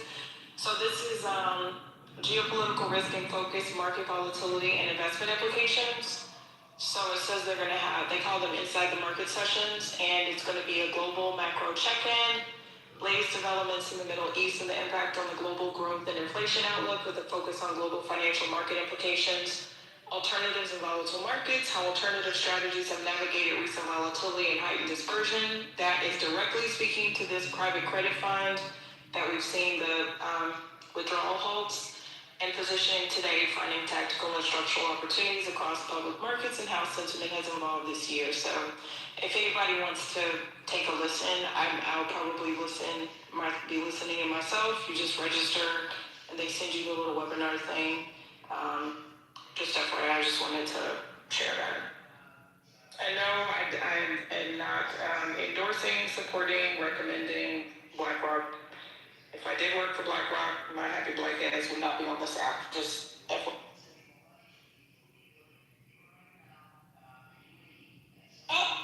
it sounds like a Jew. You know what? Just get out of here, sir.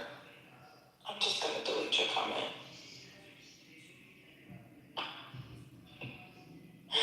If BlackRock is a Jewish scam, your mama bitch.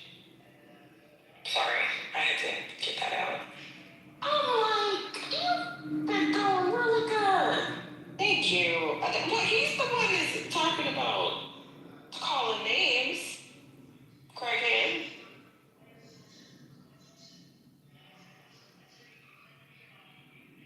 I do like BlackRock. I'm sorry. They're like a really excellent company. They're crackheads, but they're like elite crackheads. Something to aspire to, for sure. So.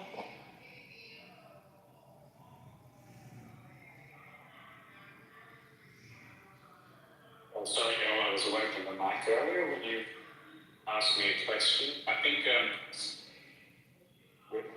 the sentiment in Australia is pretty much what the hell's going on, what is this all about, etc., etc.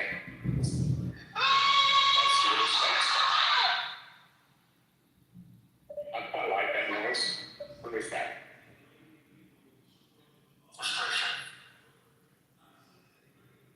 Sometimes you do just have to just let people scream because it's a confusing time, so it's... Oh Lord, I thought it was you screaming with that screen name. I'm sorry. No, I wouldn't scream. You almost got heated. Casualty of screenshot names. I am so sorry. Oh, it's cutting through there. No, it's not meant to be obscene. Cutting. Oh! You know you can't see the full name anymore. I know, but people think I'm, some kind of I'm sorry, I need a snack. I apologize. I might be. Can't tell. You couldn't tell. Appreciate your forgiveness.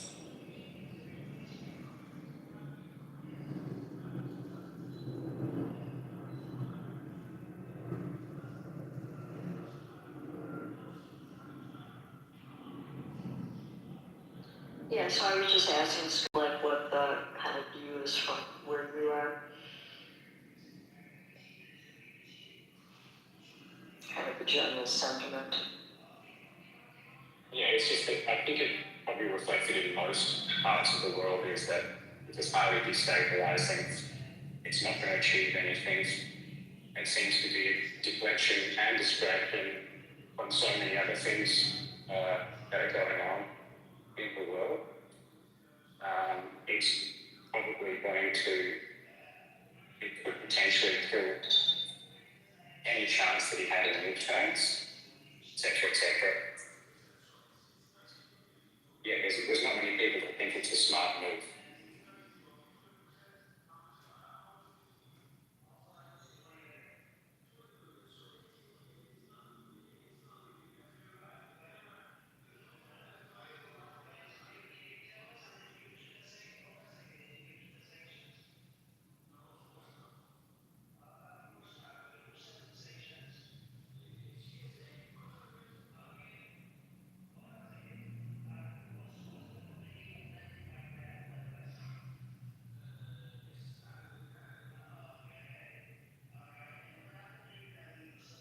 This is just something I read. I wanted to share. We're in uncharted territory. WTI crude holds these gains tomorrow. The current rise of 29.9% or $27.16 would be the largest single day price jump in both percent and amount ever.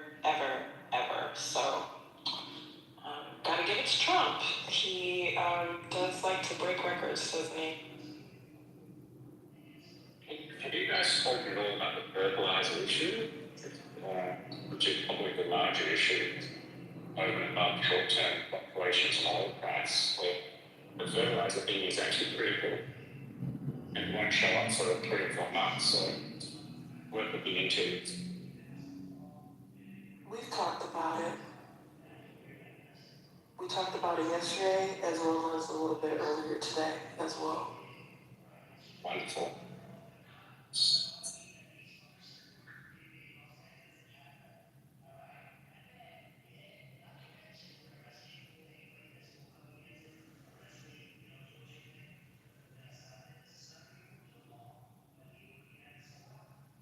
And I'm just putting in the chat because there's a lot of acronyms, just in case no one's saying WTI. So WTI stands for West Texas Intermediate, shout out to Texas, is a high quality light sweet crude oil benchmark, primarily sourced from the U.S. and delivered to Cushing, Oklahoma, used heavily in North American markets and as a key global price indicator alongside Brent crude. Just reading this online. It's low density and low sulfur content, make it easier and cheaper to refine into gasoline and diesel. WT oil is the underlying commodity for futures contracts traded on the CME group. So just wanted to put that there. The ticker symbol is CL. Fun facts, it is the most actively traded crude oil futures contract with more than 1 million contracts traded every single day. So just a little context there. Michael says, no shout out to Texas. This is all for Texas. West Texas. Now all of a sudden I want to go watch the Beverly Hillbillies. Anyway, sorry.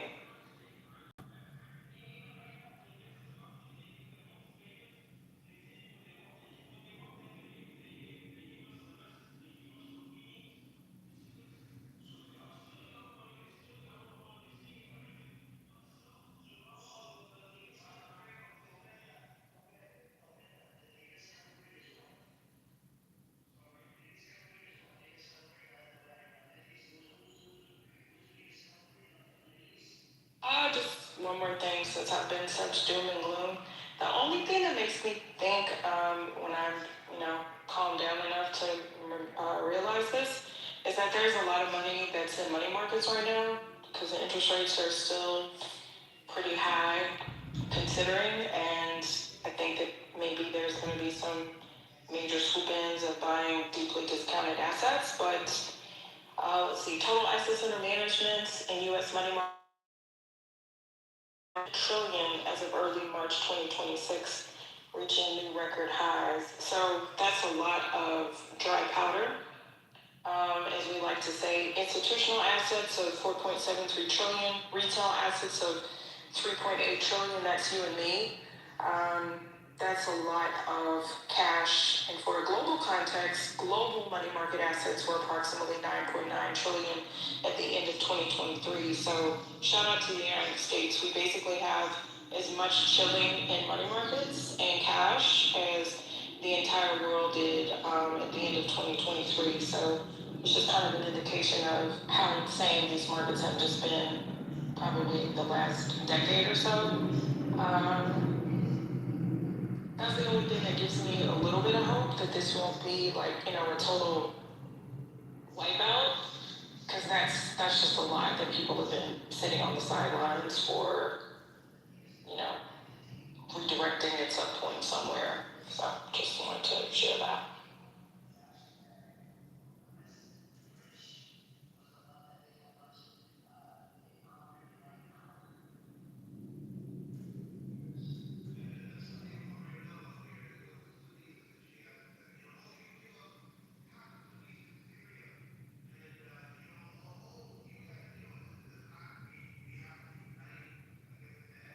That's good, Mohamedou. So think it's money market, right? So it's just cash. It's extra cash. No, Michael, I read retail. That's us. I mean, yeah, it is mostly high net worth individuals, but still, high net worth individuals are typically the most exposed to the market anyway, right? It's not like a small family of four that's, median income of $50,000 is heavily invested in the stock market. So it's kind of good. It's a great thing, actually. It's not a bad thing at all. It's a great thing. Because imagine if we were facing these market disruptions, which we know bleeds into other things in the economy, because the market is actually a leading economic indicator. It's not the economy, so to speak, which is why the market can be doing fabulous like it is now, and people still suffer under the economy, right? So, and these are just my thoughts, very tired, sad, concerned thoughts. This much cash sitting on the sidelines is excellent. It's the best position we could be in if we were facing a major market correction. Think like Warren Buffett. You know how people have always been like, Warren Buffett keeps a lot of healthy cash. He does, but he does it for a purpose. He's stepped down now, so I should probably say new dude's name, which escapes me right now. But he kind of keeps it on hand to, come in and swoop in these discounted assets, right? He doesn't pay a premium for any company he invests in. That's just kind of like his MO. So think about it. If you had a considerable amount of cash just sitting on the sidelines, it would help you and give you some confidence. If, there was let's just say the market went down 10% tomorrow, you wouldn't freak out as much. And then some of those people are going to deploy that cash to basically swoop in and buy some deeply discounted assets. At least that's what I'm hoping. So, my final prediction about what invest until Jesus comes. That's what I always say. And if Jesus comes, it doesn't matter because we're going to heaven or hell. I mean, one monkey don't stop no show. It would take a lot to disable the U.S. markets. Like, we have a lot, and our companies are good. Are people saying that there's potentially an AI bubble? Every time there's a major sector and a lot of retail investors flock to it, everyone says that there's a bubble, but I believe that these companies are sound. I don't particularly like to listen to earnings calls. I think they're a bit boring and a little bragging, but that's just me. Nikki, can you say more about what you meant about Japan? Sure. So Japan, whenever they say, oh, these companies, they own the United States and da da da da da. Well, a lot of these countries invest in United States via treasuries and bonds. So Japan actually holds quite a bit of our U.S. treasuries. I'll get the number for you. And the concern is if there are some disruptions in their markets, which basically means that anytime the market goes down, it just means that people are fearful about the future. So you take your cash out now, right? If I own, if I have a portfolio of $100,000 and I'm fearful of the market, let's just say I think it's going to go down, down, down. A lot of people's inclinations is to take that money out so that you kind of, shepherd your losses, right? Yeah, it's down 5%, but I got out because I think it's going to go even further down. So it's a natural reaction. It's a natural response. But as of early 2026, I'm reading this now, Japan remains the largest foreign holder of U.S. Treasury securities with holdings approximately $1.2 trillion. That's a lot. So the United States needs cash flow just like any other country, any other business, any other family. We need those dollars coming in from foreign investors, other countries, and so that it can, put some dollars to work. Now we have to pay them the interest, which is why when the interest rates are a little bit high, there's this concern that we won't be able to keep up with those payments. Potato. I don't think that the U.S. would ever go, default on those payments. There was actually some concern that we would, but honestly, there's always concern. Not always concern, but I think there's enough in place to monitor these things. I don't ever really worry about that, me personally, but who knows? So this is interesting, y'all. Japan surpassed China in 2019 to take this position, holding a significant portion of the total foreign-owned U.S. debt to finance U.S. Government. So the problem is that, when you have a market disruption and Japan needs to put some of this money to work in their own country, they're basically going to sell these treasuries and get that liquidity back into their hands Because anytime you're able to, deploy that dollar outside of, like, let's just say your spending bucket, that's a good thing. I'm putting this dollar to work for future, revenue driven, generated from this dollar, right? But if they need to pull that dollar in, there's the concerns, L, that, they're going to sell those treasuries, which is going to lessen the amount of dollars that we have coming into the country. We've already irritated the shit out of China. China has been gradually over time lessening their holdings in U.S. treasuries. They're still the third country to hold the amount of U.S. treasuries, but that's gone down significantly. But anywho, that's what I was talking about. And this is also interesting, and I'm just reading this here. Japan has occasionally reduced its holding to intervene in the yen's value, but it does remain the primary foreign stabilizer of the U.S. bond market, which is a pretty big deal. We don't want the primary foreign stabilizer of the U.S. bond market to be going through economic uncertainties themselves, especially because of some shit that we did, if that makes sense. I don't know if anybody else wants to. No, thank you. Correct me in there. No, thank you. I wish Neoliberal was here because he explains these things a lot better and in greater detail than I do. That's just my little interpretation. No, that was great. Thanks for phone. But I did have a question on my wheels are turning. I'm like, So isn't that kind of like a deterrent? Like China, they would want their money, so why would you want to go to war with us or try to destroy us? Then you're not going to get paid. Well, that's a good point. I mean, I don't think that China wants war. The only aspect that a lot of it I look at is economic, right? I think that we do kind of like a bait and switch with them because our economies are so intrinsically intertwined. Actually, a lot of economies are intertwined with the U.S. economy. It really wouldn't make sense to want the U.S. dollar to go down. It wouldn't make sense for the U.S. economy to suffer. There's this old saying that y'all have probably heard it. When the United States catches a cold, the rest of the world suffers. Like, what is it? Like when we sneeze, that the rest of the world catches a cold. That's how bad it is. And we've seen so many indications of this because we really are a juggernaut of a country. We are the world's largest economy by far. California by itself is what? The fourth largest economy in the entire world? Is it the fourth largest, y'all? Like if we exclude I think it's the third. the third, if we extracted California, sorry, girl. Fourth.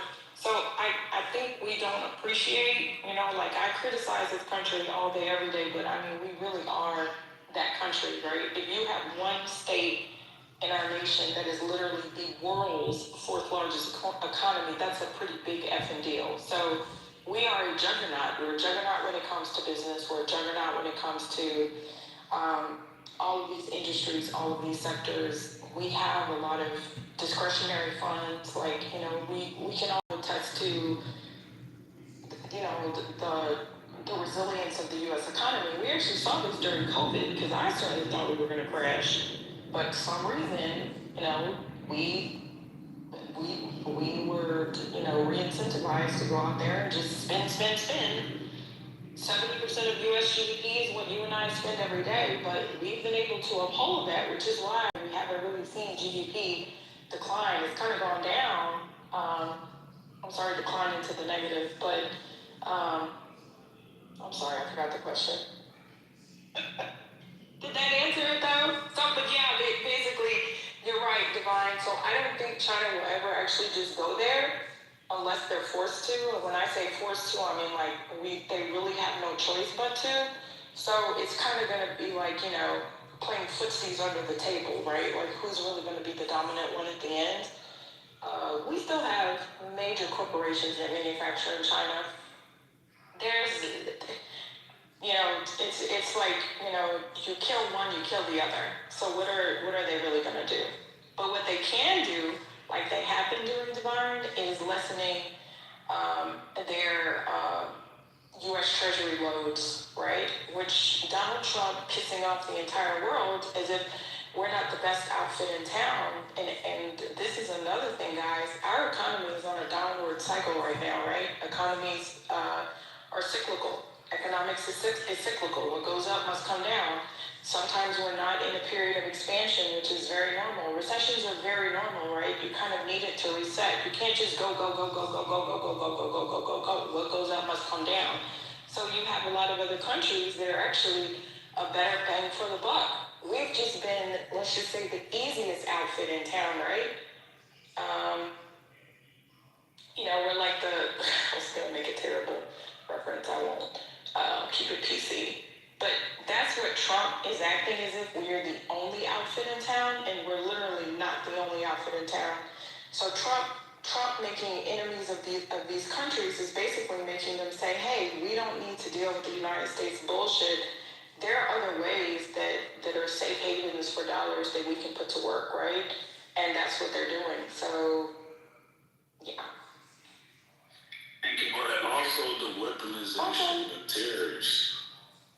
And I think that's some of the biggest problem. Sorry, Punch is saying it's the fifth largest economy. Thank you, Punch. I know, but anywho, figures. Yeah, it's up there. Like that's insane. But I appreciate that, Punch. Thank you.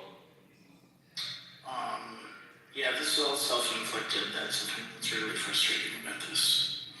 Yeah. To be. Scotty, that absolutely is self-inflicted. Like, a lot of people, including myself, have been wondering what the hell Donald Trump was trying to do. It's like he's also waging economic war against his own country. Because you also have to think about the attacks on DEI. That was purely politically motivated. The attacks on LGBTQ, the attacks on minorities.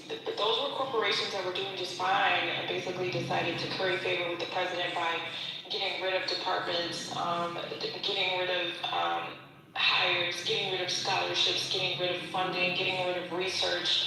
We've laid off people there. We've waged war on PhDs within the federal government. We've done all these massive federal layoffs, and it's hurt us, right? Did y'all just hear that this tax season is going to be another shit show because they moved IRS employees from HR into doing tax training? Like, they took a $25 master class on Clubhouse to do taxes. Did y'all hear that? Like, we're still recovering from COVID delays. This is not good. So I don't know what y'all's president is trying to do, to be perfectly honest. I have no freaking idea what this man is trying to do, unless he's literally trying to destabilize the U.S. economy to implement something that is Putin and Netanyahu dreamed. Your guess is as good as mine. Hey, Mickey, you want to know something else that's kind of a gag? This is the gag. When he took office, Bitcoin was at 103. It's at 67. So I thought he was going to be the crypto president. I guess. That's what he said. I thought that's what he had said.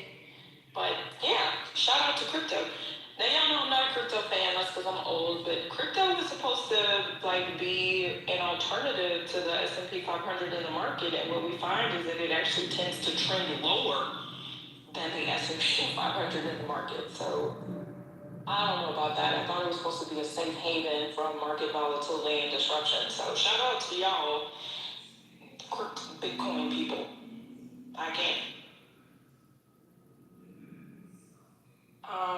Going back to the question of what this is costing us, there's another reel I'd like to share with you. It's Lane McGowan, who does a really great Instagram reel. She's an influencer under the name I Am Political. And she talks about how right now this war is costing us $1 billion a day. So check this out. We are not winning this war in Iran. We went in guns blazing without a plan, and Iranian leadership was ready for us. And we are currently destroying American military bases across the Middle East at such an incredible scale that I don't think we understand the magnitude of the loss. The American military bases in Bahrain and Kuwait and Qatar and Saudi Arabia are among the largest military facilities in the world. These bases have cost us trillions of dollars over multiple decades to build. It has been a huge amount of our military spending over 30 years, and it's just going up in smoke. We've lost radars that cost hundreds of millions of dollars, including one Iran took out that was $1 billion at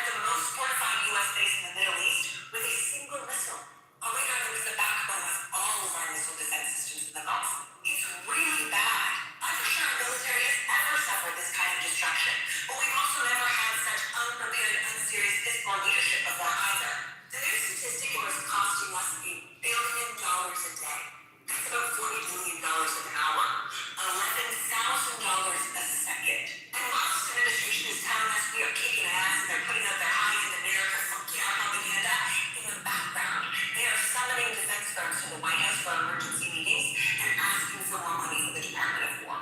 After getting an extra $120 billion a year from the Big Beautiful Bill, these people are already asking for another $50 billion. Our military budget is already $1 trillion a year. Where is this money going? Right down the toilet, that's where. Did you vote for this? Do you want this? Or do you maybe want, like, I don't know, living wage and healthcare to be able to afford a home in a safe and secure nation?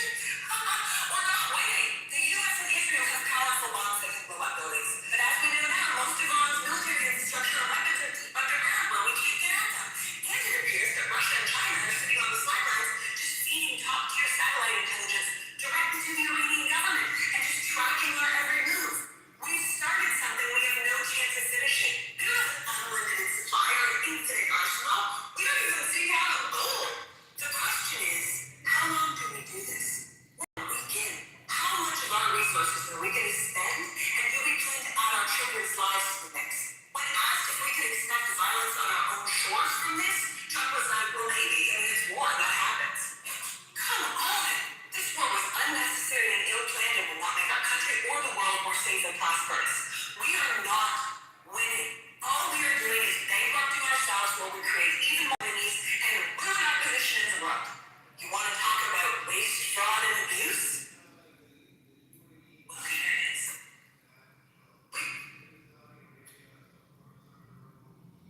Yeah. I really will never forgive those people who voted for this guy. Who gives a fuck if you forget? What is going on with this? I'll never forgive you. Who cares? We do, because we actually care about this country. A dumb fuck like you that voted for him put this shit on the rest of us. Yeah. So you don't have to care. You're literally If that's what okay, just like all of us. don't matter. We care. We care. I won't forgive y'all either. Just. I'm okay with that. You're okay with that. Okay. Then it's fine. We're gonna remind you every single day. And I'm gonna remind you every day. Of your reactions and how much fuck everybody else. They're coming. Hey, you can do the same job. This guy. I mean, it's That's a fucking terror. This guy that's on here like, when he's gonna fight Anthony on April 10th on pay-per-view, by the way. I mean, it's just like, he's just a fucking weirdo. Amari, shut the fuck up, cause you say this all the time. And it took for somebody to say we would never forgive people like you and you get defensive. Nigga, this is gonna be your life. You better be happy.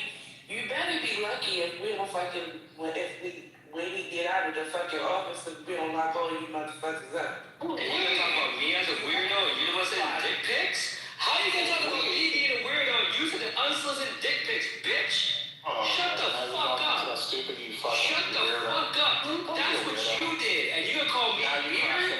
If you gonna call me weird when this is what you did? Okay.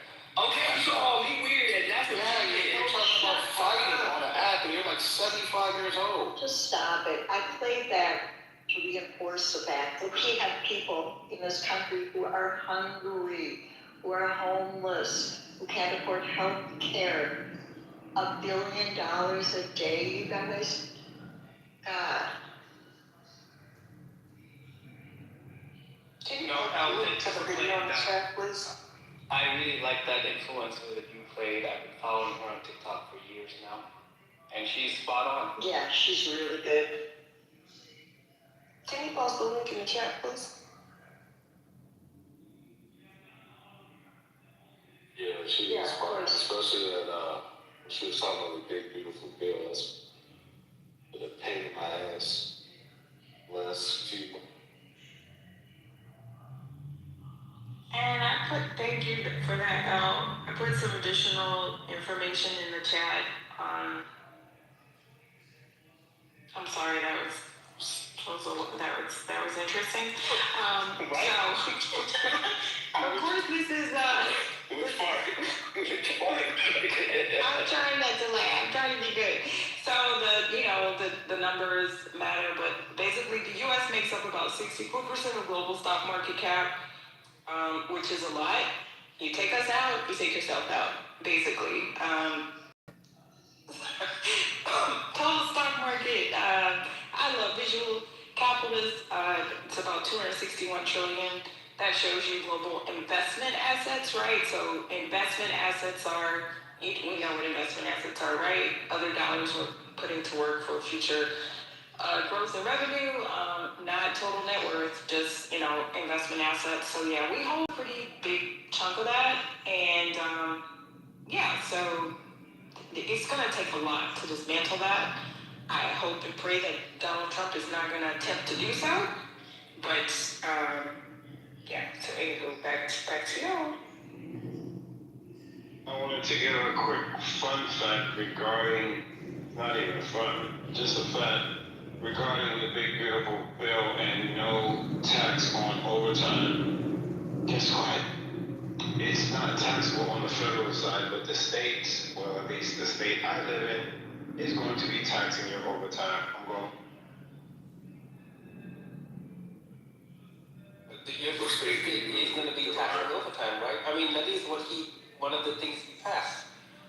So New York State is still taxing your overtime. The IRS is not.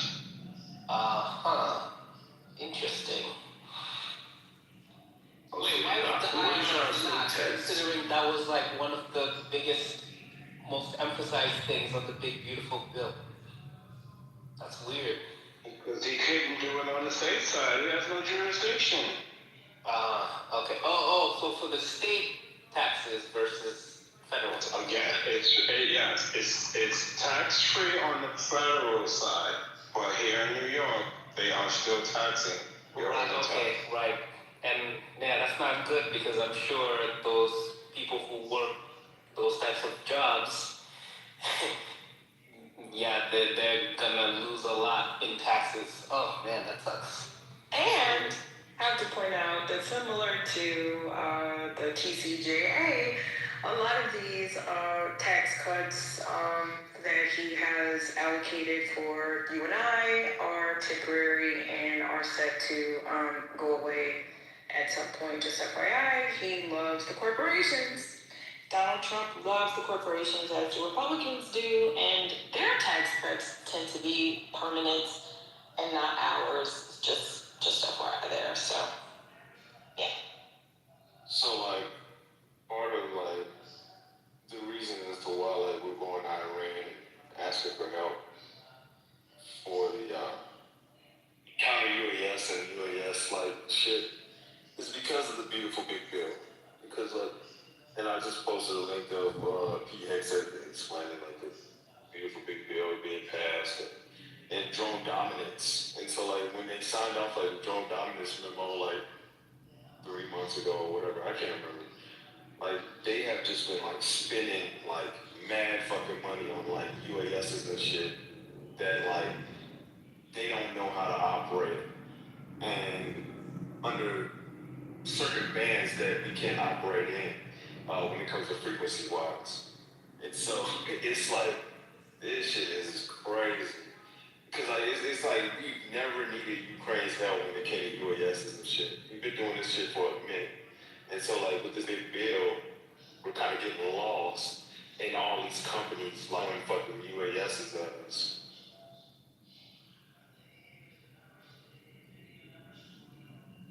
So you can take your beautiful big bill for that shit too. That's right. So you think that you said that's why we're getting I don't think I work at SOCOM, I know. So it's why we're in this shit that. Wait, I'm sorry, can you say that again? Yeah, I work in SOCOM, Special Operations Command. Oh no, not that part. I don't want you to touch yourself. Yes. Oh no, it's all good. I don't do shit. I don't know, nothing's been ever happening. Well, but okay, we should all but that's one of the big reasons as to why a lot of companies are throwing next-gen equipment at soldiers, and they don't know how to utilize this equipment because, like, it's moving rapidly. Like, commanders have the right to just go and buy shit that we technically can't operate in another person's country or in our country. And it's like there's tons of regulations that like we have to abide by. And it's like we're just saying fuck it, let's just buy it, and then go around to another person's country and it doesn't work because they won't allow us. So it's a lot of like training that's like that we're not set up and ready for. Thank you.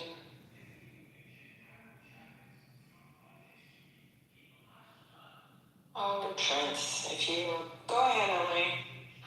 No, I was just gonna say, like, when you was talking about the taxes per state, like the state I'm in right now, they tax.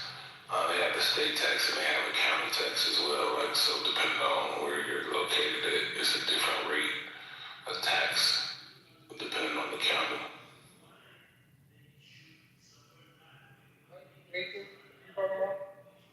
Oh, thank you, Ellie. That's right. Like, I just learned, because I know a lot about Texas, but not in Louisiana, but other states like Massachusetts. This is crazy. There is a $2 million estate tax exemption rate, which, what the fuck? That's a house.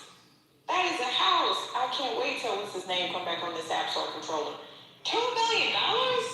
No wonder people are fleeing Massachusetts. But anywho, Trent, have you, do you have some breaking news? Because that's why you're in here at 10:50 for 1 p.m. Central on this Sunday night. Go ahead. I don't know if it's breaking news, but I can. There is a story about a Iranian women's soccer team in Australia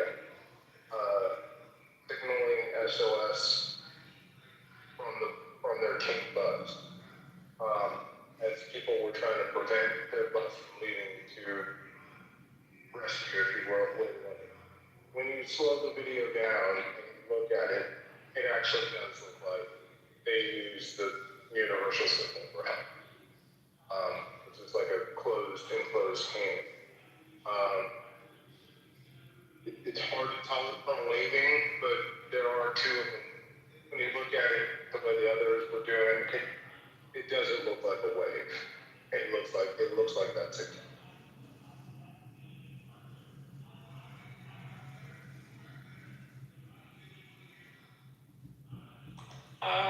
Thank you from our TNN correspondent, Trent News Network.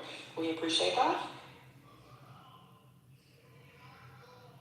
So another thing, would they factor in the tariffs as a tax as well, like a separate type of tax that adds in to what we're already being taxed? Where is neoliberal? I was just wealth management. I don't know. Where is neoliberal?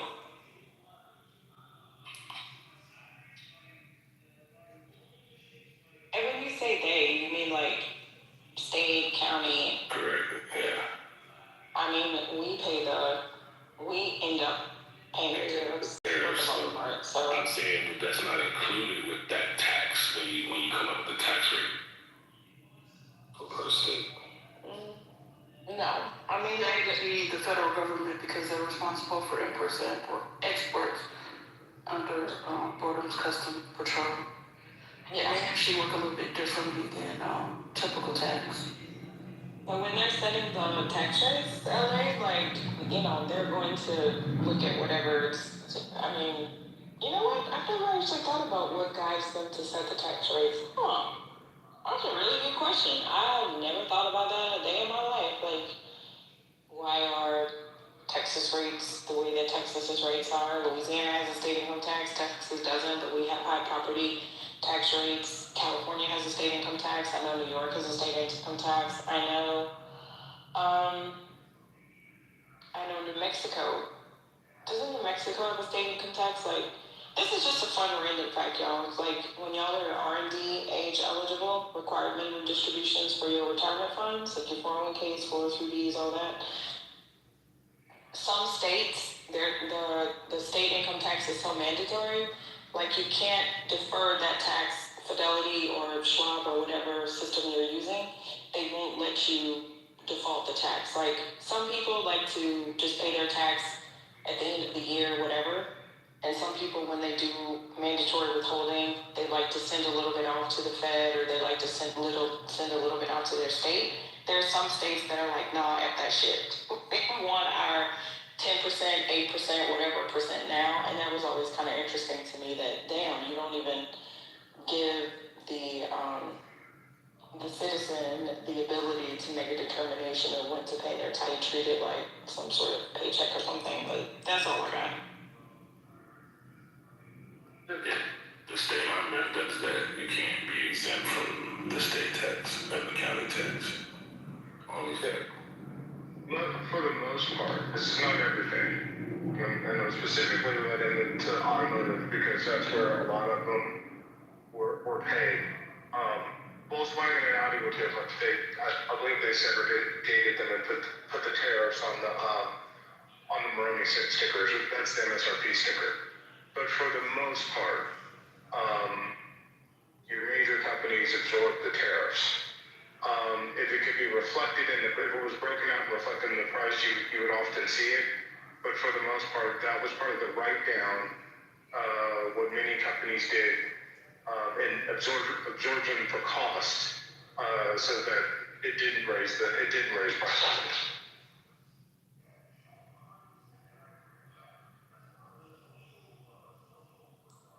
Yeah, we don't pay tariffs it shouldn't be as T said, the government assesses them. But I will say, this is interesting. U.S. state income tax rates vary from 0% in 9 states. So there's only 9 states that have 0 state income tax? I didn't know this. Tennessee is one of them, but they typically have local taxes that are higher, as well as sometimes additional county taxes, where states who have other income tax, they don't have necessarily those rates at the local and county levels. Now, I know some of the reasons given for Texas and Florida is because they rely so much on tourism and people traveling there. They just get funded that way from just sale tax and higher property taxes for people who live there. But didn't they they just passed a law in Florida about no property tax? Am I wrong? I think they're all kind of floating that around. Governor Hobbs has tried to say that in Texas. I don't know how that's going to work. And yeah, they are records, or Governor Craig over there is saying that in Florida as well. I think they're just yapping to me, in my opinion. But I did not realize there were only 9 states: Alaska, Florida, Nevada, New Hampshire, South Dakota, Tennessee, Texas, Washington, Wyoming, to a top rate of 13.3% state income tax in California. Y'all really love California to pay 13.3% as the top rate. Other high tax states include Hawaii, 11%, New York is up there, 10.9%, New Jersey, 10.75%. There are also aggregated brackets and graduated brackets, I should say, similar to our federal income tax, right? We don't pay a flat rate. So flat tax rates include Arizona, it's 2.5%, all the way up to North Carolina, 3.99%. Michigan has a state income tax? I didn't know that. I never thought about it. Illinois too, damn. Colorado. Our sales tax is 6%, and then we don't have any county taxes assessed either. So sometimes all that stuff just comes out in the wash. Tiffany had mentioned in the chat that Tennessee doesn't have state tax, but there in Memphis the local tax rate is 9.75. So it's expensive. So I know my aunt, they look forward to the no tax weekend. And then they started capping it where you can only spend a certain amount before tax kick back in. There's no tax weekend here in Houston for Harris County, but it's like back to school stuff. So they started widening and then it was only $400. So then what we'll see is like Home Depot will run their own version of it, where they will lower the price ostensibly, but it's like, you're still paying the tax, but we're gonna lower the cost by whatever. It is, I believe it's 8 1/4 here. It's no tax, all the taxes. I don't pay attention to that anymore since my kids aren't in school. But I was like, it's not very much on $100. When I used to be an office manager at a furniture store, we used to run that sale, will pay your sales tax, and trying to explain to people that their bill could not say zero was like, it was so frustrating. I'm like, if your sales tax says zero, then we would create a tax liability for you. And when you did your income tax, you would have to remit it to the state of Michigan. We take a discount on, let me mute, I'm having a flashback. Weekend is all, it's a state, it's statewide. Oh. I've never really given much thought to this. So in Texas, the state rate is 6 1/4. Counties, cities, and special districts can add up to 2%, making the maximum combined rate 8 1/4. So we pay 8 1/4. We pay 8 1/4 for years. Because I mentally add up. If somebody's like, oh, it's $500, I'm like, okay, that's going to be like, a little bit under $550 with tax. 125 counties in Texas impose their own sales and use tax for property tax relief. So, Do y'all look this up for y'all state? I have a new fun thing to look up now. yeah, except for cars. And cars are exempt, and it's something else. I can't remember, there's something else that's exempt. Cars are exempt because they didn't want people going into other counties because they'd have to pay a higher tax. So cars are 6 1/4 and all. Texans being cheap is not on Texans. We would gladly pay for additional assessments to fix them damn grids. That's the crackhead Republicans that are the crackheads. Just FYI. Don't blame everybody else. We don't vote them crackheads in Houston. I don't know why y'all say Texas is cheap. Texas is not cheap. The property taxes here are significantly higher. We just don't pay state income tax. That's about it. I mean, it used to be cheap, and if you're a Californian, it's cheap. For everybody else, it is very expensive here. Especially if you do not have, an infrastructure you can rely on, i.e. friends and family. If you don't have a system here, a fallback here, it gets real expensive real quick. Right. I mean, I'm from Louisiana. Louisiana is a hell of a lot cheaper than Texas. We're right next to each other, so it's exactly. Texas is only cheap in comparison to California and New York. It is not cheap in comparison across the board. Maybe not Houston, maybe not certain parts of Houston, certain parts of Austin. The rest of the state is damn near dirt cheap.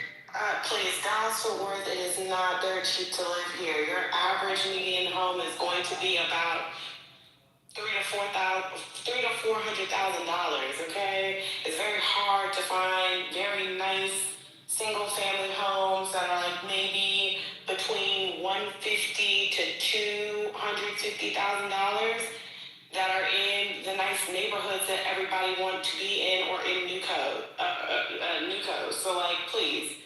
But let's remember, you live in McAllen, so yeah, everything is cheap to you because you're in the valley and nobody wants to live there. People could probably find something cheap in Midland or Odessa, but people don't want to live there. People could find something cheap in Mount Pleasant and in Sulphur Springs, but people do not want to live there. When people think of Texas, they think Dallas, they think Houston, and they think of Austin. That's it. You'd be lucky if they think of Fort Worth or if they think of San Antonio. And Dallas is actually more expensive than Houston, I do want to point out. I tell people that all the time. Dallas has more old money.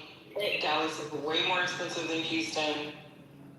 And Austin is expensive as shit. Especially the last 10 years. Just real quick, Britt, just FYI, I used to be the director of marketing for Claypool. So I know Dallas very well. Midland is actually the most expensive, I think it's the most expensive city in Texas. But I know what you mean, but it's the most expensive city in Texas. So yes, Dallas is more, certain parts of Dallas and Grapevine and Highland Park, yes, more expensive. But when you look at the Metroplex on a whole, right? When you look at it on a whole and you cost compare it to the rest of the nation, I grant you, most people, a lot of people, when we say $300,000 for a house, they don't think that's that expensive in the rest of the nation. By the way, houses are actually close to $300,000 here, even in McAllen now. So the costs have risen everywhere. But on a whole, Dallas is less expensive. The reason Houston is more expensive is because of the floodplains, because we've had multiple floods, and it's costs more now to build a house there than it used to when you're talking about living closer to the city. So, I'm with you. I know the state pretty well. But you're not the only person who lives in the state. Just because you worked for Clay Cooley doesn't mean that you know more than anybody else. I literally watched a damn news cast, well, not a full cast, but I did watch a newscast clip about how at this point in time, in 2026, here in Dallas, right, our housing costs have risen comparative to the Northeast. At this point, the only persons for whom Dallas is a cheap place to come and live are Californians.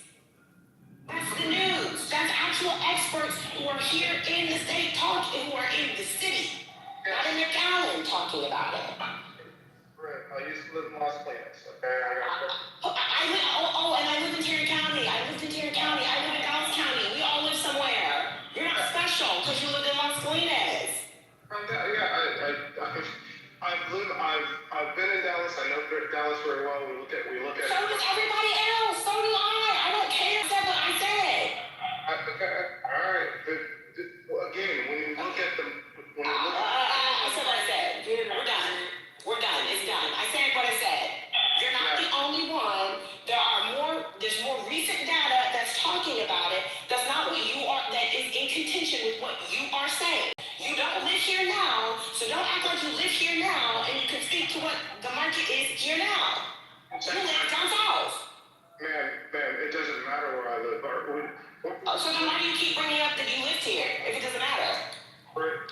Why would you bring it up if it doesn't matter? Right. I live in Las Colinas. I work for Clay Cooley. Why would you bring that up if it doesn't matter? You're using it to appeal to authority, so you seem like you know everything. Okay. So you seem knowledgeable. Well, we look at all metros in terms of cost, right? Dallas is obviously, if you're looking at domestic automotives, it's actually the prime market. I'm not saying what you're saying is not true. The cost of homes, the reason I was mentioning Las Colinas, the home that we were living in Las Colinas was about $400,000 in 2017. That same house now is about $800,000. And so I'm agreeing. I was actually agreeing with you. Yes, things have risen tremendously in certain parts of Dallas over the past 7 years. But when we look at the totality of the Metroplex, which it's actually pretty broad, all the way to Denton, south all the way down to Corsicana now. Corsicana is not a part of anybody's Dallas-Fort Worth metropolitan area. Okay. You don't consider so, but okay. Since when did it become a part of the Metroplex? It's a pretty broad area that they. To my knowledge, DFW encompassed Tarrant County, Dallas County, and then the surrounding counties. I didn't know it went all the way down to Corsicana. Forget about Corsicana.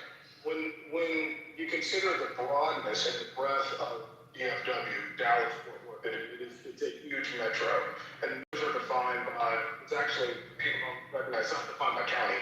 It's defined by the broadcast area of the television stations. But anyway, it's a loose term. But when you look at it, there are places that are actually pretty affordable. I know, like it doesn't feel like it, but it actually is when compared to other metros, like San Francisco, like Miami, like San Francisco, other large metros aren't as cost effective as Dallas. I'm just gonna read this. No, the official Dallas-Fort Worth Arlington Metropolitan Statistical Area, DFW Metroplex, does not typically include Corsicana. Shout out to Corsicana. I've heard that, I think I have a friend that's from there. While located in Navarro County, just about an hour south of Dallas, Corsicana is generally considered outside the core 11 to 13 county definition of the Metroplex, acting instead as a neighboring city in North Texas. Just FYI. Like, I was born and raised in Dallas-Fort Worth. To assume I don't know what the fuck the Dallas-Fort Worth Metro is, as someone who was born here, went to high school here, nuts.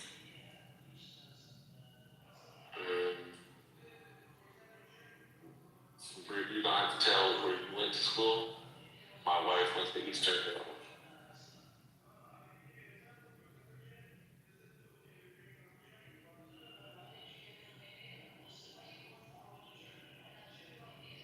For my apologies, I did say Corsicana. I was thinking Waxahachie.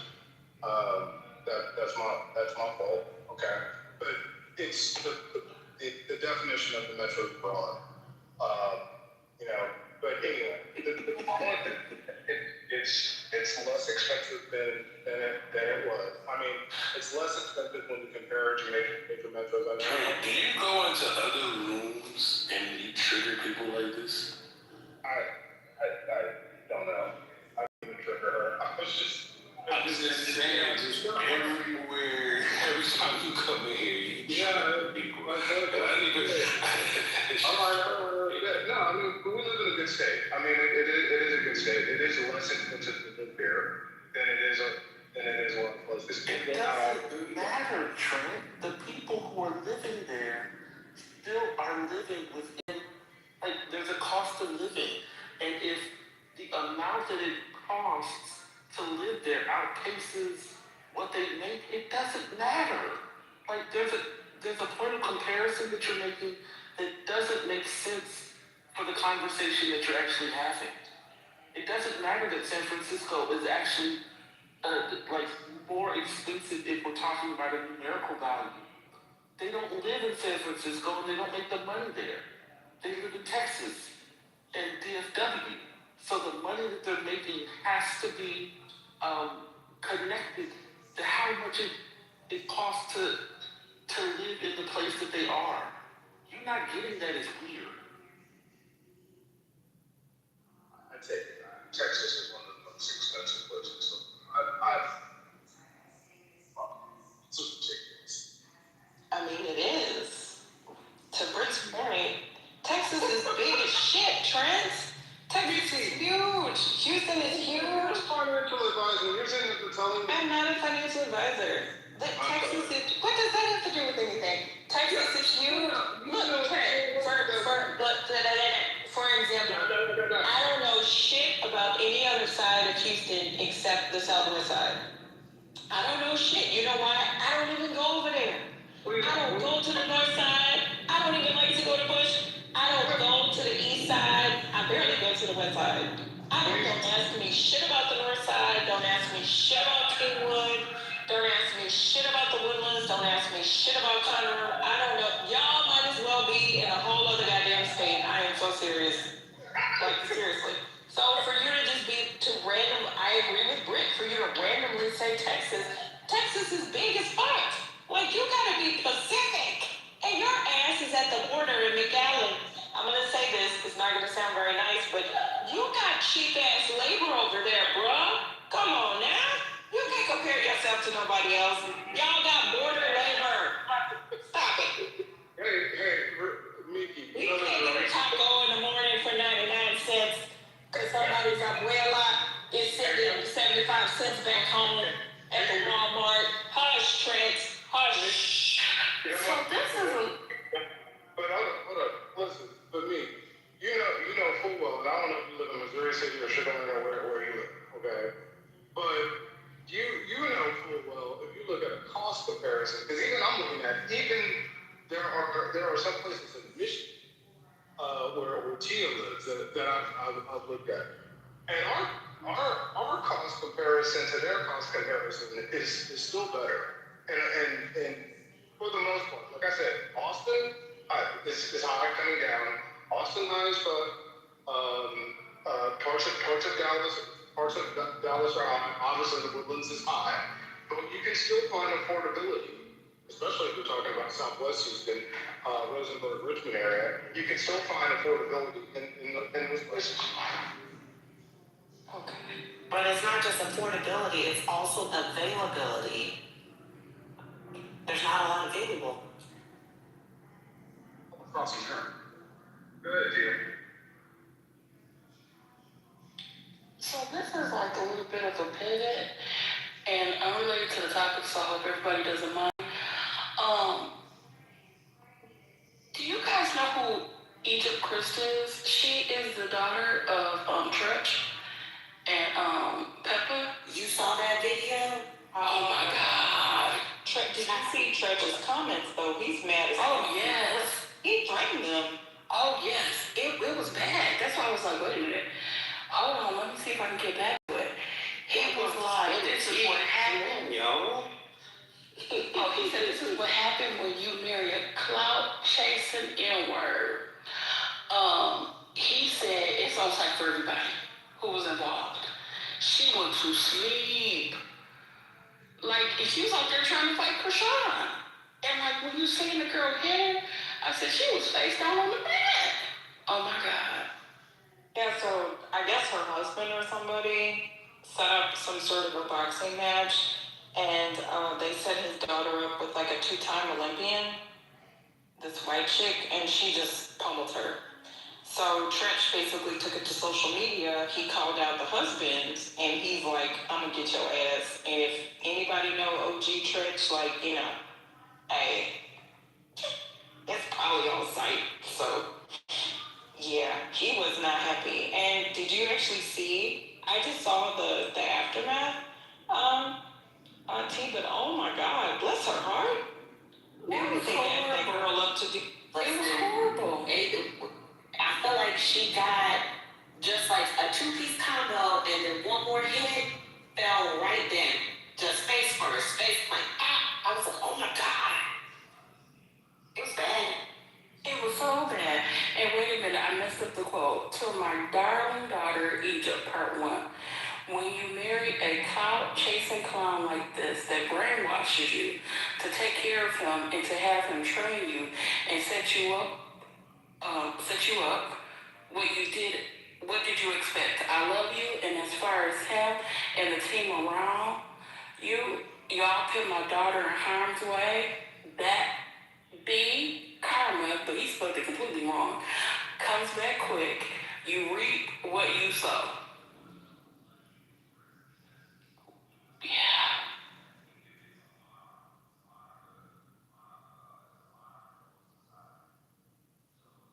That's crazy. Let me put the clip in the chat.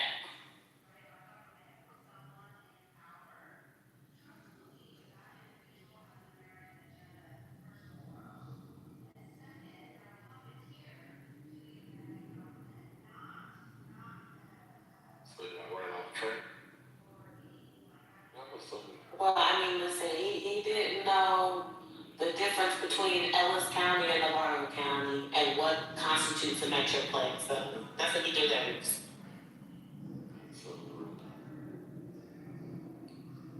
Brother, don't worry, he'll be back once we have more breaking news. He'll let us know the latest developments and movements in Iran. He had to report to his post. Here's another random good job of running off train to go ask some people in Dallas about where Corsicana is located. You know that's what he's going to do. This is just somebody to watch. If y'all haven't heard of this guy, Edward Pollard. He's a member of Houston City Council. I think he's an attorney, Morehouse, Thurgood Marshall, Harvard. He's definitely one to watch in the future. He's a good-looking guy, tall dude, black wife, gorgeous family, well respected. Well, quickly, I'm just saying. So wait, you said Morehouse man, graduated from Thurgood Marshall School of Law, and what else? Harvard. And Harvard? So you Edward Pollard, yep. Two-time HBCU and Ivy League. Good looking tall guy. Because I went to look at the Trex thing, and I love threads, y'all. I don't know why I love this. Not that I needed to be addicted to another social media app, but I'm just saying, you're going to hear about this dude. I think he's going to quickly move up the ranks, but yeah, he's definitely one to watch, so just wanted to share that. I like him already. He has a black wife. Oh. Hey, Miss Lynn. Yeah, he's, I've been paying attention to him a little bit. There's another one, the Chris dude that was fighting for, what was Chris's position? He was fighting the Republicans when what's his name was in office for because they did like the drive, remember the drive-by voting? Janet, I don't know if y'all did that in Dallas, Britt, but they did it here in Harris County during COVID. You could go in and turn in your ballot and have somebody pick it up, and they had a shit fit about that because so many people were voting. Boy, Sylvester Turner cut up with them Republicans, y'all. I missed that. He was funny as shit. He didn't give the the Texas National Party a permit to like have a conference here or something. It was funny as hell. They got so petty for a while. I'm sorry, I just remembered that. Shout out to Sylvester Turner. May he rest in peace.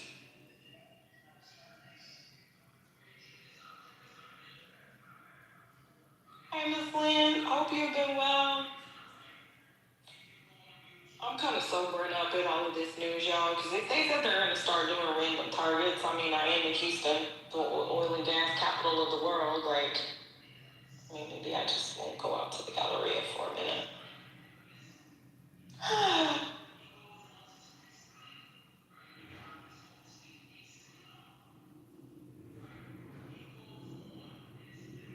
I've been to the Galleria in Houston since that serial rapist shot at like a few years ago.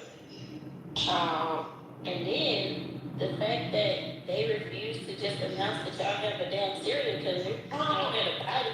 The serial killer. Oh my God. So I had a body or two bodies every week.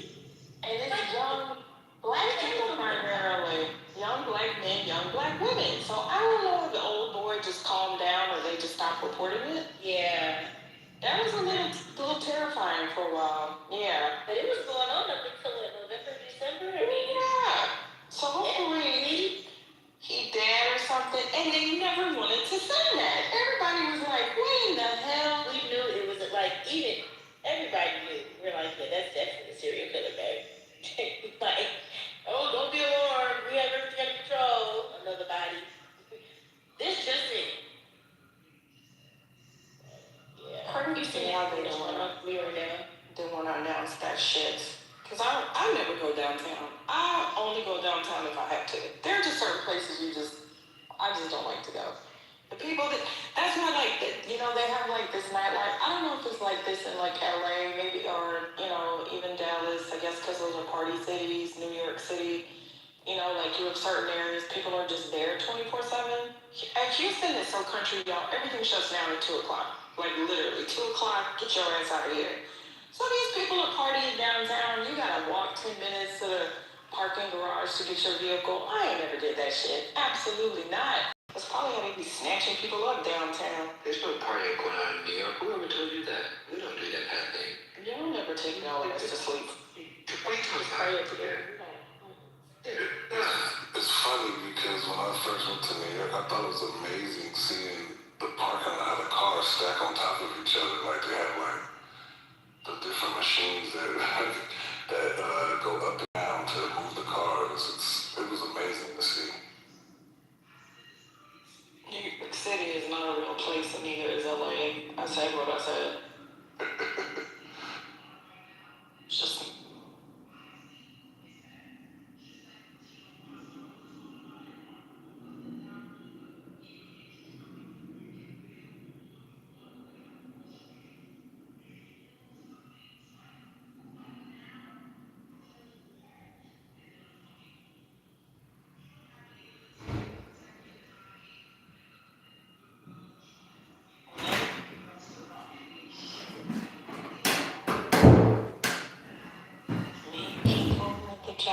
market. Just real quick.